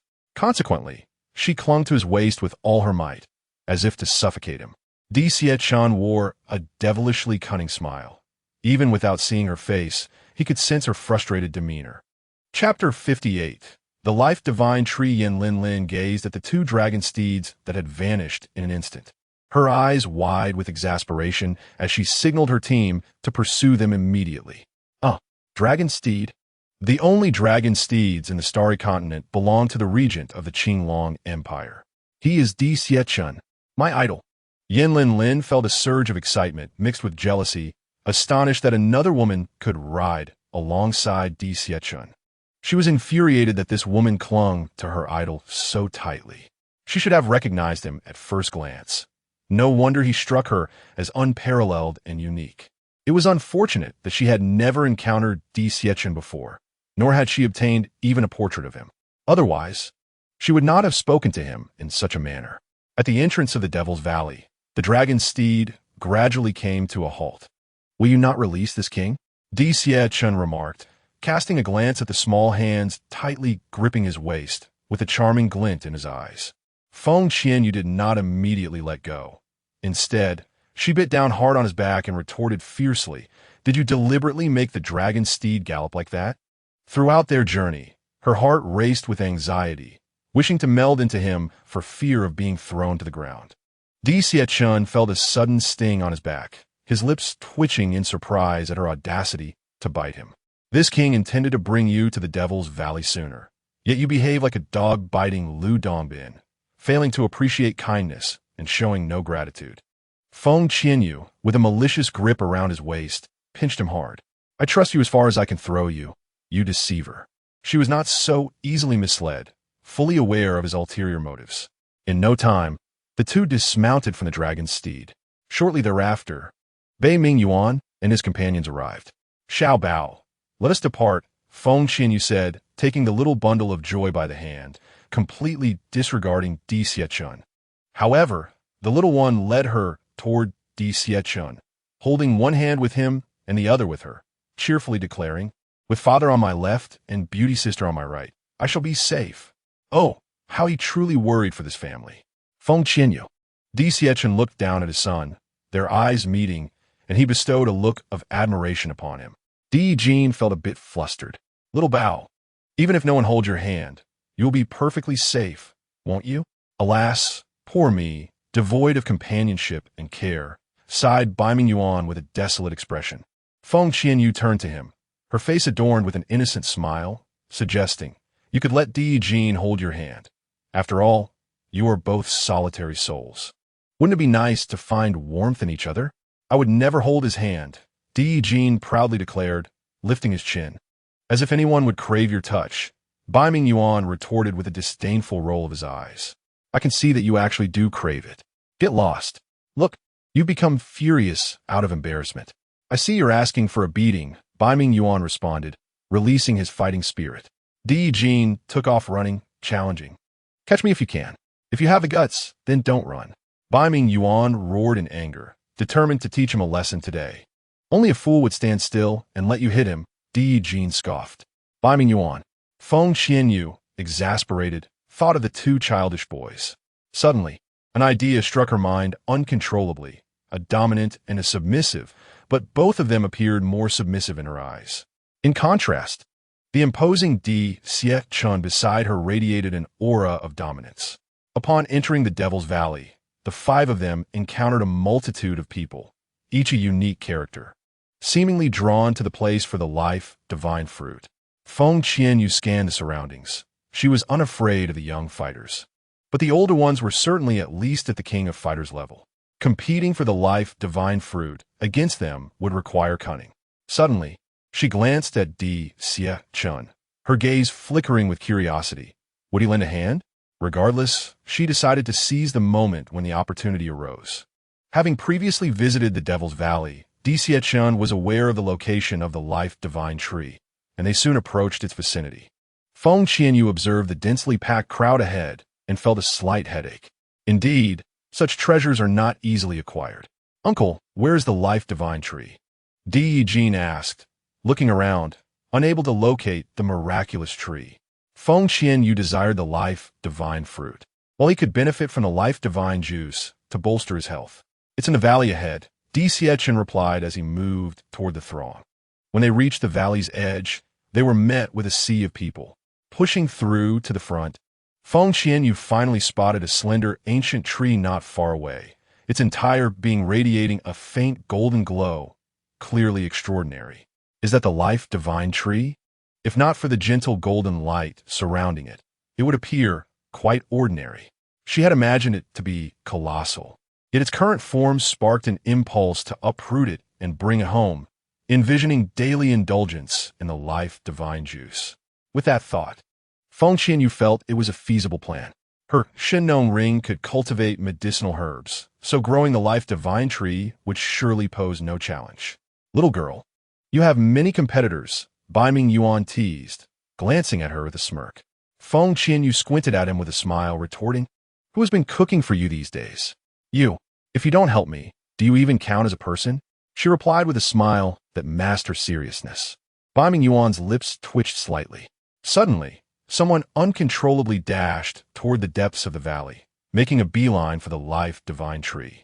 Feng Qianyue remained unperturbed, confident that the adversary would not acquire the life divine fruit. This sacred tree, guarded not only by formidable beasts but also by the 10 peculiar individuals of the Demon Valley, was certainly under their watchful eyes. Indeed, cries of anguish echoed through the air, accompanied by a spray of crimson. A saber-toothed tiger and a black-winged demon wolf lunged forth, their razor-sharp teeth sinking into two unfortunate souls with lightning speed, fierce and merciless. In an instant, the two were dismembered, sending shivers down the spines of onlookers. Feng Qianyue hastily covered the eyes of Xiao Bao, shielding him from the gruesome spectacle, lest he be frightened and plagued by nightmares. The little one felt a warmth in his heart, appreciating the kindness of his beautiful sister. Di Xie-chun glanced at Feng Qianyue, surprised by her attentiveness. He had never thought to shield his son's eyes, for the little fellow was unafraid. The massive saber-toothed tiger and the menacing black wind demon wolf turned their gaze toward the crowd on the cliff, unleashing thunderous roars, seemingly urging them to retreat. Merely beasts. An elder scoffed before leaping toward them, his body radiating a surge of blue fighting spirit. The crowd looked on with envy, recognizing the blue elemental quality. a mere tier below the purple element, indicating that he was likely a fighting emperor. Feng Qianyue's lips pressed into a tight line, her brow furrowing deeply. If she did not act swiftly, the life divine fruit would surely be snatched away. This was her sole opportunity to ascend before venturing into the secret realm. She had to obtain the life divine fruit. With a mournful roar, the saber-toothed tiger was sent sprawling, its massive form crashing to the ground, motionless. Chapter 59.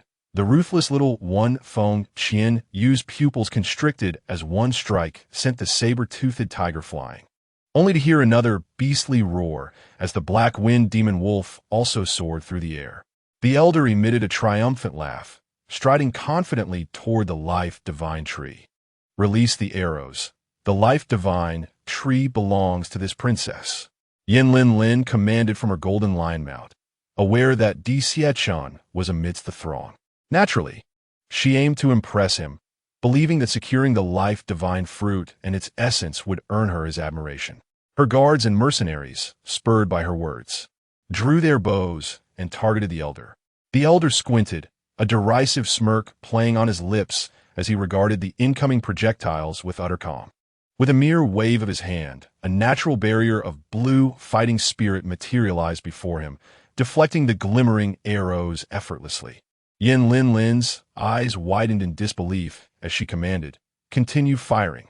Her guards and mercenaries complied, though the elder's expression darkened with growing fury. With another sweeping gesture, he unleashed a torrent of powerful blue fighting spirit, striking like lightning toward the guards and mercenaries. The air filled with cries of despair as they fell to the ground.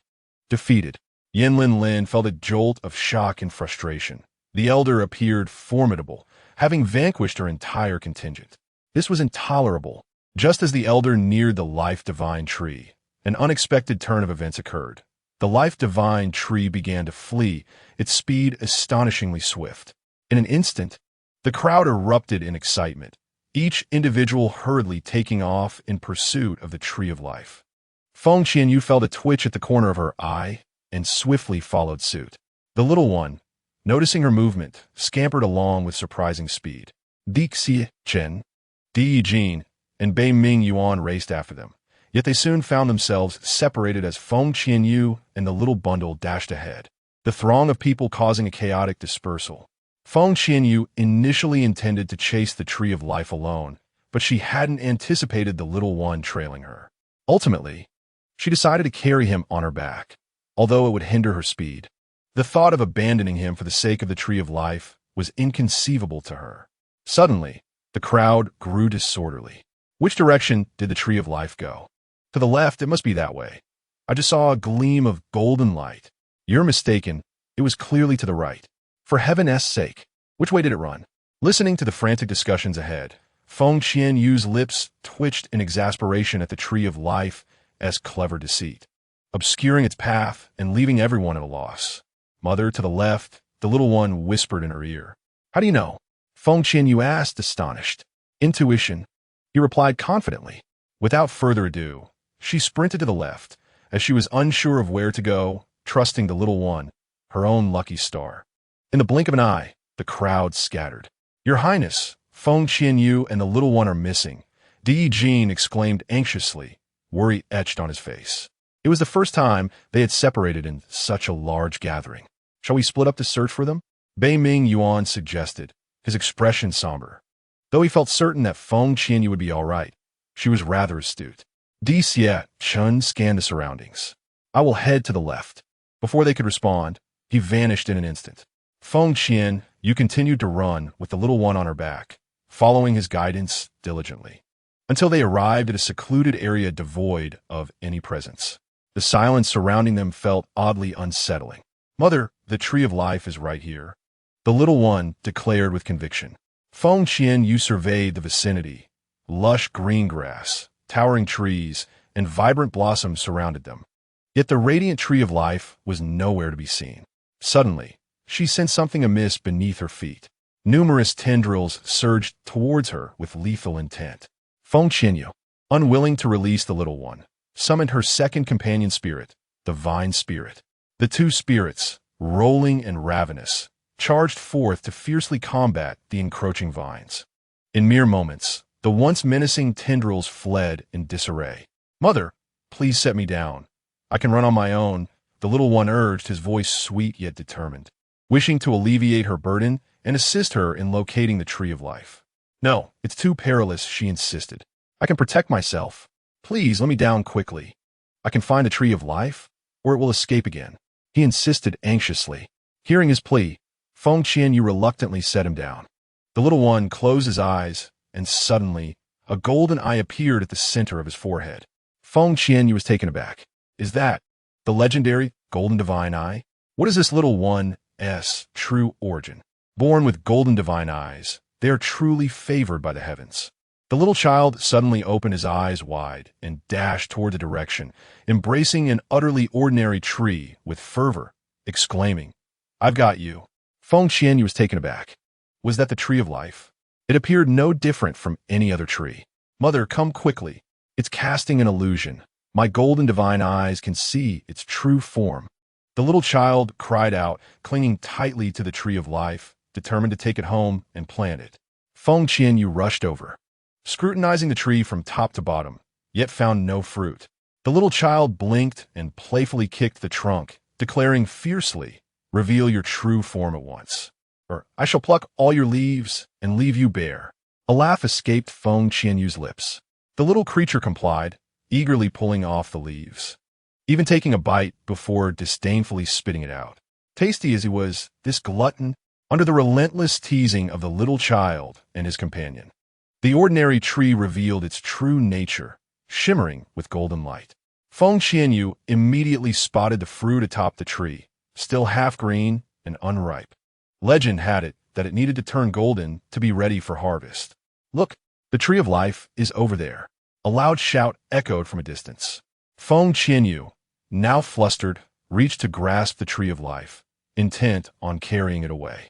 Once it was in her possession, she would not allow anyone to snatch it away. However, she missed her mark. The little child sprinted forward, carrying the tree of life with remarkable speed. "Mother, hurry up." Feng Qianyue was at a loss. "Darling, your ferocity leaves me utterly embarrassed. Such a small frame, yet immense strength." Just moments ago, she had worried about whether she could carry the tree of life herself, yet here he was, dashing away with it as though it were mere cotton. In an instant, this scene unfolded in the valley. The little child raced about with the tree of life, accompanied by a stunningly beautiful young woman. Their speed was extraordinary, effortlessly evading their pursuers. Yet soon, they found themselves being chased again. Di Xiechen's expression darkened. This wretched woman and his son were quite adept at fleeing, vanishing just as he was about to catch up. Chapter 60. What a feast! "Little treasure, let us find a place to rest." Feng Qianyue observed the little child, who effortlessly carried the tree of life, feeling a wave of exasperation. He truly was a prodigy. Initially, she had feared he might tire from carrying the tree, intending to assist him, only to realize she couldn't lift it at all. Yet, the little child bore it as if it were a mere feather. "Mother, I'm not tired at all. Look at the fruit. Is it ripe yet? You should pick it and eat it. Then take this tree back to the palace to plant." The little child's bright eyes sparkled with cunning. "Once you have the essence of the tree of life, you'll surely visit our home often." He was indeed clever. Feng Qianyue was slightly taken aback, realizing they were on the same wavelength, both wishing to bring the tree of life home to cultivate it. They were so close. "The area ahead looks rather concealed. Let us hide there for a while. We shall wait for the fruit to ripen before we make our escape." After surveying the surroundings, the little darling spoke, "I trust you." Feng Qianyue felt that this little creature was her lucky star. As the two proceeded forward, an eerie silence enveloped them. There were no other souls in sight, neither beasts nor birds. The stillness was unsettling, almost unnatural. "Little darling, do you sense something amiss?" Feng Qianyue's gaze sharpened, her entire being taut with tension. Previously, while frolicking with the little one, she had not experienced such a feeling, but upon entering this area, a wave of unease spread through her heart. Her instincts had always been reliable. Danger lurked nearby.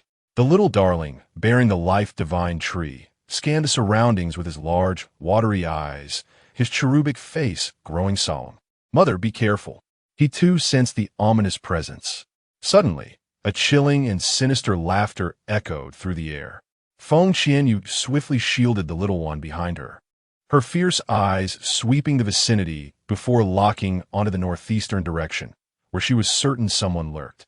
"If you do not reveal yourself, I shall pluck the life-divine fruit and destroy the life-divine tree. No one shall obtain it," Feng Qianyue declared with commanding authority. "You would not dare, otherwise. You would not have been fleeing with the life-divine tree," came the eerie retort. Feng Qianyue sneered, "If you kill us, you shall not acquire the life-divine tree either. Why not destroy it then?" With that, she seized a handful of leaves from the life-divine tree and began to yank them off. The two creatures, Gong Gong and Tao Tai, quickly joined in to assist. "Is this polite?" the life-divine tree interjected. "Stop." An extremely thin old man in gray emerged, missing an eye and an ear, his scarred face strikingly fearsome. His eyes gleamed with the intensity of a predatory eagle on the savannah. Suddenly, Feng Qianyue grasped the life-divine fruit, a smile tinged with mockery gracing her lips. "If you dare to harm us, I shall crush this fruit. No one will have it. I will destroy the life-divine tree." The little darling fumed. The gray-clad elder's eyes widened in shock, his blood pressure rising. He had long been fixated on this detestable mother and child, and he had anticipated their remarkable agility. "Humph! Should you crush the life-divine fruit and destroy the life-divine tree, do not think you can escape from here," he warned. Feng Qianyue smiled slightly. "You desire the life-divine fruit, and so do I. Why not take a step back and find a secure place to wait for the fruit to mature? We can split it evenly." She had to concede. Otherwise, the standoff would persist, and none would gain anything when others arrived. "Deal," the gray-clad elder replied reluctantly, a sly glimmer flashing in his eyes. Moments later, Feng Qianyue and the little darling followed him into an eerily tranquil and strange valley. "Ha, you two are finished. Hand over the life-divine tree." The gray-clad elder suddenly halted, a wicked grin plastered across his face as he regarded Feng Qianyue. She raised an eyebrow, her lips curling into a cold, sinister smile. Just then, 9 peculiar figures appeared from the distance, tall and short, stout and slender. All were elderly men. They appeared to be of considerable age, though she cannot discern their exact years. The passage of time has etched profound marks upon their faces, each exhibiting imperfections. Adorned in eccentric and bizarre attire, are they indeed the 10 peculiar individuals of the Valley of Demons? The young child exhibits remarkable prowess, capable of bearing the life-divine tree. Perhaps it would be wise to eliminate the woman and cultivate him instead. I concur. This child is evidently extraordinary. Feng Qianyue rolled her eyes in disdain, retorting, "You all clearly lack discernment. Cannot see that I am a genius? Impudent girl, do you seek death?" roared the elder in white, his fury palpable as he emanated a blue aura. "I have no intention of dying. I aspire to become the strongest in the starry continent," Feng Qianyue declared, feigning arrogance. The 10 elders were evidently formidable, undoubtedly possessing the strength of emperor-level fighters. Engaging them directly would yield no victory. The first step was to capture their attention. Upon hearing her words, the elders exchanged glances, their faces contorting with scorn and derision, puzzled by this girl's audacity. "You little brat, what a lightweight, indulging to such excess," the elder in black scoffed. "Who gave you the audacity to utter such words?" The elder in blue added, fuming. "Liang Jingru," Feng Qianyue replied with a playful smile. The crowd was taken aback. Feng Qianyue scrutinized them, her mind racing. She understood that they all coveted the life-divine fruit, but it was in her possession, and with a mere squeeze, she could obliterate it. As she tightened her grip on the fruit, the expressions of the 10 elders shifted, revealing their anxiety. A smile spread across Feng Qianyue's face. As long as she held the life-divine fruit, she could negotiate with them.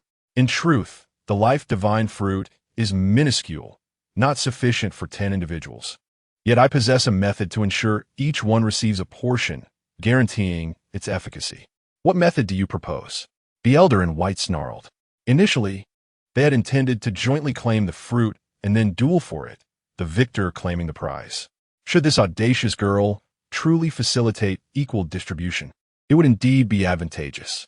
I am an alchemist, Feng Qianyue proclaimed, her exquisite visage radiant with a smile. The 10 elders widened their eyes. She is an alchemist? Do not attempt to deceive us. Release the life divine tree, and we shall allow you to depart. Otherwise, should you dare to destroy the life divine fruit, we will flay you and your son alive, the elder in black threatened ominously. Impudent girl, you ought to consider your son, which is more vital, your life or the life divine fruit. The elder in white sneered coldly. Feng Qianyue raised an eyebrow, defiantly responding, only a child would make such a choice. I desire both my son and the life divine fruit. The elder in black was infuriated, seething with rage. The optimal approach would be to refine the life divine fruit into pills once it ripens, one for each person, Feng Qianyue suggested. She indeed yearned to consume the fruit directly, yet she recognized she could not contend against these 10 elders. Refining it into pills was the most prudent course of action. You had best heed your mother's counsel. Otherwise, should you slay us, you shall gain nothing, incurring a far greater loss, the little bundle advised, emphasizing the gravity of the situation.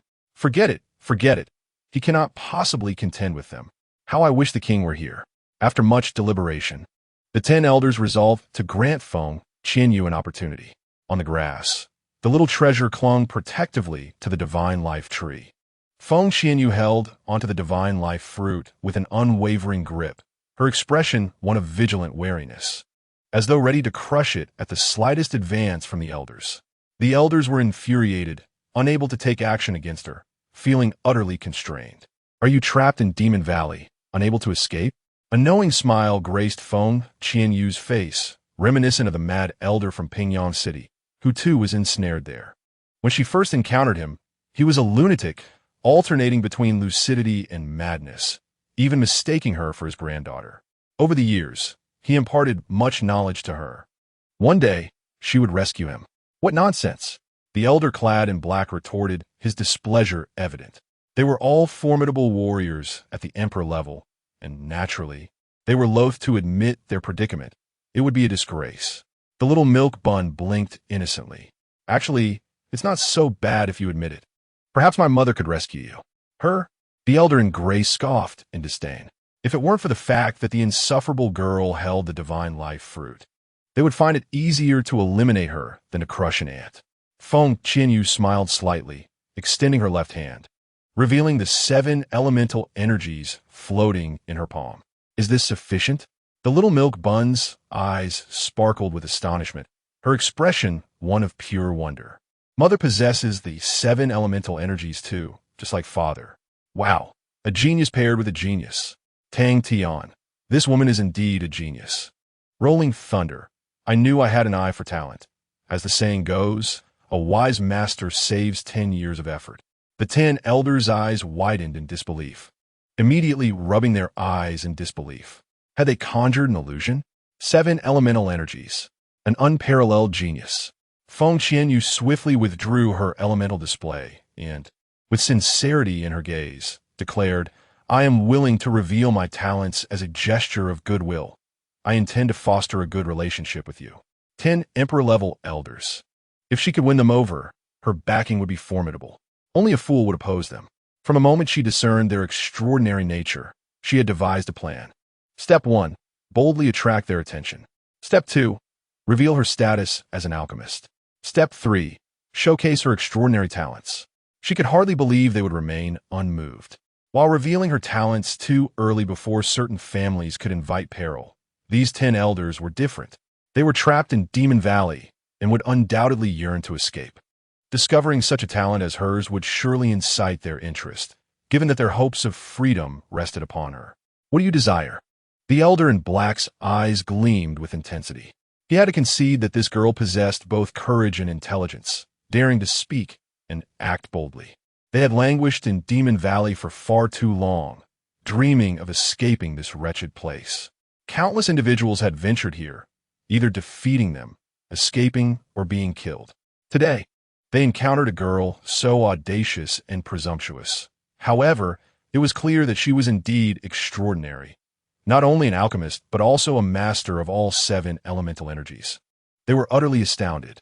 Having lived for most of their lives, it was the first time they had encountered a prodigy who had mastered all 7 elemental forces. The thrill was palpable. It was not merely about my desires. Rather, what do you aspire to achieve? Surely, you do not possess the same elemental mastery. Yet you have the potential to cultivate an unparalleled powerhouse. The crowd fell silent. Upon reflection, her words seemed to carry a modicum of truth. Do you not yearn to carve out a glorious chapter in your lives, one that future generations would admire, envy, and revere? Feng Qianyue continued to entice them, determined to win their support, regardless of how much persuasion it required. The elders remained contemplative. Naturally, they yearned for such a legacy. Who wouldn't he? They were trapped in the Demon Valley, a collection of former failures, dreaming of the day they could emerge and make their mark, yet opportunity had eluded them. Observing their expressions, Feng Qianyue recognized that she had struck a chord with their innermost thoughts. Her chances of success had already soared to 50%. If you assist my mother, not only will you gain a prodigious talent, but you will also acquire me, this little genius. The small child spoke in a sweet, innocent voice and closed his eyes, revealing a third eye. The golden divine eye. The elder in black nearly lost his composure. This little one possessed a unique ability. Truly a favored child of destiny. The other 9 elders stood transfixed, their gazes shifting between the child and Feng Qianyue. The larger one was extraordinary, and the smaller one was equally remarkable. Indeed, they were a pair of exceptional mother and child. Feng Qianyue smiled radiantly. She sensed the elders' growing intrigue, raising her success rate to an impressive 99%, with only a slight hesitation remaining before their agreement. Are you truly not considering this? Practitioners abound in the starry continent, yet a genius mother and child duo like us is virtually non-existent. Feng Qianyue remarked with a twinkle in her eye. The elder in black twitched at the corners of his mouth. Her audacity was remarkable. How could she boast so shamelessly? Yet, he could not deny the truth in her words. As long as the elixirs crafted from the life divine fruit prove beneficial, we shall nurture you henceforth. After a moment of contemplation, the elder in black spoke. Very well. Feng Qianyue readily agreed, realizing that this elder held the most sway among the 10. Mother, the life divine fruit is ripe, exclaimed the small child with delight. Feng Qianyue swiftly turned to see the life divine fruit in her grasp, radiating a resplendent, divine light. In an instant, the elder in black led Feng Qianyue and the small child to their quarters. Inside the room, the small child rested his chin on his hands, gazing intently at his mother as she concocted potions, his admiration evident. He had not anticipated that his mother was such a formidable alchemist. His discernment had truly paid off in selecting a genius for a mother. Outside the courtyard, several elders stood guard. Suddenly, an elder in white rushed in, his face contorted with anger. Curse it, a madman has barged in, exhibiting extreme violence, and is likely on the verge of attacking here. The elder in black narrowed his eyes. How dare someone intrude upon their abode? Though they were not top-tier powerhouses, they were still Do emperors, 10 of them at that. Even if a Do zone were to come, they would still have a fighting chance. Who is it? The elder in black inquired sternly. A young man, exuding an extraordinary air of nobility, was undoubtedly no ordinary individual. The old man in white, with his beard bristling and eyes glaring, had never felt such disgrace in his life, having been trapped here. The humiliation of being bested by a youth was particularly galling. Suddenly, a cry pierced the air. An old man in blue soared from a distance, followed closely by a dark figure that appeared like a bolt of lightning.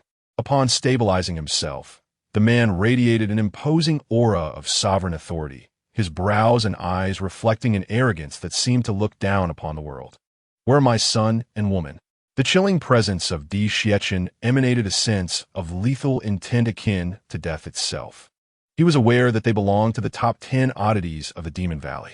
Chapter 62. How we stir the hornet's nest? Your son? Your woman? The old man in black glanced towards the distant house. Could it be that exquisite pair within? After all, no other women or children had come here. Where are they? Di Xietchen's tone was frigid, laden with a sense of impending doom. The old man in black, having seen countless individuals, could discern that this young man was extraordinary. Otherwise, how could he have so thoroughly defeated the old men in white and blue? A sudden realization struck him. The little one was a prodigy, his mother was a genius, and surely his father was as well. Could it be that he too mastered all 7 elemental systems? If so, he must be the unparalleled genius of a younger generation of the starry continent.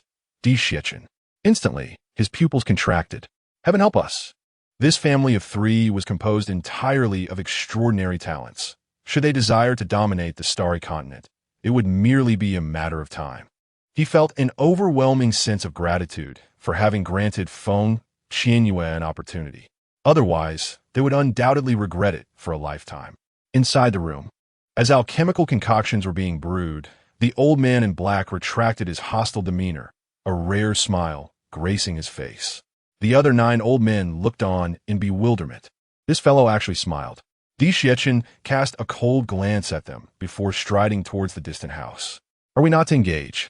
The old man in white frowned, feeling quite displeased, as he had hoped they could surround this individual together upon his arrival. The old man in black shot him an irritated glare.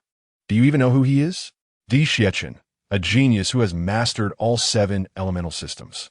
The eyes of the 9 old men widened in shock, their faces etched with disbelief. What incredible fortune had they stumbled upon today? A family of 3, all unparalleled geniuses. Had they truly stirred the hornet's nest? Within the room, Feng Qianyue, after completing the final step of fusion, sat at the table with the little bundle, resting her chin on her hands, utterly engrossed in the alchemical furnace. When Di Xiechun entered, he was momentarily taken aback. The large and small figures mirrored each other's actions and expressions, resembling mother and child. Suddenly, something within him stirred. Was the woman from 5 years ago Feng Qianyue? It seemed he needed to investigate this matter further. The little bundle rushed towards him, embracing his leg. Di Xiechun gazed at the tiny figure, his eyes softening in a rare display of warmth. When he first laid eyes on the little one, he had found him somewhat unappealing. Yet, he eventually took him in, arranging for a wet nurse to care for him. Initially, he felt no emotional attachment until the moment the child called him father, an indescribable sensation that remained vividly etched in his memory. As time passed, the little one began to resemble him more and more. He was utterly bewildered. Recalling the time he was forced, he felt a surge of anger at the thought of that deceased woman who abandoned her child outside. How could a woman be so heartless? Di Xiechun gently ruffled his son's hair, casting a sharp gaze at Feng Qianyue. Why did you take him wandering about? He had always been concerned for their safety, yet here they were concocting potions. To his surprise, she was an alchemist, which implied she wielded powers of both yellow and green elements, or perhaps more. Feng Qianyue pouted. You might not realize just how formidable your son is. It was he who led me here. Di Xiechun wore a prude expression. He was well aware of his son's exceptional abilities.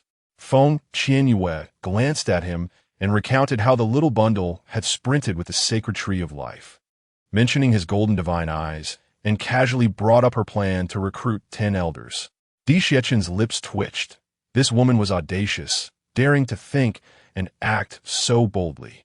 What was more surprising was that she had successfully persuaded them. You cannot take them out. There are restrictions here, Di Xiechun stated, leading his little treasure towards the table and sitting beside Feng Qianyue. She smiled at him. Do you have a solution? 10 battle emperors would be such valuable allies. Di Xiechun frowned. Do you truly wish to take them away? I do, Feng Qianyue replied resolutely, determined to expand her team. This king cannot break the restrictions here, he said, deliberately pausing. Feng Qianyue tugged at his luxurious black robe. Negotiating, consider it a favor owed to you. I will remember your help.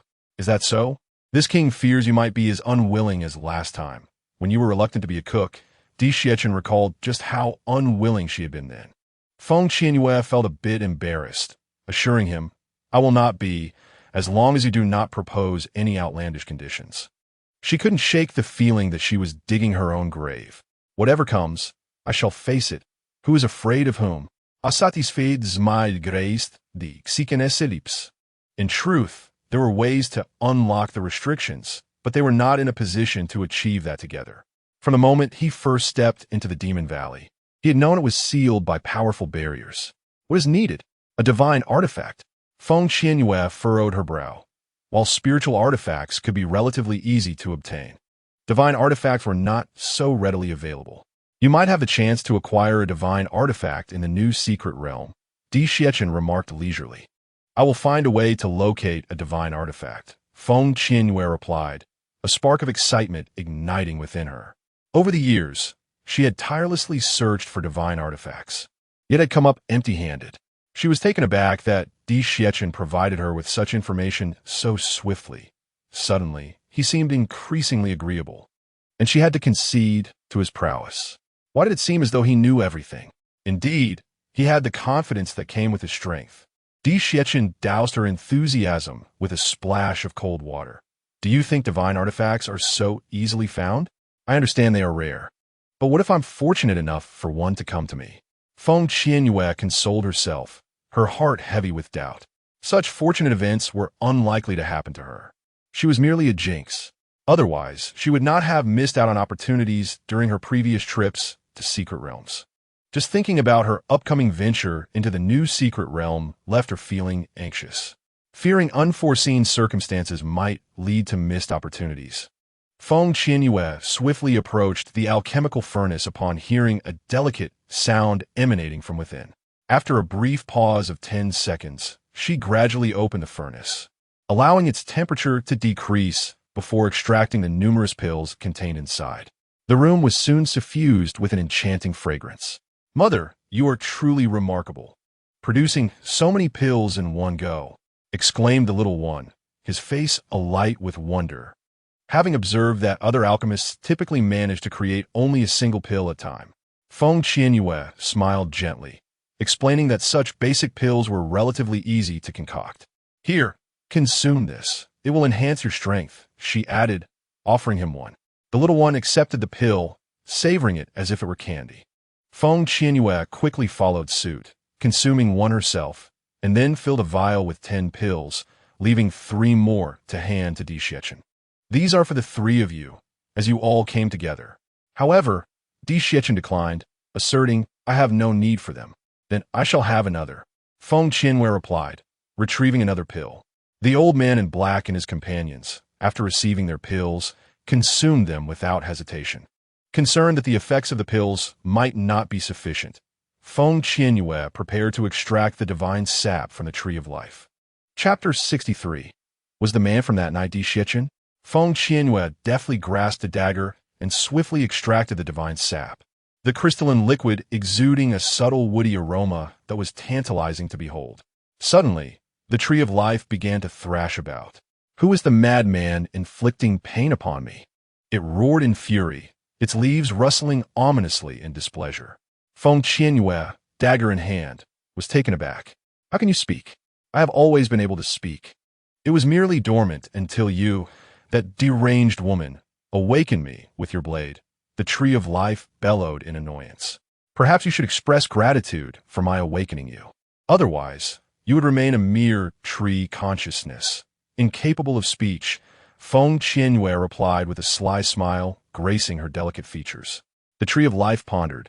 Did you just misspeak? I aided you. Should you not offer me some divine sap in return? Feng Qianyue replied with an innocent smile. How delightful that would be. Ah, it hurts, cried the tree in exasperation. Feng Qianyue sighed, looking skyward in disdain. What are you acting for? I haven't even struck yet. In the end, Feng Qianyue succeeded in extracting the divine sap. Vines particularly fond of the sap entwined around the Tree of Life, absorbing the essence. The green tendrils gradually became more vibrant and luminous. Internally, the Tree of Life seethed with rage, feeling humiliated to be ensnared by a mere vine. How infuriating, it thought. Rolling was indifferent, as the divine sap was not toxic. Tasting disdain, the gluttonous beast only craved meat. Within the room, Feng Qianyue sat cross-legged, entering a meditative state. After consuming the pills and drinking the divine sap, she felt a warm sensation enveloping her, a strange current flowing within. This was the opportunity she had been waiting for. Seizing the moment, she focused her energy, guiding the refined elemental force through her meridians, gradually merging it with the warm current. Fortunately, the two energies did not clash. After a complete fusion, she first executed a small circulation of her energy, followed by a large circulation, ultimately converging it all into her dantian. In an instant, the dantian became searingly hot, with pure fighting energy surging wildly before erupting forth. Through inner vision, Feng Qianyue beheld 7 dazzling orbs, feeling both astonished and exhilarated. She had advanced to the rank of 9 star Doling. With one more promotion, she could ascend to the level of Dowang. However, upon stepping back from the realm, she furrowed her brow, realizing she was still too weak. She hoped that her upcoming expedition to the secret realm would present fortuitous opportunities. Creak! The door to her room swung open. Upon stepping out, she encountered Di Xiechun and the little bundle of joy in the courtyard. The life divine tree was frantically attempting to escape the entanglements of the vine, which clung tenaciously despite its struggles. Feng Qianyue felt a bit awkward and mentally communicated with the vine, saying, "Ahem, you can't drain it completely at once. Otherwise, there will be nothing left for next time." "Oh, very well." The vine responded delicately, obediently releasing the life divine tree. Once freed, the tree cast a resentful glance at Feng Qianyue, feeling sullied. The vine not only siphoned its divine sap, but also burrowed into its body. How infuriating! "Mother, have you leveled up?" The little bundle scampered towards Feng Qianyue. "Indeed, I have," she replied, beaming with delight. Returning to the Qinglong imperial city had proven worthwhile, and she glanced at the meditating Di Xiechun, then at her little treasure. Could it be that this father-son duo was her lucky charm? It seemed that ever since encountering them, her fortunes had improved significantly. If only Di Xiechun would refrain from inappropriate advances, everything would be perfect. Otherwise, she would have to remain vigilant around him. Noticing him in meditation, she took her little one to seek out the old man in black and his companions. "Miss Feng." The old man in black greeted them with a broad smile upon their arrival. They had just reached a consensus. They intended to follow this family of 3 from now on. In the future, when reflecting on this day, the 10 elders would be moved to tears, grateful that they had not acted foolishly in that moment. Otherwise, they would have regretted it for a lifetime. In due time, I shall venture into a new secret realm. Once I uncover a divine artifact, I will be able to unlock the restrictions here, granting you your freedom, Feng Qianyue promised them. The mere thought of possessing Tindo Huang made her want to laugh in her dreams. Although the Doxing were not considered top-tier powerhouses in the Starry Continent, they certainly ranked among the mid-level strong. "Take your time, no rush," the old man in black said with a twinkle in his eye, to which the others readily agreed. Feng Qianyue glanced at them and inquired, "Why are you trapped here? We will tell you when we eventually escape. Now is not the right time." The old man's smile abruptly vanished, replaced by a grim expression. The other 9 men bore fierce looks, emanating an air of menace. Understood. Feng Qianyue wisely refrained from probing further. She had once asked the mad old man why he was trapped there, and he had replied that there was no need for her to know until she grew stronger. Moments later, the 10 elders personally escorted the family of 3 away. "Little one, be sure to come and visit us with your parents next time," the old man in black said warmly, his demeanor now far removed from their first encounter. The little bundle nodded eagerly, eyes sparkling with joy. Emperor Xiechun cast a cold glance at Feng Qianyue and remarked, "She is not the mother of my son." "Is that so? Yet they do appear to be mother and son." The old man in black furrowed his brow, noting the striking resemblance in their expressions. Despite their differing features, Feng Qianyue felt a tinge of embarrassment. Indeed, the little treasure was not her biological child. "You truly resemble each other as mother and son." The old man in white mused, perplexed, for had Emperor Xiechun not spoken, they would have never doubted their kinship. The little one, with tearful eyes, looked up at Feng Qianyue, pitifully asking, "Mother, did you abandon me in the wilderness after giving birth?"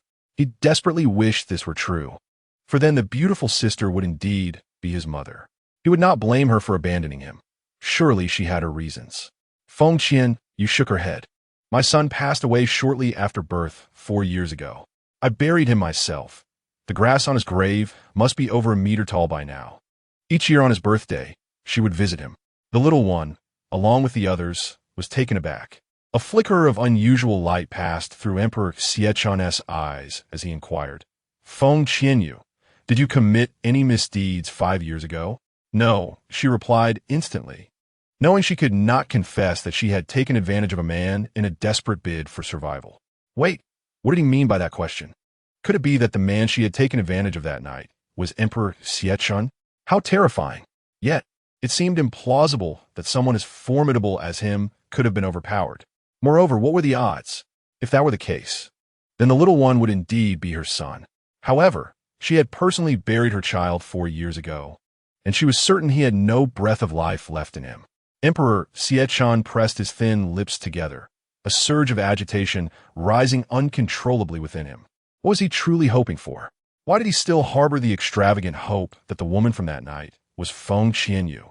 Chapter 64. 5 years ago. This king was. The three traveled in silence, each lost in their thoughts. Feng Qianyue's mind was a chaotic swirl. She occasionally stole glances at Emperor Xiechun before finally speaking. What did you mean when you asked if I had done something wrong 5 years ago? Curious to know? He replied, a hint of intrigue in his tone. Emperor Xiechun halted, his gaze deep and frigid as he looked at her. 5 years ago, this king was. Suddenly, a voice filled with excitement and surprise rang out. Yin Linlin rushed towards Emperor Xiechun, her eyes narrowing as she observed the trio standing together, a flash of malice flickering in her gaze. That woman was unworthy of standing beside Emperor Xiechun.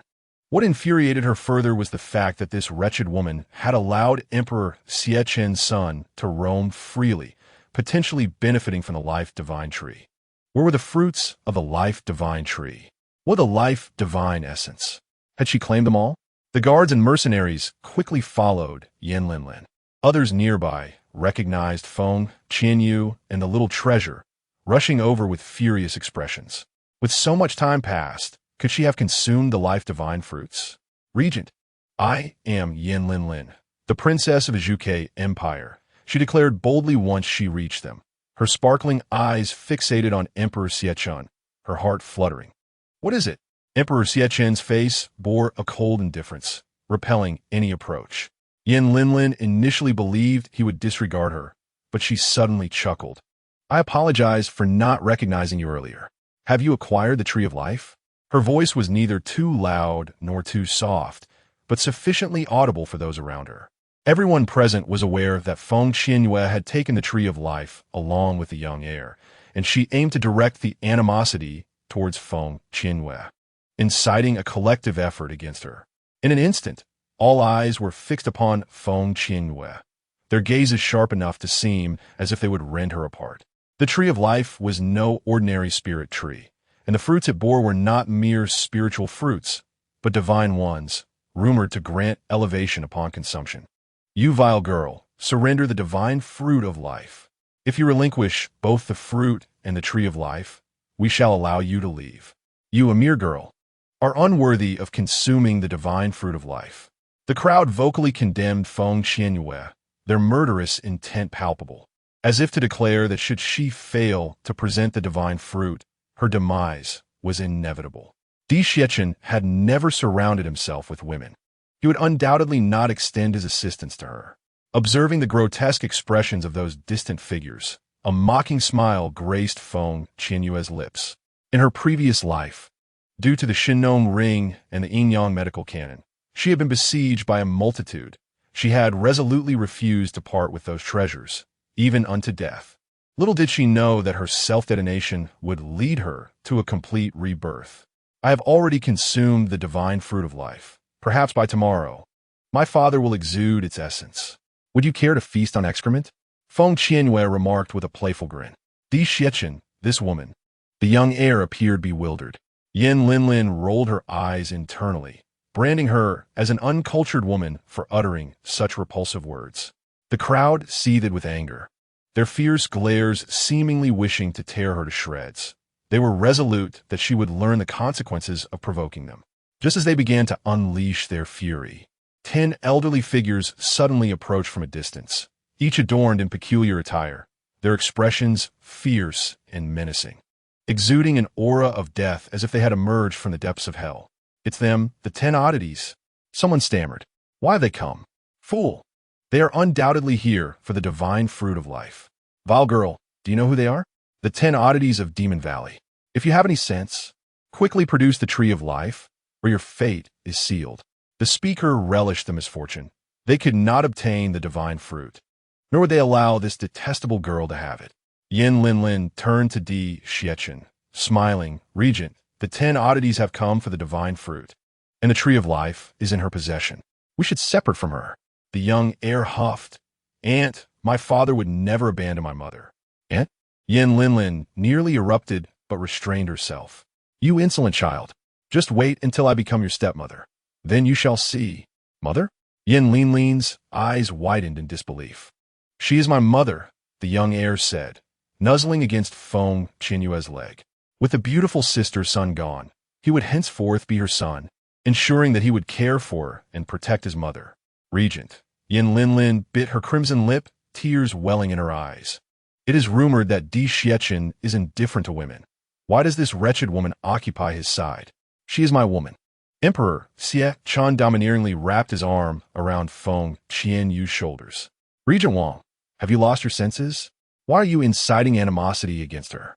Feng Qianyue exclaimed, observing the young princess whose terrifying gaze seemed capable of reducing her to mere fragments. Yin Linlin's eyes reddened, her face contorted in pain, while her heart seethed with resentment. Who is this vile woman? She yearned to dismember her. Senior, the tree of life is in her possession. Senior, she has consumed the fruit of life. Senior, she claims that to obtain the fruit of life, one must consume her excrement. The crowd engaged in a heated exchange, attempting to incite the 10 eccentrics to attack Feng Qianyue. The old man in black, with piercing eyes, directed a cold gaze at the speakers and retorted, I find her statement quite accurate. You may indeed consume her excrement. The crowd was taken aback. What was happening? Instead of attacking the vile woman, they were being told to eat excrement. Did they not desire the tree of life? Useless fools, unable to achieve anything, yet they conspire against a young girl.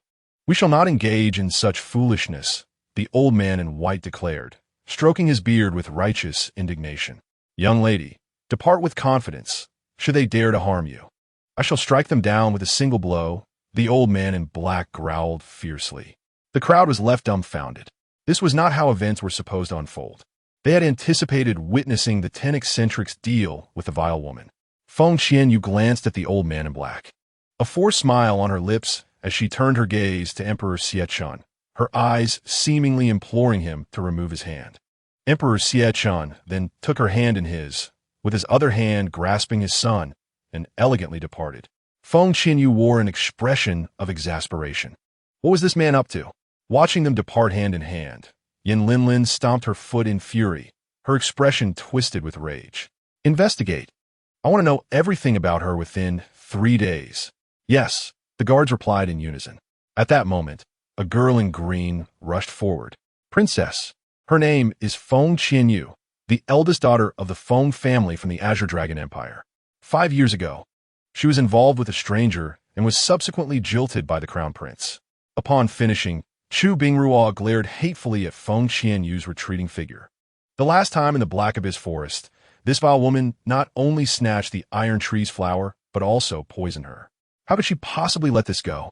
She had investigated Feng Qianyue that very day. Unexpectedly encountering her again in the Demon Valley, she had once more stolen the Tree of Life. Chapter 65.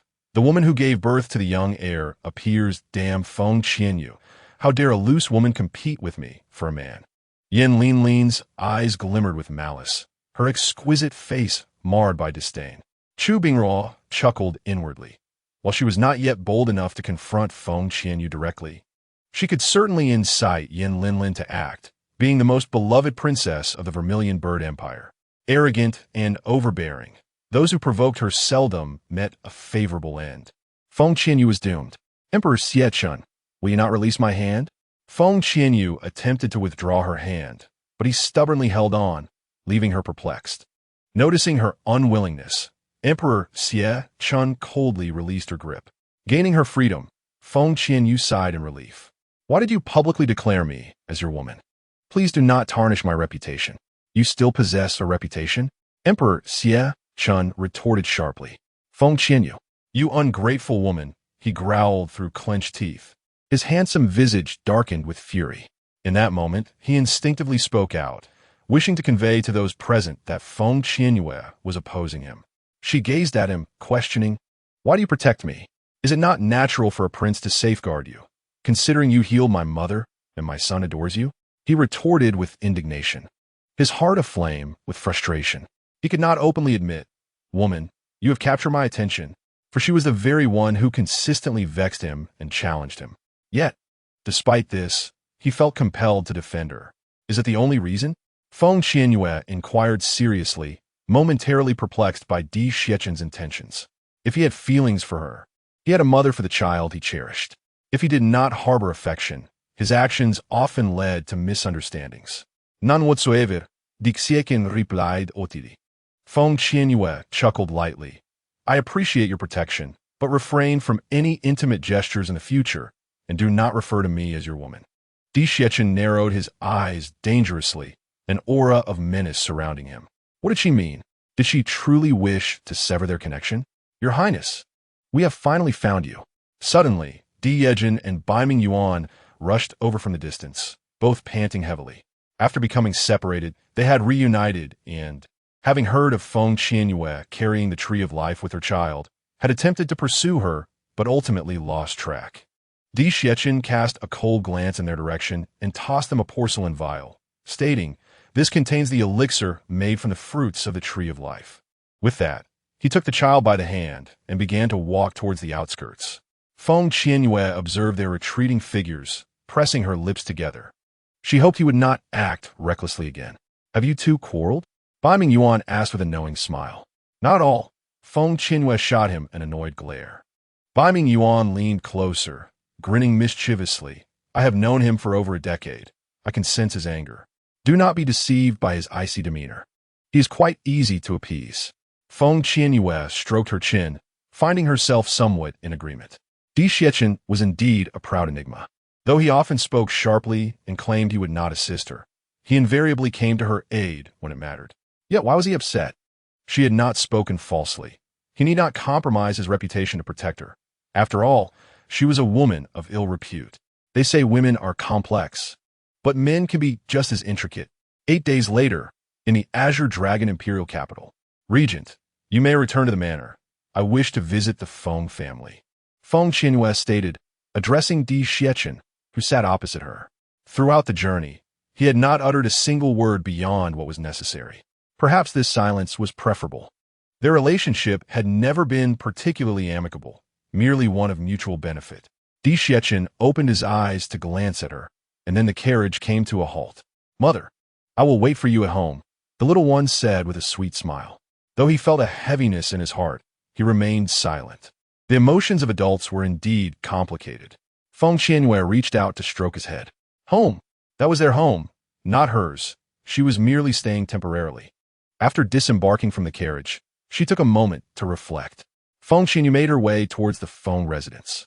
Upon entering, she observed the distant servants engaged in light-hearted banter, entirely devoid of the anxiety that had permeated the household not long ago. Clearly, her absence had allowed them to thrive. However, as soon as the servants spotted Feng Qianyue, they swiftly fell silent and resumed their tasks with a newfound seriousness. You're back. I suppose it's only natural. After all, the little lord's biological mother has returned, and you can no longer reside in the Regent's estate. Feng Yin remarked with a hint of malicious glee upon seeing her. She was eager to witness how Feng Qianyue would fare without the backing of Di Xiecchen, and she was determined to reclaim every ounce of humiliation she had suffered in the past. Feng Qianyue narrowed her eyes. What did you say? Feng Yin approached her, enunciating each word with clarity and conviction. The woman who bore the little lord has made her appearance. With that, a cold, mocking smile graced her lips. Feng Qianyue was momentarily taken aback. She had anticipated this day, Yet the reality of the news stirred an uncontrollable pang of discomfort and a tinge of disappointment within her. That day in the Demon Valley, how she wished that little Bao was her son. But the events of that fateful night 4 years ago were etched into her memory, vivid and inescapable. She had personally buried her child. Feng Yin reveled in Feng Qianyue's stunned expression, her heart swelling with elation. Without the Regent and the little lord to support you. Let's see how you managed to be so arrogant, she sneered. Without hesitation, Feng Qianyue delivered a sharp slap across Feng Yan's face, retorting with icy disdain. Even without them, I can still teach you a lesson, you wretched girl. Feng Yan, clutching her cheek, roared in fury, her eyes ablaze as she raised her hand to strike back. But Feng Qianyue retaliated with another resounding slap, sending Feng Yan staggering to the ground, her pristine face marred by 2 crimson handprints. Feng Qianyue. Feng Yan seethed, her voice laced with venom, her bloodshot eyes fixed on Feng Qianyue with a hatred so intense it seemed she wished to consume her whole, leaving no trace behind. From now on, the Feng family will be ruled by me, Feng Qianyue. You are but an insignificant ant. A regal and commanding air enveloped Feng Qianyue as her lips curved into a bloodthirsty, cold smile. With that, she turned on her heel and departed, leaving Feng Yin to scream in madness on the ground. As dusk approached, Feng Qianyue made her way to the Regent's estate once more. Regardless of whether little Bao's mother had returned, as long as Di Xiechun had not rescinded their 3-month agreement, she was bound to fulfill her duties here.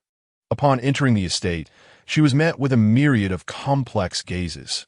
Many had believed she would become the future mistress of the estate, given that she was the first woman to receive special attention from the prince, and the little lord held her in high regard. Little did they know, a woman had suddenly emerged, claiming to be the little lord's mother, who had abandoned him 4 years ago for undisclosed reasons. Disregarding their scrutinizing stares, Feng Qianyue strode directly to the kitchen. Qin girl, Bei Ming Yuan appeared, fanning himself with an elegant gesture, a charming smile playing at the corners of his mouth. What brings you here? Feng Qianyue raised an eyebrow. Of course, to offer you comfort. Comfort me?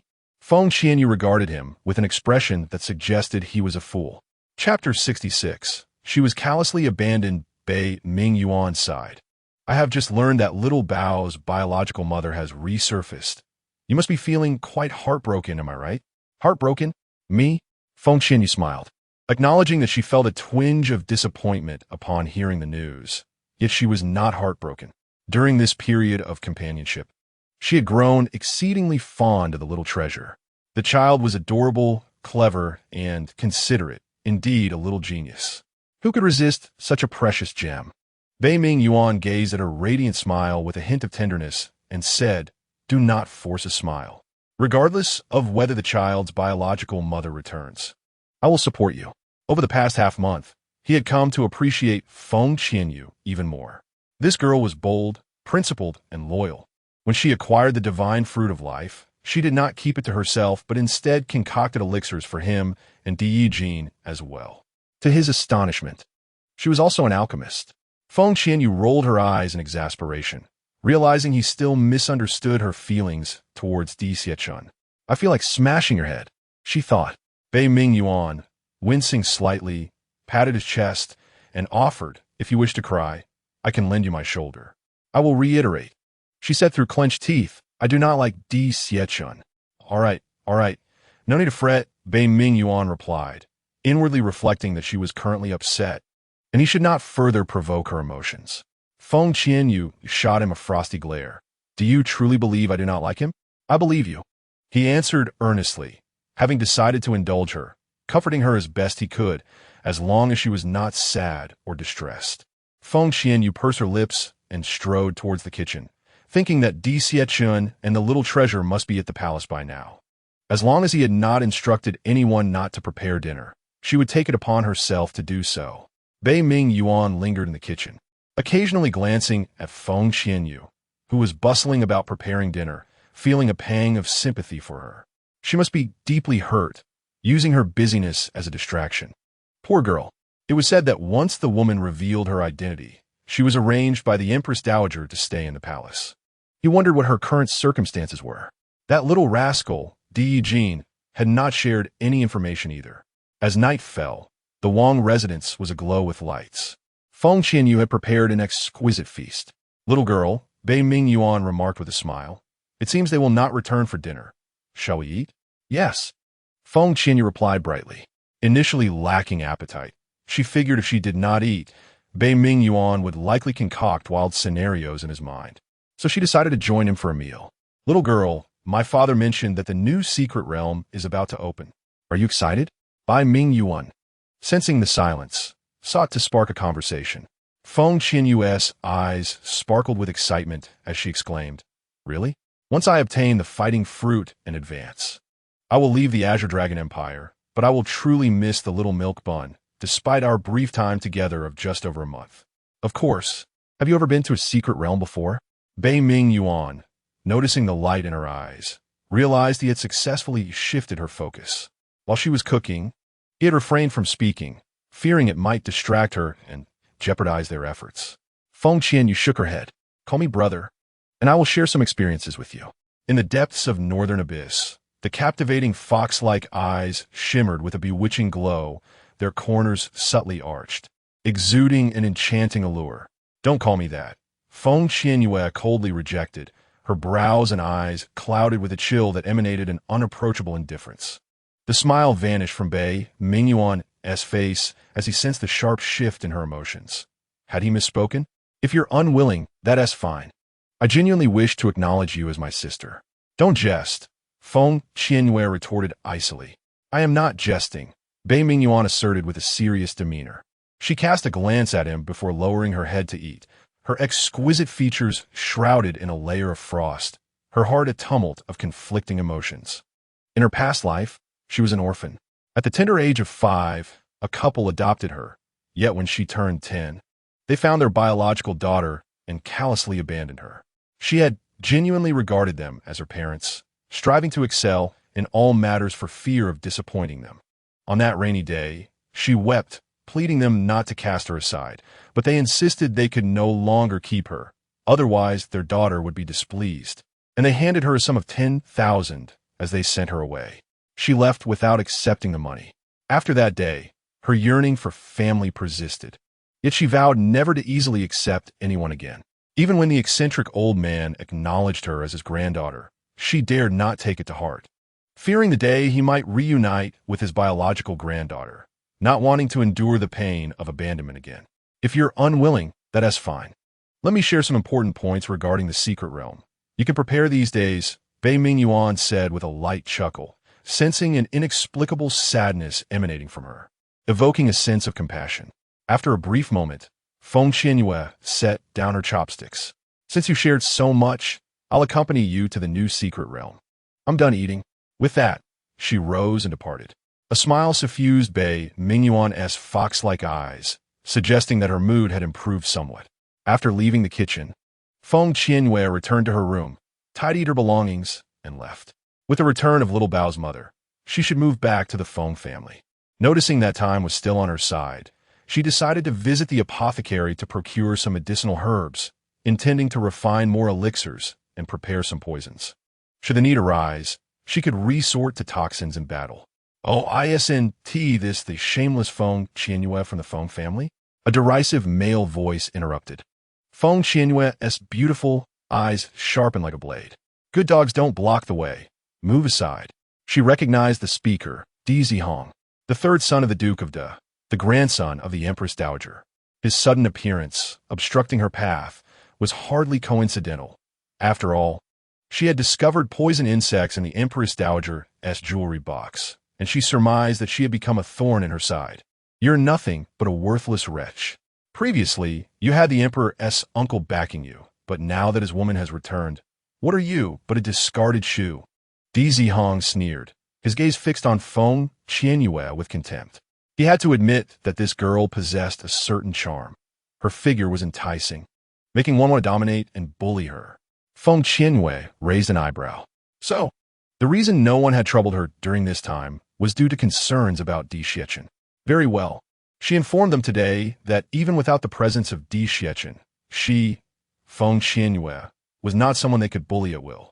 "Feng Qianyue, if you spend a night with me, I shall offer you my support in the future, Di Hong declared, reaching out to caress her face. The more noble and aloof she appeared, the stronger his desire to conquer her became. Chapter 67. Miss Feng, I am Little Bao's mother. Feng Qianyue gazed at the outstretched hand, her eyes glinting with a bloodthirsty light. With a swift motion, she seized his hand and applied pressure. A chilling crack echoed as bones fractured. "Ah, it hurts," Di Hong exclaimed, feeling as though his wrist had shattered, sweat beading on his brow as his body trembled violently. His servants, witnessing this, charged at Feng Qianyue with ferocity. Rolling and Tiao lunged forward, ready to defend their long-term provider. Dare to harm her? Bite to death. Feng Qianyue disdainfully cast Di Hong aside, her expression regal and haughty. "What are you? I am not someone you can touch." Di Hong surveyed his dangling right hand, a dark cloud passing over his face, his eyes icy and venomous. "You all go. Kill her," he commanded. "Wretched woman, how dare you be so brazen?" Feng Qianyue's cold, penetrating gaze regarded Di Hong as if he were but a corpse. A sinister smile curled upon her lips as she brandished a beast-bone whip with ruthless intent. The whip cracked with precision. She had mastered its use to perfection. Di Hong, merely a 9-star combat master, was no more than an ant before a 9-star combat spirit.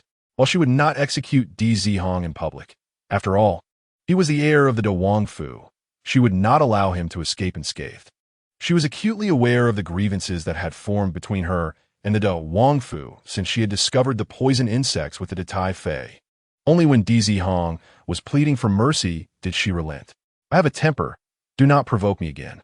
With a fierce elegance, she sheathed the beast-bone whip and sauntered away, followed closely by Rolling and Tiao. The onlookers stood in awe, silently praising Feng Qianyue's actions. The third son of the Wangfu often used his power to intimidate others, leaving the populace with a sense of anger, yet no voice to express it. Today, Feng Qianyue had acted as a champion of justice. Not far away, at the street corner, a lavish carriage awaited. "Black Hawk, bury him," Di Xichen uttered nonchalantly, an aura of menace surrounding him, invoking dread.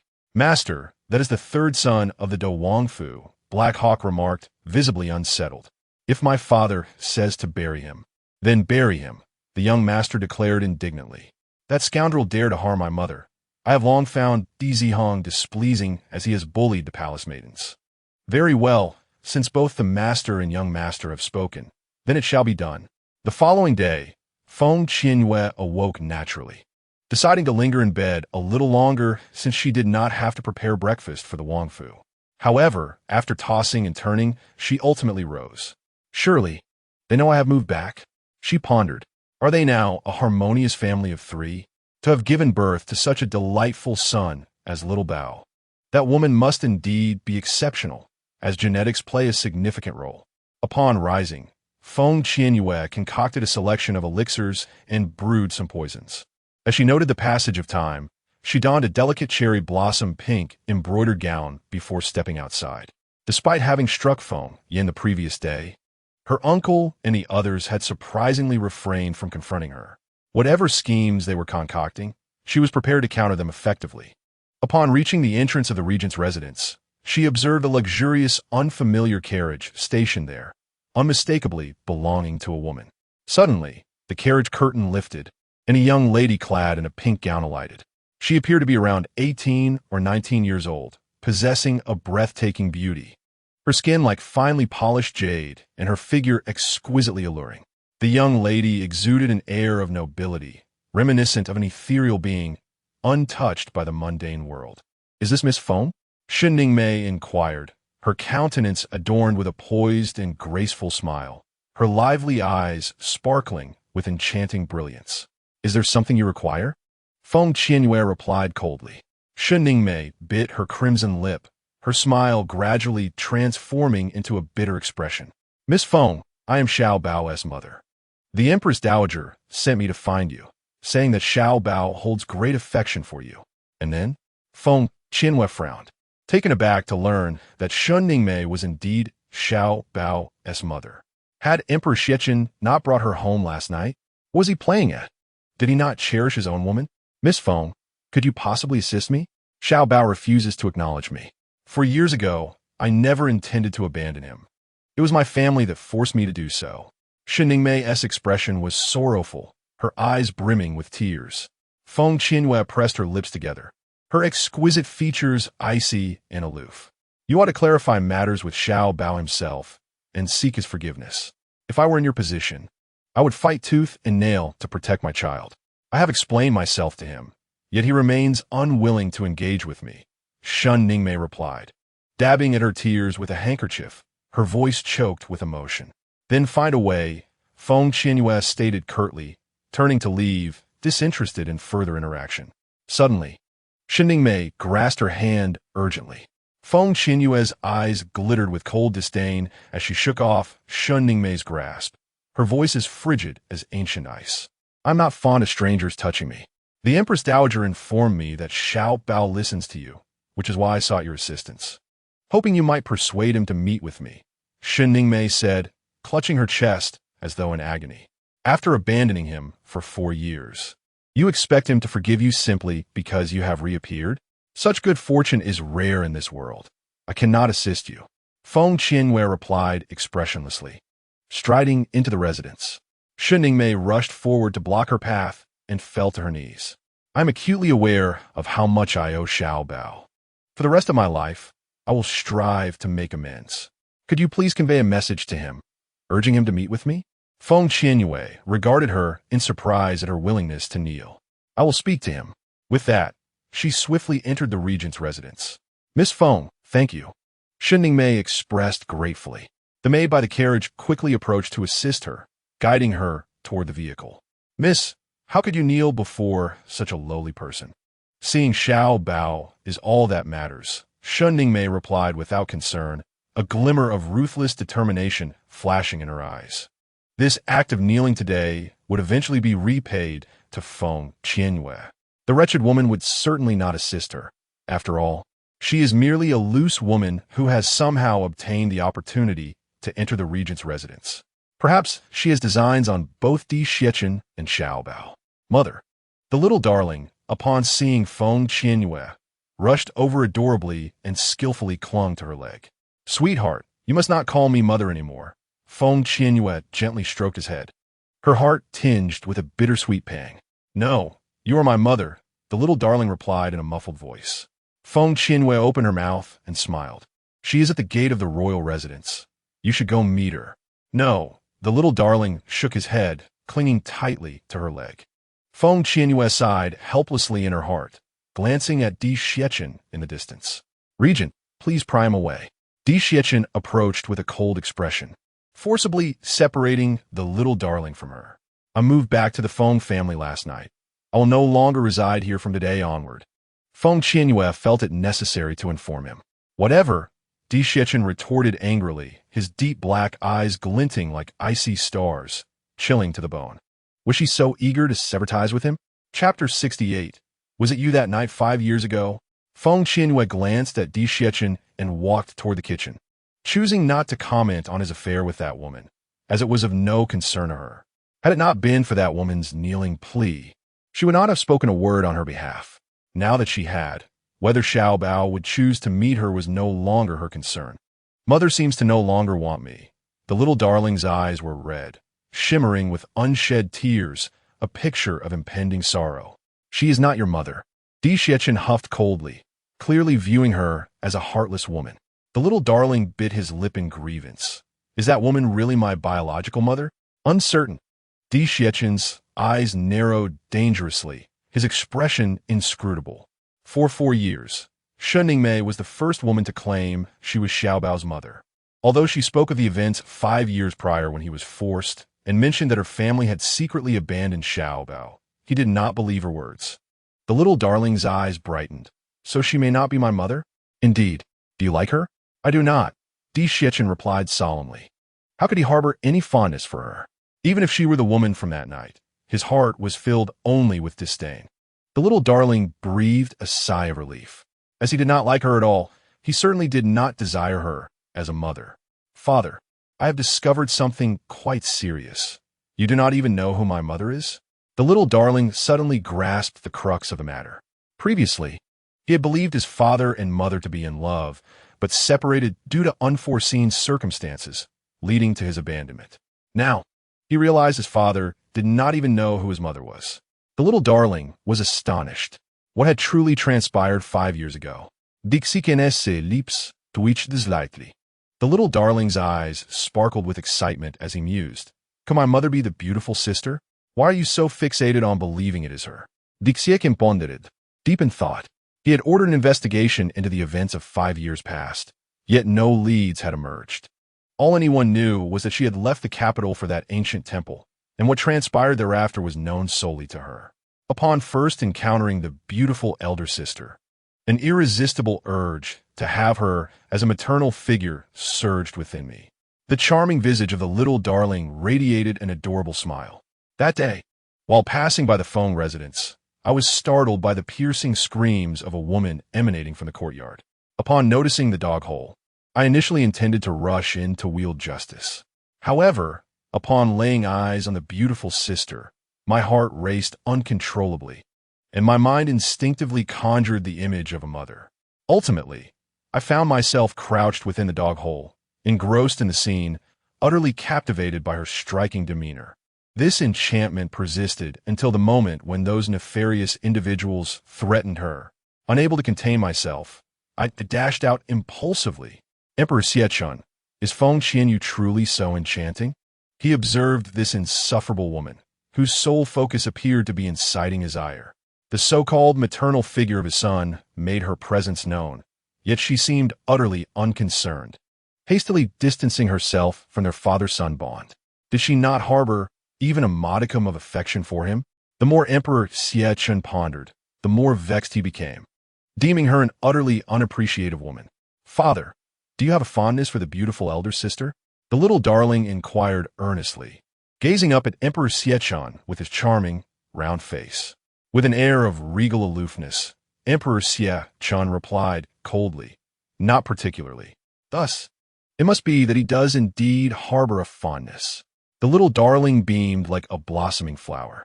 How could this king possibly like her? Emperor Xiechun declared with a hint of pride, that wretched woman shows no interest in me. Should she discover my feelings, she would undoubtedly mock me. The little darling rolled his eyes heavenward. Father, if you continue to stubbornly deny your feelings, you shall never win a wife. During lunch, Feng Qianyue prepared a lavish spread, surprised to find that only Emperor Xiechun and the little darling were in attendance. Were they not inviting that woman inside?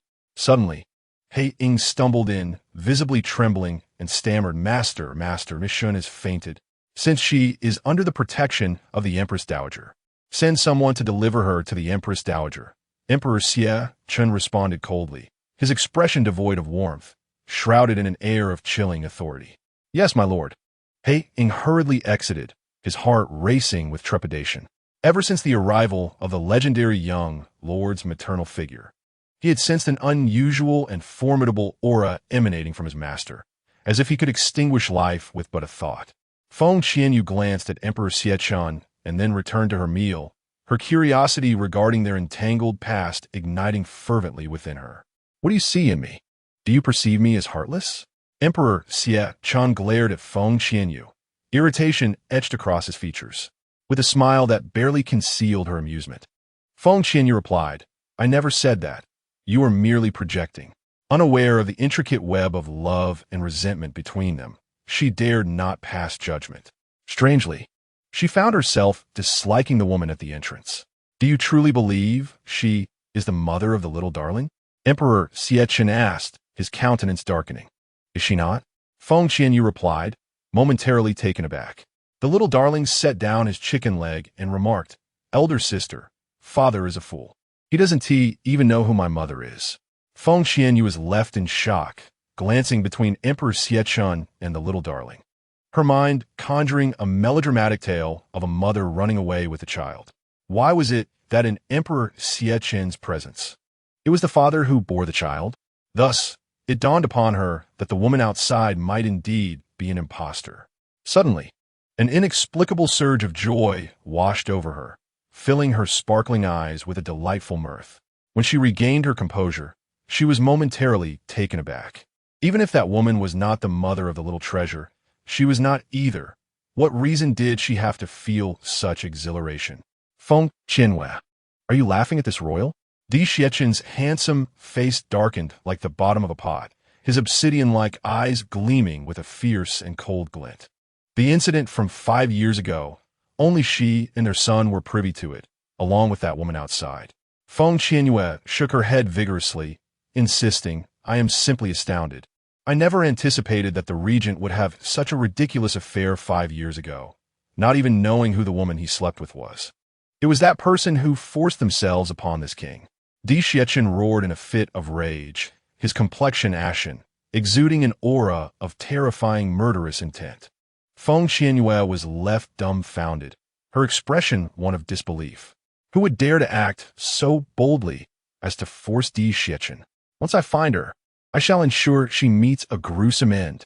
The mere thought of that night ignited a fierce blaze of fury within him. Feng Qianyue trembled uncontrollably. She dared not inquire about the timing of Di Xiechen's violation, nor could she bear to contemplate that the man she had forced might be him. If that were the case, she would surely be doomed. That little treasure. Di Xiecchen did not miss her shiver and narrowed his eyes dangerously, coldly stating, Feng Qianyue, did you force yourself upon this king 5 years ago? The Regent must be jesting. How could I possibly commit such a heartless act? 5 years ago, I was the one who was wronged. Feng Qianyue stood tall, her voice resolute. Calm, composed. She needed to sort through these matters carefully. Chapter 69. Were there others nearby that night when she committed her misdeeds? She fervently hoped that the little bundle of joy was indeed her son. However, the child she had buried 4 years ago, devoid of life, could not possibly still be alive. Yet, this world was inherently fantastical. If she could traverse realms, what else was impossible? Di Xiechen's expression grew even darker upon hearing her words, his aura radiating a devastating and ruthless energy. Who could fathom how desperately he wished that woman from that night had been Feng Qianyue? If it were her, he would certainly not dismember her. However, she would still need to face consequences. In the dead of night, how dare she force a man in the wilderness, unaware of his identity? How could she have acted so boldly? Feeling the terrifying hostility emanating from Di Xiecchen, Feng Qianyue's heart raced. If the man she had forced was indeed Di Xiecchen, would he kill her? Feng Qianyue gazed at the charming little treasure, marveling at his cuteness, her heart softening instantly. The thought that he might be her son brought forth an overwhelming urge to weep. For years, each time she thought of him, her heart felt as though it were being torn apart, a pain unbearable. Little treasure, have another chicken leg, she urged, suppressing all her emotions, her face betraying none of her turmoil, as she beamed brightly while serving him. Thank you, mother, the little treasure replied with a sweet smile. Now, have some greens for a balanced diet, she continued to serve, her eyes welling with warmth at the sound of mother. In the past, Xiaobao referred to her as mother, but she dared not take it to heart, fearing the bittersweet sensation of gaining and then losing. Listening to her mother, the little one elegantly nibbled on green vegetables. Di Xiecchen cast a glance at his son, his face a mask of disdain. How could this little sycophant have forgotten that he once refused to eat greens? Feng Qianyue, noticing Di Xiechen's gloomy expression, offered him a chicken leg, saying, Regent, do try this. It is braised with honey. 5 years had passed, and she needed to investigate discreetly. She must find a way to return to Pingyang City, to excavate the resting place of her son, and see if any traces of his remains still lingered after 4 years. Observing Feng Qianyue's actions, Di Xiechen's expression softened slightly. This was the first time she had actively served him food. Mother, father doesn't eat chicken legs, the little one giggled. Feng Qianyue stole a glance at Di Xiecchen, noting his frosty demeanor, and considered reclaiming the chicken leg. Who says this king does not eat? Di Xiecchen retorted coldly, picking up the chopsticks to take a bite. Their lunch was not yet finished when someone arrived at the palace. Regent, Her Majesty the Empress Dowager requests your presence, along with the young master and Miss Feng. She mentioned feeling unwell, announced Eunuch Qin with a respectful smile. You may return first. Di Xiechen's gaze turned icy. It was unclear what means that woman had employed to persuade the Empress Dowager to keep her in the palace. Feng Qianyue was taken aback. She had not anticipated the Empress Dowager would summon her. Wasn't there a physician in the palace? Eunuch Qin bowed and swiftly departed to report back. Father, if you're uncertain she is my mother, why not send her away? The little one questioned, his round face filled with confusion. Feng Qianyue perked her ears, equally intrigued. Di Xiechen's lips curled into a knowing smirk. Shen Ningmei spoke of the place where this king lost his virtue that night. She is either that woman or someone who is nearby. The little one's eyes sparkled. Is father trying to glean information about mother from her? Indeed, Di Xiecchen replied gravely. His instincts told him that Shen Ningmei was not the woman from that night. He was more interested in her motives for approaching him, wondering if she had ulterior motives. Feng Qianyue pondered. Was there anyone nearby when she was committing her misdeeds? At that time, she had been drugged and was in no condition to consider others. Could it be that Shen Ningmei had been present? Did she intend to overpower Di Xiecchen, only to be thwarted by Feng Qianyue's intervention? Feng Qianyue felt as though she had been struck by lightning. What was she even thinking? She had no idea if the man she had assaulted that night was Di Xiecchen. Clearly, she needed to find a way to clarify this matter promptly. In the Xi'an Palace, grandmother, Xiaobao has come to see you. I brought the soup made by beautiful sister. You must drink it while it's hot, the little one cooed. Clutching the food box, the Empress Dowager embraced the little one and kissed him, her face radiant with joy. What a good grandchild you are. By the way, your mother is ill. You and your father should go check on her.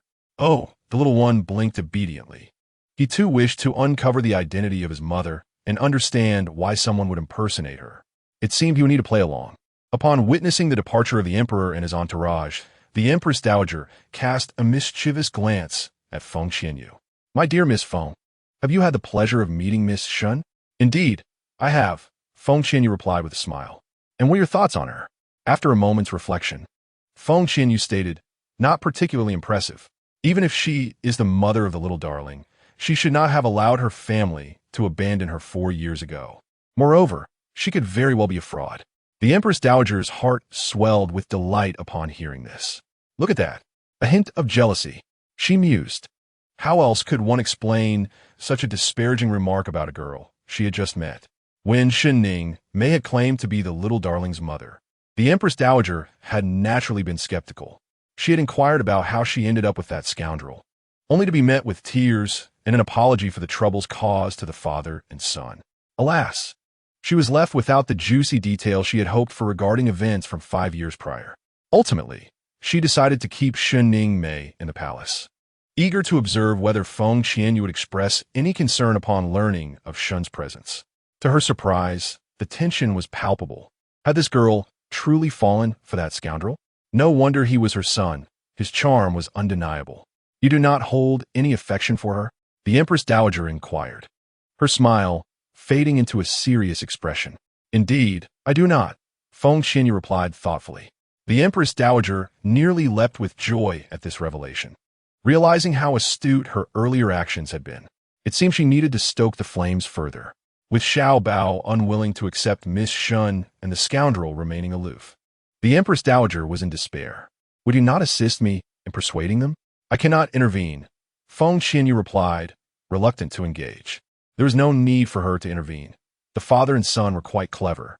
They were likely concocting a scheme to extract the identity of the woman from Shen Ningmei's lips. She harbored no concern that Shen would divulge anything. After all, if she were impersonating the little darling's mother, how could she possibly claim that the woman belonged to the formidable Emperor Xiechun? Even if the emperor were to employ coercive measures in the dimness of that night, Shen would have been unable to identify her powerful partner, let alone discern anything nearby. Wait a moment. What was happening? Why did she keep envisioning herself as the woman of the formidable Emperor Xiechun? Surely, her longing for the little darling was clouding her judgment. If everything unfolded as she imagined, the emperor would never bestow Xiao Bao upon her. He might even take action against her.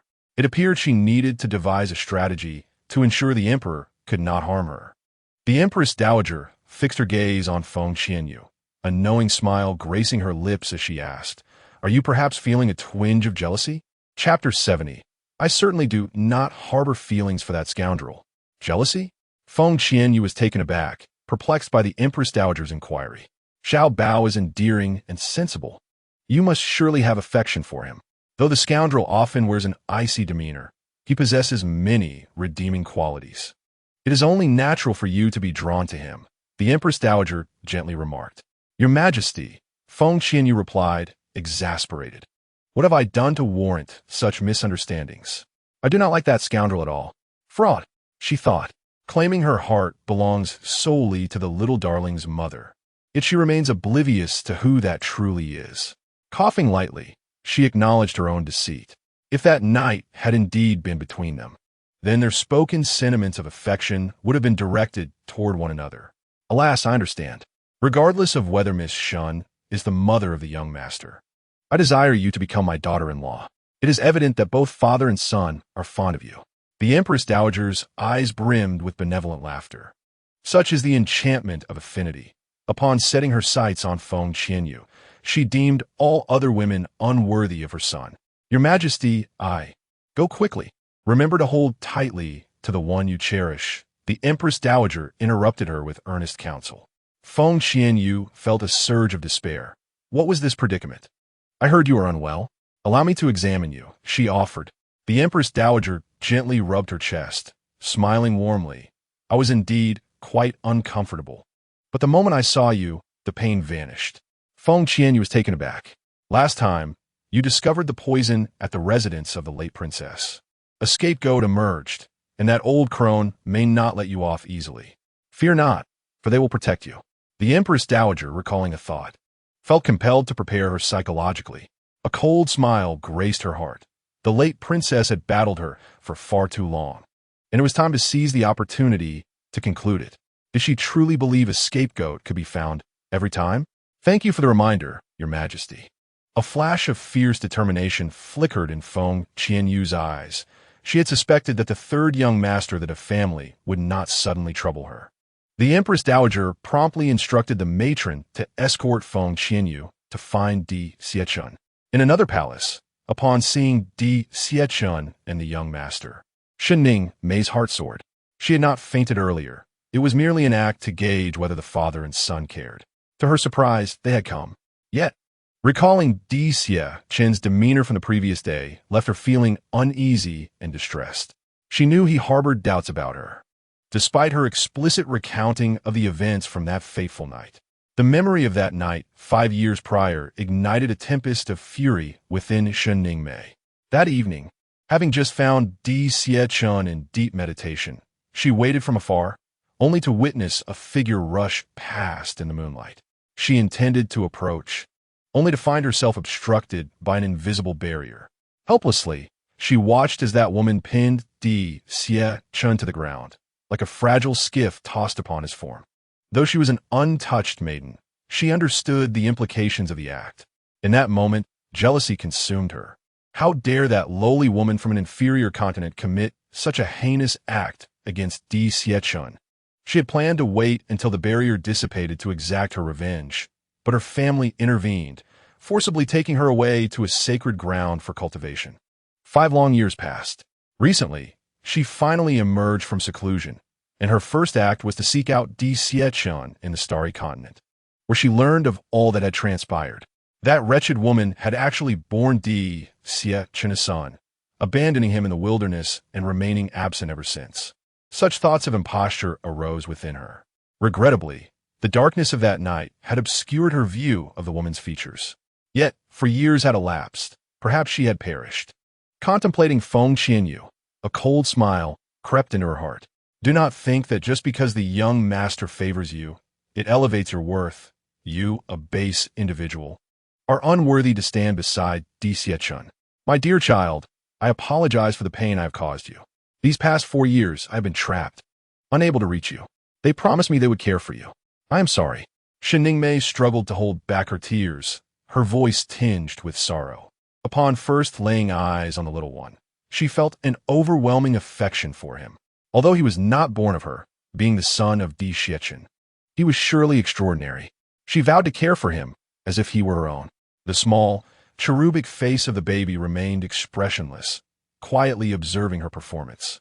How feigned! He finally understood why he had not taken a liking to her at first. nor to the other women his grandmother had introduced. They all felt insincere. But this beautiful sister was entirely different.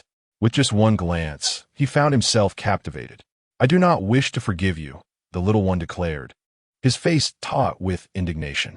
Shin Mei's eyes glistened with tears, her pallid visage reflecting deep sorrow. She managed a bitter smile. "It is only right that you do not forgive your mother. It is all my fault.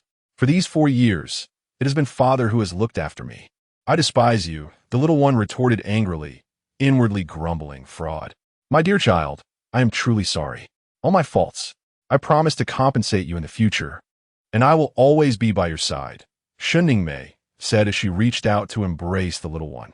He swiftly darted behind Di Xiachen, resolutely refusing the touch of any unfamiliar woman besides his mother. A cold, menacing aura enveloped Di Xiachen as he quietly observed the exchange, choosing not to expose her deception just yet. On their way here, he had conferred with his son. Suddenly, Feng Qianyue entered the room. The little one's eyes brightened, and he eagerly leaped into her arms. She knelt down, enveloping him in a warm embrace, her heart swelling with fulfillment. Although she had yet to investigate, she was certain that this child was her son. Over the past 4 years, she had encountered many children, yet only after spending time with the little one did he linger in her thoughts. She had always believed it was his charming demeanor and intelligence that endeared him to her, but it seemed there was a deeper connection between them. It was her oversight. She should have realized it sooner. Feng Qianyue glanced at Shin Mei, whose face was streaked with tears, and her heart sank. She vowed to protect her son from anyone who might seek to take him away or cause him harm. Perhaps Di Xiachen was right. It would do well to play along and uncover this woman's true intentions. Nestled in Feng Qianyue's embrace, the little one affectionately nuzzled her cheek, declaring her as his favorite mother. Di Xiachen watched the tender scene unfold between the two, the coldness in his gaze gradually dissipating, revealing a softness deep within his heart. Yet, the thought of Feng Qianyue's anger towards him darkened his exquisite features once more. Shin Mei bit her lip, gazing at Di Xiachen, who was fixedly observing Feng Qianyue. Could it be that he had feelings for this lowly woman? No, absolutely not. She would not allow this shameless woman to vie for his affection. Suddenly, the smiling figure of Steward Hai entered the room, bowing respectfully. "Your Highness, the Emperor requests your presence. I shall return shortly to escort you both." After delivering his message, Di Xiachen strode out, with Steward Hai offering a friendly smile to Feng Qianyue and the little one before hastily following him. "Mother, I do not wish to remain here," the little one expressed. The little darling spoke softly and sweetly. Chapter 71. This prince wants to sleep together too. "No, Your Majesty, the Empress Dowager has sent me to persuade you. We cannot return just yet," Feng Qianyue replied with a gentle and melodious smile. "My son is truly adorable. The more I look at him, the more I adore him." Shin Mei felt a surge of pride within. It seemed the Empress Dowager trusted her enough to ask Feng Qianyue for assistance. Given some time, she would earn the affection of Di Xiachen and the little treasure. As for Feng Qianyue, she wished she would simply stay away. However, the little darling puffed up his chubby cheeks, displaying an unwilling expression. "Little treasure, could you grant your mother an opportunity for redemption?" said Mei Sait, approaching the little darling with a pitiful look. The little darling clung tightly to Feng Qianyue's neck, unwilling to look at her. Observing this, Shin Mei feigned heartbreak. Sobbing sorrowfully, Feng Qianyue smirked inwardly and coldly remarked, "Miss Shun, do not be too hasty. One must allow the child a process of acceptance. Perhaps you could step outside, and I will have a word with little treasure." "Very well. I shall trouble you then, Miss Feng," Shin Mei reluctantly agreed. After all, little treasure was decidedly averse to her proximity. That wretched woman, Feng Qianyue, must have employed some underhanded means to win little treasure's affection. A despicable person was indeed ignoble. Shin Mei was certain she would never assist her. She might even devise a way to drive her away and monopolize Di Xiachen and his son. Once Shin Mei exited the palace, Feng Qianyue led little treasure deep into the inner chamber and whispered, "Darling, I have a favor to ask of you." The little darling, with eyes as round as grapes, replied softly, Don't mention just one favor. I shall help mother with 10. Well, could you possibly find a way to inquire from Miss Shun about where your father was overpowered? Feng Qianyue smiled sweetly, her eyes dark and sparkling, gleaming with mischief. This was a notion she had just conceived. Once she ascertained where Di Xiechun had been overpowered, she would almost certainly confirm whether her strong man was Di Xiechun. She was truly clever. Why does mother want to know this? The little darling asked. His curiosity piqued. Feng Qianyue blinked and smiled. I'm simply very curious, so could you please satisfy your mother's curiosity? Until she was certain? She did not wish to divulge too much. What if it was merely her overthinking? She did not want her child to harbor hope only to face disappointment. The little darling patted his chest, assuring, Mother, do not worry. I will complete the task. Is it truly just curiosity? Could it be? Mother is the woman from that night. The night had been too dark for her and father to clearly see one another's features. Oh dear, father and mother are quite the peculiar pair. Thankfully, this family has me, the brilliant little treasure. Do not ask directly. It might raise her suspicions. Feng Qianyue advised after pondering. Since Shun Ning may dare to impersonate, she was surely not devoid of wit. Understood. The little darling nodded with a beaming smile. By the way, this matter is our little secret. It must not be disclosed to anyone else, Feng Qianyue stated seriously, especially not to Di Xiechun. She needed to uncover this matter before he did and devise a strategy to handle him. Father cannot be informed either? The little darling blinked. Feng Qianyue shook her head resolutely, asserting that it was absolutely forbidden to speak of it. She had initially contemplated sending him to inquire of Di Xiechun, but with that suspicious man's nature, he would surely question her motives. How could she willingly place herself in harm's way? After much contemplation, she concluded that it would be wiser to approach Shun Ning Mei instead. Oh, little darling, she said, nodding obediently. Brother, you have arrived? The Chongming Emperor greeted his sibling with a beaming smile. Though they were flesh and blood, his laughter was a stark contrast to his brother's usual solemn demeanor. Is there something amiss? Di Xiechun inquired, his expression tinged with displeasure. Without preamble, the Chongming Emperor announced, the third son of the Dawang Fu has gone missing. Before his disappearance, he engaged in a confrontation with Feng Qianyue on the streets, and the Dawang seeks my assistance in apprehending her. I have buried Di Zihang, Di Xiechun declared, an air of imperious arrogance enveloping him. Buried? You buried him? The Chongming Emperor nearly toppled from his dragon throne. Di Xiechun's handsome visage hardened, as though encased in a millennium of frost, exuding an aura of ruthless intent. The Datai Fei harmed our mother, and Di Zihang sought to endanger my people. If not him, whom should I bury? The Chongming Emperor nearly choked on his own words.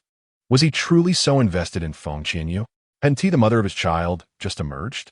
Naturally, he preferred to distance himself from the matter, lest his brother become incensed and renounce his role as regent, leaving him without support against those who dared to covet the Qinglong Empire. As for Di Zihang, he had long been involved in nefarious deeds.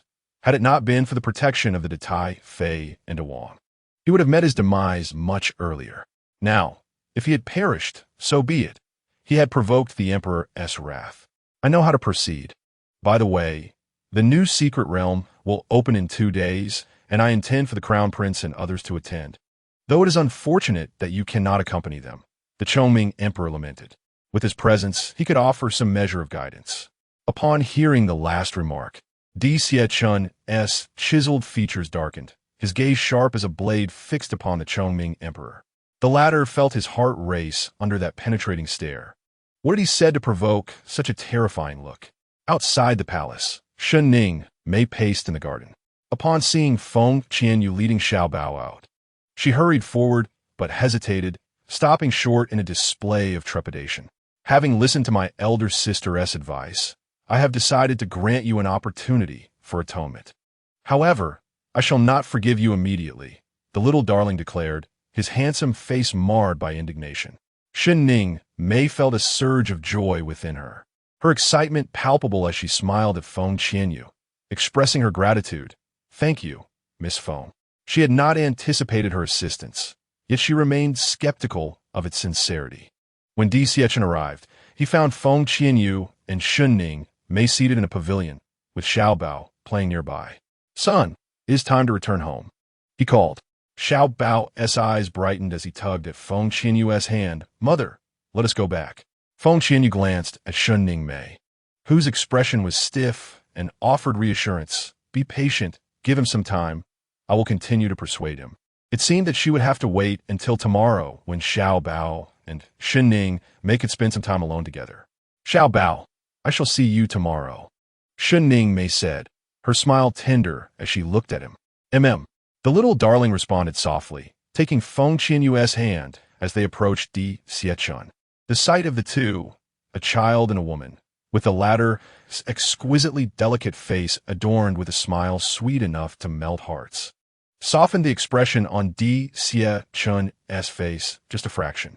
Inside the carriage, Feng Qianyue occasionally cast glances at Di Xiechun, contemplating whether to voice her thoughts. "May I bring Xiao Bao to sleep with us tonight?" she boldly inquired. Di Xiechun's cold gaze shifted toward her. "Certainly," he replied. "Rest assured, Regent Wang, I will take good care of Xiao Bao." A wave of surprise followed by delight washed over Feng Qianyue. Now that she perceived Xiao Bao as her son, she yearned to spend more time in his company. Di Xiechun pressed his lips together, adding, "I too wish to share the bed." "Regent Wang, that may not be appropriate."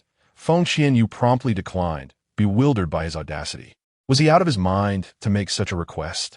"Explain to me how it is inappropriate," Di Xiechun drawled, his languid demeanor fixed upon her. Why the sudden eagerness to have her son sleep alongside them? Previously, upon learning of Shunning Mei's existence, she had abruptly vacated the royal residence, seemingly intent on severing ties with him and his son. Yet today, upon discovering that Shunning Mei was not Xiao Bao's mother, her demeanor had transformed. Had she been jealous yesterday? This thought brought a fleeting joy to Di Xiechun. It appeared that this woman still held feelings for him and his son. "You are unmarried, and I am unwed. If we were to share a bed, who knows what rumors might arise?" Feng Qianyue was resolutely unwilling. Di Xiechun smirked slightly, recalling that they had shared a bed before. Xiao Bao wore a look of astonishment.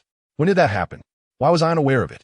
Coughing, Feng Qianyue stammered, "That was an accident. Such an occurrence must not repeat." The memory of that night, where she had clung to him, stirred a sense of guilt within her. Reflecting on the events of that night, when she first traversed into this realm, made her even more uneasy. She dared not meet Di Xiechun's gaze. Whenever her mind wandered to that night, she unconsciously envisioned him as the man from her memories. Di Xiechun se lips kurlid satli. "When I mentioned sharing a bed, I meant for you and Xiao Bao to occupy the bed while I recline on the soft couch. Where did your thoughts stray to?" Feng Qianyue suddenly lifted her head, meeting his alluring, narrow eyes, which sparkled with mischief. "You scoundrel! You are teasing me again. I believe that arrangement would not be advisable. Regent Wang should sleep alone," she replied, forcing a smile that did not reach her eyes, as her desire was solely to sleep with her son. "The new secret realm opens in 2 days. Do you not wish to attend?" Di Xiechun remarked lazurely. "Yes," Feng Qianyue asserted decisively. She had long awaited this day. She had to venture into the new secret realm, even devising a plan to obtain the Doqi fruit. Once she grew stronger and clarified the event from 5 years prior, she could escape with her son. If Di Xiechun were to learn of her intentions, would he not strangle her? Xiao Bao pouted, sensing his father's threat toward his mother. As night enveloped the world, a full moon rose gently, casting a silvery glow through the window. Di Xiechun stood quietly by the bedside, observing the two slumbering figures, his dark pupils shimmering with warmth. And an involuntary smile graced his lips. For the first time, he had the woman he desired. Suddenly, he lowered himself onto the edge of the bed, captivated by the sight of her peaceful countenance illuminated by moonlight. He raised his hand, yearning to caress her face, but halted midway. After a brief moment, he remained still. Di Xiechun quietly turned and left, gently closing the door behind him. Once the sound of footsteps faded, Feng Qianyue slowly opened her eyes, her heart racing like thunder. In the darkness, her eyes glimmered like stars, reflecting a luminous sheen. She had initially succumbed to slumber, but the piercing gaze of that man had disrupted her rest. Her heightened sense of vigilance rendered her unable to sleep. She sensed him standing by the bedside before he suddenly sat down, his intense gaze fixed upon her face. In her mind, Feng Qianyue exclaimed in alarm. Could this man possibly have developed feelings for her? At that moment, she felt a wave of dread wash over her. The following day, Feng Qianyue personally dressed the little one, her heart heavy with a bittersweet ache. For years had passed without her fulfilling a single day of maternal duty. The more she thought about it, the more guilt and self-reproach welled within her. "Mother, can you sleep with me tonight?" the little one asked, his soft little hand clutching Feng Qianyue's, his bright eyes sparkling with hope. After a brief pause, she replied, "Once we go to the secret realm, Mother will sleep with you every night." "All right." The little one's fair face broke into a sweet smile. As they stepped outside, they encountered Di Xiechun and He Ying in the courtyard. He Ying smiled at Feng Qianyue, remarking on her prowess. After she moved out the previous night, he had felt the chilling aura surrounding his master, as if it could freeze everything in its path. However, upon returning from the palace yesterday, that terrifying presence had vanished. Indeed, it seemed that every being has its counterpart. It appeared that the royal residence would soon welcome a lady of the house. "She wishes to see you. Would you like to meet her?" Di Xiechun inquired of his son. "Yes," the little one replied without hesitation, as he had yet to complete the task assigned by his mother. Di Xiechun turned to He Ying, instructing, "You will accompany him. Regent, allow me to join them." Feng Qianyue interjected, uneasy about letting Shen Mei take the little one out alone. "Very well," Di Xiechun said after studying her for a moment. It was evident that she had a deep affection for his son. He decided to grant them the opportunity to bond, hoping their growing connection would persuade her to remain in the royal residence. His son was his trump card. Meanwhile, Shen Mei waited anxiously outside, her heart racing. After the little one had consented to give her a chance, she had pondered all night and resolved to win him over that day. Upon seeing him emerge, she hurried forward. "Little one, would you like to go out and play with your mother?" Shen Mei asked cautiously, biting her red lip. The little one looked up at Feng Qianyue.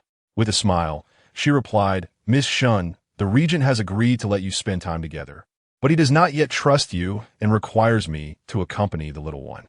"That is fine. We can go together," Shen Mei said readily. Although inwardly she was reluctant, she had no choice but to comply. After all, who was Di Xiechun? His distrust was understandable. If only they would give her a chance. She was determined to earn their acceptance. On the bustling streets, with people coming and going, Shen Mei made an effort to engage in conversation. Despite the little one's indifferent responses, she refused to give up, believing that Di Xiechun's son must be extraordinary. He was likely just as skeptical as his father and would not accept her easily. "Little one, are you hungry?" Feng Qianyue asked with a smile. "Yes," the little one replied, patting his belly. Feng Qianyue turned to Shen Mei and instructed, "Please keep Xiao Bao company here while I procure some food for him. The crowd is dense, and I trust you won't dare act out." This also provides them an opportunity to converse privately about that night. "Go ahead," Shen Mei replied eagerly, wishing for her to depart swiftly to avoid disrupting their mother-son interaction. Feng Qianyue affectionately patted the little one's head, winking at him before making her way toward a nearby tavern. Crouching down, Shen Mei smiled at the expressionless and aloof Xiao Bao. "Thank you for granting me a chance to make amends. Your mother is truly touched." Xiao Bao glared at her coldly. "Are you really my mother?" "Indeed, I am," Shen Mei replied, her eyes glistening with unshed tears. "Why should I believe you just because you say so? I'm a clever child." The little one puffed his cheeks, displaying a demeanor that suggested he was not easily deceived. With a gentle expression, Shen Mei inquired, "What must I do for you to trust me? I have always asked Father who my mother is, but he never answers. If you tell me what transpired 5 years ago, I shall question Father upon my return. If your accounts align, I might temporarily believe you." The little one raised his handsome face defiantly. Chapter 73. A mother and son reunited. Shen Mei's eyes brightened, her heart swelling with joy. If he was curious, she would gladly share, for she had already recounted that evening to Di Xiechun. As long as he did not ignore her, she would be content. "I did not know your father before. That night, Your mother was wronged and encountered your father in the woods outside the capital. In a moment of desperation, I bumped into him, and, subsequently, my family forcefully took me away. Not long after, I found myself with child. I was resolute in giving birth to you, but the price was that I had to enter seclusion afterward, or my family would have killed you. Reluctantly, I consented, only to discover they abandoned you. Xiao Bao, I am truly sorry. As she spoke, Shun Ning Mei covered her mouth and wept bitterly. Xiao Bao remained motionless, his heart racing with excitement. He had accomplished the task his mother had entrusted him with. Deceiver. That night was pitch dark. Neither father nor mother could see each other clearly. How can she be certain that the person was indeed father? Very likely, he thought. She had been in the vicinity and was aware of his presence. Thankfully, she had not engaged with father. Otherwise, he would not exist. I will return and inquire with father. Xiao Bao's voice was icy, devoid of warmth. Your mother would never deceive you, Shen Ning Mei assured him. Inquire away. Confirm quickly. As long as the woman from that night does not reappear, no one can unmask me. For years had passed. The other party had not shown up. Either she was deceased, or the darkness had obscured her identity, leaving her unaware that the man was Di Xiechun. Yet, how had Xiao Bao come to be found by him? It was utterly miraculous. Suddenly, a sharp, furious voice pierced the air from a distance. Xiao Bao spotted Feng Qianyue amidst the crowd and hurriedly dashed toward her. Shen Ning Mei's eyes gleamed with a cold, ruthless light. That wretched woman had unexpectedly garnered Xiao Bao's esteem. She would have to devise a way to eliminate her. You vile creature, the afternoon prior, you assaulted my third brother in the street, and he has since vanished. Did you kill him? Die Zilan glotted fierte et Feng Qianyue, an aura of coldness surrounding her. Her third brother had never taken so long to return to the residence, and it surely boded ill. That day he attempted to impose on me. Thus, I naturally retaliated, after which I departed, with the commoners ready to testify. Feng Qianyue stated boldly, Has Di Zihang vanished? I did not take his life. Who knows if you secretly laid a hand on him? Di Zilan retorted, Eranger palpable. Her third brother had always treated her with great kindness. If the emperor did not hold Feng Qianyue accountable, she would take matters into her own hands. Feng Qianyue, with an air of noble elegance, scoffed, as a royal princess, You ought to understand the law. How can you slander so recklessly? Di Zilan inhaled deeply, preparing to act, when a small figure came rushing forward. Do not bully my mother. The little one stood defiantly before Feng Qianyue. Hands on hips, a fierce expression on her cherubic face. Di Zilan recognized Xiao Bao and said, Xiao Bao, she is not your mother. Your mother is Miss Shun. She is my mother. If you dare to harm her, my father will wield a knife against you, the little one proclaimed, raising her handsome face in defiance. Di Zihang has been buried by my father. Does she wish to be buried too? Di Zilan's expression turned colder, realizing the foolishness of the child, who did not even know who her true mother was. This young lady, Feng Qianyue, was arranged by the Regent to accompany me and Xiao Bao for an outing. You cannot harm her. Shen Ning Mei stepped forward, shielding Xiao Bao and Feng Qianyue behind her. Her words were meant to convey to the surrounding commoners that she was the mother of the young master, while Feng Qianyue was merely an attendant. Di Zilan glanced at Shen Ning Mei and declared loudly, So, you are Xiao Bao's mother. That wretched Feng Qianyue, after being rejected by the crown prince. I wonder if she is now eyeing the emperor's uncle? She would certainly not allow that to happen. It is I, Shen Ning Mei replied graciously. Instantly, the crowd began to murmur among themselves. For your sake, I shall not hold her accountable today, Di Zilan concluded, casting one last menacing glare at Feng Qianyue before departing with her attendants. She would not let this matter rest. Feng Qianyue silently laughed within. Recognizing Shen Ning Mei's eagerness to let the citizens of the imperial city know she was Xiao Bao's mother, even though Xiao Bao had yet to accept her. Mother, I want to go home. The little one looked at Feng Qianyue, raising his hand to signal Avi. Let's go. Feng Qianyue handed a bun to Xiao Bao, scooping him up and hastily moving forward, her heart trembling with a blend of anxiety, anticipation, and fear. Upon witnessing Feng Qianyue's actions, Shen Ning Mei was momentarily stunned, soon followed by a surge of fury. That wretched girl. She dares to run off with my son, leaving me abandoned in the street. She truly harbors ambitions. After shaking off Shen Mei, Feng Qianyue did not return to the royal residence, but instead headed to the Feng family home. Mother, she said that 5 years ago that night. She was with father in the woods outside the imperial city, the little one fixated on Feng Qianyue, articulating each word slowly. He then noticed his mother's pupils dilate. In that instant, his little heart quivered, excitement exploding within him. Feng Qianyue remained rigid as stone, her heartbeat faltering momentarily. The woods outside the imperial city. That night, she had forcefully taken a man in the woods outside the imperial city. Thus, Feng Qianyue suddenly cradled her little darling in her arms. Tears cascading down her cheeks uncontrollably, like pearls slipping from a broken string. She wept silently, her throat constricted as if choked. The little treasure was her son. For years had passed, lost and then found again. She never anticipated that happiness would arrive so abruptly. It was something she had never dared to dream of before. At this moment, her heart swelled with emotion, gratitude, and appreciation. Indeed, the heavens had shown her favor. Feng Qianyue had never felt such joy as now. She would no longer be alone, for she had a son, bound to her by blood. Mother, what is wrong? The little darling inquired, extending his chubby little hand to gently pat her.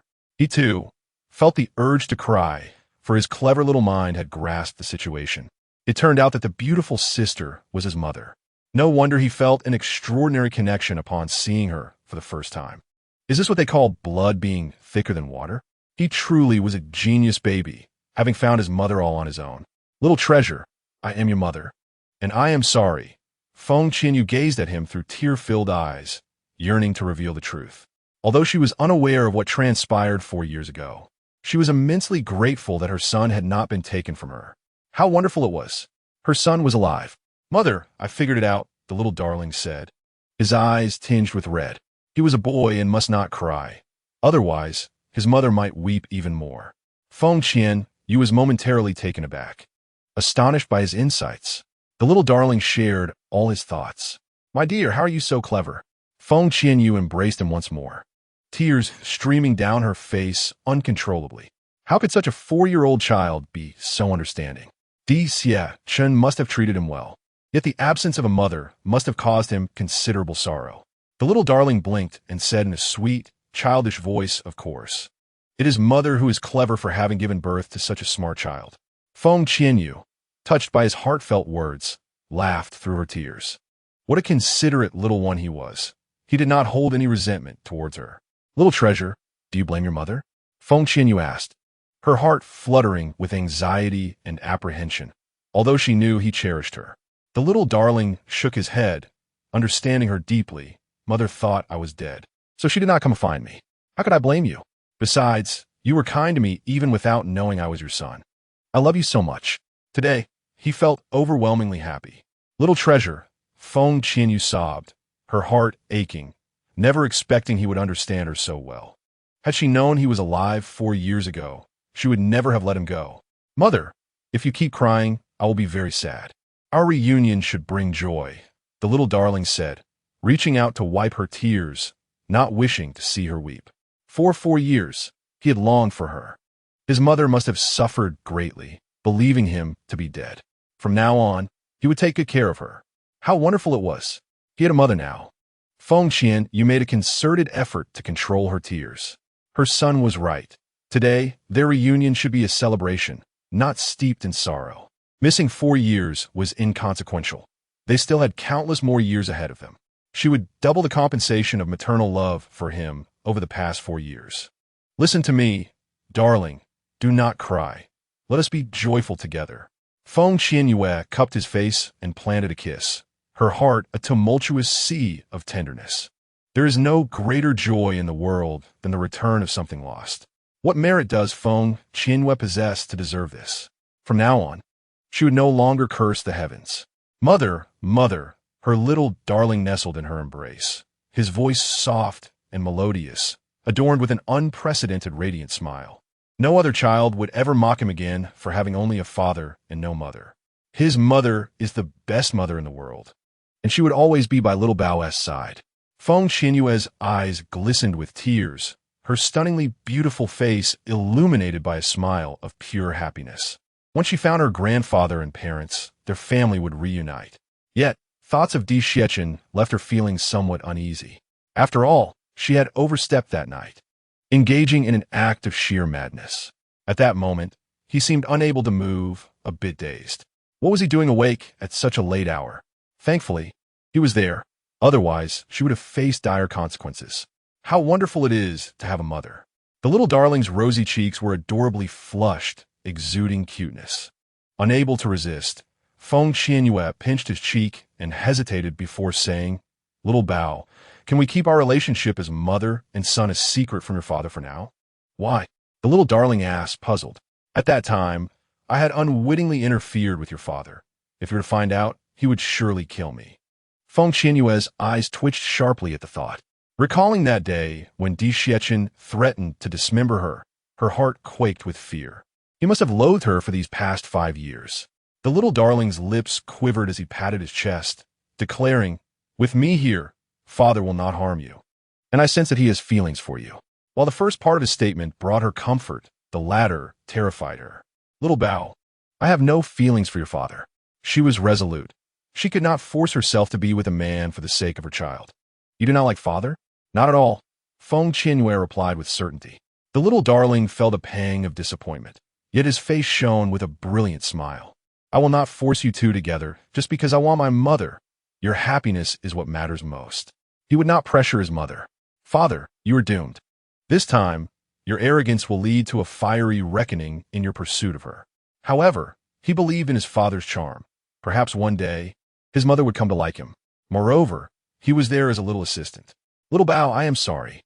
Feng Qianyue felt a wave of guilt. Even if she did not end up with Di Xiachen, she would always be his mother, and her love would remain unchanged. Mother has done nothing wrong. "If you compromise your happiness to be with father, it would make me unhappy," the little darling said, wise beyond his years. Feng Qianyue embraced him tightly, marveling at how thoughtful her son was. For years, over 1,400 days, she truly missed so much. What had transpired after that night was she buried him with her own hands. How could her son have ended up alive in Di Xiachen's hands? Once she returned from the secret realm, she would need to revisit Pingyang City. That night, after her departure, something must have transpired. Is mother truly planning to conceal everything from father? The little one inquired with curiosity. Feng Qianyue shook her head. "I will inform him, but not at this moment." Only a fool would rush in and declare, "It was I who forced you 5 years ago." Di Xiachen would surely erupt in fury, and one cannot fathom the madness he might unleash. At present, I am no match for him. I must await a suitable opportunity, even if he learns of the past. He cannot harm me. Trusting mother, the little one nodded, assuring her that he would remain tight-lipped, waiting for her to disclose the truth to father. Let us return to the royal residence. Feng Qianyue cradled the little one and proceeded outside, her spirits soaring, her face adorned with an unmistakable smile of joy and pride. Her precious son had returned. At the entrance of the regent's residence, Shun Ningmei awaited anxiously. Previously, Feng Qianyue had departed too hastily, and with the throngs of people on the street, she quickly lost sight of them, ultimately deciding to return. Damn Feng Qianyue.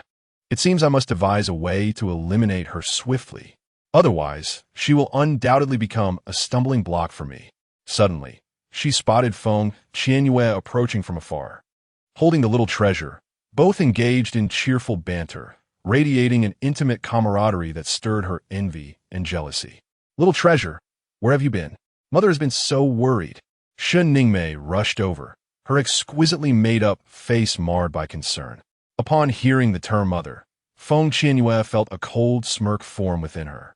It appeared that Shun had indeed been nearby that night, as she seemed to know too much. Why had she not intervened during her misdeeds? She must have been aware of Di Xiachen's presence. Otherwise, how could she have accurately located him in the darkness when she couldn't even discern his features? This woman was no simpleton. What could her ulterior motive be? It seemed she had set her sights on Di Xiachen 5 years prior. "Miss Shun, I was merely concerned that Princess Lan might harm little treasure, which is why I hurriedly left with him. You wouldn't hold that against me, would you?" Feng Qianyue stated indifferently, her gaze sharp and frigid. With an elegant smile, Shen Ningmei replied, "Not at all. Your intentions were for little treasure's well-being. May I hold him?" The little one clung tightly to Feng Qianyue's neck, offering only the back of his head to Shen Ningmei. Aside from his mother, no unfamiliar woman was permitted to touch him. "Little treasure seems a bit unwell. I must take him to rest," Feng Qianyue declared, and with that, she maneuvered around Shen Ningmei. In haste, Shen Ningmei exclaimed, "May I not enter to care for little treasure? The regent has not spoken. No one dares to let you in," Feng Qianyue retorted as she strode into the residence, appreciating Di Xiechen's rule, which prevented Shen Ningmei from intruding upon their mother-son bond. Chapter 75. The man who bullied Qianyue 5 years ago in the eastern courtyard. "Master, Miss Feng has returned with a young heir," Black Hawk reported to Di Xiecchen. Di Xiecchen toyed with the communication jade talisman in his hand, his chiseled features shrouded in a frosty demeanor. The new secret realm would open tomorrow. He could not attend. Competing with those individuals for the chief fruits was as challenging as ascending to the heavens. He was not concerned about her return. After all, this woman possessed a multitude of cunning strategies and would undoubtedly find a way to survive in critical moments. "Where have they gone?" Di Xiecchen inquired. The Black Hawk promptly conveyed his message to the Shadow Guard, reiterating it clearly. Di Xiechen's lips curled into a subtle smile, indicating that she truly harbored a deep disdain for Shen Ningmei. Otherwise, she would not have fled with her son, leaving Shen Ningmei abandoned in the streets. What could possibly compel her to return to the Feng family with her child, radiating such joy? What conspiracy were they hatching? "Summon Feng Qianyue to me. Inform her that I have matters to discuss," Di Xiecchen instructed after a moment's contemplation. "Yes, my lord," the Black Hawk replied before swiftly departing. A short while later, Feng Qianyue lingered at the entrance for a moment before sauntering in with an air of nonchalance. However, upon encountering Di Xiechen's breathtakingly handsome visage, she momentarily froze. It seemed that fate had favored her, granting her a strikingly beautiful man at a crucial juncture. She had been unaware of the potent drugs administered to her by those scoundrels, and after collapsing in the woods, driven by an instinct for survival, she had stumbled upon a man. When she met Di Xiecchen, she was on the verge of explosion, even in the darkness. She cared little for clarity and had boldly taken the initiative.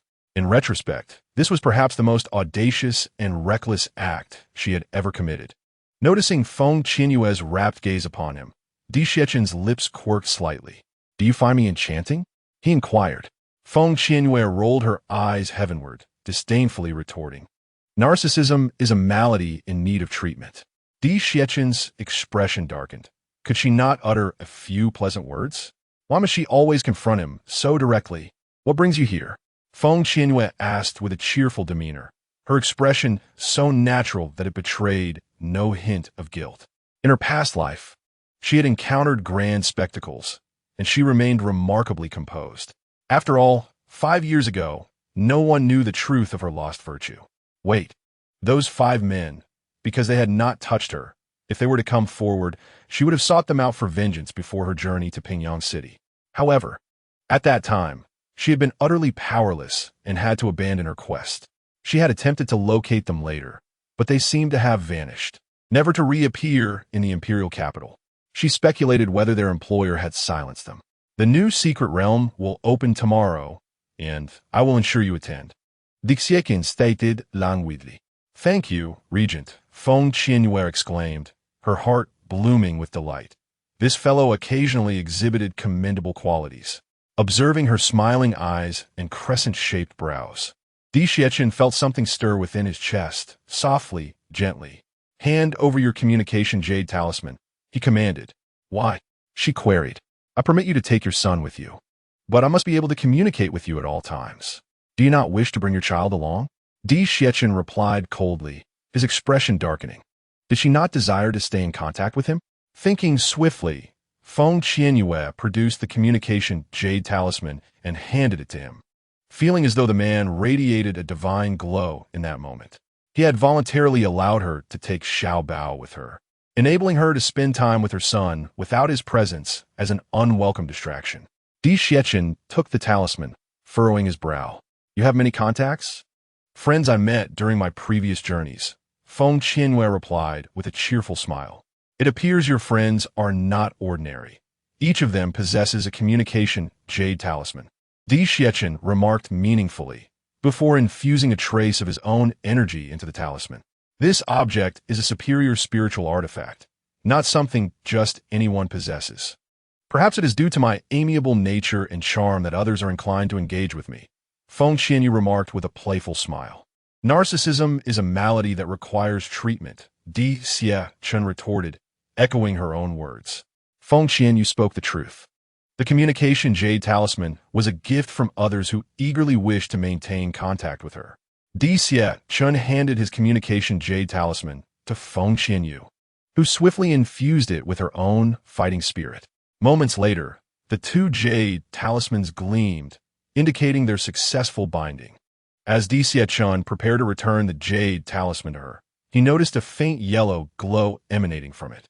Feng Qianyue's heart raced as she quickly snatched the talisman away, declining the call, her body prickling with anxiety. Cursed Qing Feng. Why did he choose this moment to reach out? If he were to address her as the ghost doctor, it would undoubtedly expose her to Di Xiaochen's scrutiny. What is it that this king cannot hear? Di Xiaochen's piercing gaze fixated on her. Fear of disturbing you. Feng Qianyue replied with a smile, hastily concealing the talisman. Di Xiaochen raised an eyebrow, his expression inscrutable. This king perceives a hint of guilt in you. Have you committed some misdeed that you wish to keep hidden from me? Absolutely not. Feng Qianyue asserted, her heart racing.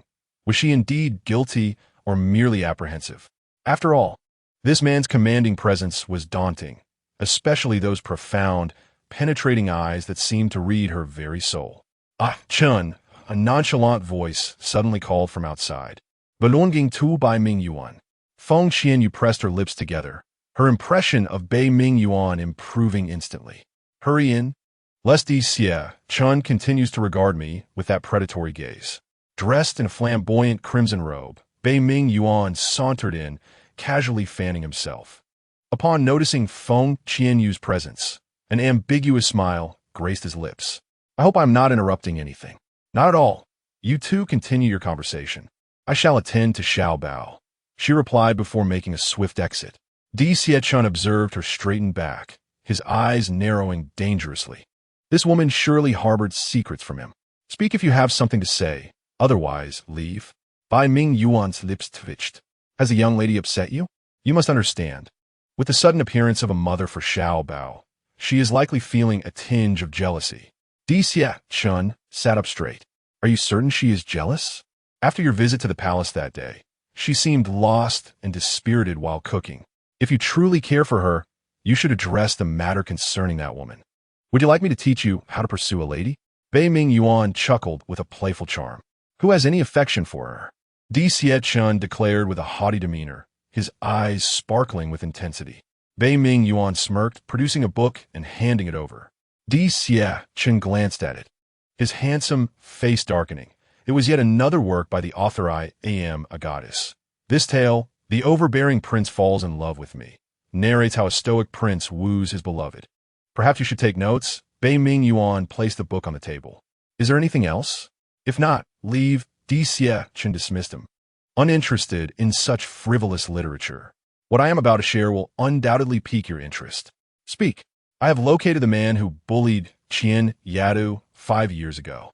On the face of Bai Ming Yuan, there's an expression of pride, as if inviting compliments. Di Xiaochen abruptly rises, his aura radiating a chilling and intimidating sense of slaughter. Where is he? Chapter 76. The woman from that night is Feng Qianyue. I have discovered such an important matter. Is there no reward? Bai Ming Yuan gently sways the folding fan in his hand, his captivating fox-like eyes sparkling with charm. How fortuitous. Today, he had intended to indulge in a gambling spree. Unexpectedly, while passing by a certain room, he overheard a man uttering Feng Qianyue's name, prompting him to halt discreetly. He then heard the man's furious remarks. Indeed, 5 years ago, someone had drugged Qianyue. Such despicable acts. At that time, she was a pitiful girl unable to cultivate, and she must have felt utterly desperate and tormented that night. Seeking a reward? Dixiekin inquired lazurely. Yes, a reward for competing against me, he replied coldly, striding towards the exit. Feng Qianyue's eyes widened. Tears streamed down his face as he pursued him. Lamenting, can I decline this reward? Competing with him means enduring a beating. No way. Dixiekin insisted with a fierce demeanor, a tempestuous storm brewing in his gaze, his exquisite features overshadowed by dark clouds. The mere thought of the man who had defiled Feng Qianyue 5 years ago ignited a desire to tear him apart. Feng Qianyue wept profusely, berating himself for his thoughtless words. Why did he dare to ask for a reward? Consequently, he only invited a beating upon himself. What a grievous mistake. Inside the gambling den, a middle-aged man trembled, his face pale as a ghost, on the verge of tears. He had merely intended to boast with a few gambling companions, unaware of the calamity that awaited him. Bang! The door was kicked open. Upon seeing the disheveled and repulsive man within, Dixiekin's pupils ignited with a fierce killing intent, his entire being exuding an aura of annihilation. He approached the man step by step, his gaze filled with the same intensity one would reserve for a corpse. The middle-aged man trembled uncontrollably, overwhelmed by the man's unspoken wrath, paralyzed with fear. What does he intend to do? You have tarnished Feng Qianyue's purity? Dixiekin's words were forced through clenched teeth, his heart ablaze with unprecedented fury. No, I didn't. I swear I didn't. The middle-aged man exclaimed as he regained his composure. Dixiekin's lips curled into a bloodthirsty and cruel smile. Unbeknownst to him, a dagger had appeared in his hand. Without hesitation, he gouged out one of the man's eyes. The man let out a harrowing scream, blood gushing forth as his body convulsed violently. I lack patience, Dixiekin declared, his gaze deep with murderous intent. As the middle-aged man suffered the loss of his eye, terror consumed him, and he stammered 5 years ago. We didn't even touch her. Didn't he touch her? Dixiekin narrowed his eyes. Then who was it that sullied her purity? The man, in a state of panic, wept. She resisted fiercely, even throwing herself against a Buddhist statue. We merely disposed of her at the edge of a cliff, leaving her in the woods below. We truly did not touch her. After committing this act, fearing retribution from their employer, they had fled under the cover of darkness with their ill-gotten gains. Upon hearing the mention of being cast into the woods, Dixiekin's body became as rigid as iron, his pupils contracting momentarily as if his thoughts had short-circuited. Almost immediately, an unprecedented wave of ecstasy surged within him. Whether it was due to excitement or astonishment, his body trembled uncontrollably. 5 years prior, it was in those very woods outside the imperial city that his innocence was shattered by a woman. At that time, Feng Qianyue had also been in those woods.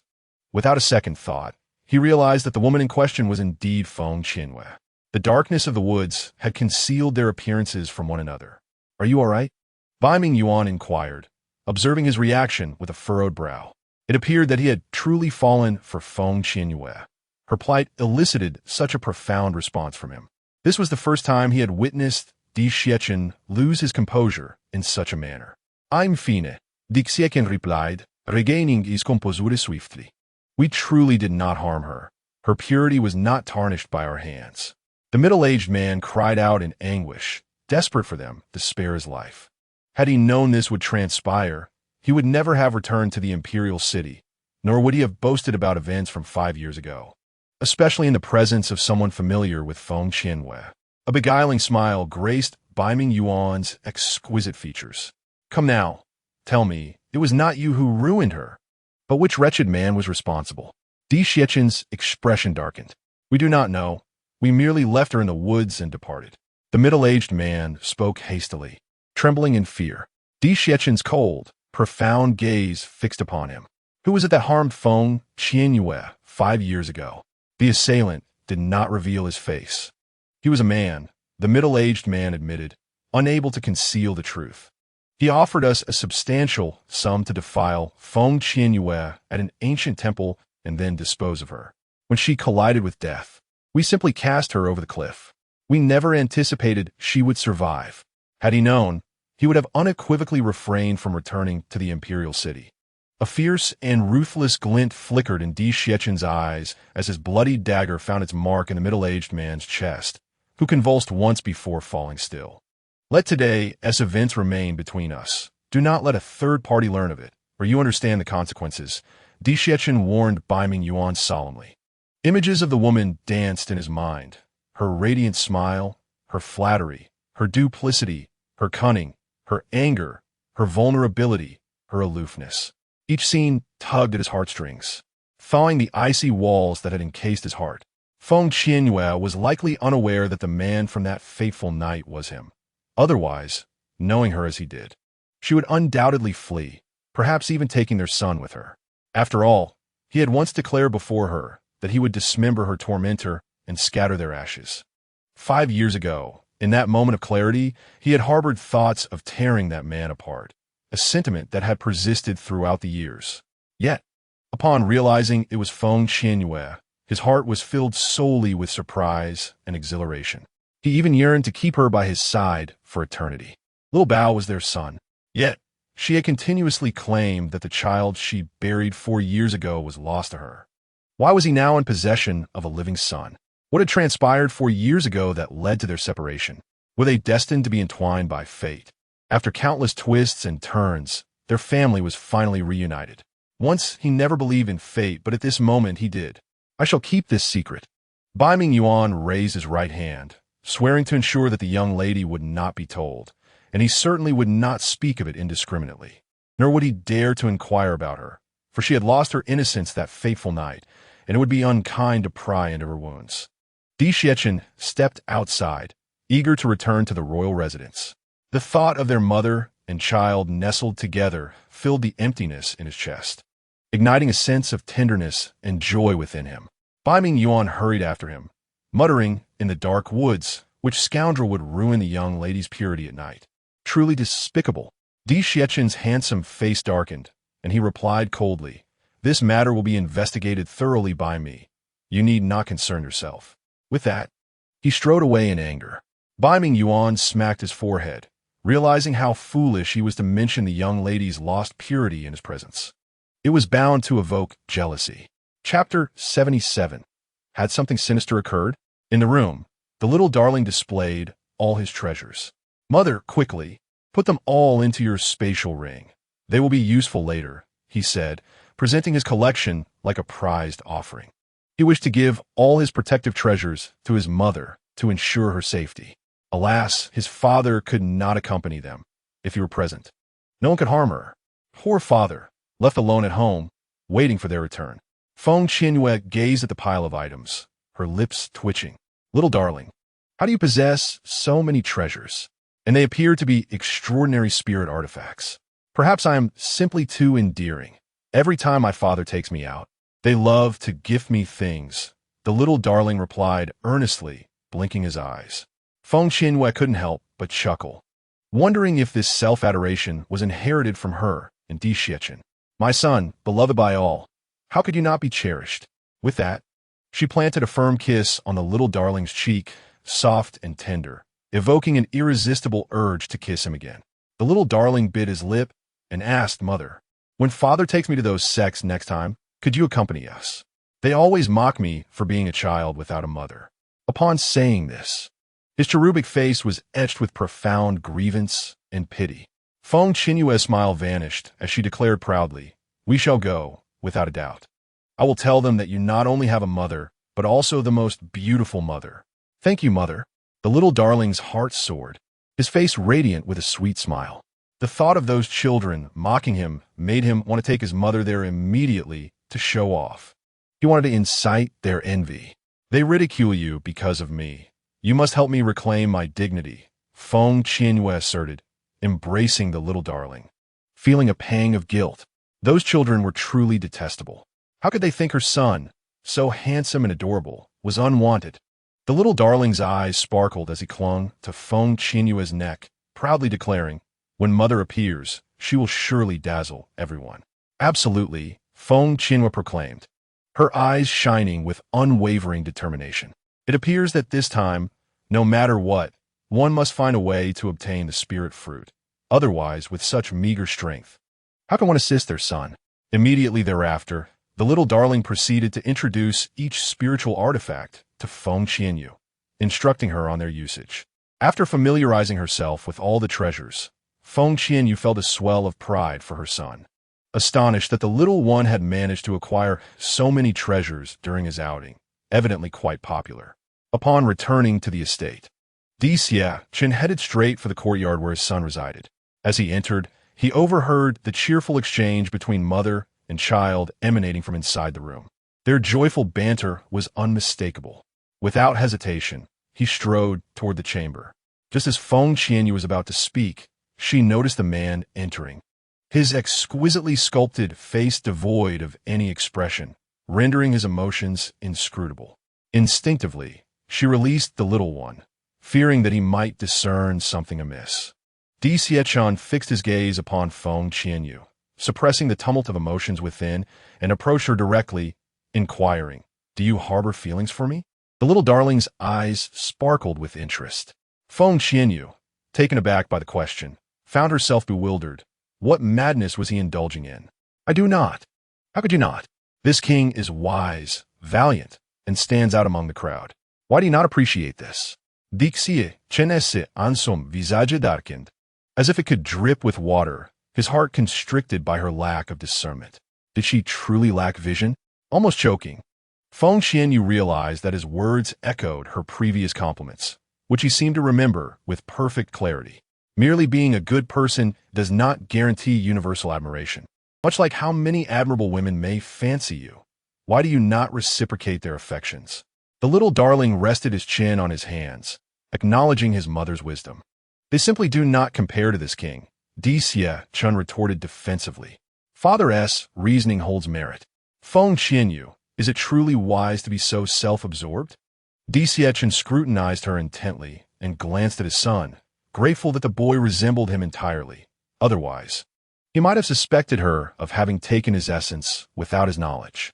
"If there is nothing more, I shall prepare lunch," Feng Qianyue declared, turning to leave. She sensed something peculiar about him, particularly the intensity of his gaze, as though he wished to peel away her layers. Had she inadvertently provoked him today? Perhaps it was simply that she had not allowed him to listen to the communication jade talisman. After she exited, the little darling tugged at Chen's long robe, asking, "Father, do you wish for mother to remain in the palace?" Chen turned to him. "Do you have a plan to make her stay?" "Being as clever and charming as I am, obviously, I have a way," the little darling responded with a beaming smile. "That charm is inherited from me. After all, perhaps it is inherited from your mother," Chen replied. The little darling, with his innocent and delightful smile, continued, "It is quite simple to make her stay. Just dote on her, protect her, and cater to her interests, and she will surely come to like you." "Are you certain? Does father lack confidence in himself?" "Her current disinterest is merely due to her eyes being clouded," Chen scoffed, his expression unyielding. Clearly, the last time he had kissed her, her heart had raced, and her legs had grown weak. The little darling blinked, finally grasping the source of his own narcissism, an inheritance from both his father and mother. The night enveloped them like water. Feng Qianyue tossed and turned, unable to sleep. As the thought of venturing into the secret realm with her son the following day filled her with anticipation. The absence of Chen, whom she regarded as an unwelcome presence, made her wish for a prolonged stay in the secret realm. Yet, as soon as she acquired the Duqi fruit and completed her competition with Feng Qianyue, she could temporarily leave the Qinglong imperial capital. Would her son be willing to accompany her on this adventure? Even if he were, Chen would certainly object. The idea of abducting her son was out of the question. He would undoubtedly pursue her relentlessly. Never mind, she thought. She would put future concerns aside until her return from the secret realm and savor the precious moments alone with her son in the meantime. Suddenly, she sensed an unusual presence in the room. Upon opening her eyes, she beheld a tall figure standing by the bedside. Had it not been for her familiarity with Chen's aura, she might have instinctively kicked him. Startled, she quickly covered herself with the blanket and sat up, her heart racing and a sense of panic enveloping her. The darkness was impenetrable, inevitably bringing to mind that fateful night. "Regent, what brings you to my room at this hour?" Feng Qianyue asked, suppressing her unease as she spoke clearly. Dixie Chen leaned closer, causing her to recoil in shock. Just as she feared her head would collide with the wall, a broad hand caught the back of her skull. Though her head was unharmed, she would have preferred a headache over the overwhelming closeness of Dixie Chen, whose presence seemed to envelop her entirely, exuding a potent aura of dominance. In the stillness of night, Dixie Chen's captivating golden eyes fixated on her, his deep voice laced with magnetism. Are you feeling tense? Have you committed some misdeed? Feng Qianyue stiffened at his proximity, his warm breath brushing against her face, triggering involuntary memories of that night. Absolutely not, she hastily denied. Why would she confess to something he was oblivious to from 5 years ago? Is that so? Dixie Chen pressed closer. Feng Qianyue instinctively placed her hand against his iron-like chest. Upon reflection, it felt eerily similar to the sensations from that night, even though she had touched his chest upon returning to the capital. Yet, she had never connected him to the man from that evening before. Do you desire it? His voice was rough, laced with temptation. Feng Qianyue was taken aback. Dixie Chen's lips curved into a mischievous smirk as he teased. It seems you have quite an affinity for my chest, as you always seem to touch it. That's nonsense. Feng Qianyue retorted, her face flushed with embarrassment. Are you not touching it right now? Dixie Chen's inquiry made her laugh in disbelief. How could someone be so audacious? If I were not in this position, would you not feel as though I were pressing down on you? Regent, you are being a rogue. Have you ever acted in such a manner before? Dixie Chen asked earnestly. Never. Feng Qianyue vehemently denied, her heart racing as his proximity enveloped her. The heat radiating from her cheeks was uncontrollable. Dixie Chen's piercing gaze remained locked on her, as he recalled, 5 years ago, in the woods outside the imperial city, that woman toyed with me, tarnishing my purity. Feng Qianyue listened to his words, feeling as if something had exploded in her mind. Her body stiffened like iron, unable to move. Internally, she was in a state of panic. After all, she had committed a wrongdoing. Why on earth would he bring up events from 5 years ago? Something felt amiss. You have no recollection of that woman? Feng Qianyue feigned calmness as she inquired, swallowing hard. It was too dark, and my consciousness was somewhat foggy at the time. Dixie replied indifferently. He intended for her to understand that the man from that fateful night was indeed him. He was quite curious about her next move.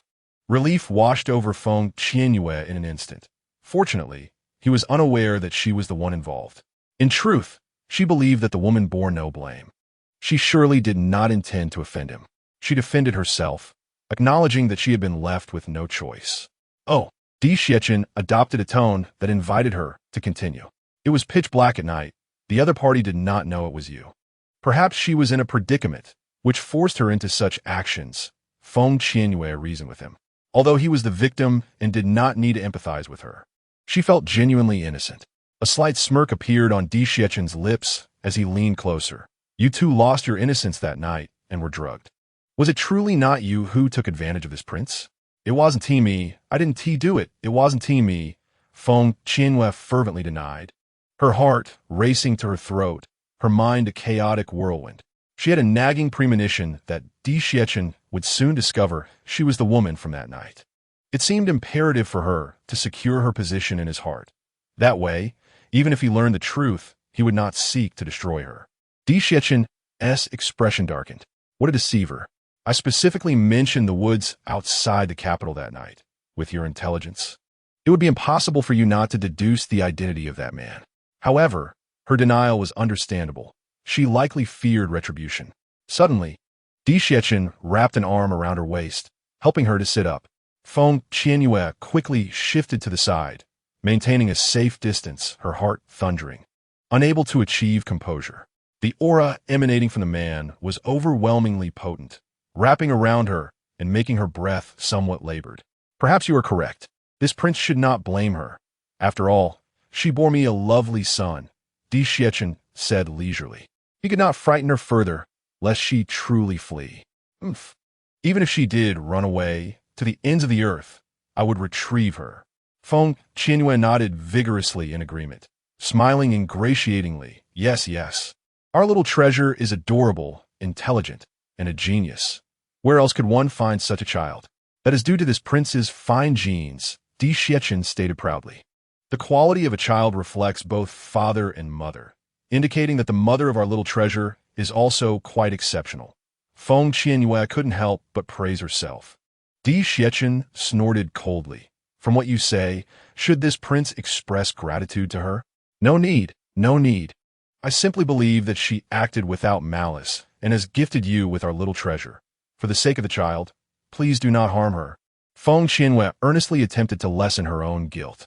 Is that so? Di Xiachen gazed intently at her, now particularly certain that Feng Qianyue was aware that the man she had been with was him. Otherwise, why would she continually defend her? Indeed, Feng Qianyue replied with a smile, her eyes sparkling. Given their current relationship, he is unlikely to harm her, yet he would certainly not let her go unscathed. What terrifies her the most is the prospect of him holding her accountable, although she wishes for her child to grow up under the care of both parents. She believes that even if she and Di Xiachen are not together, they can still raise him. Unless, of course, she were to fall in love with him one day. But is that even a possibility? This man seems to revel in putting her in difficult situations with his sharp tongue. Yet, undeniably, he meets her aesthetic standards, possessing both an impressive physique and a distinguished status, along with formidable strength. In contemporary terms, he would undoubtedly be regarded as a quintessential bachelor. As you wish, I shall not take her life, Di Xiachen declared, a smile gracing his handsome visage. Woman, you shall never escape me. Feng Qianyue exhaled in relief. The regent truly embodied the essence of magnanimity, which undoubtedly earned him the adoration of the populace. Do not flatter me. Though I spare your life, what of it? She inquired, her curiosity piqued. I require a daughter. If you were to bear me another daughter, I would grant you clemency. Dixieken Muzed, envisioning a little glutinous rice dumpling resembling Feng Qianyue, seemingly more endearing than a son. Feng Qianyue was rendered speechless. What sort of reasoning was this? Bearing another child was utterly out of the question. A fanciful notion indeed. Am I not generous and open-minded? Di Xiachen retorted, echoing her earlier praise. Feng Qianyue felt a wave of embarrassment wash over her, responding awkwardly, yes, but I believe it would be inappropriate for her to bear another child. Considering your lack of connection, when you once forced me, it mattered not. You even bore a son behind my back. Now, is it not fair for me to ask you to bear another daughter? Di Xiachen asserted with unwavering confidence. Feng Qianyue found herself at a loss for words. After all, 5 years ago, she had indeed provoked him. Do you truly believe I am in the wrong? He pressed, advancing towards her, his frustration evident. Did she truly wish to deny him this request, when 5 years prior, she had willingly given birth to a son for a stranger? Feng Qianyue retreated. You are correct. But, Regent, should you not return a rest? It was late, and he had come to her room solely to express these thoughts. Why did it feel as though he was intentionally speaking to her? She paused, a chill creeping over her. Could it be that he already knew she was the woman from that fateful night? Surely not. She had faith that her son would not betray her. Chapter 79. Journey to the Secret Realm. I cannot sleep, Di Xiachen stated darkly, stepping back, feeling the weight of her dismissal. Feng Qianyue was left speechless. She longed to articulate, if you cannot sleep, what brings you to my room at this hour? It is late, and we are alone together. Yet you show no regard for propriety. It is quite late. You ought to return and rest, as I also must. Particularly since we are to venture into the secret realm tomorrow, she urged him, though she too found herself unable to sleep. His presence rendered her uneasy, especially with the lingering implications of his prior statements swirling in her mind. Di Xiachen may have indeed deduced her identity as the woman from that night. Yet he refrained from confronting her directly. Those earlier comments had been deliberately directed at her, as he seemed to desire her to bear a daughter. Could it be that he was genuinely developing feelings for her?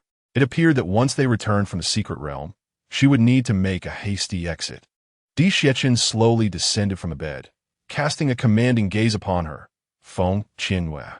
She had returned alive from the secret realm, safeguarding both herself and her son. With that, he stepped outside.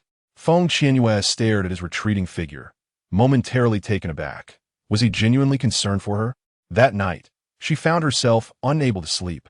her mind oscillating between her son's endearing smile and Di Xiechen's strikingly handsome visage, akin to an ice mountain. In short, the duo had haunted her throughout the night. At the royal square, when Feng Qianyue arrived, a multitude had already gathered. Among them were Di Linmu and the seventh princess, Di Wan'er, as well as the princess from the Da Wang Manor, Di Zhilan. It seemed that the expedition to the secret realm would be quite thrilling. These three all wished for her demise, yet remained uncertain who would ultimately prevail. "Uncle, you all have arrived. Rest assured, I shall take good care of little treasure and Feng Qianyue," Di Yejin assured him, patting his chest confidently. "Are you certain of your capabilities?" Di Xiechin raised an eyebrow. "I must be capable," Di Yejin proclaimed with pride, having refrained from visiting the royal manor these past few days due to the fear of incurring Di Xiechin's wrath. Yet, it appeared that all was well now. Di Xiechin cast a disdainful glance at him, remarking, "You might not be as formidable as my son." "Father is right," the little bundle chimed in cheerfully. Di Yejin retorted, "You devilish father and son duo. Must you bully me so?" Suddenly, the Empress Dowager approached, accompanied by Shun Ningmei and her entourage. Upon noticing her, the crowd promptly bowed in respect. "Mother, what brings you here?" Emperor Chongming inquired with a beaming smile, lamenting the restrictions of the secret realm that prevented his younger brother from attending. Otherwise, if he were to obtain the combat fruit, his strength would surely increase. The other three great emperors would undoubtedly regard the Qinglong Empire with even greater trepidation. The Empress Dowager shot him a disapproving glance, stating, "Little treasure is going to the secret realm. Naturally, I must come to send him off." With that, she turned her warm smile towards the little one, untroubled by his capabilities, though regretting that the troublesome boy could not accompany him. The secret realm, a confined space, an adventure filled with treasure hunting, would undoubtedly foster their bond. "Grandmother, we will return safely," the little bundle winked at her. Upon your victorious return, the Empress Dowager knelt down to kiss the little one, recognizing that this was likely his first journey away from the troublesome boy. She had faith that Feng Qianyue would care for him well. Shun Ningmei hurriedly stepped forward, saying, "Your Majesty, may I accompany little treasure? I will protect him with my life." She could not let such a splendid opportunity slip away. The secret realm was perilous. Should something happen to Feng Qianyue, who would know if she were the cause? This time, she intended to eliminate this stumbling block. "Very well, you may go as well." The Empress Dowager readily consented, confident that Feng Qianyue and Shun Ningmei would inevitably clash. The victor would reign supreme. With her discerning eye, she believed Feng Qianyue would prevail. The girl was evidently no ordinary individual. "Thank you, Your Majesty," Shun Ningmei replied joyfully. She would demonstrate to little treasure that Feng Qianyue, this lowly woman, was unworthy of being his mother. The little bundle pouted, "Why must I be the third wheel?" Feng Qianyue smirked inwardly, surprised that Shun Ningmei had proactively expressed her desire to venture into the secret realm. Since she sought her own torment, she would not hold back. "I entrust our son to you." Di Xiechan gazed at Feng Qianyue and assured her, "Rest assured, I shall protect our son, Xiao Bao." Feng Qianyue hastily corrected herself, her heart heavy with guilt. Upon reflection, she realized he was aware that she was the woman from that fateful night. What was there to feel guilty about? Di Xiechan looked at her with a half-smile, his expression laden with meaning, his deep-set eyes seemingly able to pierce through the fade of the heart. She was indeed correct. The child was theirs. It appeared she had deduced that the man from that night was him, and that he had also surmised she was the woman. There was ample time ahead.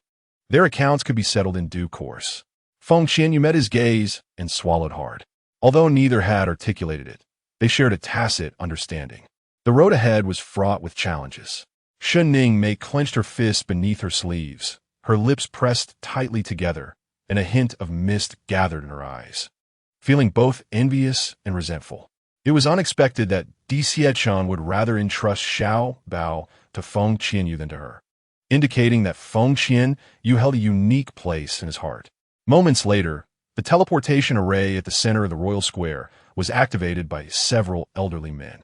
Just as Feng Qianyue was about to lead the little one to the array, Di Xiechan grasped her wrist. The little bundle blinked innocently. "Father, mother, if you have secrets to share, hurry up." Cousin, and I will go ahead. With that, he made his way towards Di Jin. Seeing this, Ning Mei immediately followed him. Regent, do you have any instructions? Feng Qianyue asked calmly, her beautiful eyes sparkling like stars. Di Xiechun scrutinized her for a moment before producing a spirit artifact and handing it to her, saying it could be a means of escape in dire times. Is this truly for me?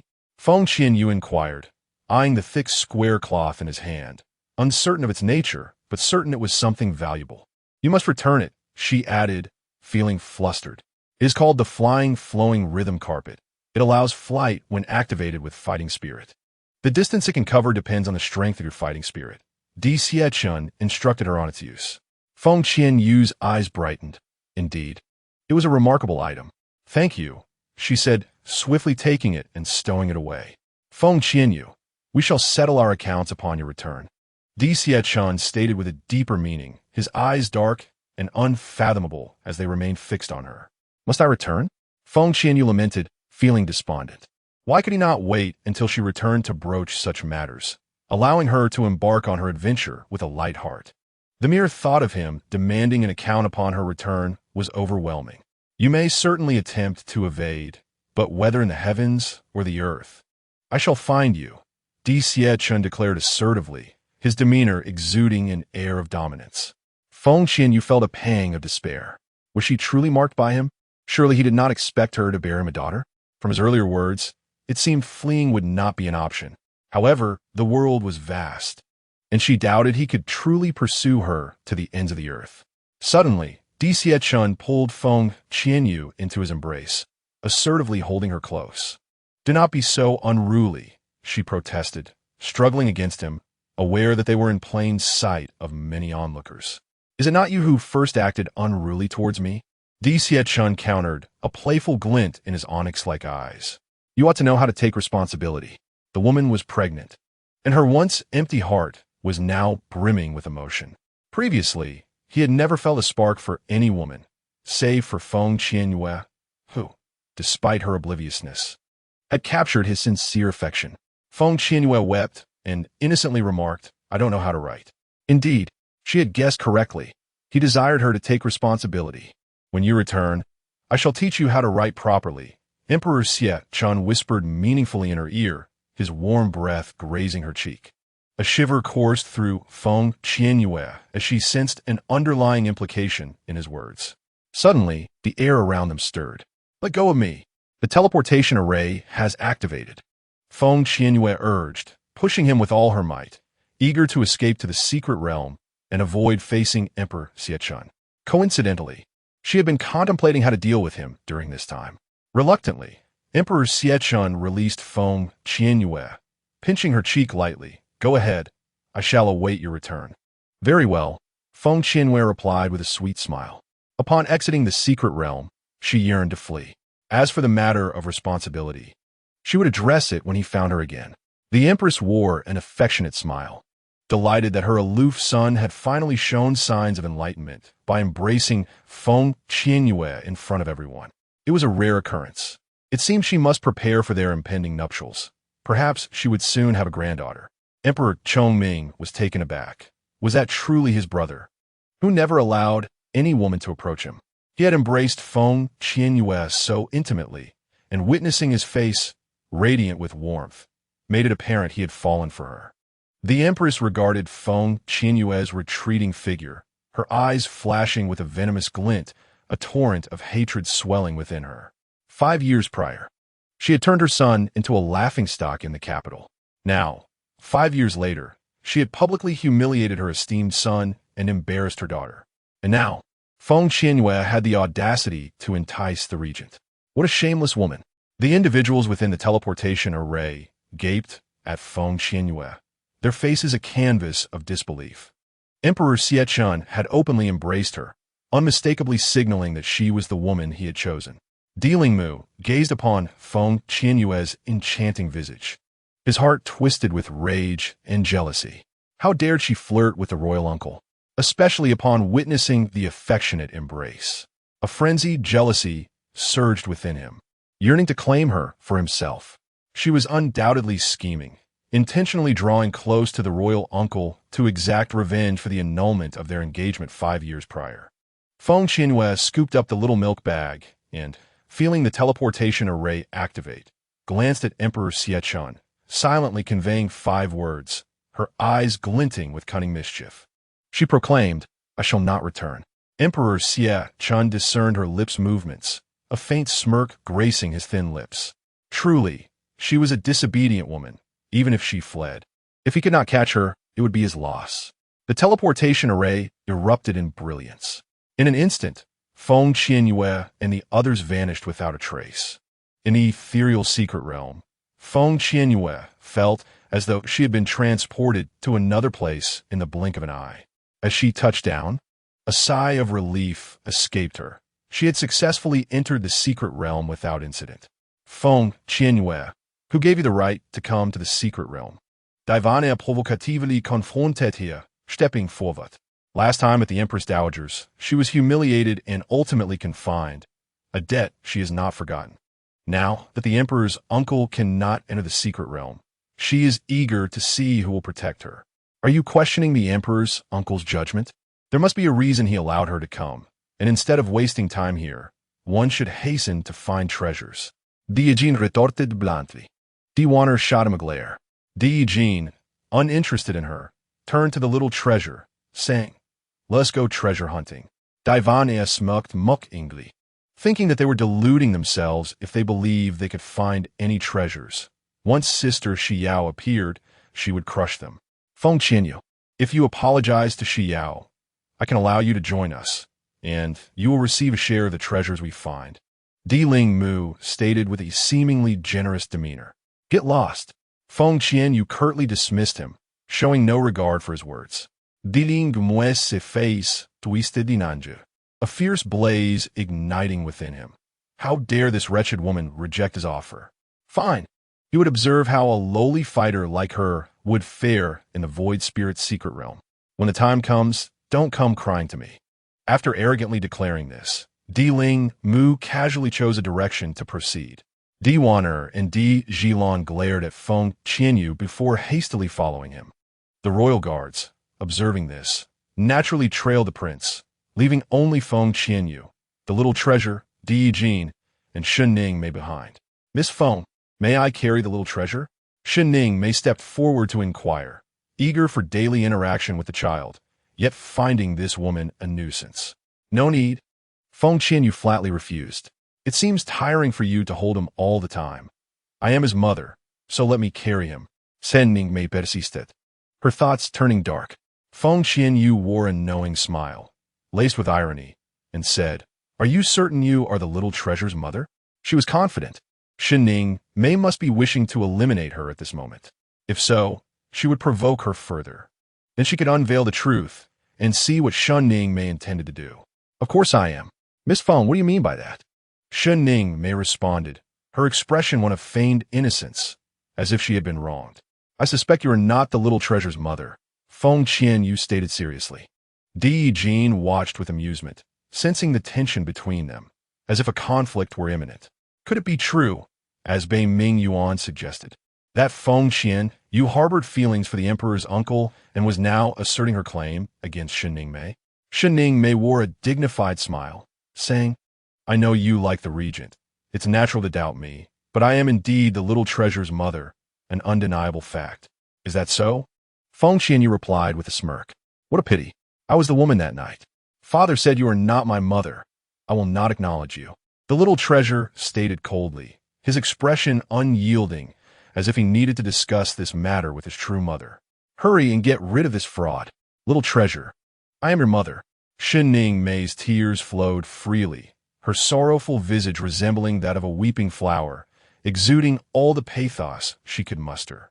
Feng Qianyue observed her performance in silence, knowing that her tears were in vain. Both she and her son recognized the truth of her deception. Everyone is here. My dear sister, I have arrived. The carefree voice of Bei Mingyuan echoed as he dashed towards them in a resplendent red robe.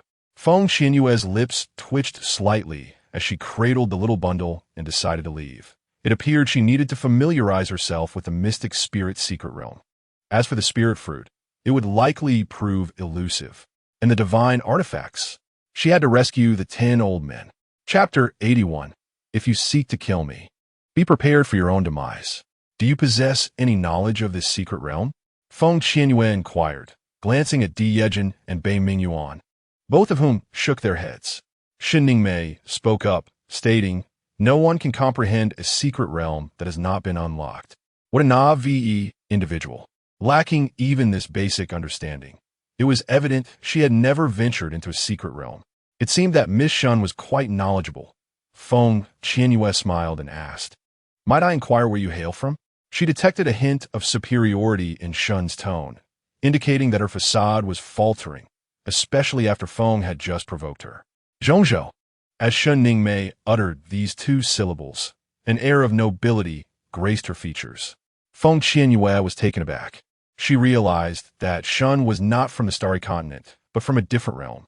Based on her understanding of this world, the Starry Continent was the most inferior, with various realms above it, each more advanced.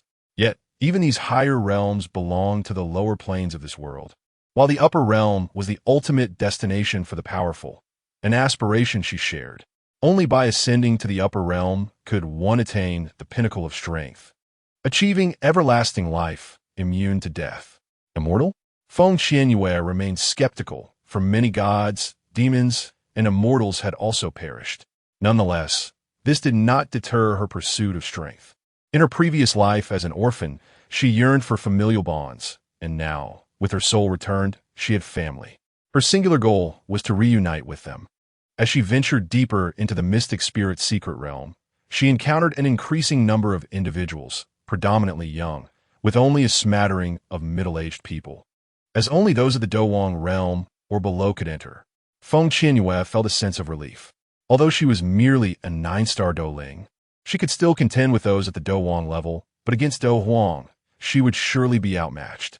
Suddenly, a thunderous bell tolled, and brilliant light erupted in the air, revealing a mirror-like stone tablet. Gradually, a line of golden characters emerged. In half a month, the Mystic Spirit Secret Realm will close, and all will be forcibly expelled. Those who perform exceptionally will receive special rewards. Feng Qianyue's expression grew serious. Only half a month remained. Special rewards? This piqued her interest. How was exceptional performance determined? She called out into the sky, demanding clarity on the rules. Do as you wish. The secret realm will automatically assess your performance. The stone tablet displayed another line of text, addressing Feng Qianyue's query. Her lips twitched again. She was particularly curious about the origins of these secret realms. So wondrous were they. In an instant, the stone tablet and its radiant light vanished. Little treasure, what do you desire? Mother can help you find it. Shen Ningmei resolved to use her abilities to charm the little one, recognizing that Di Xiechen's absence indicated the presence of restrictions within the secret realm. Though she is not a high-ranking Dowang, she possesses the prowess of the Dowang realm. This time, she must leave a favorable impression on Xiao Bao. The little darling nibbled on her finger, her expression innocent and pure. Really? Of course, she replied. Father said there are divine artifacts here that I desire, and he also mentioned the existence of doqi fruits, which I wish for as well. The little one stated with candor. Shen Ningmei's eyes sparkled with excitement and joy. Divine artifacts and doqi fruits, treasures coveted by all. Do you also wish for them? If you take them away, I shall never acknowledge you as my mother in this lifetime. The little one pouted, her cheeks resembling steamed buns. She would either assist him in finding the divine artifacts and doqi fruits or be promptly dismissed, lest they disturb their family of 3. Big liar. Mother owes you so much. Whatever Xiao Bao desires, Mother will do her utmost to procure, Shen Ningmei replied with a gentle smile, willing to endure the pain of letting go. In comparison to the divine artifacts and doqi fruits, she would rather have Di Xiecchen. Mother will help me find them. I wonder who will discover them first. How exciting. The little darling giggled. Feng Qianyue, observing her son's cunning, remarked, You've outdone yourself, my dear. To earn Xiao Bao's approval, Shen Ningmei would undoubtedly focus on assisting him in the quest for the doqi fruits and divine artifacts. Otherwise, she would forever be denied his recognition. She surmised that her choice would lean toward Di Xiecchen and Xiao Bao, especially considering her journey from Zhongzhou. What could possibly draw her to Di Xiachen? Perhaps he harbored some unknown identity? Suddenly, a deafening roar echoed from afar, followed by terrified, mournful screams. Feng Qianyue swiftly carried Xiao Bao away in the opposite direction, unfamiliar with the surroundings, opting to explore cautiously. Along their journey, Feng Qianyue and Xiao Bao became a striking sight, drawing attention wherever they went, with onlookers regarding them as if they were fools. Entering a new secret realm for treasure hunting, she had brought along a 4-year-old child. Had she lost her senses? A fierce force erupted from a nearby peak, followed by a burst of colorful light soaring into the sky. Could this strange phenomenon be the Douqi fruit? It's highly likely. Let us hurry over. Even if it is not the Douqi fruit, it could be other treasures capable of inciting the eruption of the 7 elemental forces. Could be a divine artifact. In an instant, the crowd erupted in fervor, each person eager to sprint towards the source. Feng Qianyue dashed forward while cradling the little darling. After a short while, they reached the mountain, where they beheld a dilapidated and ancient palace in the distance, seemingly steeped in history and imbued with a sense of desolation. From afar, it appeared enigmatic and eerie. There was a barrier preventing entry. Look at that dazzling, colorful light. The Douqi fruit and divine artifacts must be within the palace. Even if they are not, there could be other treasures. In a brief moment, countless individuals unleashed their Douqi to attack the barrier, yet remained unmoved. Anger and frustration surged among them, akin to a cooked duck that was just out of reach. Feng Qianyue, what brings you here? Do not harbor delusions about the treasures within the palace. Di Wanner sneered derisively. Feng Xiao gazed at Feng Qianyue, a swift glimmer of icy malice flickering in her eyes. She never anticipated that this despicable woman would have the chance to enter the new secret realm. She would not allow her to obtain the Douqi fruit. Otherwise, the competition would be compromised. Feng Qianyue set down the small bundle and, disregarding Di Wanner, advanced directly towards the barrier. At that moment, Di Zhilan's eyes flashed with venom as she lunged at Feng Qianyue with a dagger, intent on avenging her brother's demise, now that his body had been discovered. A scream pierced the air. Di Zhilan's eyes widened in disbelief as she felt the dagger piercing her chest. If you wish to kill me, be prepared for your own demise, Feng Qianyue declared, her beautiful eyes cold as ice, her crimson lips curling into a bloodthirsty and cruel smile. With a swift motion, she withdrew the dagger, prompting Di Zhilan to emit a muffled groan before collapsing to the ground, lifeless. Di Wanner gasped, covering her mouth in shock. You actually killed Zhilan. She attempted to kill me. Why should I refrain from retaliating? If you wish to kill me, I shall do the same to you, Feng Qianyue retorted, her lovely visage betraying a fierce intensity, surrounded by an aura of chilling murder, reminiscent of a female demon. Chapter 82. A staggering stroke of luck. Di Wanner swallowed hard, intimidated by Feng Qianyue's formidable presence. Upon glancing at Di Zhilan's corpse, a shiver ran down her spine, and she was gripped by trepidation. At that moment, she believed Feng Qianyue's words. She would indeed act on her promises. Feng Qianyue, even if Di Zhilan sought to take your life, you should not have killed her outright. Di Linmu admonished, his countenance dark with rage, feeling that she was exerting undue pressure upon them. Should I spare her only to have her attempt to kill me again? Feng Qianyue replied, producing a handkerchief to wipe the blood from her dagger, signaling to all present that should anyone seek to harm her, she would respond with equal ferocity. She had come in search of treasure. If they did not trouble her, she would maintain a respectful distance. Otherwise, should they provoke her, she would retaliate fiercely. Well said. Bei Mingyuan applauded, a grin on his face. As expected of Qianyue, I admire her straightforwardness and decisiveness. Feng Xiao stepped forward. Qianyue. She is a princess of the Douangfu. By killing her, you offend the Douangfu. And what of it? We are all new to this world. Why should I accommodate her? I pose this question to everyone present. If someone sought to kill you, would you stand idly by? Feng Qianyue replied, her expression indifferent and haughty. That day on the street, Di Zhilan had already harbored murderous intent towards her. Today was the second occurrence. She would not show mercy again. This young lady speaks wisely. I wholeheartedly agree with her sentiments. a man in green attire affirmed. I concur as well. Should we regard her as superior simply because she is a princess?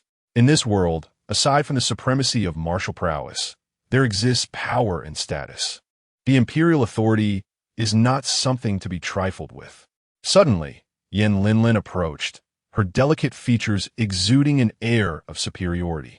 On that day in the Demon Valley, she had dismissed Feng Qianyue entirely, but after witnessing the recent events, it was clear that a direct confrontation with her would be unwise. This woman was a reckless force to be reckoned with. Indeed, imperial authority is paramount, a level some can never hope to attain, Di Lin Mu stated, casting a deliberate glance at Feng Qianyue. The small bundle, with its dark, glimmering eyes, chimed in, Mother, if you marry father, you shall become the regent princess, and the crown prince will call you Annie. You make a valid point. It seems I must contemplate your royal father, Feng Qianyue stated with utmost seriousness. Is that truly the case? No, it is false, the little milk bun retorted. Di Lin Mu's expression twisted slightly. His heart filled not only with anger, but also with an overwhelming sense of unwillingness. He would never permit Feng Qianyue to marry his royal uncle, nor would he ever refer to her as aunt. Diwan Air pressed her lips tightly together, seething with indignation.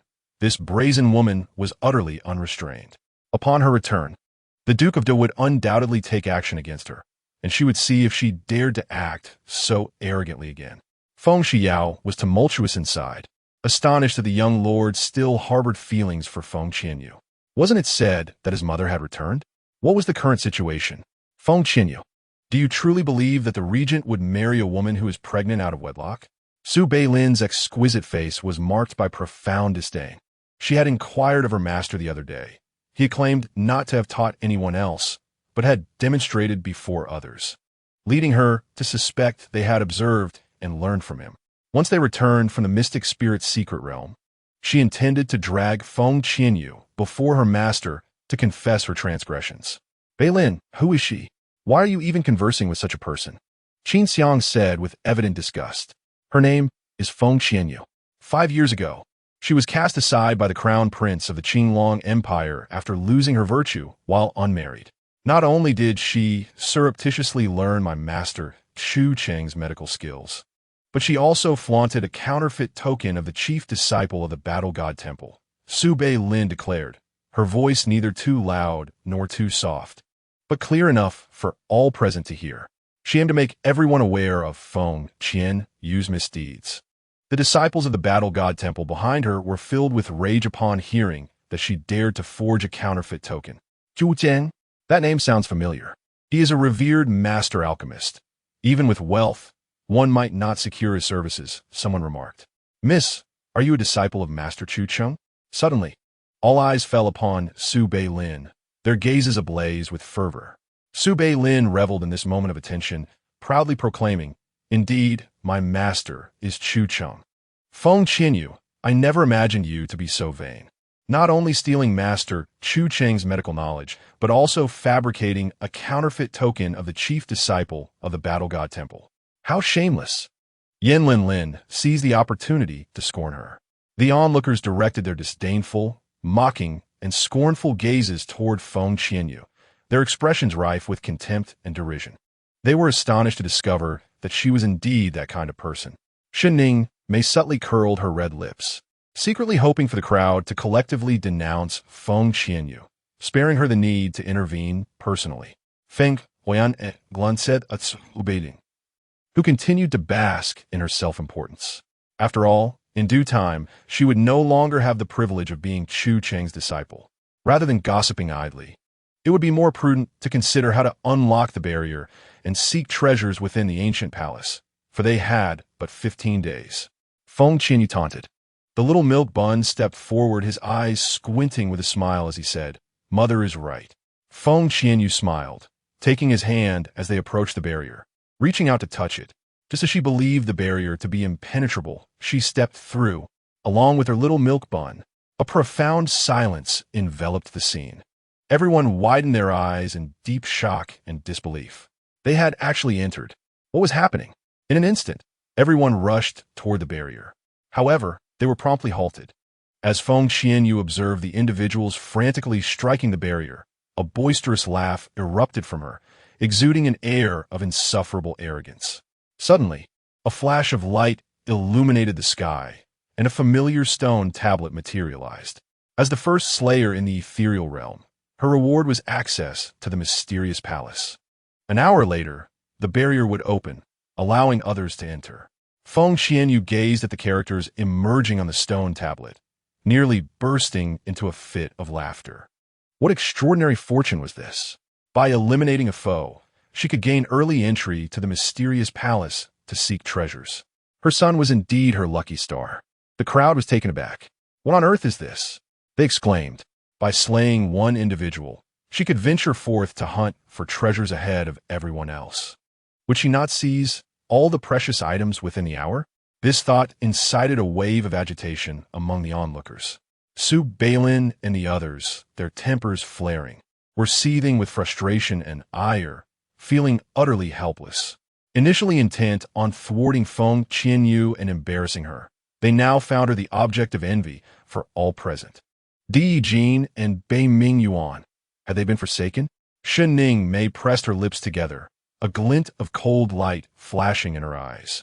If Feng Qianyue were to locate the divine artifacts and battle fruits first, would not her son favor her even more? You all wait patiently. We shall go treasure hunting, Feng Qianyue declared with a provocative flair, swiftly taking her son's hand and darting towards the mysterious palace. The crowd, witnessing their retreating figures, nearly coughed up blood in frustration. Yin Lin Lin, suppressing her jealousy, remarked coolly, "There is nothing to envy. The mysterious palace is sure to be fraught with peril. Let us consider her merely a scout for us." Chapter 83. Take everything away. Initially, the crowd was quite incensed, but upon hearing Yin Lin Lin's words, they felt somewhat reassured. Indeed, what treasures could a woman accompanied by a 4-year-old child possibly uncover? The mysterious palace was undoubtedly dangerous. It would be remarkable if she managed to procure any valuables at all. Consequently, they settled nearby, preparing to wait patiently. They won't encounter any danger, will they? Di Jin inquired, worry etched across his face. No, they won't, Bei Ming Yuan replied confidently, placing his trust in Feng Qianyue, the clever little imp. She and her son would surely emerge unscathed, perhaps even carrying away all the treasures from the mysterious palace. As they approached the entrance to the mysterious palace, Feng Qianyue instructed her young son to remain in place while she stepped forward, channeling her battle energy through her right hand to push against the ominous black door. A grating sound echoed as the door creaked open.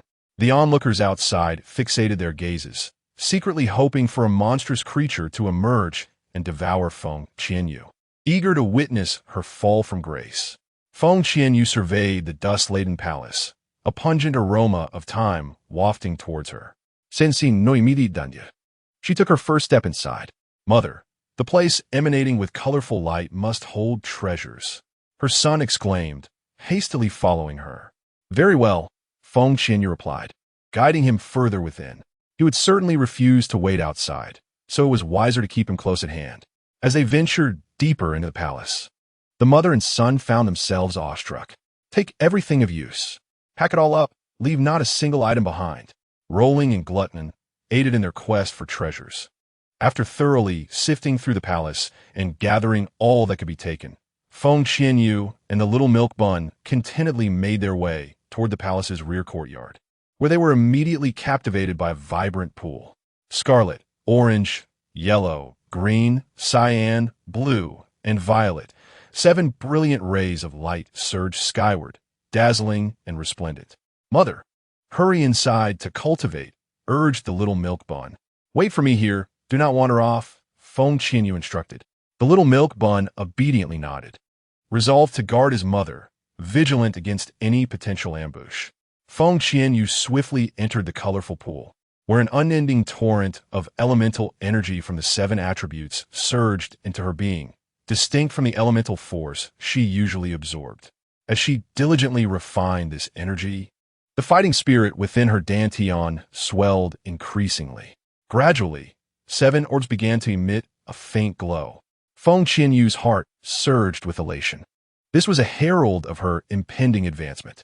Not daring to delay, she fervently absorbed the elemental energies from the pool, continuing to refine the pure fighting spirit, as if she were merely on the cusp of a breakthrough. Time slipped by, each second ticking away. A fine sheen of sweat beaded on her forehead until suddenly, she ceased her intake of energy and focused all her might on her ascension. Boom!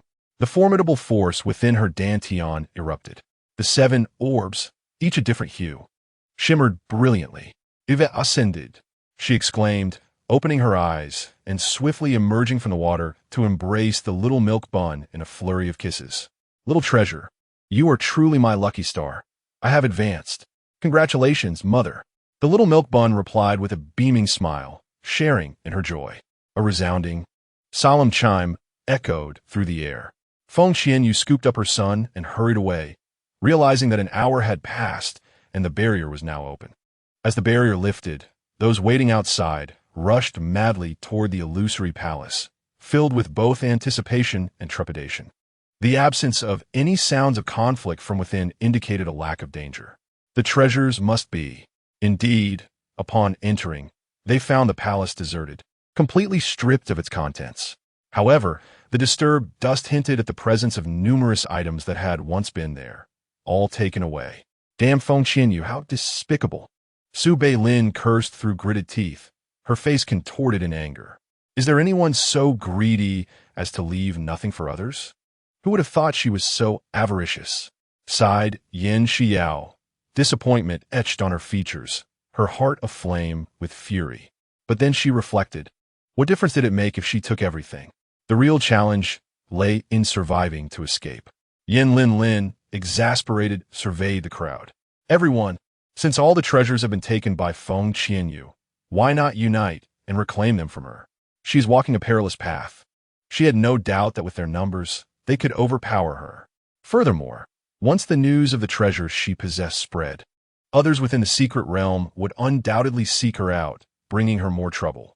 Consort, Ubeilin instantly ugrasped herintent, sharing her desire for Feng Qianyue's downfall. "This prince agrees as well," declared Lin Mu, recalling the indignities he had suffered during this time. Eager to exact revenge on Feng Qianyue, he yearned to witness her plead for mercy, and if she did, he might just grant her a reprieve. Gradually, others began to concur with Yin Lin's proposal. They were unwilling to let their treasures be taken away by Feng Qianyue, which was utterly infuriating. Meanwhile, Feng Qianyue hurried down the mountain with her little bundle. Upon spotting Di Jin and Bei Mingyuan, she was taken aback. "Ah, my dear girl, are you surprised? I knew you would flee from the palace's rear, so I decided to wait for you here," Bei Mingyuan remarked, twirling the fan in his hand. Di Jin had previously claimed he would wait here, and to his astonishment, he actually found her. Feng Qianyue's lips twitched. This fellow was rather clever. Noticing Shin Ningmei was not with them, her mood lifted. "We must hurry. Once they discover the treasures in the Miao Palace have vanished, they will undoubtedly come searching for me." Bei Mingyuan quipped, "This is akin to bandits invading a village." The 3+1 swiftly altered their course. But as they entered a thicket, they were confronted by 6 young individuals. "Surrender the treasures," Chu Bingru commanded, her expression frosty. She had previously stolen her iron tree flower and the life divine tree. This time, she would not allow Feng Qianyue to succeed in seizing the treasures of the Miao Palace. Feng Qianyue replied with a half-smile, "And what if I refuse? Then we shall have no choice but to kill you and take them by force. You would do well to hand some over. Otherwise, when the others arrive, you will wish you had not." Chu Kuan replied coldly, his demeanor haughty. "Want them? Come and take them," Feng Qianyue retorted, removing the spatial ring from her finger. 2 young men from the Chu family, believing they had intimidated her, rushed towards her.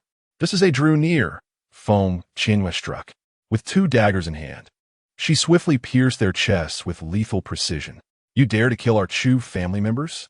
The Chu family will not let you off easily," Chu Bingru shouted in fury, her eyes wide with fear.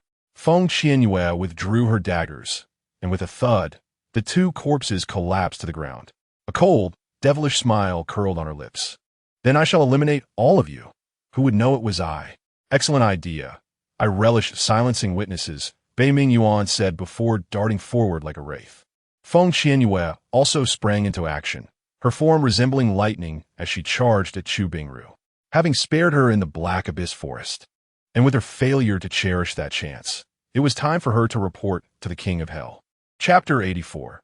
The little bundle's disguise. As Chu Bingru saw Feng Qianyue rushing towards her, her pupils constricted, and she opened her mouth to scream. But before she could utter a single word of help, she was forever silenced by a dagger embedded in her delicate, snow-white neck. With her eyes wide open, she fell to the ground, lifeless. Feng Qianyue swiftly withdrew the dagger and charged towards another fleeing figure clad in purple, a ruthless smile gracing her lips. With the swiftness of an arrow, the dagger flew and struck the young man in purple precisely at the heart. He let out a muffled groan before collapsing, motionless on the ground. "Well done, my dear girl," Bei Mingyuan praised, conceding that her speed and precision surpassed even his own. 5 years ago, she was deemed an incapable waste, unable to cultivate. During these 5 years, she must have endured immense hardships, for it is inconceivable that she could possess such skills now. Feng Qianyue glanced with satisfaction at the lifeless body on the ground, her beautiful eyes glinting with a chilling coldness. "We should leave this place." "Wait." A beguiling smile graced the exquisite face of Bai Mingyuan. In the next moment, he retrieved a vial from his spatial ring, and, as he sprinkled the powder onto the corpse, it gradually vanished from sight as if it had never existed. "Corpse-destroying powder," Feng Qianyue exclaimed in astonishment. "Who developed this? It's truly formidable." Regent widened his eyes, acknowledging its cruelty, yet recognizing it as an effective means of obliterating evidence. After Bai Mingyuan had annihilated all 7 bodies, he remarked helplessly, "I have no idea who created it. Even with money, it may not be obtainable. The creator is quite audacious. The ability to concoct such powerful corpse-destroying powder indicates exceptional skill. Their arrogance is somewhat understandable. I am rather curious to meet them." Feng Qianyue smiled slightly, intrigued by the method of its creation.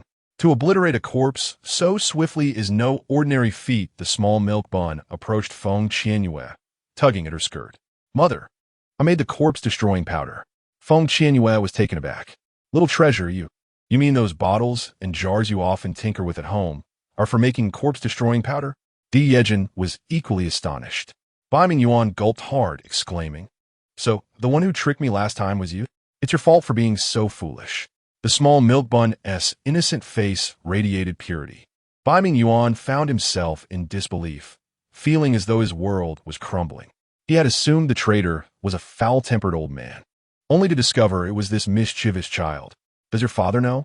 "Of course," the small milk bun replied with a charming smile.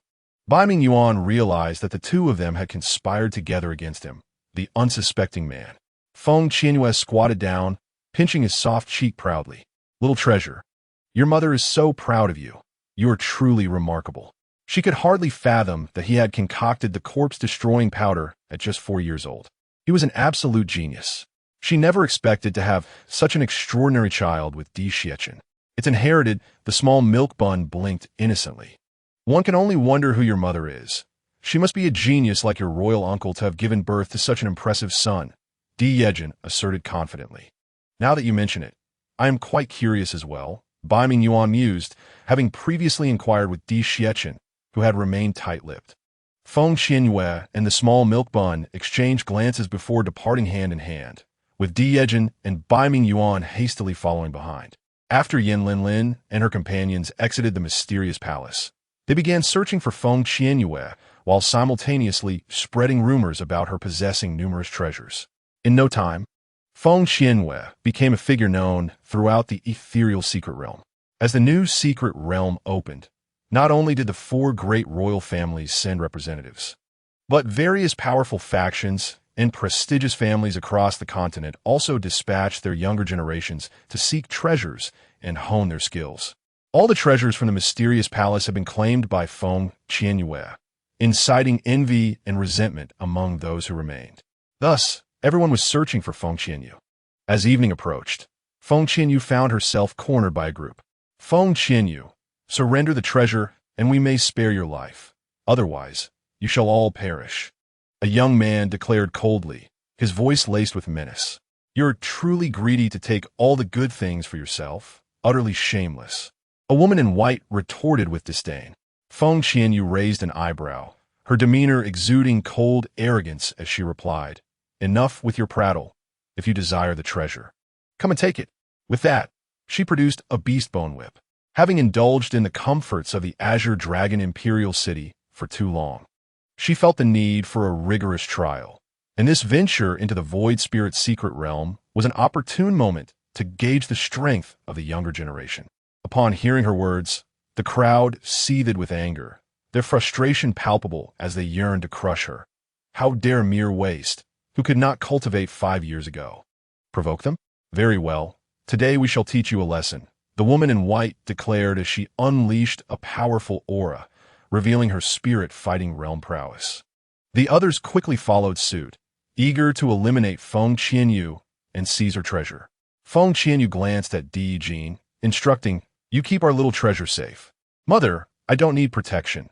You all go and fight. The small child responded with a reassuring smile, his eyes briefly flashing with a fierce intensity. He was furious.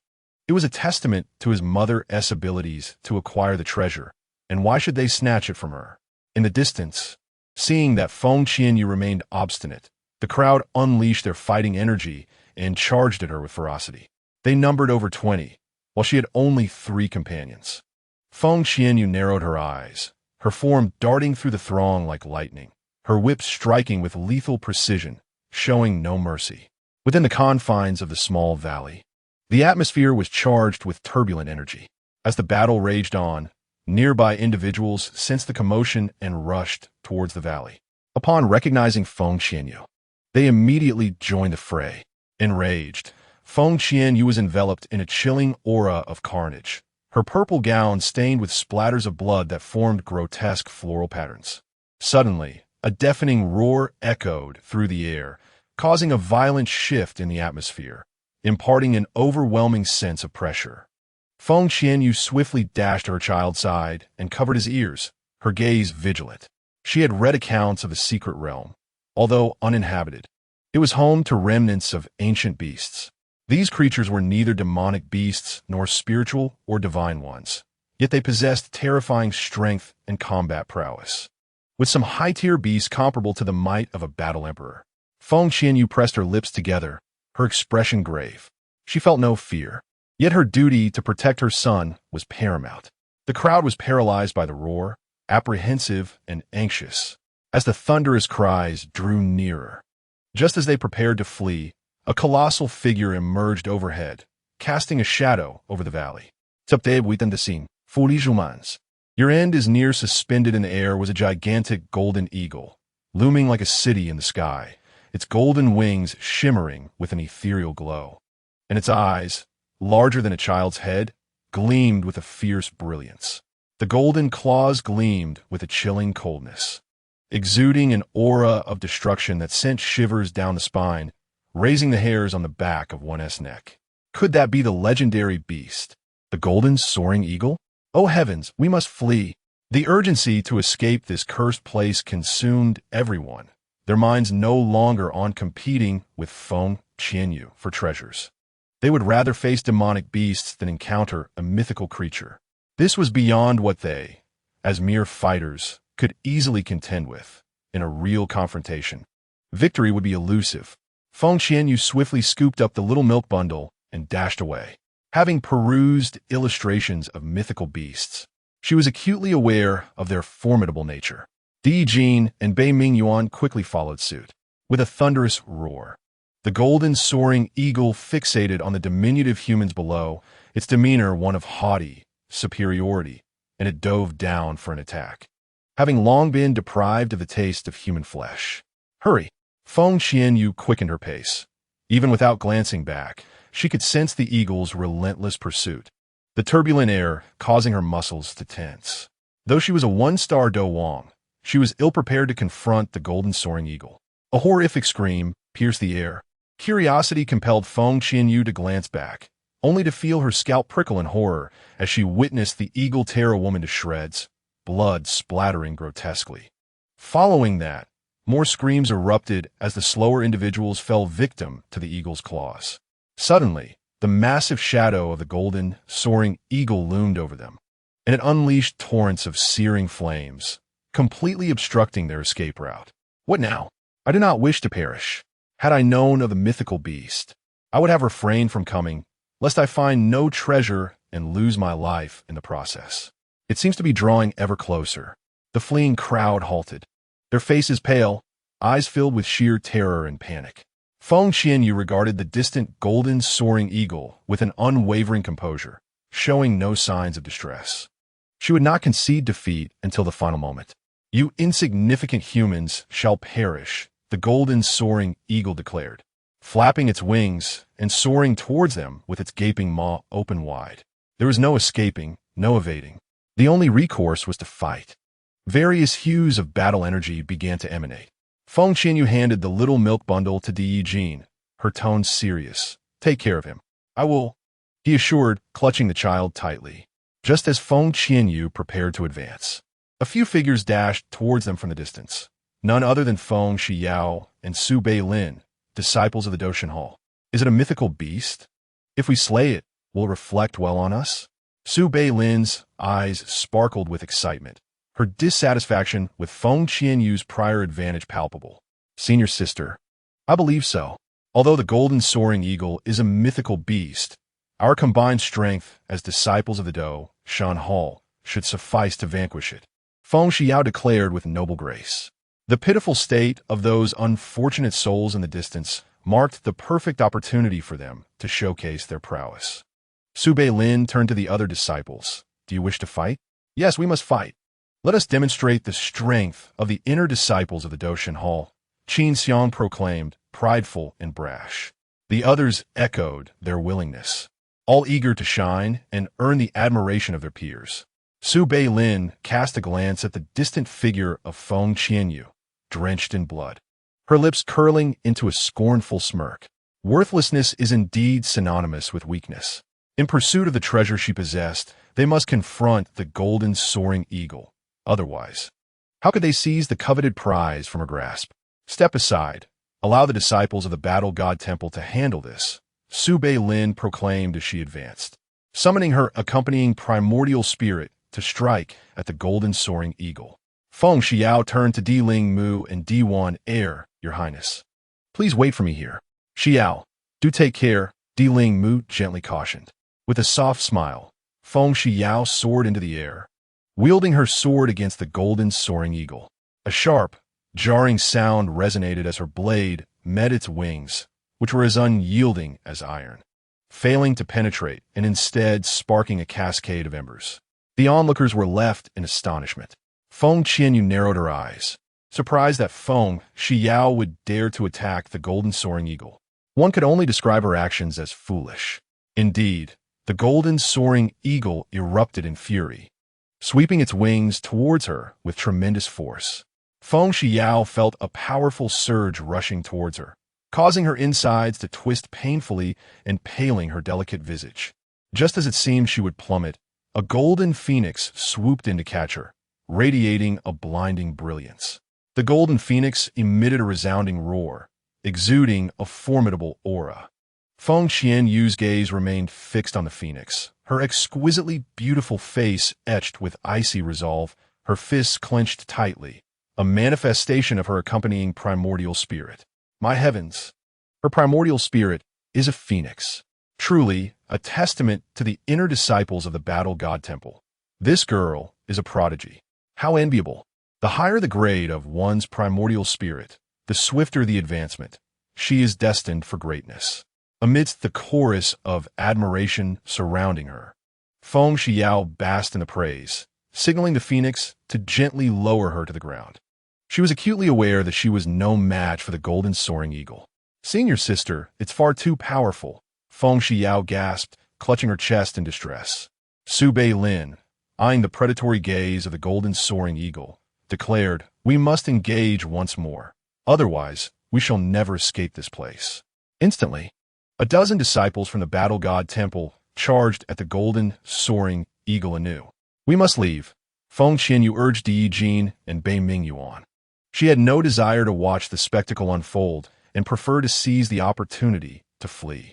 However, the golden soaring eagle seemed intent on preventing their escape, unleashing torrents of searing flames that swiftly obstructed their path. Feng Qianyue, curse it! Is it truly forcing her hand? The wails of agony erupted as Feng Qianyue and her companions were left in a state of disarray and despair, while only Feng Qianyue and her group remained unscathed. The golden soaring eagle flapped its wings, fixating its gaze on Feng Qianyue. Foolish bird, you still have time to flee, Feng Qianyue warned fiercely. The crowd gasped. Has she lost her mind? Or is she simply lacking in judgment? Daring to provoke the golden soaring eagle, they rushed to claim her spatial ring. You foolish human, your demise is imminent, the golden soaring eagle hissed, charging towards Feng Qianyue with lethal intent. In that moment, a surge of murderous intent erupted from the depths of Feng Qianyue's dark, luminous eyes. Her battle aura surged, and with a swift motion, she raised her right hand to strike fiercely at the golden soaring eagle. The atmosphere was charged with an overwhelming sense of impending doom for the opponent. Just as the crowd expected Feng Qianyue to be torn apart by Jin Tengying, their eyes widened in disbelief. What were they witnessing? A colossal golden hand descended from the heavens, forcefully pinning Jin Tengying to the ground and grinding him mercilessly. Roaring, Jin Tengying struggled desperately, but the golden giant's grip seemed to be glued to him, rendering him powerless to escape. Xiao Bao, would you prefer roasted eagle, braised eagle, or eagle soup tonight? Feng Qianyue asked with a playful smile. She had not intended to resort to this tactic. He had compelled her to do so. The onlookers were in a frenzy. How could she possibly subdue Jin Tengying? Chapter 86. It seems you're quite clever, mother. Let S roast half and braise the other half, then use the bones for soup. A bit of Ganoderma and ginseng will surely be very nourishing. The little milk bun suggested after thoughtful consideration. A splendid idea, Feng Qianyue replied, preparing to end Jin Tengying's life. Despite his frantic struggles, the golden holy hand clamped down on him as if the very heavens were pressing upon him, leaving him utterly incapable of exerting his strength to break free. Feeling a surge of overwhelming pressure, he panicked. Do not kill me. I know where the fighting spirit fruit is. Jin Tengying bellowed. With a slight smirk, Feng Qianyue teased. It appears you are quite clever. Otherwise, if I were to apply a bit more force, you would not only be incapacitated but perhaps dead. Jin Tengying, though unwilling, recognized the necessity of preserving his life. You are ruthless. Take me to the fighting spirit fruit. Feng Qianyue swiftly retracted her golden holy hand, surprised to find herself elevated to a one-star Do Wong, with the power of the golden hand significantly enhanced. It seemed that cultivating fighting spirit was fundamental. Only with powerful fighting spirit could techniques such as acupuncture, the golden holy hand, or fighting skills reach their utmost potential. Jin Tengying slowly rose from the ground, leaving a massive crater in his wake, having crushed the surrounding trees beneath him. Follow me, he said begrudgingly, gnashing his teeth in frustration. Never had he imagined being subdued by such a diminutive human being. What a disgrace. He was a high-tier alien beast from ancient times.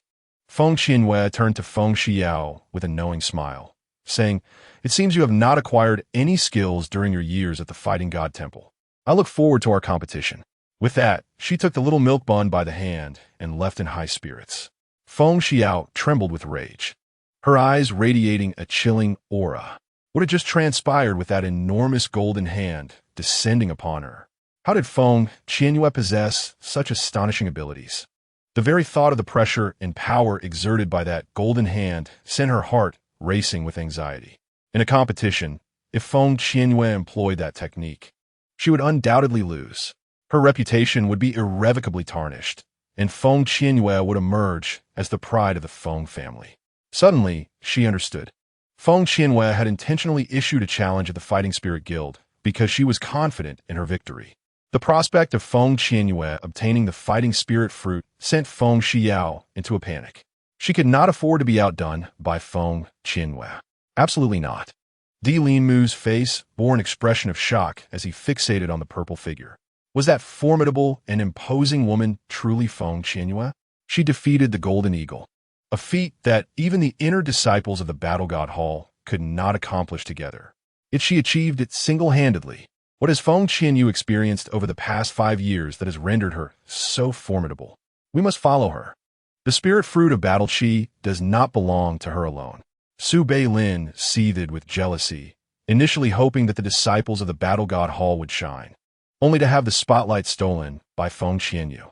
How infuriating! The junior sister was right. The strong seize opportunities. Qin Xiang concurred, his eyes narrowing slightly. Wasn't she said to be worthless 5 years ago? What was that move just now? Once others regained their senses, they took off in pursuit of Feng Qianyue. Their purpose for entering the mystic realm was the Battle Qi fruit, who Wunti desired to elevate their cultivation by several levels in an instant. They never anticipated that Feng Qianyue would be so powerful, single-handedly defeating the Golden Eagle. Snatching the Battle Qi fruit from her grasp would prove difficult. Yet they were resolute in not allowing her to claim it unchallenged. Moments later, the Golden Eagle halted, spotting the desolate mountains ahead. It indicated that the Battle Qi fruit lay within. You wish to retrieve it yourself? Feng Qianyue raised an eyebrow. Of course I am deceiving you. The Golden Eagle retorted, soaring into the sky with great force, its wings beating fiercely as it looked down upon the earth, having previously bullied it. How could it possibly lead her to the Battle Qi fruit? The hidden onlookers realized they had been misled. The Golden Eagle was indeed deceiving them. In the next instant, they turned and fled. The Golden Eagle had deliberately lured Feng Qianyue to this perilous area as an act of revenge for that slap. Feng Qianyue remained rooted in place, and only upon seeing everyone else retreat did she raise her gaze to the Golden Eagle hovering above, her eyes gleaming with a cold and arrogant light. You brought me here on purpose, did you? You have wounded my pride and caused me embarrassment. How could I expect you to lead me to the Battle Qi fruit? The Golden Eagle bellowed fiercely. Feng Qianyue smiled, disdain evident in her voice. I once thought you were clever, but it seems you are quite foolish. The real fool is you, naively following me here. This is the lair of the blood rats. Soon, thousands will emerge, and you shall be doomed. The Golden Eagle arrogantly declared. Its golden claws, regardless of their size, would not be enough to suppress the thousands of blood rats. It had intentionally led her here. Bei Ming Yuan chuckled, surprised by the cunning of the Golden Eagle. We should leave quickly. Di Jing glanced toward the distant mountains, seemingly hearing a sound, as if countless creatures were crawling toward them.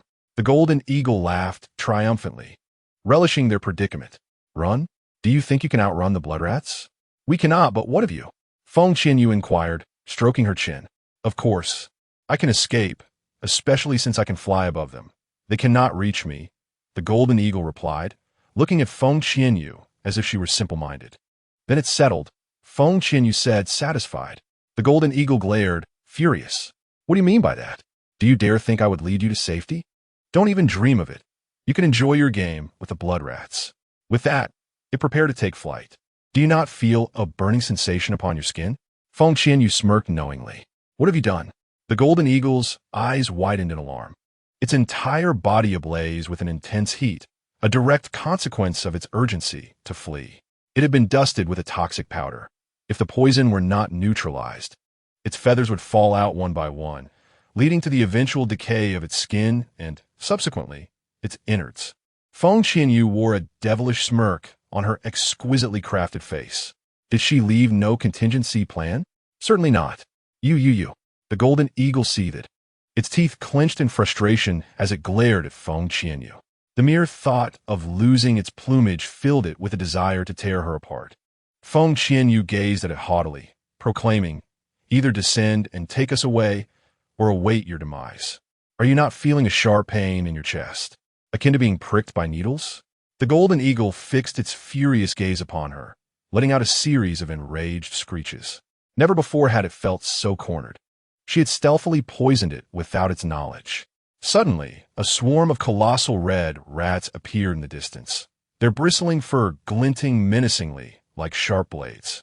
Feng Qianyue had no intention of utilizing the golden sacred hand again. Her grandfather had advised against using such a technique unless absolutely necessary, and the previous strike had depleted her energy significantly, rendering her unable to repeat it. Chapter 87. the burial ground of gods and demons. You have one. The golden eagle roared begrudgingly, hastily flying towards Feng Qianyue. It was unaware of the antidote. It couldn't allow her to be devoured by the bloodthirsty rats. Just as the rats approached, Feng Qianyue and her companions settled onto the back of the golden eagle, leaving the rats to miss their target. Not far away, Su Balin and the others watched in dismay, having initially believed that Feng Qianyue and her group were doomed, given the sheer number of bloodthirsty rats. Little did they know that the golden eagle had deceived them and whisked them away instead.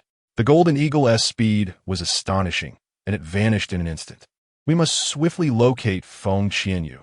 The golden eagle will undoubtedly lead her to the fighting fruit, Su Balin stated coldly, her expression as frigid as ice. She too coveted the fighting fruit, hoping it would elevate her to the rank of a one-star battle king.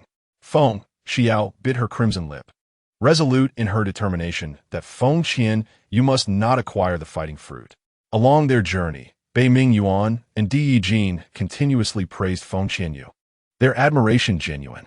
They had not anticipated her foresight, otherwise they might have become mere meals for the bloodthirsty rats. The golden eagle, listening to their accolades, nearly spat blood in fury. It had initially thought Feng Qianyue foolish, only to realize that the true fool was itself. Lead me to the fighting fruit, and I may spare you. Otherwise, I shall slay you for soup, Feng Qianyue declared, gripping a feather of the golden eagle with fierce resolve. Ever since departing from the mysterious palace, she had become a target.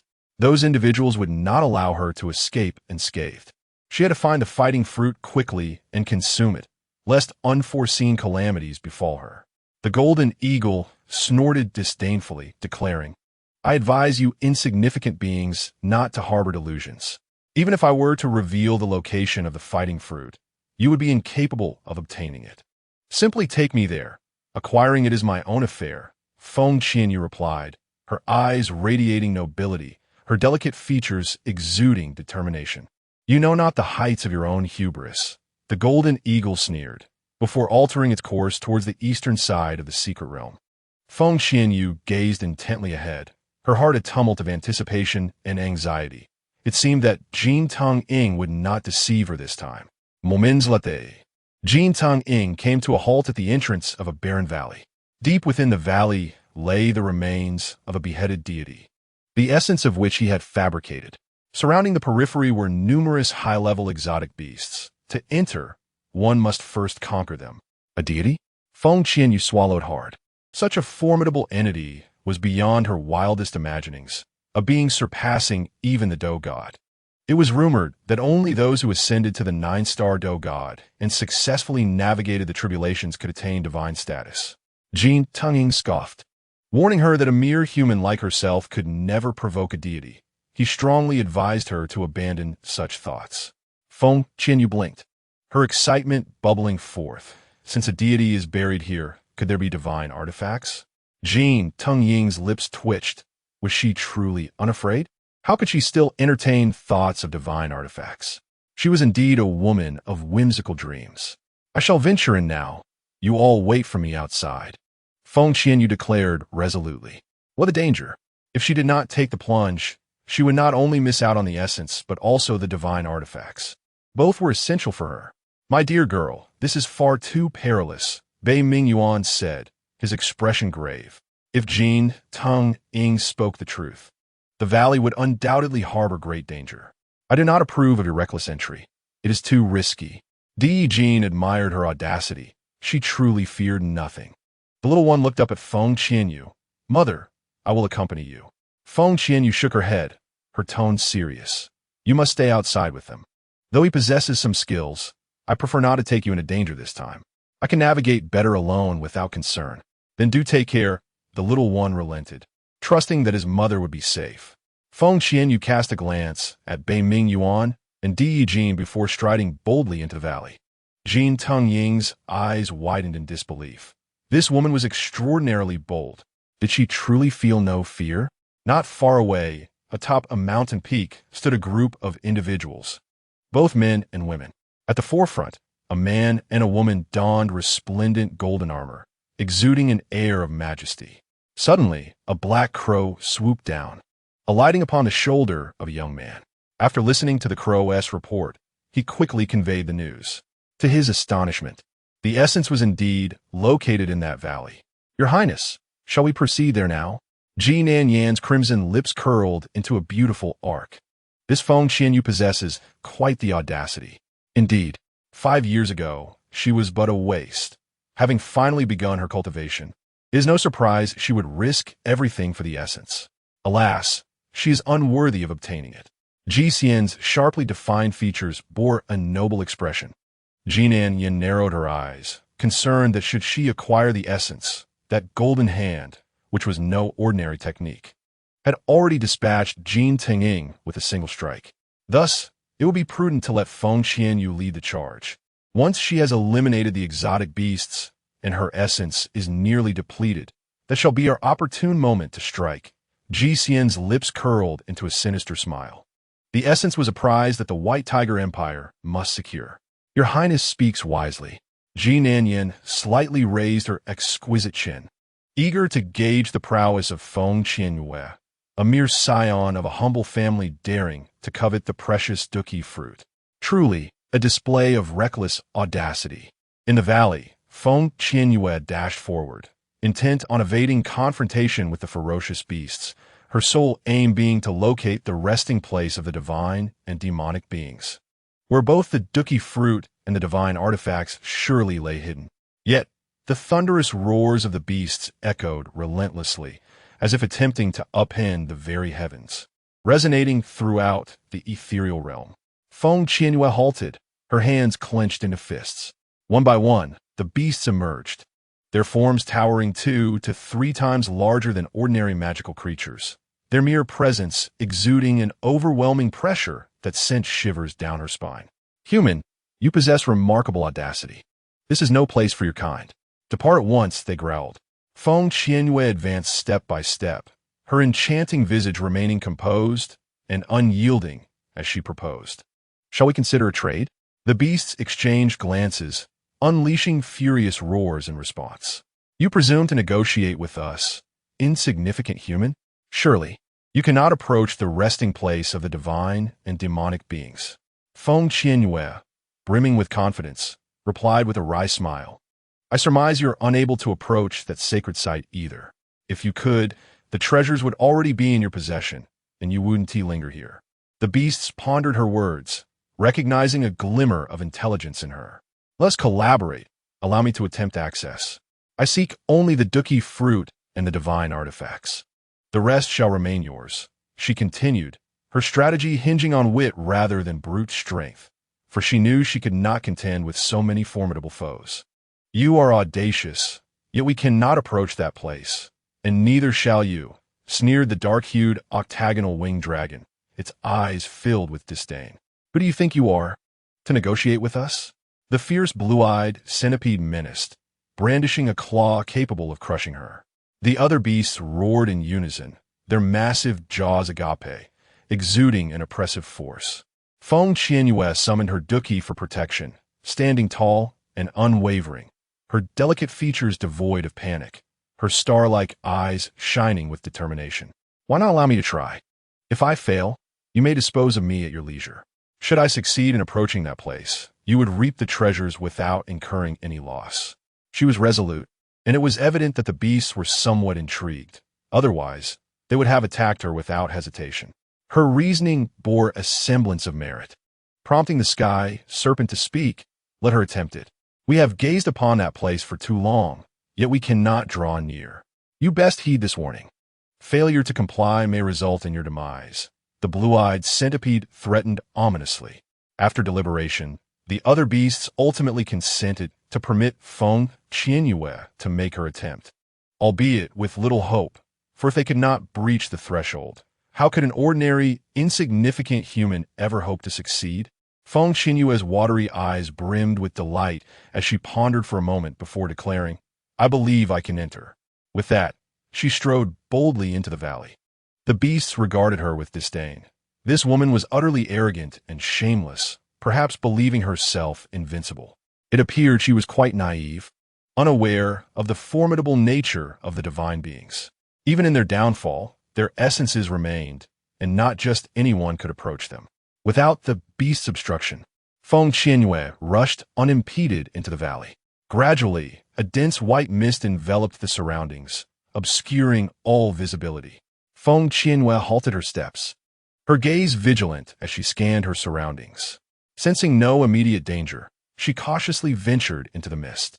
It was a haze, rendering her blind to her environment, forcing her to rely solely on instinct as she pressed forward. Was traversing this mist the key to reaching the resting place of the divine beings? In the next moment, Feng Qianyue took off, eager to secure the fighting spirit fruit and the divine artifact before devising a strategy to face the beasts outside. Suddenly, the air around her began to swirl violently. She swiftly halted, sensing an approaching force, powerful enough to send shivers of dread through her. It was undoubtedly the presence of a formidable being. The mist was cleaved apart, revealing two colossal dragons, one black and one white. Their imposing presence radiating a murderous intent as they unleashed a thunderous roar. A chill ran down Feng Qianyue's spine, prompting her to unleash her fighting spirit. 7 dazzling streams of energy soared skyward, illuminating the surroundings with radiant brilliance. In an instant, the ethereal realm erupted in commotion. "Look, Your Highness! The 7 elemental fighting spirits are emanating from the valley. Could it be that a prodigious talent possessing all 7 elements resides within?" Ji Nanyan's pupils constricted in excitement. Ji Xian's expression turned grave, astonishment evident in his eyes. How could there be a powerhouse with mastery over all 7 elements? Could it be that divine being? Indeed, it must be, for the divine being's strength was unparalleled, even after their fall. Ji Nanyan's shock soon morphed into a frigid demeanor. Feng Qianyue must perish within. Otherwise, what if she were to claim the divine legacy? The fighting spirit fruit and the divine artifact would undoubtedly fall into her hands. "We must head to the entrance of the valley," Ji Xian decisively proclaimed. Even if they could not enter, they would wait there. Once Feng Qianyue emerged with the fighting spirit fruit and the artifact, they would seize the opportunity to snatch them away. "Agreed," Ji Nanyan replied, her anticipation palpable. Others within the ethereal realm also witnessed the soaring 7-colored fighting spirit, and after their initial shock, they rushed towards the valley's entrance. Such an extraordinary phenomenon surely heralded the emergence of something valuable. What is happening? The 7 elemental fighting spirits. Aren't they exclusive to my royal uncle? Di Yijin exclaimed, eyes wide in disbelief. Bei Mingyuan stroked his chin thoughtfully, pondering the possibility of Feng Qianyue's involvement. No. She had previously tested negative for elemental affinity. Though she can cultivate now, it is improbable she possesses mastery over all 7 elements. It must be that divine being, he concluded knowingly. The little one added with a serious expression, understanding that his mother was, in fact, a wielder of the 7 elements. Had she encountered a grave danger? Otherwise, she would never have resorted to the use of the 7 elemental energies. He felt a deep concern. In the next moment, the little one darted nimbly into the valley, heedless of danger. The golden-winged eagle, witnessing this, roared in alarm. Had his mother gone mad? How could a mere 4-year-old child dare to venture in? Di Yijin cast a fierce glance at him, admonishing, "Why are you not hastening to protect the little one?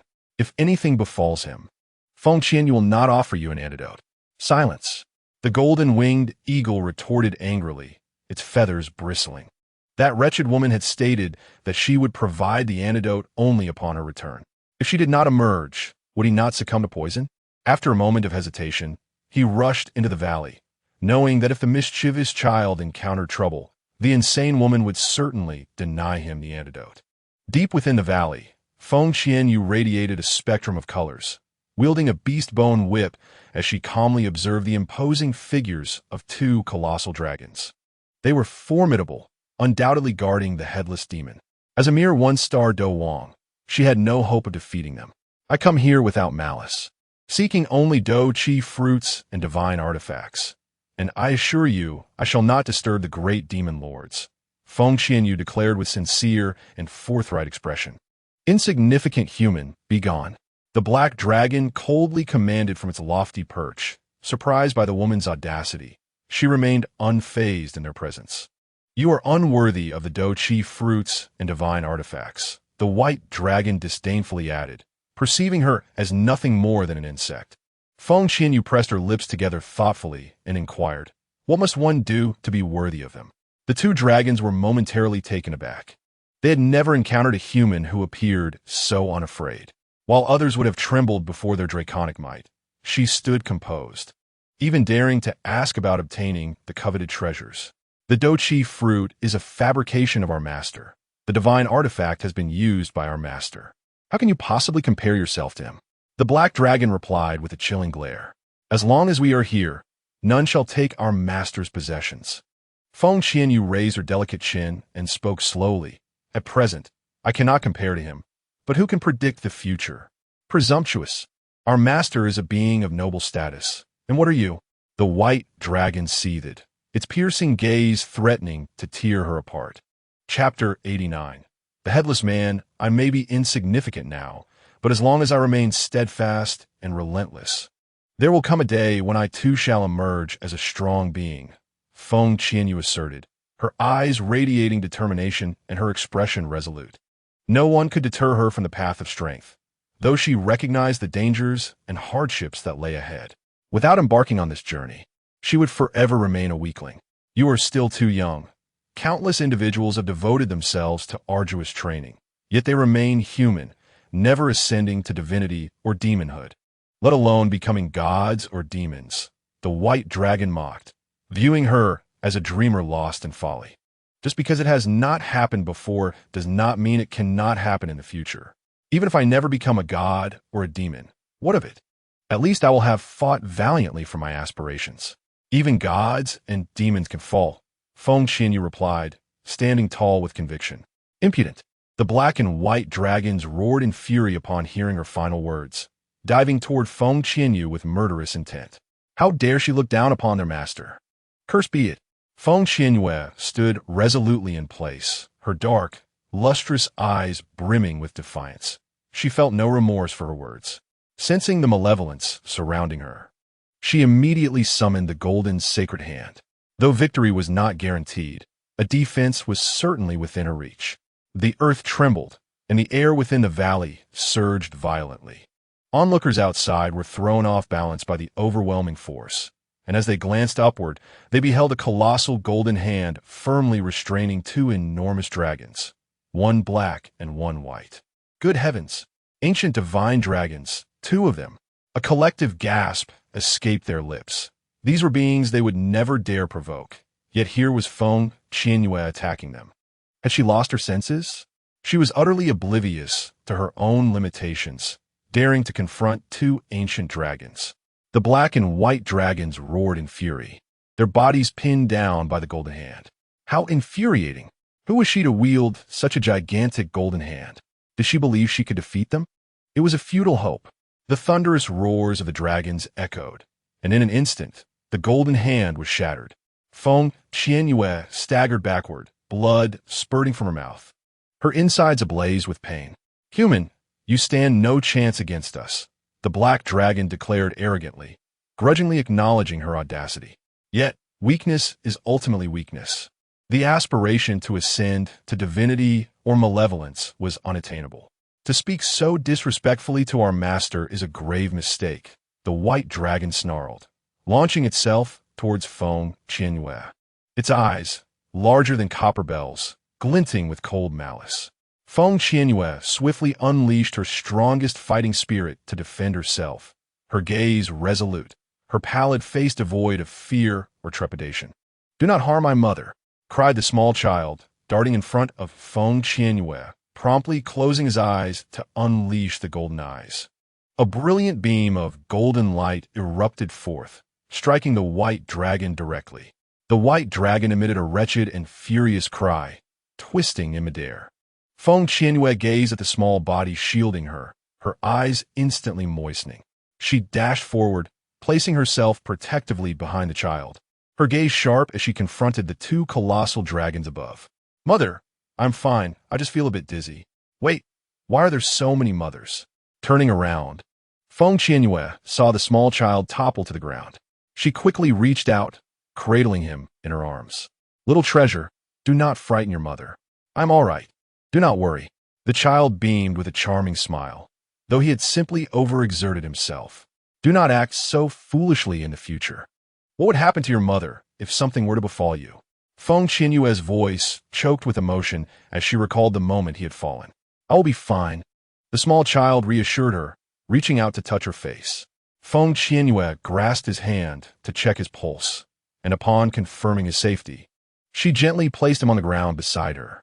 "Stay here and wait for your mother. Do not intervene again." "All right," the small child obediently replied. Feng Qianyue rose to gaze at the two colossal dragons soaring in the sky. "I harbor no disdain for your master. He is formidable, deserving of my admiration. Yet, it remains a truth that even deities and demons may fall." The black dragon found itself momentarily at a loss for words to counter this assertion. Indeed, its master had perished.